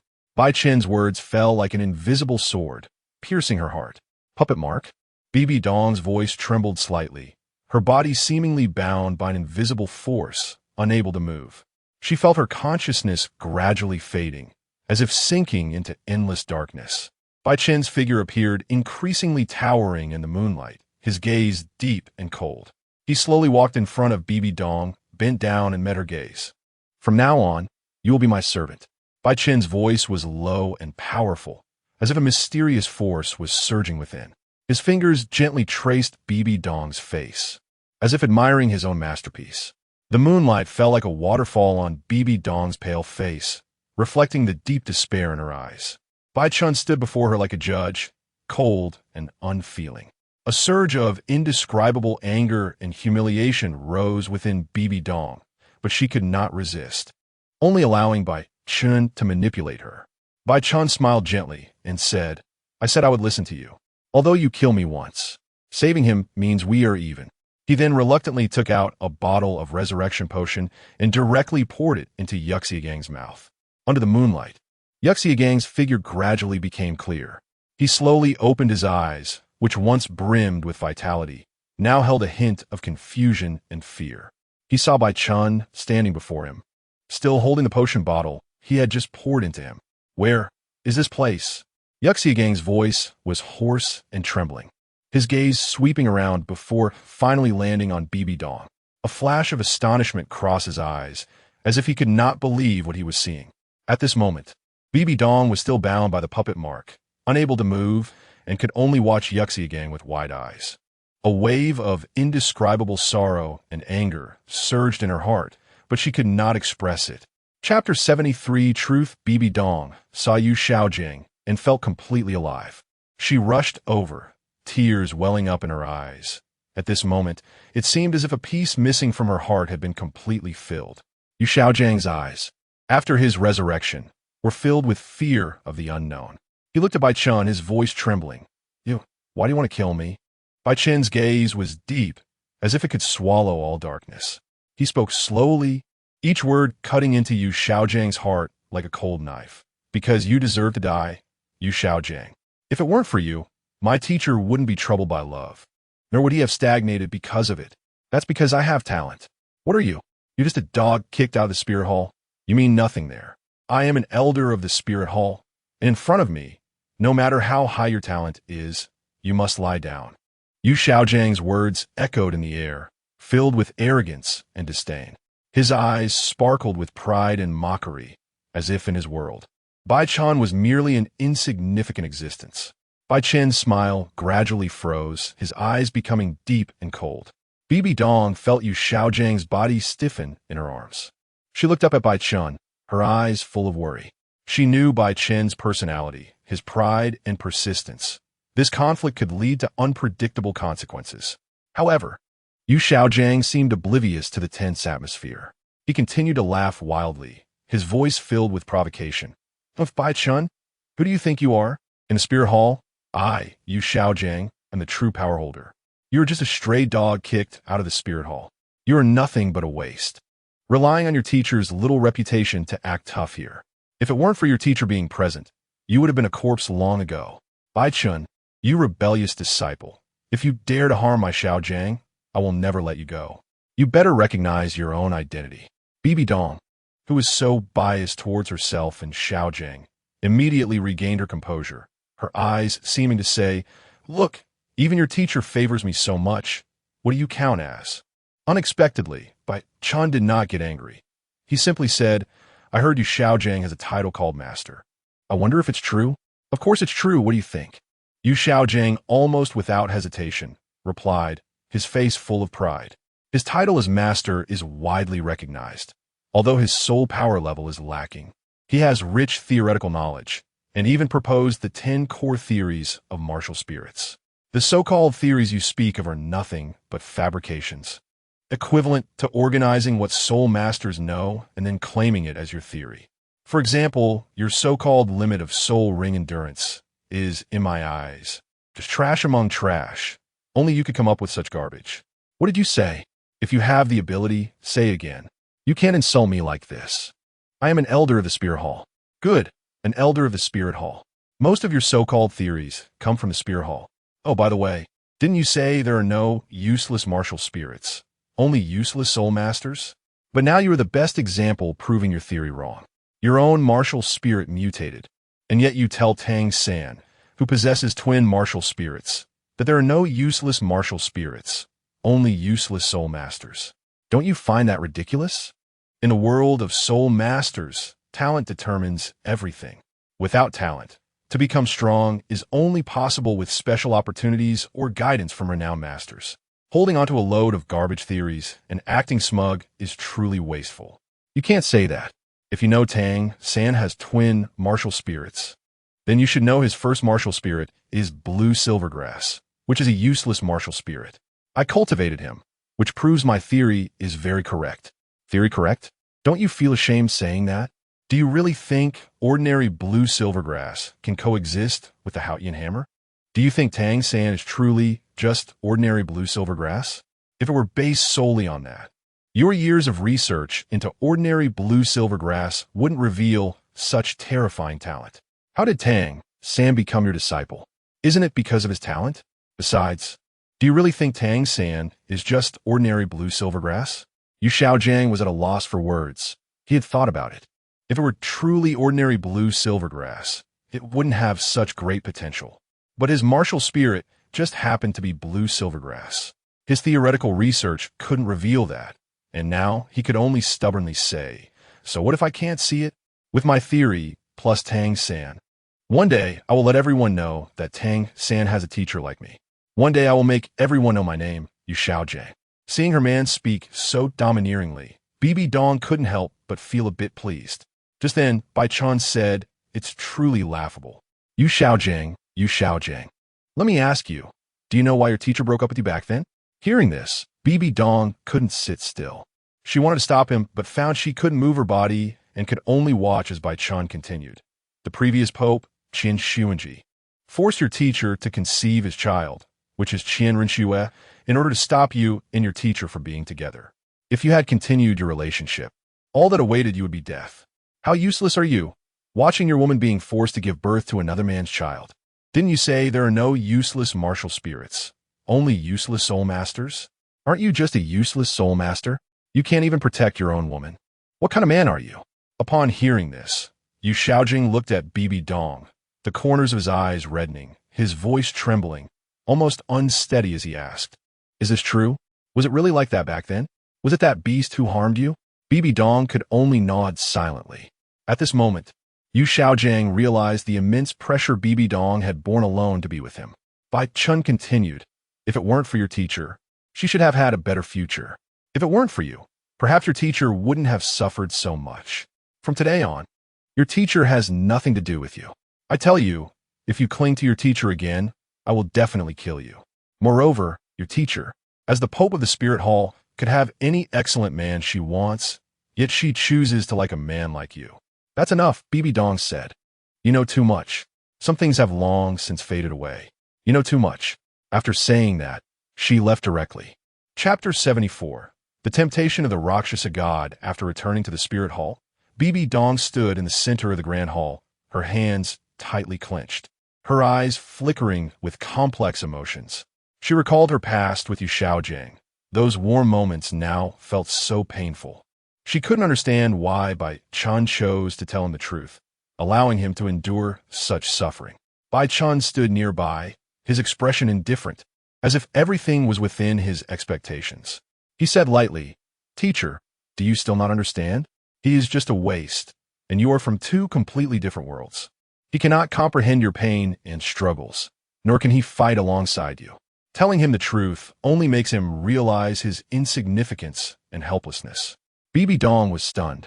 She did not expect Bai Chen to say such things. In her heart, although Yu Xiaojiang was not a strong person, his wisdom and resilience deeply attracted her.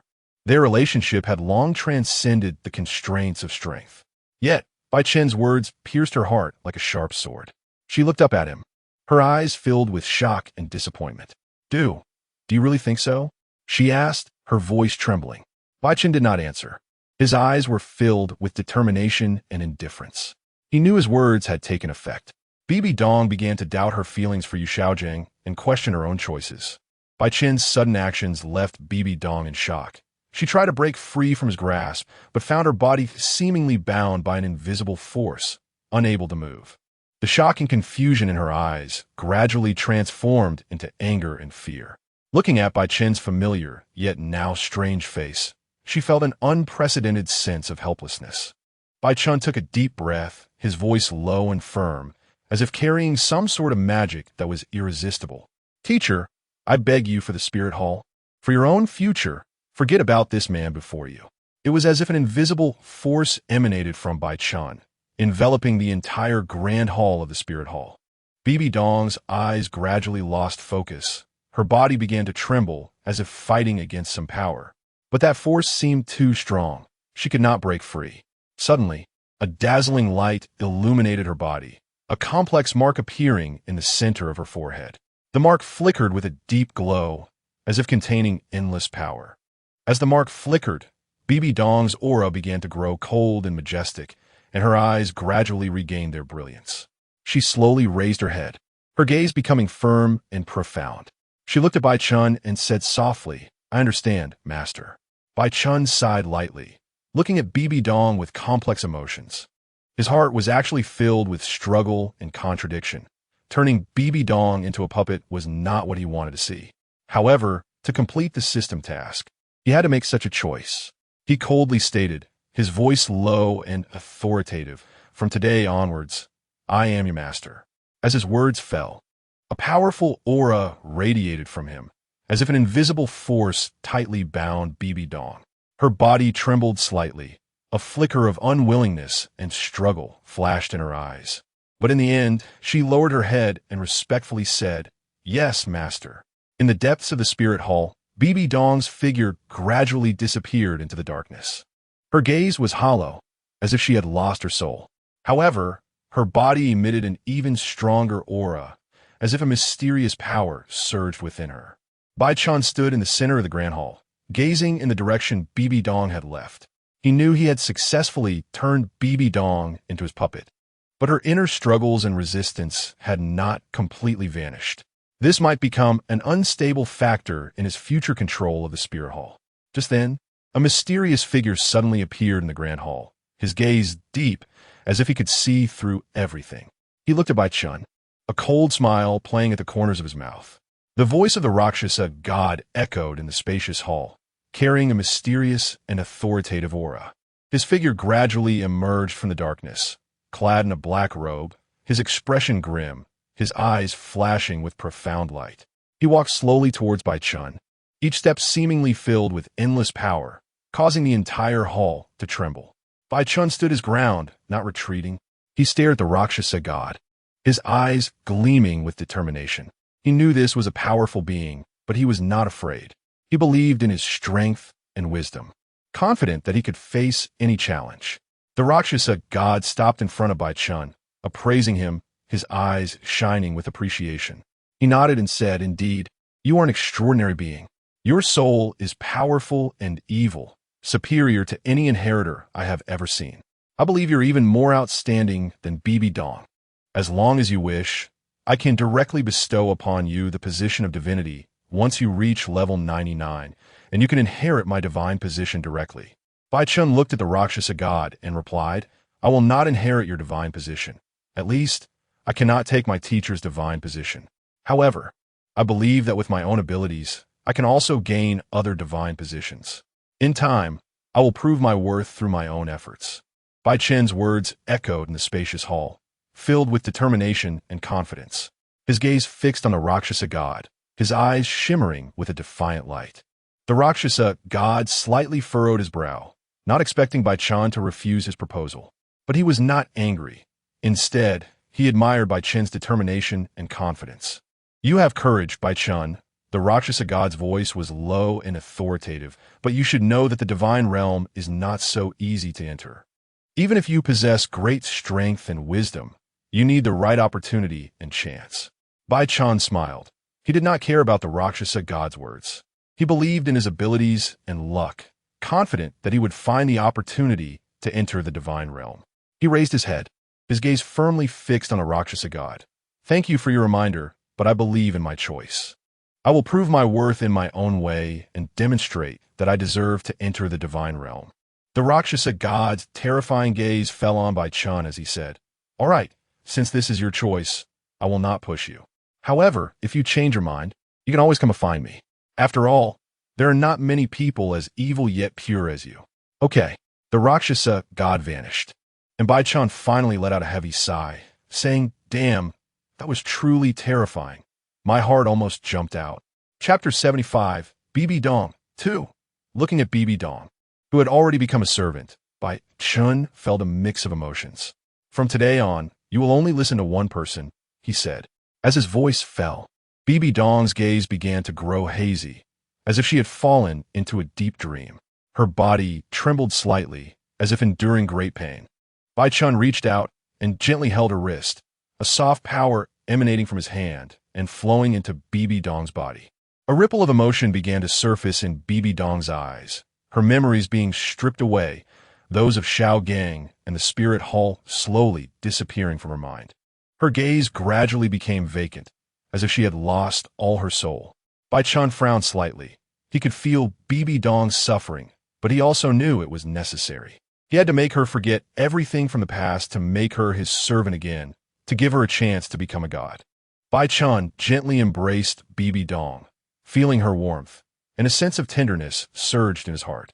He held her hand, gazing deeply into her eyes, and softly asked, "Dong, or do you like me?" Bibi Dong nodded, her face filled with joy, her eyes revealing a deep infatuation. Her voice was somewhat dazed but sincere. "I like you, master." Bai Chen smiled slightly, feeling a sense of satisfaction fill his heart. He held Bibi Dong tightly, as if wanting to merge her into his body. He knew that from now on, Bibi Dong would belong only to him, becoming his most loyal servant and an important partner on his path to godhood. Bai Chen looked at Bibi Dong with satisfaction, his eyes revealing deep confidence. He knew he had successfully controlled her. She had become his servant. This also meant he was one step closer to becoming a god. He gently laid Bibi Dong on the bed, watching her sleeping face, his heart filled with anticipation. He knew he would use his power to make Bibi Dong stronger, to make her his most capable assistant, together conquering this world. At this moment, Bibi Dong was completely immersed in Bai Chen's control, her heart filled only with loyalty and admiration for him. She would give everything for Bai Chen because she had deeply fallen in love with him. The moonlight poured in like water, illuminating the quiet room and draping a faint silver veil over Bai Chen and Bibi Dong. Their figures intertwined, resembling a beautiful painting. Bai Chen his eyes filled with tenderness and deep emotion. Bibi Dong tightly closed her eyes, her face slightly flushed, as if experiencing immense joy. Her body trembled slightly in Bai Chen's embrace, as if expressing her desires and expectations. Bai Chen lowered his head and gently kissed Bibi Dong's lips, his tongue teasing her softly, making her body tense even more. As their dual cultivation progressed, Bai Chen felt his soul power continuously rising, as if an endless force was surging within him. He held Bibi Dong tightly, feeling her warmth and softness, his heart filled with satisfaction and happiness.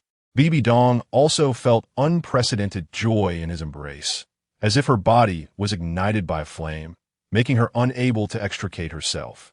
Bai Chen's soul power was rapidly increasing, and with a crack, the original level 40 bottleneck was instantly broken through. The next moment, an extremely terrifying soul power erupted from Bai Chen's body, like a raging torrent, sweeping through the entire room. Bibi Dong felt herself tightly wrapped in a tremendous force, as if she were in the center of a storm, unable to breathe or move. Bai Chen's gaze became exceptionally deep at that moment, his pupils shimmering like stars. Around his body, soul power coalesced into tangible beams of light, dancing like spiritual snakes. These beams twisted and changed under his control, emitting intense brilliance. At that moment, Bai Chen's body suddenly trembled, and an even more powerful force erupted from him.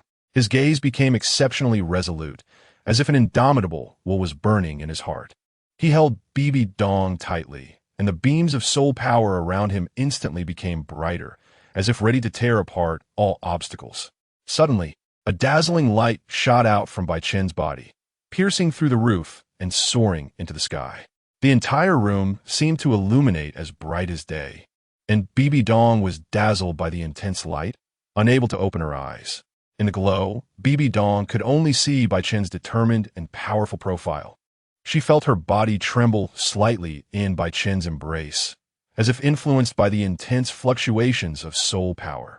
Although she could not see anything outside, her heart was filled with trust and reliance on Bai Chen. Bai Chen's voice rang in her ear, deep and filled with joy. "Donger, can you feel it? I actually broke through level 40.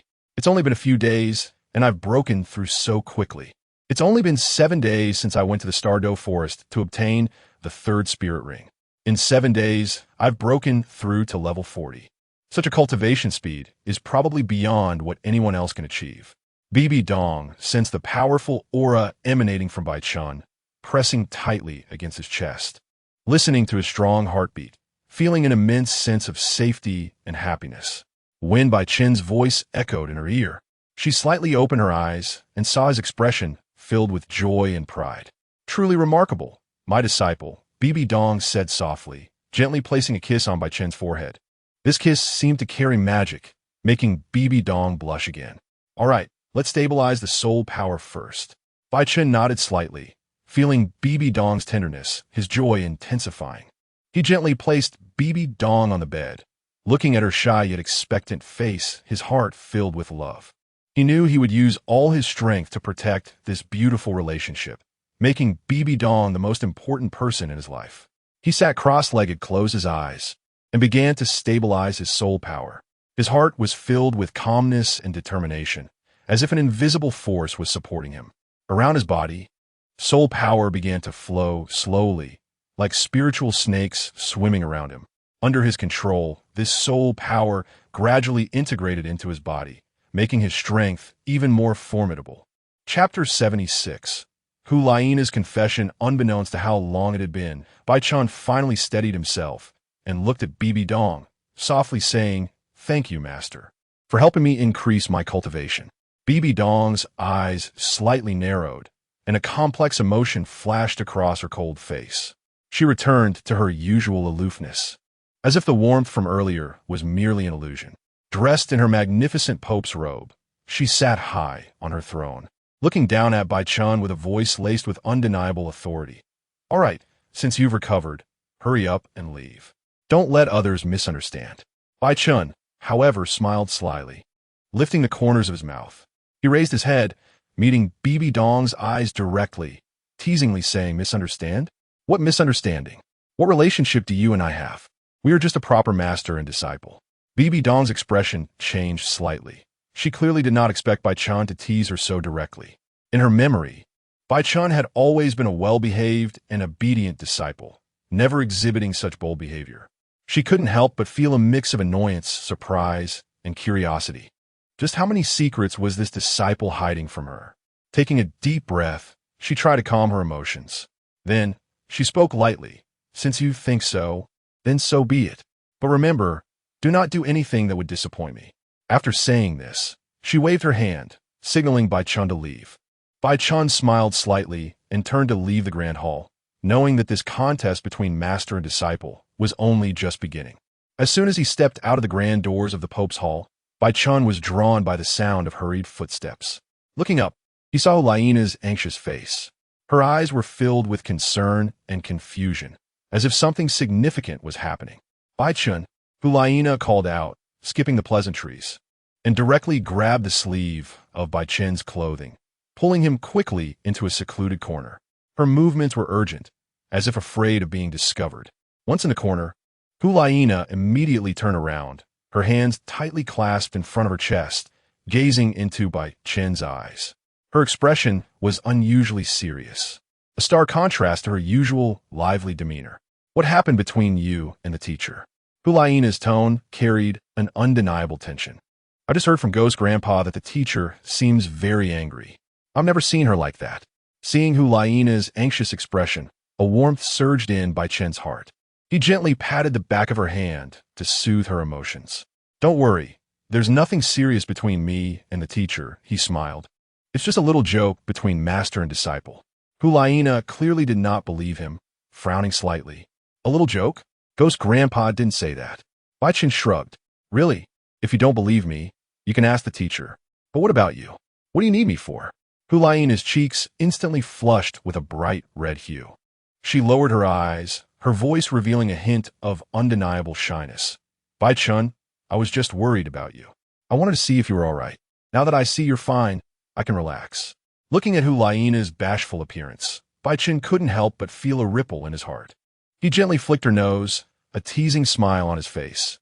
"Don't worry, I won't die so easily. Otherwise, wouldn't such a beautiful lady like you have to live in widowhood?" Upon hearing this, Laina's face turned even redder. She glared at Bai Chen, playfully scolding, "What nonsense! Who would live in widowhood for you?" After saying this, she turned to leave, but Bai Chen quickly grabbed her hand.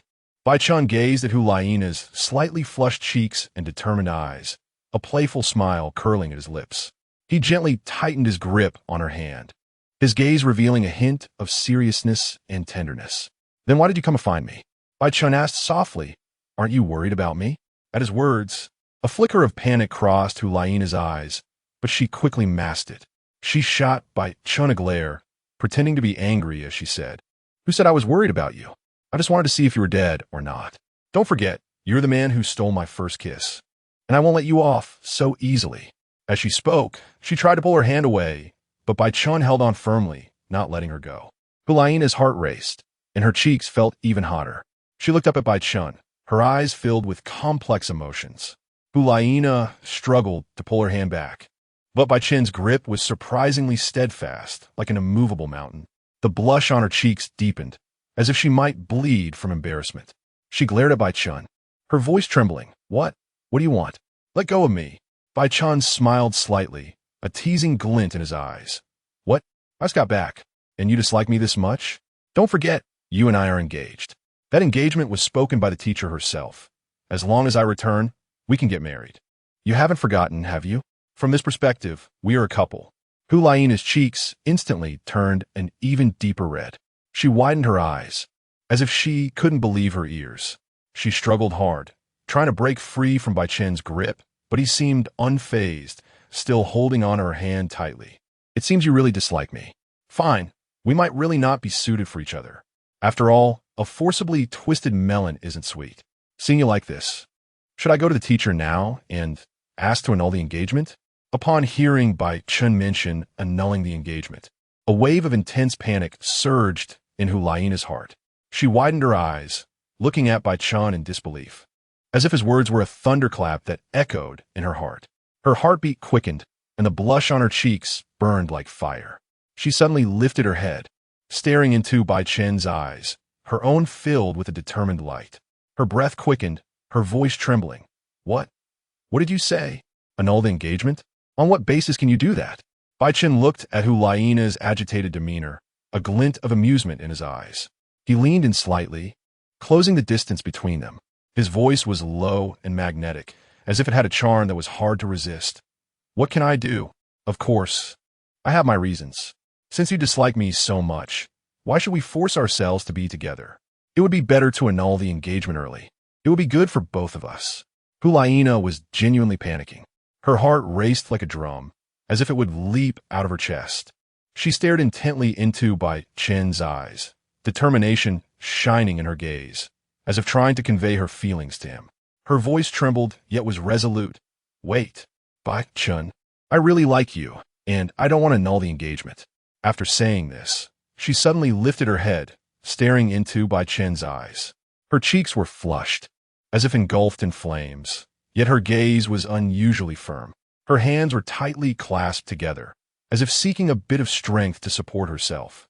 Bai Chen looked at Hulaiina's determined eyes, and a surge of inexplicable emotion welled up in his heart. He took a deep breath, then slowly exhaled, as if trying to calm the turmoil within. He gazed into Hulaiina's eyes, smiling as he said, Really? You need to think carefully. I have many shortcomings. I know you seem to have a bit of a connection with that little princess from the Seven Treasure Glazed Tile School. And there's also the noble Zhu Zhuqing from the star Luo Empire, who you are quite close to. But I genuinely don't mind. If this connection could help unite the star Luo Empire, the Seven Treasure Glazed Tile School, and the Spirit Hall, it would be a tremendous boon for the Spirit Hall. Bai Chen was slightly taken aback. He didn't expect Hulaiina to face all of this so calmly. He looked into her determined eyes, feeling a warm current flow through him. He gently held Hulaiina's hand, smiling as he said, Laina, do you really not mind? I know it might be hard for you to accept this. Hulaiina shook her head, her eyes shining with determination. She took a deep breath, as if trying to calm the turmoil in her heart. She gazed into Bai Chen's eyes, her voice trembling slightly. Bai Chen, I really like you. I know that things between you, Ning Rongrong, and Zhu Zhuqing cannot be changed. But I believe that as long as we treat each other sincerely, these will not become obstacles for us. I will work hard to make you like me, and I will also strive to strengthen the relationship between the Spirit Hall, the Star Luo Empire, and the Seven Treasure Glazed Tile School. Bai Chen's words stirred a warm current in Hulaiina's heart. She looked up at Bai Chen, her eyes shimmering with tears. She knew her decision was not wrong. This man, despite having many flaws and secrets, had eyes that revealed a sense of determination and warmth that she could not resist. Bai Chen gently held Hulaiina's hand and smiled as he said, Laina, don't worry. I will handle these people and these relationships well. I won't let you suffer any grievances. His voice was gentle yet firm, as if an invisible force was soothing Hulaiina's soul. She looked at him, her eyes sparkling with trust. She knew her choice was correct. This man would be her support for a lifetime. All right, Nana, I have something to do. Come to my room tonight, and we can have a good talk. After all, we haven't seen each other for a long time. Hulaiina nodded with a blush and then quickly ran away. What a beautiful little fox, he thought. According to the original novel, Hulaiina ultimately ends up alone, and the reason is also because of Tang San. I wonder if I can change her fate. Chapter 77. Yin-yang dual cultivation. The stars twinkled like diamonds embedded in the night sky, their glimmers seemingly draping a mysterious veil over the tranquil forest. The steps of the fox, Hulaiina, appeared exceptionally light in the darkness, each step seeming like a carefully calculated dance, nearly silent as it landed on the soft grass. Her heartbeat echoed like a war drum in her chest. She was unaware of what response Bai Chen would give her when they met. Meanwhile, in Bai Chen's room, Bai Chen was fidgeting. He knew Hulaiina was about to arrive, and the intertwining feelings of anticipation and unease made it impossible for him to remain calm. He stood by the window, glancing outside intermittently, as if waiting for a verdict of fate. When Hulaiina finally stood at the door of Bai Chen's room, the air between them seemed to solidify. She took a deep breath and gently knocked on the door. The door opened in response, revealing Bai Chen inside. His eyes filled with complex emotions. The two exchanged silent glances, and for a moment, everything around them seemed to vanish, leaving just the two of them and the starry night sky. Their gazes met, and it felt as if electricity flowed through the air. Juliana's cheeks flushed first, and she lowered her head slightly, her hands nervously twisting together. Bai Chen stared at her directly, a flicker of complex emotions crossing his eyes. But he quickly adjusted his expression to appear more neutral. Are you doing well? Juliana's voice trembled slightly, breaking the silence. Bai Chen smiled gently, his voice laced with a hint of helplessness. I suppose it's fine. He turned to walk toward the window, leaving Juliana standing there at a loss. The stars outside continued to shine brilliantly, and the night breeze gently stirred the curtains, bringing a slight chill. Bai Chen's gaze fell on the treetops in the distance. As if reminiscing about something, Juliana watched his back, a wave of inexplicable emotions swelling within her. She knew she should leave, but her legs felt as heavy as lead. Gathering her courage, Juliana walked to Bai Chen's side and stood shoulder to shoulder with him. She softly said, Bai Chen, I have something to tell you. Bai Chen turned his head, looking at Juliana's profile, which appeared particularly gentle under the starlight. His heart stirred, and he asked softly, what is it? Juliana took a deep breath, as if trying to draw in all her courage. Gazing into Bai Chen's eyes, she firmly said, I like you, and I want to be with you. Bai Chen's laughter echoed in the quiet night, like a melody of twinkling stars. He turned his head, warmth sparkling in his eyes, a gentle smile curving his lips. In the astonished gaze of Juliana, he slowly leaned in, and in that moment, time seemed to stand still. His lips gently brushed against her forehead, the kiss soft and affectionate, like a spring breeze, warm and delicate. Juliana's heart raced instantly. Her cheeks felt like they were on fire, her eyes tightly shut, unable to believe what she was feeling. This kiss seemed to open the long-sealed door of emotions in her heart, a powerful surge of feelings coursing through her. She wanted to respond to him, to prolong this kiss, but feared it was just a dream, that everything would vanish in an instant. The stars continued to shimmer in the night sky, and Bai Chen's kiss intoxicated Juliana's heart. However, this sudden tenderness felt somewhat unreal. When she opened her eyes, ready to welcome more affection, she noticed a hint of hesitation in Bai Chen's gaze. Juliana, Bai Chen's voice was low and trembling, as if he were struggling with something. Juliana's heart tightened suddenly. Gripping Bai Chen's hand tightly, she asked anxiously, what's wrong? Do you not like me? Bai Chen did not answer. He took a deep breath and then slowly exhaled. In that moment, a glimmer of determination flashed in his eyes. He held Juliana's hand tightly, his voice firm yet gentle. No, I like you, Juliana. I want to be with you. As soon as the words left their mouths, they no longer held back and embraced each other passionately. The stars, like diamonds, adorned the night sky, their lights illuminating the two connected hearts. Bai Chen's determination instantly dispelled Juliana's doubts, and she nestled tightly in his embrace. Feeling his warmth and strength, they exchanged smiles, as if the whole world had faded away, leaving just the two of them. Suddenly, Juliana gently pushed Bai Chen away, her eyes sparkling with mischief. She pointed to the brightest star in the distance and playfully said, Bai Chen, look at that star. It seems to be smiling at us. Bai Chen followed her finger and saw that the star was indeed twinkling warmly in the night sky, as if blessing them. He gently took Juliana's hand and said softly, yes, that star is like our love, brilliant and eternal. Feeling Juliana's soft skin in his embrace, Bai Chen felt a renewed hunger. His heartbeat quickened, as if it would leap out of his chest, each beat filled with desire and love for her. He looked down at her, her eyes sparkling like stars, seemingly filled with infinite tenderness and affection. Unable to resist, he leaned down to kiss her, that kiss filled with passion and deep emotion, as if he wanted to merge her into his very being. Juliana was entranced by Bai Chen's kiss, feeling that deep affection and fervor. However, at that moment, she suddenly felt a strange power coursing through her body, as if a warm current was flowing within. She looked up in surprise at Bai Chen, her eyes filled with confusion. Bai Chen, I feel like something is different about me. Pollyanna's voice trembled slightly, uncertain if this was a normal reaction.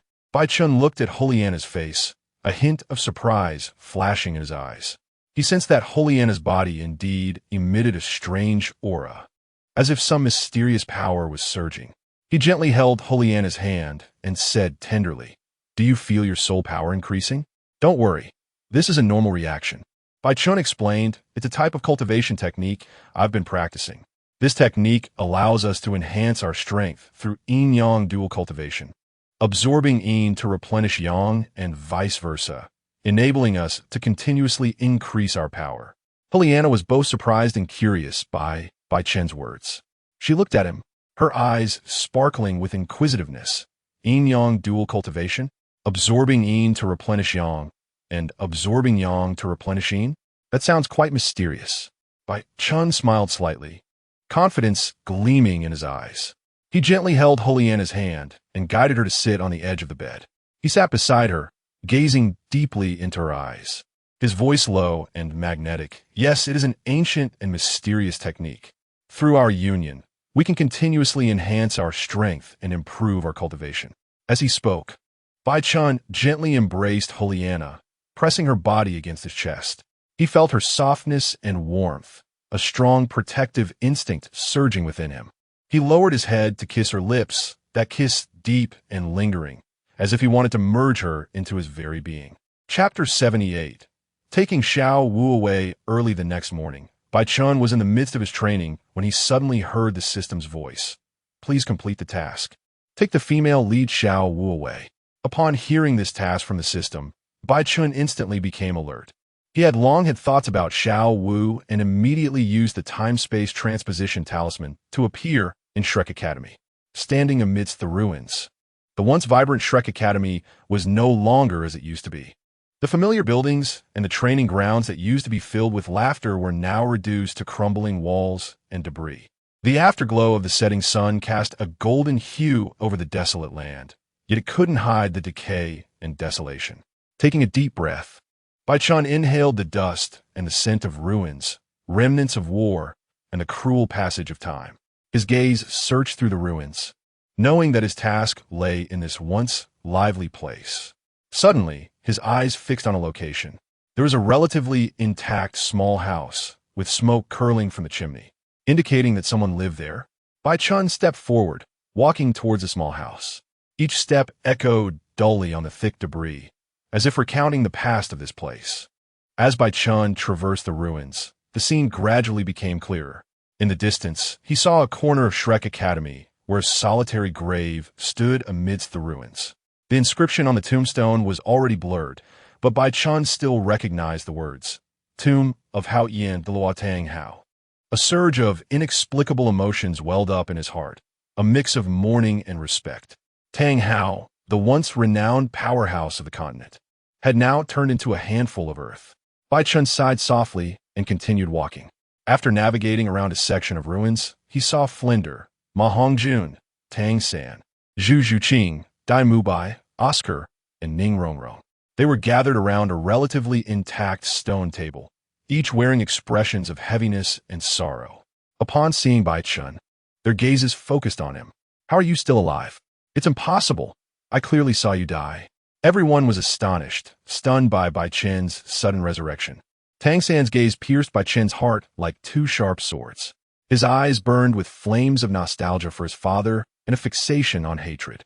His tightly clenched fists swung in the air as if he wanted to pour out all his anger. "Today, I will avenge my father." Tang San's voice echoed across the empty ruins, filled with endless grief and determination. Bai Chen, however, remained unfazed. He smiled slightly, as if everything was under his control. A powerful soul force surged from him, sweeping across the entire ruins like a storm.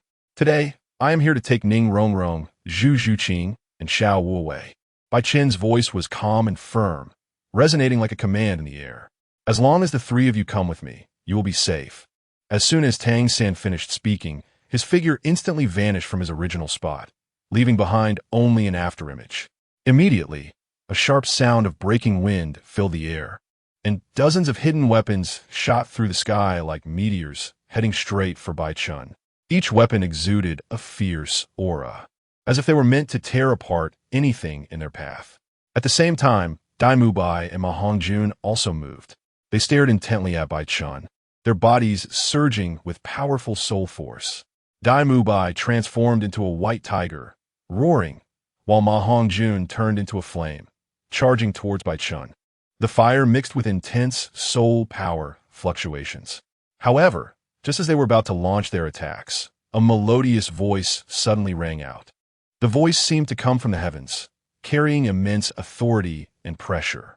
Following that, a vast oppressive force descended, enveloping all the teachers and students of Shrek Academy. At that moment, the air seemed to freeze and time appeared to stop flowing. Everyone was stunned by this sudden pressure. Even the capable soul masters like Tang San were no exception. They looked up in shock, only to see a figure slowly walking out from the clouds, each step seeming to tread on their hearts, causing them to feel a sense of palpitations. It was a woman dressed in luxurious robes, her appearance stunning, but her eyes revealed a sense of indifference and authority. Her presence seemed to overshadow the entire ruins of Shrek Academy. Bibi Dong, Tang San, and the others exclaimed in surprise, recognizing the woman as the Pope of the Spirit Hall, their longtime enemy. As the crowd was taken aback, Bibi Dong's voice resonated like a celestial sound. For the sake of you, Xiaojing, I will spare you today. Although her tone was gentle, the authority contained within it left no room for doubt. As her words fell, an invisible force instantly enveloped Ning Rongrong, Zhu Zhuqing, and Xiao Wu. That power was strong and mysterious, as if it had magical abilities, instantly making the three disappear from their original spots. The next moment, they appeared right in front of Bibi Dong. Ning Rongrong, Zhu Zhuqing, and Xiao Wu all showed expressions of shock. They were completely unable to resist that mysterious power and could only let themselves be taken away. Meanwhile, Bai Chen's gaze flickered, seemingly contemplating his next plan. When Xiao Wu's figure vanished before everyone's eyes, Tang San felt as if his world had collapsed in an instant. He stood there dazed, his hands hanging weakly at his sides, the oppressive force of his soul power receding like a tide, exposing his current inner weakness and helplessness. His eyes were hollow and profound, as if they had traversed time and space, reaching the source of the mysterious power that took Xiao Wu away. Tang San slowly bent down, his hands resting on his knees, trying to steady his trembling body. His heart was filled with anger and helplessness. The pain of losing someone important made it nearly impossible to breathe. He clenched his teeth tightly, trying to suppress the emotional turmoil within. But his bloodshot eyes betrayed his inner anger and pain. Tang San's body suddenly trembled as if struck by a heavy hammer, and he fell weakly to the ground. Xiao Wu's figure lingered in his mind, that pain and anger burning like a fierce fire within him. He gripped his fists tightly, his nails digging into his palms, the pain failing to alleviate his inner torment. His eyes turned red, tears swirling in his eyes, but he held back from letting them fall. He knew that weakness at this moment would only leave him feeling more helpless. He looked up at the sky, where Bibi Dong's figure had vanished, leaving only faint clouds floating in the air. Xiao Wu, he called softly, his voice filled with endless longing and pain. He understood that to save Xiao Wu, he must become stronger. He had to go to the Spirit Hall and confront that powerful enemy. Bai Chen's indifferent voice echoed, "If you want to save your Xiao Wu, then come to the Spirit Hall. But you need to hurry. If you come late, there will be nothing left." "Xiaojing, didn't you say your disciple is a genius among geniuses? If he wins during the Continental Soul Master competition, I will return my Xiao Wu to him. If he fails, then his only fate awaits him is death. If it weren't for the fact that he still has some use and can serve as a whetstone, I would have killed him long ago." Chapter 79. I will never let you succeed, even if I die after returning to the Spirit Hall. Xiao Wu looked at Bibi Dong with anger she could no longer suppress, and said, "If you want to kill me, then do it. Don't waste your breath." Bai Chen's words flowed like a refreshing stream, slowly easing the tense atmosphere. A flicker of doubt passed through Xiao Wu's angry gaze, but more was confusion and rage. However, Bai Chen paid no attention to her emotions. His gaze shifted to Ning Rongrong and Zhu Zhuqing. "You two, go rest for now. Bai Chen's voice was calm and firm, carrying an irresistible power. Ning Rongrong and Zhu Zhuqing exchanged worried glances, but under Bai Chen's gaze, they felt an unprecedented sense of pressure. Ultimately, they chose to obey and silently turned to leave. The room was left with only Xiao Wu and Bai Chen facing Bibi Dong, and the atmosphere became tense again. Xiao Wu clenched her fists, seemingly searching for a breakthrough opportunity, but Bai Chen appeared indifferent to her actions. He simply stood there quietly, his gaze deep and unwavering, as if waiting for something. A resolute light flickered in Xiao Wu's eyes as she straightened her back to face Bibi Dong, resembling a fearless warrior. Her voice trembled, but every word was as sharp as a blade, cutting through the tension in the room. If you have the ability, then kill me. Xiao Wu's tone was filled with challenge and anger, her bright eyes fixated on Bibi Dong as if searching for her weakness. Bibi Dong fell silent for a moment, a complex emotion flashing in her eyes. She did not immediately respond to Xiao Wu, but slowly walked in front of her, looking down from a higher position. Do you really want to die this much? Bibi Dong's voice was low and cold, like a venomous snake flicking its tongue. If you want to die so badly, then I'll let your third brother accompany you. How's that sound? As Bai Chen's words fell, the atmosphere in the room instantly froze. Xiao Wu's body stiffened abruptly, her eyes filled with shock and disbelief. She turned to look at Bai Chen. The once familiar face now appeared strange and cold in her eyes. Why you? What did you just say? Xiao Wu's voice trembled. Her lips slightly parted as if she wanted to say something, but was choked by something. Bai Chen's gaze showed no sign of fluctuation as he coldly looked at Xiao Wu, as if she were a stranger. His voice carried a hint of mockery. Survival of the fittest, this is the law of the world. You are merely a pawn in our hands. Your usefulness is quite significant, not just for Tang San. Indeed, with you here, I can truly execute my plans. You can make the two forest kings in the Star-Do forest obey. Xiao Wu's body trembled violently, as if struck by an electric current. She looked at Bai Chen in disbelief, her once vibrant and stubborn eyes now empty and desperate. Her heartbeat seemed to stop, and the air around her felt as if it had solidified. Why you? What did you just say? Xiao Wu's voice shook, each word painfully squeezed out. Bai Chen did not answer her, merely standing there quietly, his gaze deep and indifferent. His fingers gently stroked his chin, as if contemplating something. A wave of intense fear surged in Xiao Wu's heart. She thought of the Titan giant ape and the sky blue bull python, those once close companions who had grown up with her. If Bai Chen truly used her to threaten them, would they submit to the spirit hall for her sake? A resolute light flickered in Xiao Wu's eyes as she took a deep breath, as if to draw in all the fear and despair. Her voice trembled, but was filled with determination and courage. Bai Chen, do you think you can control everything? You are wrong. I will never let you use me to threaten my family. Even if I die, I will not let you succeed. As Xiao Wu's words fell, the atmosphere in the room instantly became tense. Bai Chen frowned slightly, seemingly not expecting Xiao Wu to resist so resolutely. However, he did not get angry. He merely smiled faintly. Oh, you think you have the ability to resist me? How ridiculous. As Xiao Wu's words fell, the entire room fell into a brief silence. Bai Chen's smile gradually faded, and his eyes turned cold and deep. He slowly walked toward Xiao Wu, each step carrying a heavy sense of oppression.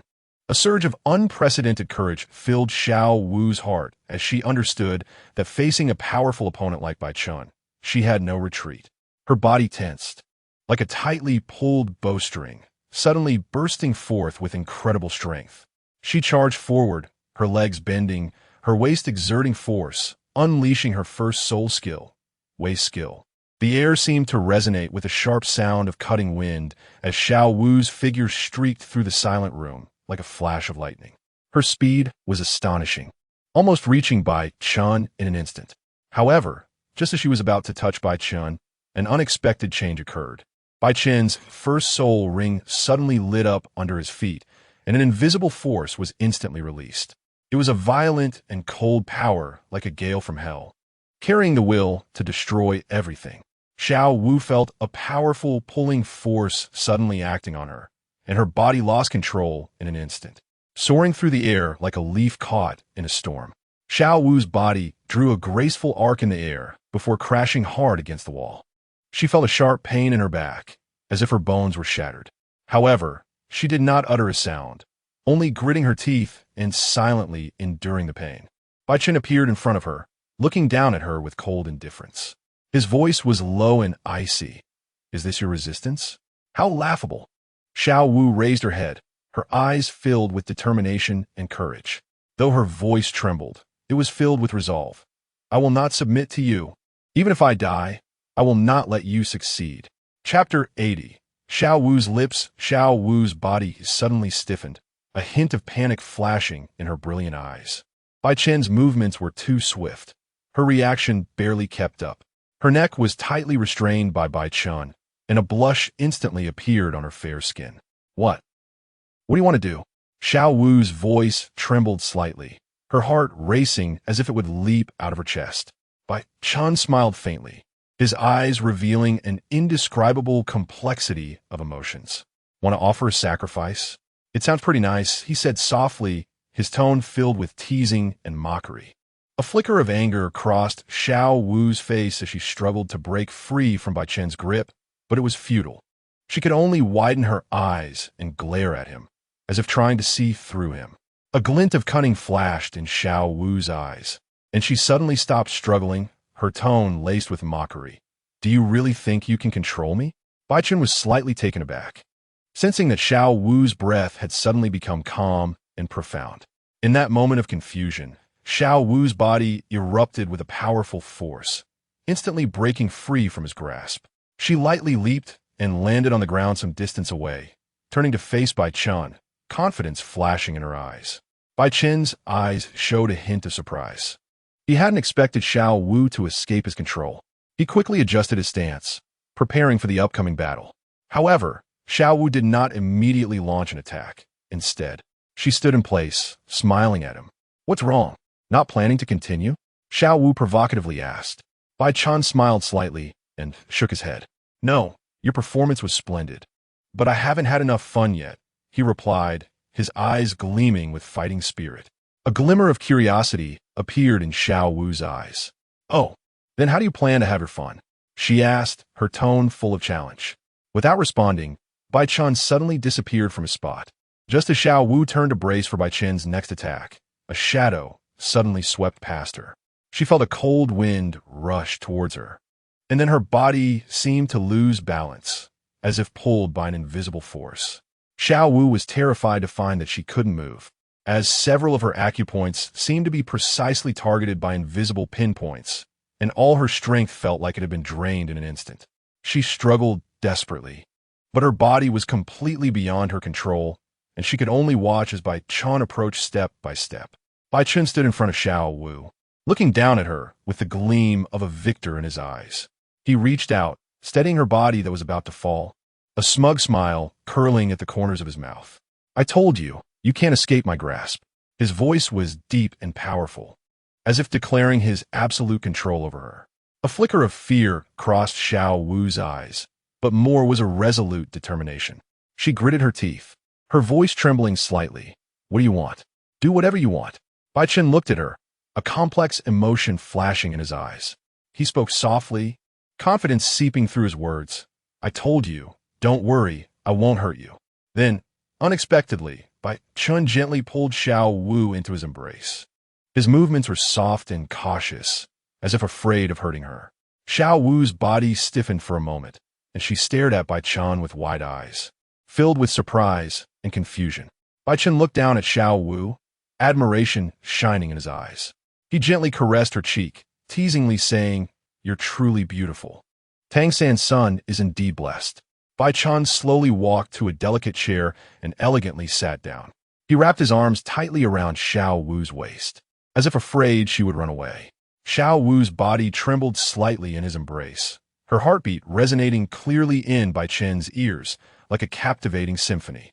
Bai Chen leaned down, whispering softly in Xiao Wu's ear, "Xiao Wu, do you know, your beauty is irresistible to me. If that kid Tang San really saw you lying in my arms now, I wonder what he would think." As his words fell, Xiao Wu's body trembled even more violently. A blush crept onto her cheeks, and complex emotions flickered in her eyes. Bai Chen smiled, gently releasing his right hand to caress Xiao Wu's cheek, as if savoring this rare beauty. Xiao Wu's cheeks instantly turned crimson with shame and anger. She shot Bai Chen a fierce glare, her voice trembling. "You don't think about doing anything reckless." However, her words betrayed an undeniable fear and helplessness. Bai Chen looked at her trembling eyelashes and reddened eyes, a surge of inexplicable impulse rising within him. He leaned down slightly, wanting to see the emotions in her eyes more clearly. However, just as he was about to kiss Xiao Wu's lips, she suddenly closed her eyes tightly, tears flowing down her cheeks like pearls on a broken string. Those tears were crystal clear, fresh like morning dew, yet carried an indescribable sorrow. Bai Chen looked at her rain-drenched face, and a surge of affection welled up in his heart. He gently reached out to wipe away her tears at the corners of her eyes. However, at that moment, Xiao Wu suddenly opened her eyes, a determined light flashing within them. Bai Chen's gaze was as deep as the sea, his atoms apple-bobbing as if swallowing the tension and anticipation in the air. He gently lowered his head, slowly approaching Xiao Wu, and in that moment, the air seemed to freeze. Xiao Wu's body was as stiff as a piece of ice, her heartbeat quickening in her ears, as if it would leap out of her chest. Her eyes were tightly closed, long eyelashes slightly trembling, her lips pressed into a straight line, as if trying to suppress her emotions. However, just as Bai Chen was about to kiss her lips, Xiao Wu suddenly opened her eyes. The determination in her gaze seemed to tell Bai Chen that she would not yield to his threats. Bai Chen looked into her bright eyes, a surge of inexplicable emotions rising within him. He paused slightly and then gently kissed Xiao Wu's lips. Bai Chen looked at Xiao Wu, a glint of cunning flashing in his eyes. He smiled slightly and then kissed her without hesitation. Xiao Wu's body instantly stiffened, as if frozen by an invisible force, her mind going blank. Bai Chen's lips gently pressed against Xiao Wu's, his movements soft and slow, savoring this rare beauty. His tongue lightly explored Xiao Wu's mouth, intertwining with hers, as if dancing a silent dance. Xiao Wu's heartbeat resonated clearly in Bai Chen's ears, her body trembling slightly, as if unable to bear this sudden intimacy. Bai Chen held her tightly, as if wanting to merge her into himself.